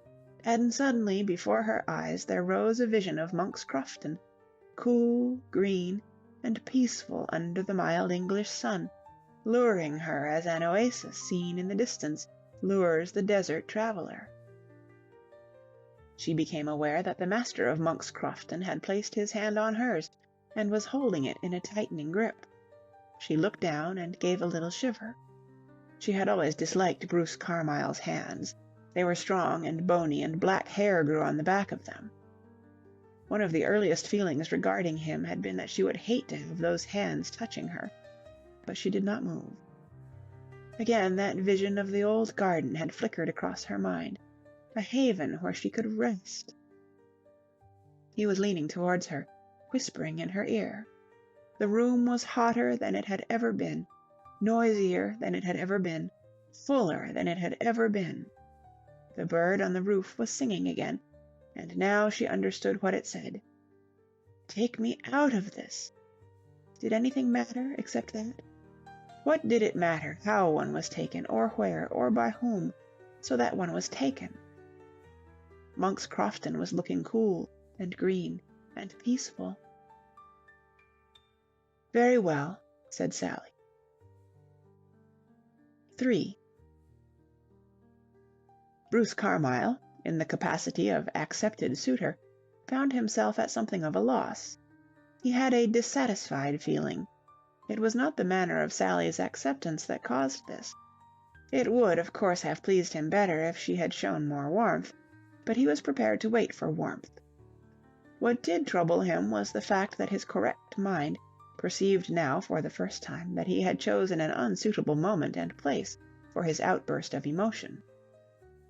He belonged to the orthodox school of thought which looks on moonlight and solitude as the proper setting for a proposal of marriage, and the surroundings of the flower garden, for all its niceness and the nice manner in which it was conducted, jarred upon him profoundly.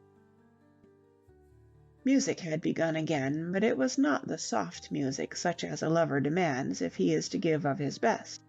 It was a brassy, clashy rendering of a ribald one-step, enough to choke the eloquence of the most ardent.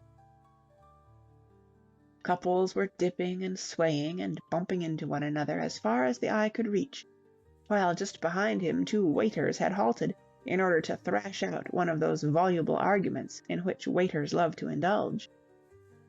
To continue the scene at the proper emotional level was impossible, and Bruce Carmyle began his career as an engaged man by dropping into small talk.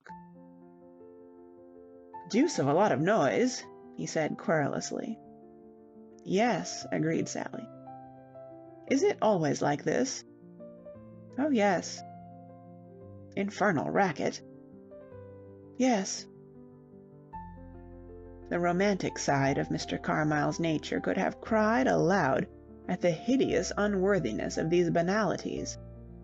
In the visions which he had had of himself as a successful wooer, it had always been in the moments immediately succeeding the all-important question and its whispered reply that he had come out particularly strong. He had been accustomed to picture himself bending with a proud tenderness over his partner in the scene, and murmuring some notably good things to her bowed head. How could any man murmur in a pandemonium like this? From tenderness, Bruce Carmyle descended with a sharp swoop to irritability. "Do you often come here?" "Yes." "What for?" "To dance." Mr. Carmyle chafed helplessly. The scene, which should be so romantic, had suddenly reminded him of the occasion when, at the age of 20, he had attended his first ball, and had sat in a corner behind a potted palm, perspiring shyly, and endeavouring to make conversation to a formidable nymph in pink. It was one of the few occasions in his life at which he had ever been at a complete disadvantage. He could still remember the clammy discomfort of his too-high collar as it melted on him. Most certainly it was not a scene which he enjoyed recalling, and that he should be forced to recall it now, at what ought to have been the supreme moment of his life, annoyed him intensely. Almost angrily he endeavoured to jerk the conversation to a higher level. "Darling," he murmured, for by moving his chair 2 feet to the right, and bending sideways, he found that he was in a position to murmur. "You have made me so." Batti, I presto ravioli hollandaise," cried one of the disputing waiters at his back, or to Bruce Carmyle's prejudiced hearing it sounded like that. "La donna immobile spaghetti Napoli tetrazina," rejoined the second waiter with spirit. "You have made me so." "Infanta Isabella Lope de Vegas Mulligatawny Toronto," said the first waiter, weak, but coming back pluckily. "So happy." Funicula, Vicente I Blasco Ibanez Vermicelli sul campo della gloria risotto," said the second waiter clinchingly, and scored a technical knockout. Bruce Carmyle gave it up and lit a moody cigarette. He was oppressed by that feeling which so many of us have felt in our time, that it was all wrong. The music stopped. The 2 leading citizens of Little Italy vanished and went their way, probably to start a vendetta. There followed comparative calm, but Bruce Carmyle's emotions, like sweet bells jangled, were out of tune, and he could not recapture the first fine careless rapture. He found nothing within him but small talk. "What has become of your party?" he asked. "My party?" "The people you are with," said Mr. Carmyle. Even in the stress of his emotion this problem had been exercising him. In his correctly ordered world girls did not go to restaurants alone. "I'm not with anybody." "You came here by yourself?" exclaimed Bruce Carmyle, frankly aghast, and as he spoke the wraith of Uncle Donald, banished till now, returned as large as ever, puffing disapproval through a walrus moustache. "I am employed here," said Sally. Mr. Carmyle started violently. "Employed here?" "As a dancer, you know. Sally broke off, her attention abruptly diverted to something which had just caught her eye at a table on the other side of the room. That something was a red-headed young man of sturdy build, who had just appeared beside the chair in which Mr. Reginald Cracknell was sitting in huddled gloom. In one hand he carried a basket, and from this basket rising above the din of conversation, there came a sudden sharp yapping. Mr. Cracknell roused himself from his stupor, took the basket, raised the lid. The yapping increased in volume. Mr. Cracknell rose, the basket in his arms. With uncertain steps and a look on his face like that of those who lead forlorn hopes, he crossed the floor to where Miss Mabel Hobson sat, proud and aloof. The next moment that haughty lady, the centre of an admiring and curious crowd, was hugging to her bosom a protesting Pekingese puppy, and Mr. Cracknell, seizing his opportunity like a good general, had deposited himself in a chair at her side. The course of true love was running smooth again. The red-headed young man was gazing fixedly at Sally. "As a dancer!" ejaculated Mr. Carmyle. Of all those within sight of the moving drama which had just taken place, he alone had paid no attention to it. Replete as it was with human interest, sex appeal, the punch, and all the other qualities which a drama should possess, it had failed to grip him. His thoughts had been elsewhere. The accusing figure of Uncle Donald refused to vanish from his mental eye. The stern voice of Uncle Donald seemed still to ring in his ear. A dancer? A professional dancer at a Broadway restaurant? Hideous doubts began to creep like snakes into Bruce Carmyle's mind. What, he asked himself, did he really know of this girl on whom he had bestowed the priceless boon of his society for life? How did he know that she was... He could not find the exact adjective to express his meaning, but he knew what he meant. Was she worthy of the boon? That was what it amounted to. All his life he had had a prim shrinking from the section of the feminine world which is connected with the light life of large cities. Club acquaintances of his in London had from time to time married into the Gaiety chorus, and Mr. Carmyle, though he had no objection to the Gaiety chorus in its proper place, on the other side of the footlights, had always looked on these young men after as social outcasts. The fine dashing frenzy which had brought him all the way from South Audley Street to win Sally was ebbing fast. Sally, hearing him speak, had turned, and there was a candid honesty in her gaze which, for a moment, sent all those creeping doubts scuttling away into the darkness whence they had come. He had not made a fool of himself, he protested to the lowering phantom of Uncle Donald. Who, he demanded, could look at Sally and think for an instant that she was not all that was perfect and lovable? A warm revulsion of feeling swept over Bruce Carmyle like a returning tide. "You see, I lost my money, and had to do something," said Sally. I see," murmured Mr. Carmyle. And if only fate had left him alone, who knows to what heights of tenderness he might not have soared. But at this moment fate, being no respecter of persons, sent into his life the disturbing personality of George Washington Williams. George Washington Williams was the talented colored gentleman who had been extracted from small-time vaudeville by Mr. Abrahams to do a nightly speciality at the Flower Garden. He was, in fact, a trap drummer, and it was his amiable practice, after he had done a few minutes trap drumming, to rise from his seat and make a circular tour of the tables on the edge of the dancing floor, whimsically pretending to clip the locks of the male patrons with a pair of drumsticks held scissor-wise.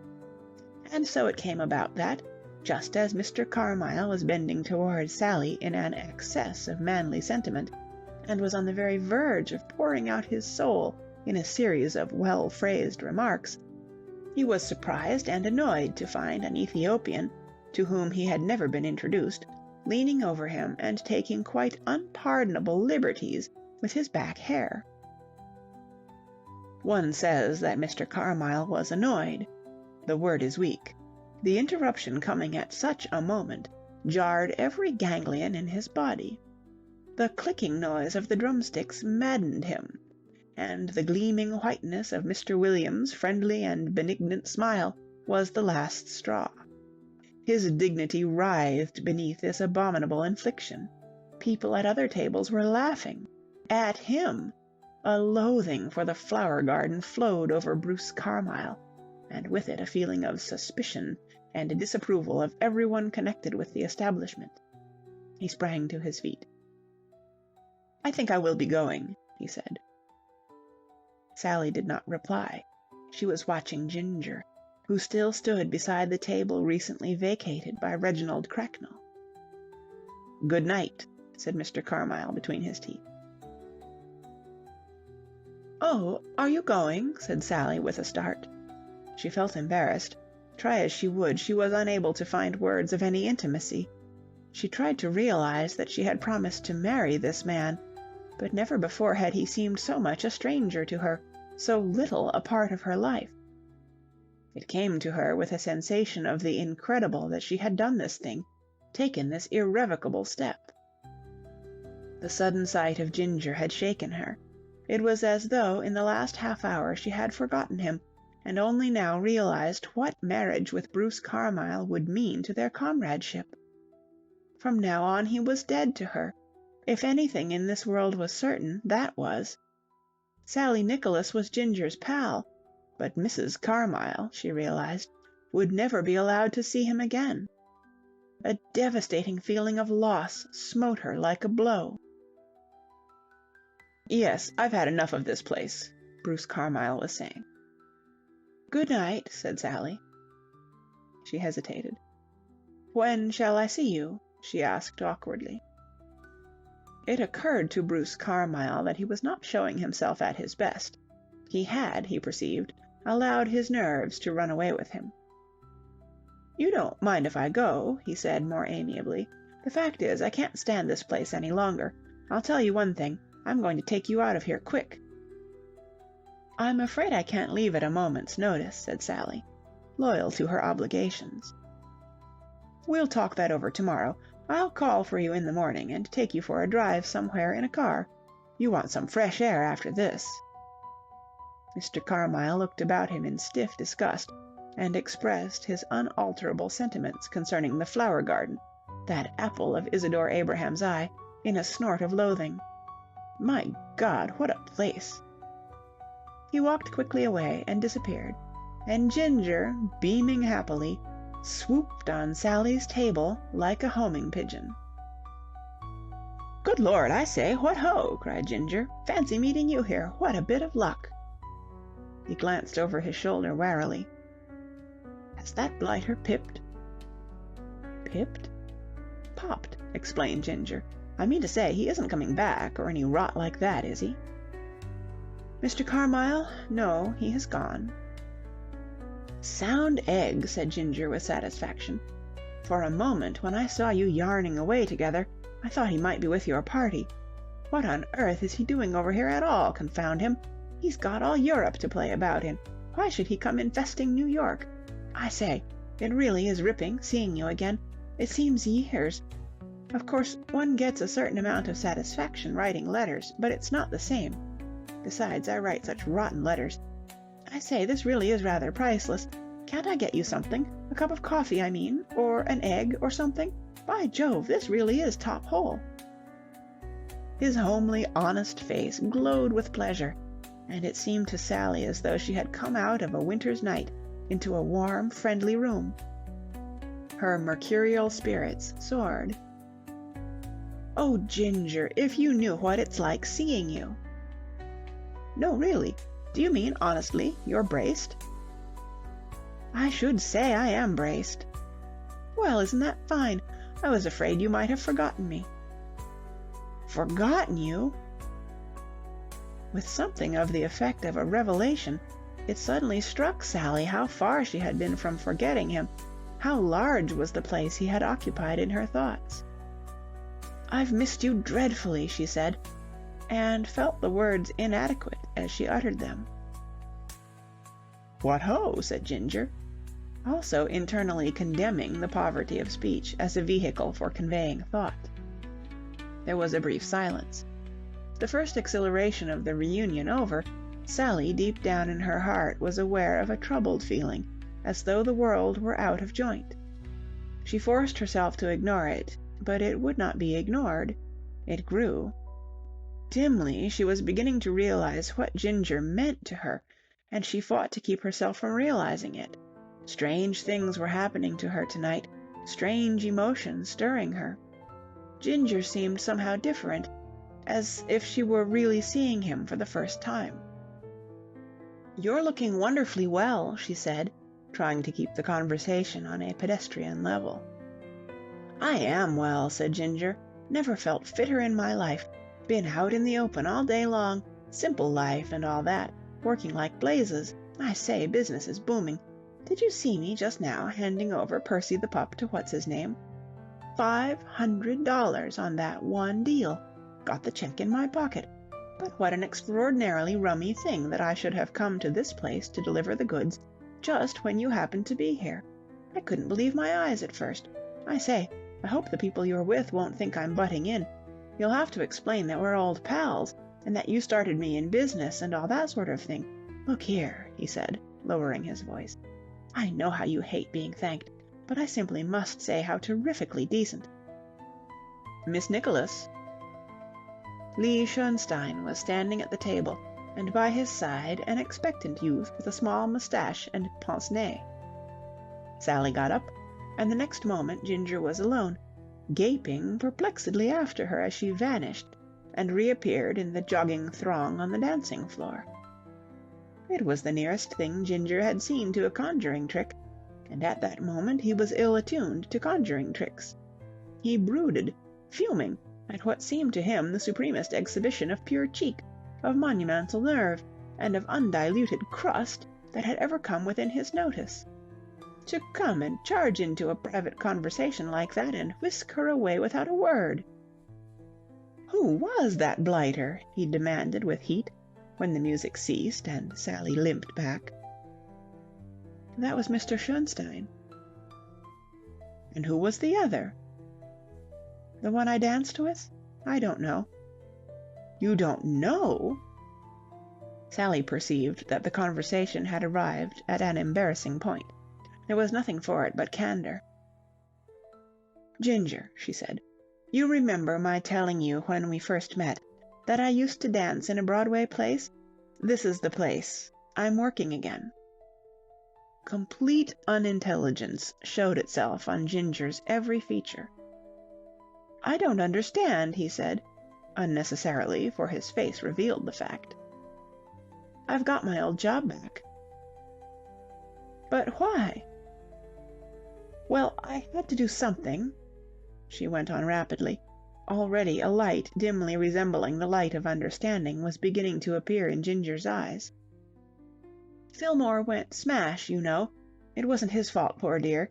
He had the worst kind of luck, and most of my money was tied up in his business, so you see—" She broke off, confused by the look in his eyes, conscious of an absurd feeling of guilt. There was amazement in that look and a sort of incredulous horror. "Do you mean to say—" Ginger gulped and started again. "Do you mean to tell me that you let me have all that money for the dog business when you were broke? Do you mean to say—" Sally stole a glance at his crimson face and looked away again quickly. There was an electric silence. "Look here," exploded Ginger with sudden violence. "You've got to marry me. You've jolly well got to marry me. I don't mean that," he added quickly. "I mean to say, I know you're going to marry whoever you please, but won't you marry me? Sally, for God's sake, have a dash at it. I've been keeping it in all this time because it seemed rather rotten to bother you about it, but now— oh, damn it, I wish I could put it into words. I always was rotten at talking. But, well, look here, what I mean is, I know I'm not much of a chap, but it seems to me you must care for me a bit to do a thing like that for a fellow, and I've loved you like the dickens ever since I met you. I do wish you'd have a stab at it, Sally. At least I could look after you, you know, and all that. I mean to say, work like the deuce and try to give you a good time. I'm not such an ass as to think a girl like you could ever really, love a blighter like me, but—" Sally laid her hand on his. "Ginger, dear," she said, "I do love you. I ought to have known it all along, but I seem to be understanding myself tonight for the first time." She got up and bent over him for a swift moment, whispering in his ear, "I shall never love anyone but you, Ginger. Will you try to remember that?" She was moving away, but he caught at her arm and stopped her. "Sally!" She pulled her arm away, her face working as she fought against the tears that would not keep back. "I've made a fool of myself," she said. "Ginger, your cousin, Mr. Carmyle, just now he asked me to marry him, and I said I would." She was gone, flitting among the tables like some wild creature running to its home, and Ginger, motionless, watched her go. 5. The telephone bell in Sally's little sitting room was ringing jerkily as she let herself in at the front door. She guessed who it was on the other end of the wire, and the noise of the bell sounded to her like the voice of a friend in distress, crying for help. Without stopping to close the door, she ran to the table and unhooked the receiver. Muffled, plaintive sounds were coming over the wire. "Hello, hello! I say, hello!" "Hello, Ginger," said Sally quietly. An ejaculation that was half a shout and half gurgle answered her. "Sally, is that you?" "Yes, here I am, Ginger." "I've been trying to get you for ages." "I've only just come in. I walked home." There was a pause. "Hello?" "Yes?" "Well, I mean—" Ginger seemed to be finding his usual difficulty in expressing himself. "About that, you know. What you said." "Yes?" said Sally, trying to keep her voice from shaking. "You said—" Again Ginger's vocabulary failed him. "You said you loved me." "Yes," said Sally simply. Another odd sound floated over the wire, and there was a moment of silence before Ginger found himself able to resume. Well, we can talk about that when we meet. I mean, it's no good trying to say what I think over the phone. I'm sort of knocked out. I never dreamed. But I say, what did you mean about Bruce?" I told you." Sally's face was twisted, and the receiver shook in her hand. "I've made a fool of myself. I never realized. And now it's too late." "Good God!" Ginger's voice rose in a sharp wail. "You can't mean you don't seriously intend to marry the man?" "I must. I've promised." "But good heavens!" "It's no good. I must." "But the man's a blighter." "I can't break my word." "I never heard such rot," said Ginger vehemently. "Of course you can.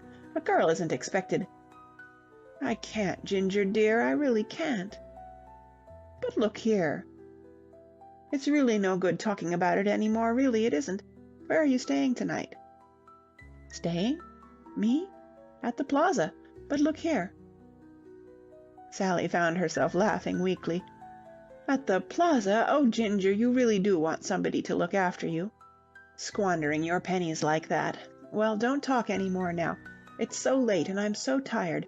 I'll come and see you tomorrow. Good night." She hung up the receiver quickly to cut short a fresh outburst of protest, and as she turned away a voice spoke behind her. "Sally!" Gerald Foster was standing in the doorway. End of Chapter 16. Chapter 17. Sally Lays a Ghost. 1. The blood flowed slowly back into Sally's face, and her heart, which had leaped madly for an instant at the sound of his voice, resumed its normal beat. The suddenness of the shock over, she was surprised to find herself perfectly calm. Always, when she had imagined this meeting, knowing that it would have to take place sooner or later, she had felt something akin to panic, but now that it had actually occurred, it hardly seemed to stir her. The events of the night had left her incapable of any violent emotion. "Hello, Sally," said Gerald. He spoke thickly, and there was a foolish smile on his face as he stood swaying with one hand on the door. He was in his shirt-sleeves, collarless, and it was plain that he had been drinking heavily. His face was white and puffy, and about him there hung, like a nimbus, a sodden disreputableness. Sally did not speak. Weighed down before by a numbing exhaustion, she seemed now to have passed into that second phase in which overtired nerves enter upon a sort of Indian summer of abnormal alertness. She looked at him quietly, coolly, and altogether dispassionately, as if he had been a stranger. "Hullo," said Gerald again. "What do you want?" said Sally. "Heard your voice, saw the door open, thought I'd come in." "What do you want?" The weak smile which had seemed pinned on Gerald's face vanished. A tear rolled down his cheek. His intoxication had reached the maudlin stage. "Sally, Sally, I'm very miserable." He slurred awkwardly over the difficult syllables. "Heard your voice, saw the door open, thought I'd come in." Something flicked at the back of Sally's mind. She seemed to have been through all this before. Then she remembered. This was simply Mr. Reginald Cracknell over again. "I think you had better go to bed, Gerald," she said steadily. Nothing about him seemed to touch her now, neither the sight of him nor his shameless misery. "What's the use? Can't sleep? No good. Couldn't sleep. Sally, you don't know how worried I am. I see what a fool I've been." Sally made a quick gesture to check what she supposed was about to develop into a belated expression of regret for his treatment of herself. She did not want to stand there listening to Gerald apologizing with tears for having done his best to wreck her life, but it seemed that it was not this that was weighing upon his soul. "I was a fool ever to try writing plays," he went on. "Got a winner first time, but can't repeat.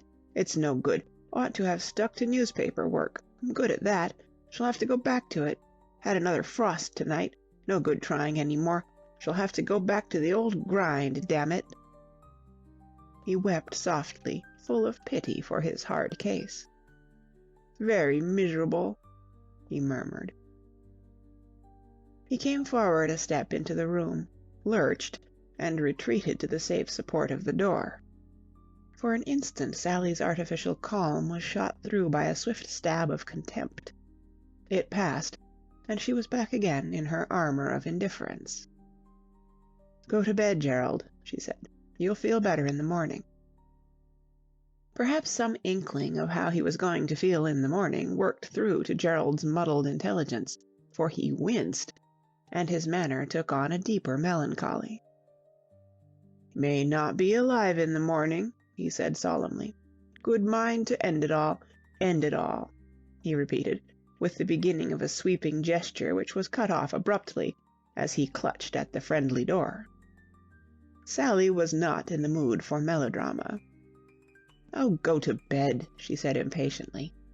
The strange frozen indifference which had gripped her was beginning to pass, leaving in its place a growing feeling of resentment against Gerald for degrading himself like this, against herself for ever having found glamour in the man.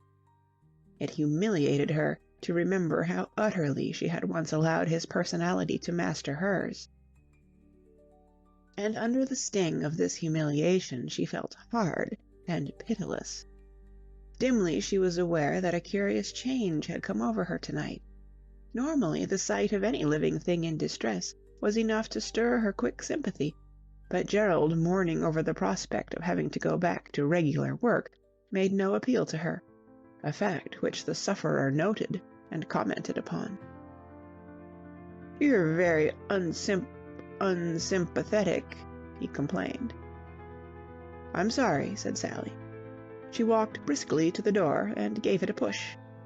Gerald, still clinging to his chosen support, moved out into the passage, attached to the handle, with the air of a man the foundations of whose world have suddenly lost their stability. He released the handle and moved uncertainly across the passage. Finding his own door open before him, he staggered over the threshold, and Sally, having watched him safely to his journey's end, went into her bedroom with the intention of terminating this disturbing night by going to sleep. Almost immediately she changed her mind. Sleep was out of the question. A fever of restlessness had come upon her. She put on a kimono and went into the kitchen to ascertain whether her commissariat arrangements would permit a glass of hot milk. She had just remembered that she had that morning presented the last of the milk to a sandy cat with a purposeful eye, which had dropped in through the window to take breakfast with her, when her regrets for this thriftless hospitality were interrupted by a muffled crash. She listened intently. The sound had seemed to come from across the passage. She hurried to the door and opened it.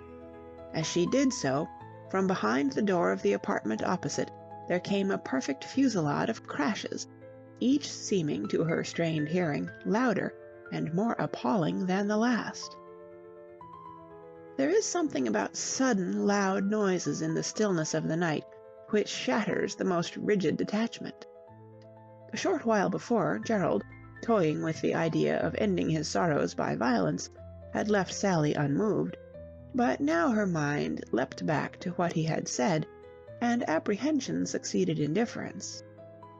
There was no disputing the fact that Gerald was in an irresponsible mood, under the influence of which he was capable of doing almost anything. Sally, listening in the doorway, felt a momentary panic. A brief silence had succeeded the fusillade, but as she stood there hesitating, the noise broke out again, and this time it was so loud and compelling that Sally hesitated no longer.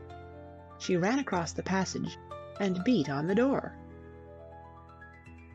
2. Whatever devastating happenings had been going on in his home, it was plain a moment later that Gerald had managed to survive them, for there came the sound of a dragging footstep, and the door opened. Gerald stood on the threshold, the weak smile back on his face. "Hullo, Sally."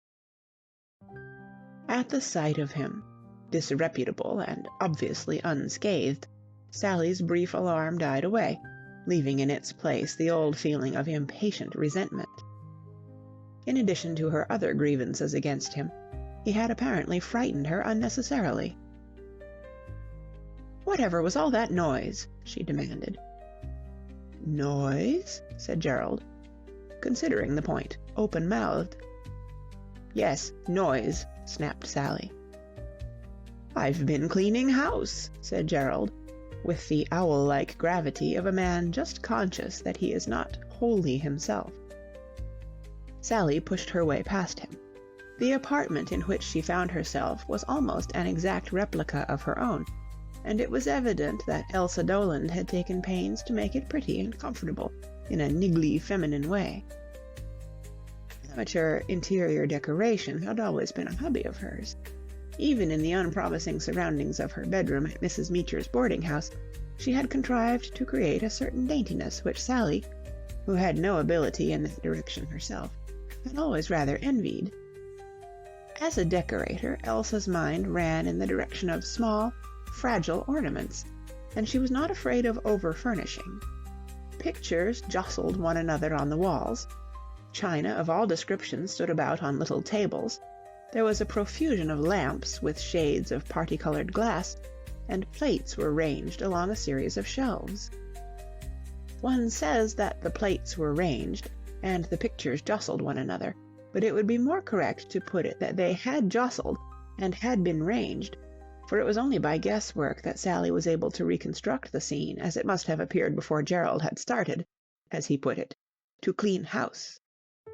She had walked into the flat briskly enough, but she pulled up short as she crossed the threshold, appalled by the majestic ruin that met her gaze. A shell bursting in the little sitting-room could hardly have created more havoc. The psychology of a man of weak character under the influence of alcohol and disappointed ambition is not easy to plumb, for his moods follow one another with a rapidity which baffles the observer. 10 minutes before, Gerald Foster had been in the grip of a clammy self-pity, and it seemed from his aspect at the present moment that this phase had returned. But in the interval there had manifestly occurred a brief but adequate spasm, of what would appear to have been an almost berserk fury. What had caused it, and why it should have expended itself so abruptly, Sally was not psychologist enough to explain, but that it had existed there was ocular evidence of the most convincing kind. A heavy niblick, flung petulantly or remorsefully into a corner, showed by what medium the destruction had been accomplished. Bleak chaos appeared on every side. The floor was littered with every imaginable shape and size of broken glass and china. Fragments of pictures, looking as if they had been chewed by some prehistoric animal, lay amid heaps of shattered statuettes and vases. As Sally moved slowly into the room after her involuntary pause, china crackled beneath her feet. She surveyed the stripped walls with a wondering eye, and turned to Gerald for an explanation. Gerald had subsided onto an occasional table, and was weeping softly again. It had come over him once more that he had been very, very badly treated.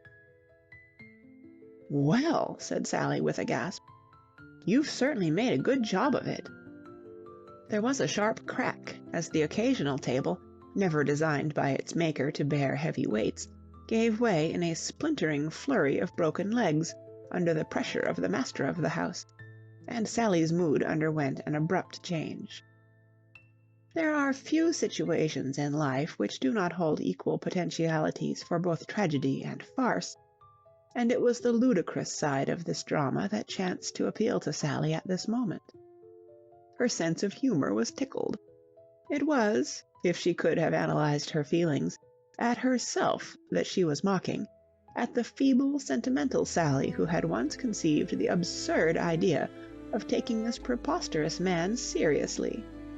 She felt light-hearted and light-headed, and she sank into a chair with a gurgling laugh. The shock of his fall appeared to have had the desirable effect of restoring Gerald to something approaching intelligence. He picked himself up from the remains of a set of watercolors, gazing at Sally with growing disapproval. "No sympathy," he said austerely. "I can't help it," cried Sally. "It's too funny." "Not funny," corrected Gerald, his brain beginning to cloud once more. "What did you do it for?" Gerald returned for a moment to that mood of honest indignation which had so strengthened his arm when wielding the niblick. He bethought him once again of his grievance.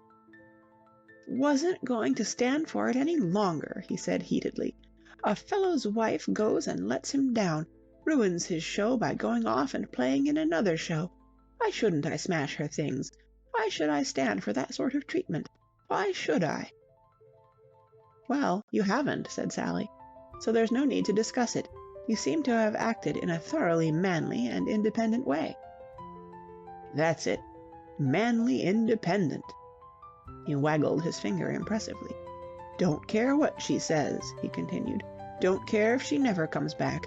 That woman—" Sally was not prepared to embark with him upon a discussion of the absent Elsa. Already the amusing aspect of the affair had begun to fade, and her hilarity was giving way to a tired distaste for the sordidness of the whole business. She had become aware that she could not endure the society of Gerald Foster much longer. She got up and spoke decidedly. "And now," she said, "I'm going to tidy up." Gerald had other views. "No," he said with sudden solemnity. "No, nothing of the kind. Leave it for her to find. Leave it as it is." "Don't be silly. All this has got to be cleaned up. I'll do it. You go and sit in my apartment. I'll come and tell you when you can come back." "No," said Gerald, wagging his head. Sally stamped her foot among the crackling ruins. Quite suddenly the sight of him had become intolerable. "Do as I tell you," she cried. Gerald wavered for a moment, but his brief militant mood was ebbing fast. After a faint protest he shuffled off, and Sally heard him go into her room. She breathed a deep breath of relief and turned to her task.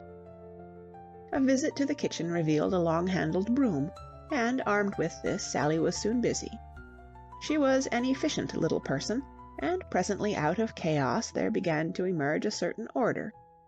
Nothing short of complete redecoration would ever make the place look habitable again, but at the end of half an hour she had cleared the floor, and the fragments of vases, plates, lampshades, pictures, and glasses were stacked in tiny heaps against the walls. She returned the broom to the kitchen, and, going back into the sitting-room, flung open the window and stood looking out. With a sense of unreality she perceived that the night had gone. Over the quiet street below there brooded that strange metallic light which ushers in the dawn of a fine day. A cold breeze whispered to and fro. Above the housetops the sky was a faint, level blue. She left the window and started to cross the room, and suddenly there came over her a feeling of utter weakness. She stumbled to a chair, conscious only of being tired beyond the possibility of a further effort. Her eyes closed, and almost before her head had touched the cushions, she was asleep. 3. Sally woke. Sunshine was streaming through the open window, and with it the myriad noises of a city awake and about its business. Footsteps clattered on the sidewalk, automobile horns were sounding, and she could hear the clank of streetcars as they passed over the points. She could only guess at the hour, but it was evident that the morning was well advanced. She got up stiffly. Her head was aching. She went into the bathroom, bathed her face, and felt better. The dull oppression which comes of a bad night was leaving her. She leaned out of the window, reveling in the fresh air, then crossed the passage and entered her own apartment. Stertorous breathing greeted her, and she perceived that Gerald Foster had also passed the night in a chair. He was sprawling by the window with his legs stretched out, and his head resting on one of the arms, an unlovely spectacle. Sally stood regarding him for a moment with a return of the distaste which she had felt on the previous night. And yet, mingled with the distaste, there was a certain elation. A black chapter of her life was closed forever. Whatever the years to come might bring to her, they would be free from any wistful yearnings for the man who had once been woven so inextricably into the fabric of her life. She had thought that his personality had gripped her too strongly ever to be dislodged, but now she could look at him calmly and feel only a faint half-pity, half-contempt. The glamour had departed. She shook him gently, and he sat up with a start, blinking in the strong light. His mouth was still open. He stared at Sally foolishly, then scrambled awkwardly out of the chair. "Oh, my God," said Gerald, pressing both his hands to his forehead and sitting down again. He licked his lips with a dry tongue and moaned, "Oh, I've got a headache." Sally might have pointed out to him that he had certainly earned one, but she refrained. "You'd better go and have a wash," she suggested. "Yes," said Gerald, heaving himself up again. "Would you like some breakfast?" "Don't," said Gerald faintly, and tottered off to the bathroom. Sally sat down in the chair he had vacated. She had never felt quite like this before in her life. Everything seemed dreamlike. The splashing of water in the bathroom came faintly to her, and she realized that she had been on the point of falling asleep again.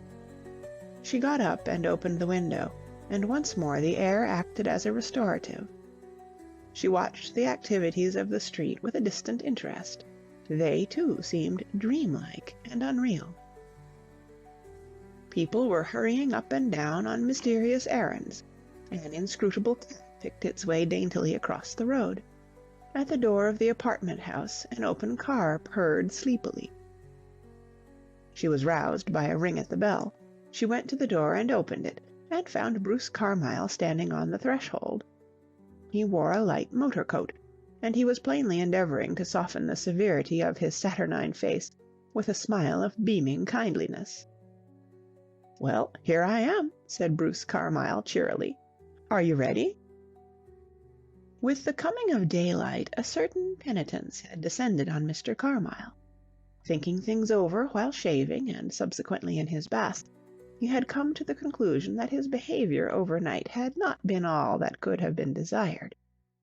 He had not actually been brutal, perhaps, but he had undoubtedly not been winning. There had been an abruptness in the manner of his leaving Sally at the flower garden, which a perfect lover ought not to have shown. He had allowed his nerves to get the better of him, and now he desired to make amends. Hence a cheerfulness which he did not usually exhibit so early in the morning.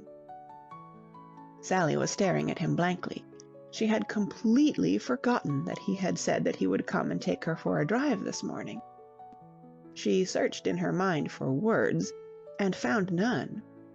And, as Mr. Carmyle was debating within himself whether to kiss her now, or wait for a more suitable moment, embarrassment came upon them both like a fog, and the genial smile faded from his face, as if the motive power behind it had suddenly failed.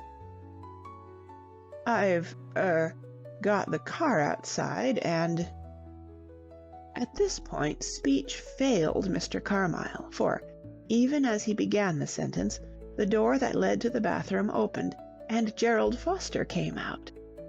Mr. Carmyle gaped at Gerald. Gerald gaped at Mr. Carmyle.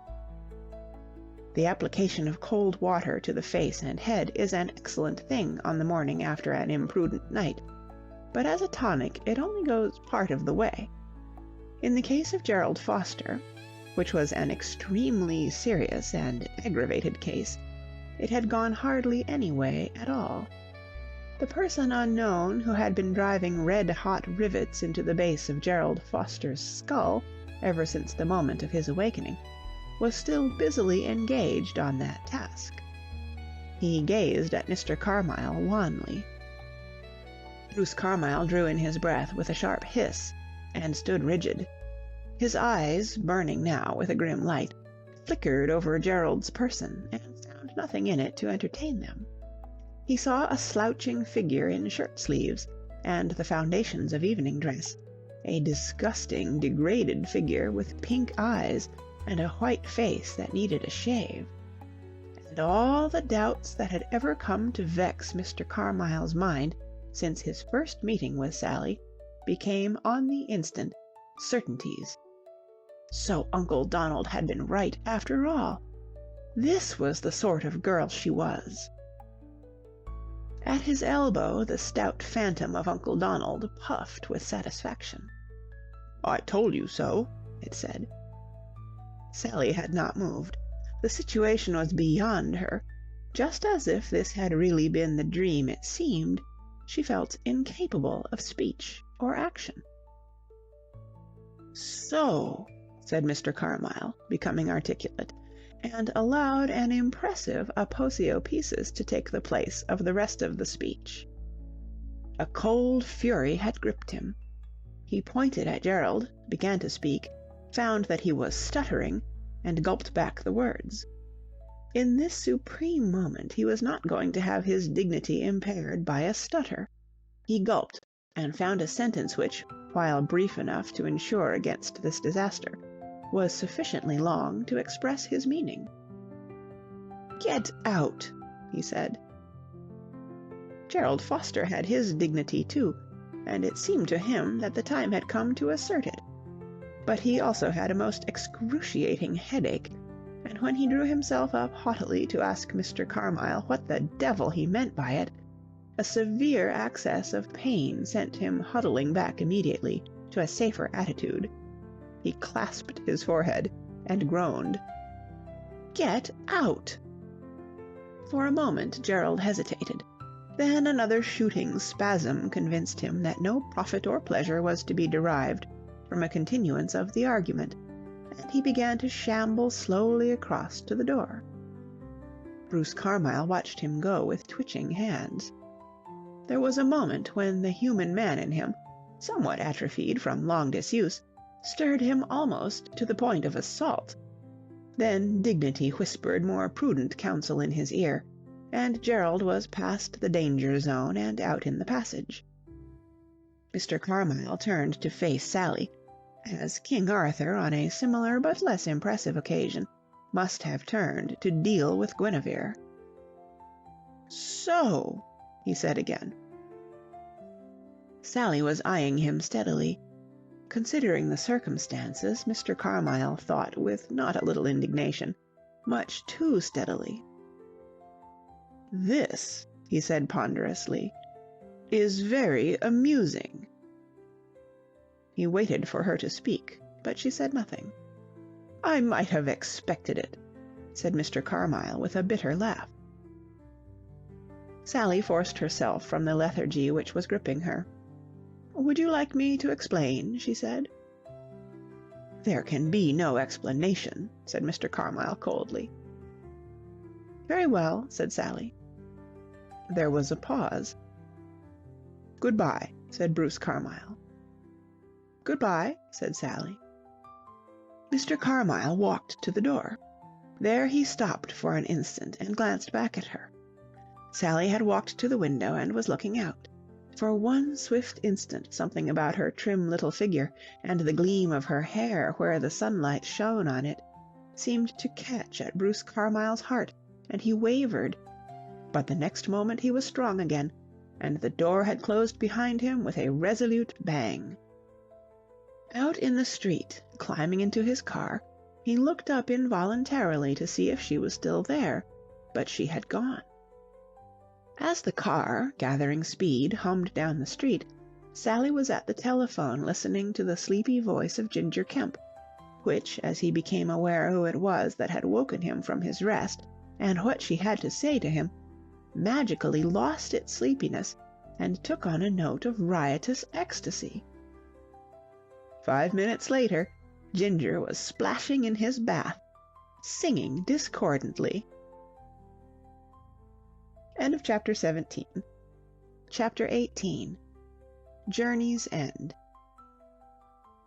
Darkness was beginning to gather slowly and with almost an apologetic air, as if it regretted the painful duty of putting an end to the perfect summer day. Over to the west, beyond the trees, there still lingered a faint afterglow, and a new moon shone like a silver sickle above the big barn. Sally came out of the house and bowed gravely 3 times for luck. She stood on the gravel outside the porch, drinking in the sweet evening scents, and found life good. The darkness, having shown a certain reluctance at the start, was now buckling down to make a quick and thorough job of it. The sky turned to a uniform dark blue, picked out with quiet stars. The cement of the state road which led to Pachaguay, Babylon, and other important centers ceased to be a pale blur and became invisible. Lights appeared in the windows of the houses across the meadows. From the direction of the kennels there came a single sleepy bark, and the small white woolly dog which had scampered out at Sally's heels stopped short and uttered a challenging squeak. The evening was so still that Ginger's footsteps, as he pounded along the road on his way back from the village, whither he had gone to buy provisions, evening papers, and wool for the sweater which Sally was knitting, were audible long before he turned in at the gate. Sally could not see him, but she looked in the direction of the sound, and once again felt that pleasant, cozy thrill of happiness which had come to her every evening for the last year. "Ginger," she called. "What ho!" The woolly dog, with another important squeak, scuttled down the drive to look into the matter, and was coldly greeted. Ginger, for all his love of dogs, had never been able to bring himself to regard Toto with affection. He had protested when Sally, a month before, finding Mrs. Meacher distraught on account of a dreadful lethargy which had seized her pet, had begged him to offer hospitality and country air to the invalid. "It's wonderful what you've done for Toto, Angel," said Sally, as he came up, frigidly eluding that curious animal's leaps of welcome. "He's a different dog." "Bit of luck for him," said Ginger. "In all the years I was at Mrs. Meacher's, I never knew him to move at anything more rapid than a stately walk. Now he runs about all the time." "The blighter has been overeating from birth," said Ginger. "That was all that was wrong with him. A little judicious dieting put him right. We'll be able," said Ginger, brightening, "to ship him back next week." "I shall quite miss him." "I nearly missed him this morning with a shoe," said Ginger. "He was up on the kitchen table wolfing the bacon, and I took steps." "My caveman," murmured Sally. "I always said you had a frightfully brutal streak in you. Ginger, what an evening!" "Good Lord," said Ginger suddenly, as they walked into the light of the open kitchen door. "Now what?" He stopped and eyed her intently. "Do you know you're looking prettier than you were when I started down to the village?" Sally gave his arm a little hug. "Beloved," she said, "did you get the chops?" Ginger froze in his tracks, horrified. "Oh, my aunt, I clean forgot them." "Oh, Ginger, you are an old chump." "Well, you'll have to go in for a little judicious dieting, like Toto." "I say, I'm most awfully sorry. I got the wool." "If you think I'm going to eat wool—" "Isn't there anything in the house?" "Vegetables and fruit." "Fine. But of course, if you want chops—" "Not at all. I'm spiritual. Besides, people say that vegetables are good for the blood pressure or something. Of course, you forgot to get the mail, too." "Absolutely not. I was on to it like a knife. 2 letters from fellows wanting Airedale puppies." "No! Ginger, we are getting on." "Pretty bloated," agreed Ginger complacently. "Pretty bloated. We'll be able to get that 2-seater if things go buzzing on like this. There was a letter for you. Here it is." "It's from Fillmore," said Sally, examining the envelope as they went into the kitchen. "And about time, too. I haven't had a word from him for months." She sat down and opened the letter. Ginger, heaving himself onto the table, wriggled into a position of comfort and started to read his evening paper. But after he had skimmed over the sporting page, he lowered it and allowed his gaze to rest on Sally's bent head with a feeling of utter contentment.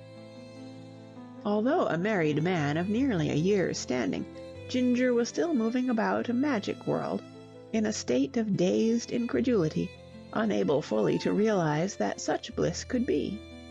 Ginger in his time had seen many things that looked good from a distance, but not one that had borne the test of a closer acquaintance, except this business of marriage.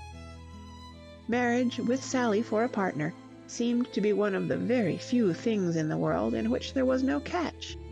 His honest eyes glowed as he watched her. Sally broke into a little splutter of laughter. "Ginger, look at this!" He reached down and took the slip of paper which she held out to him. The following legend met his eye, printed in bold letters: "Pops, outstanding, succulent, appetizing, nutritious. Just say pop, a child can do it." Ginger regarded this cipher with a puzzled frown. "What is it?" he asked. "It's Fillmore." "How do you mean?" Sally gurgled.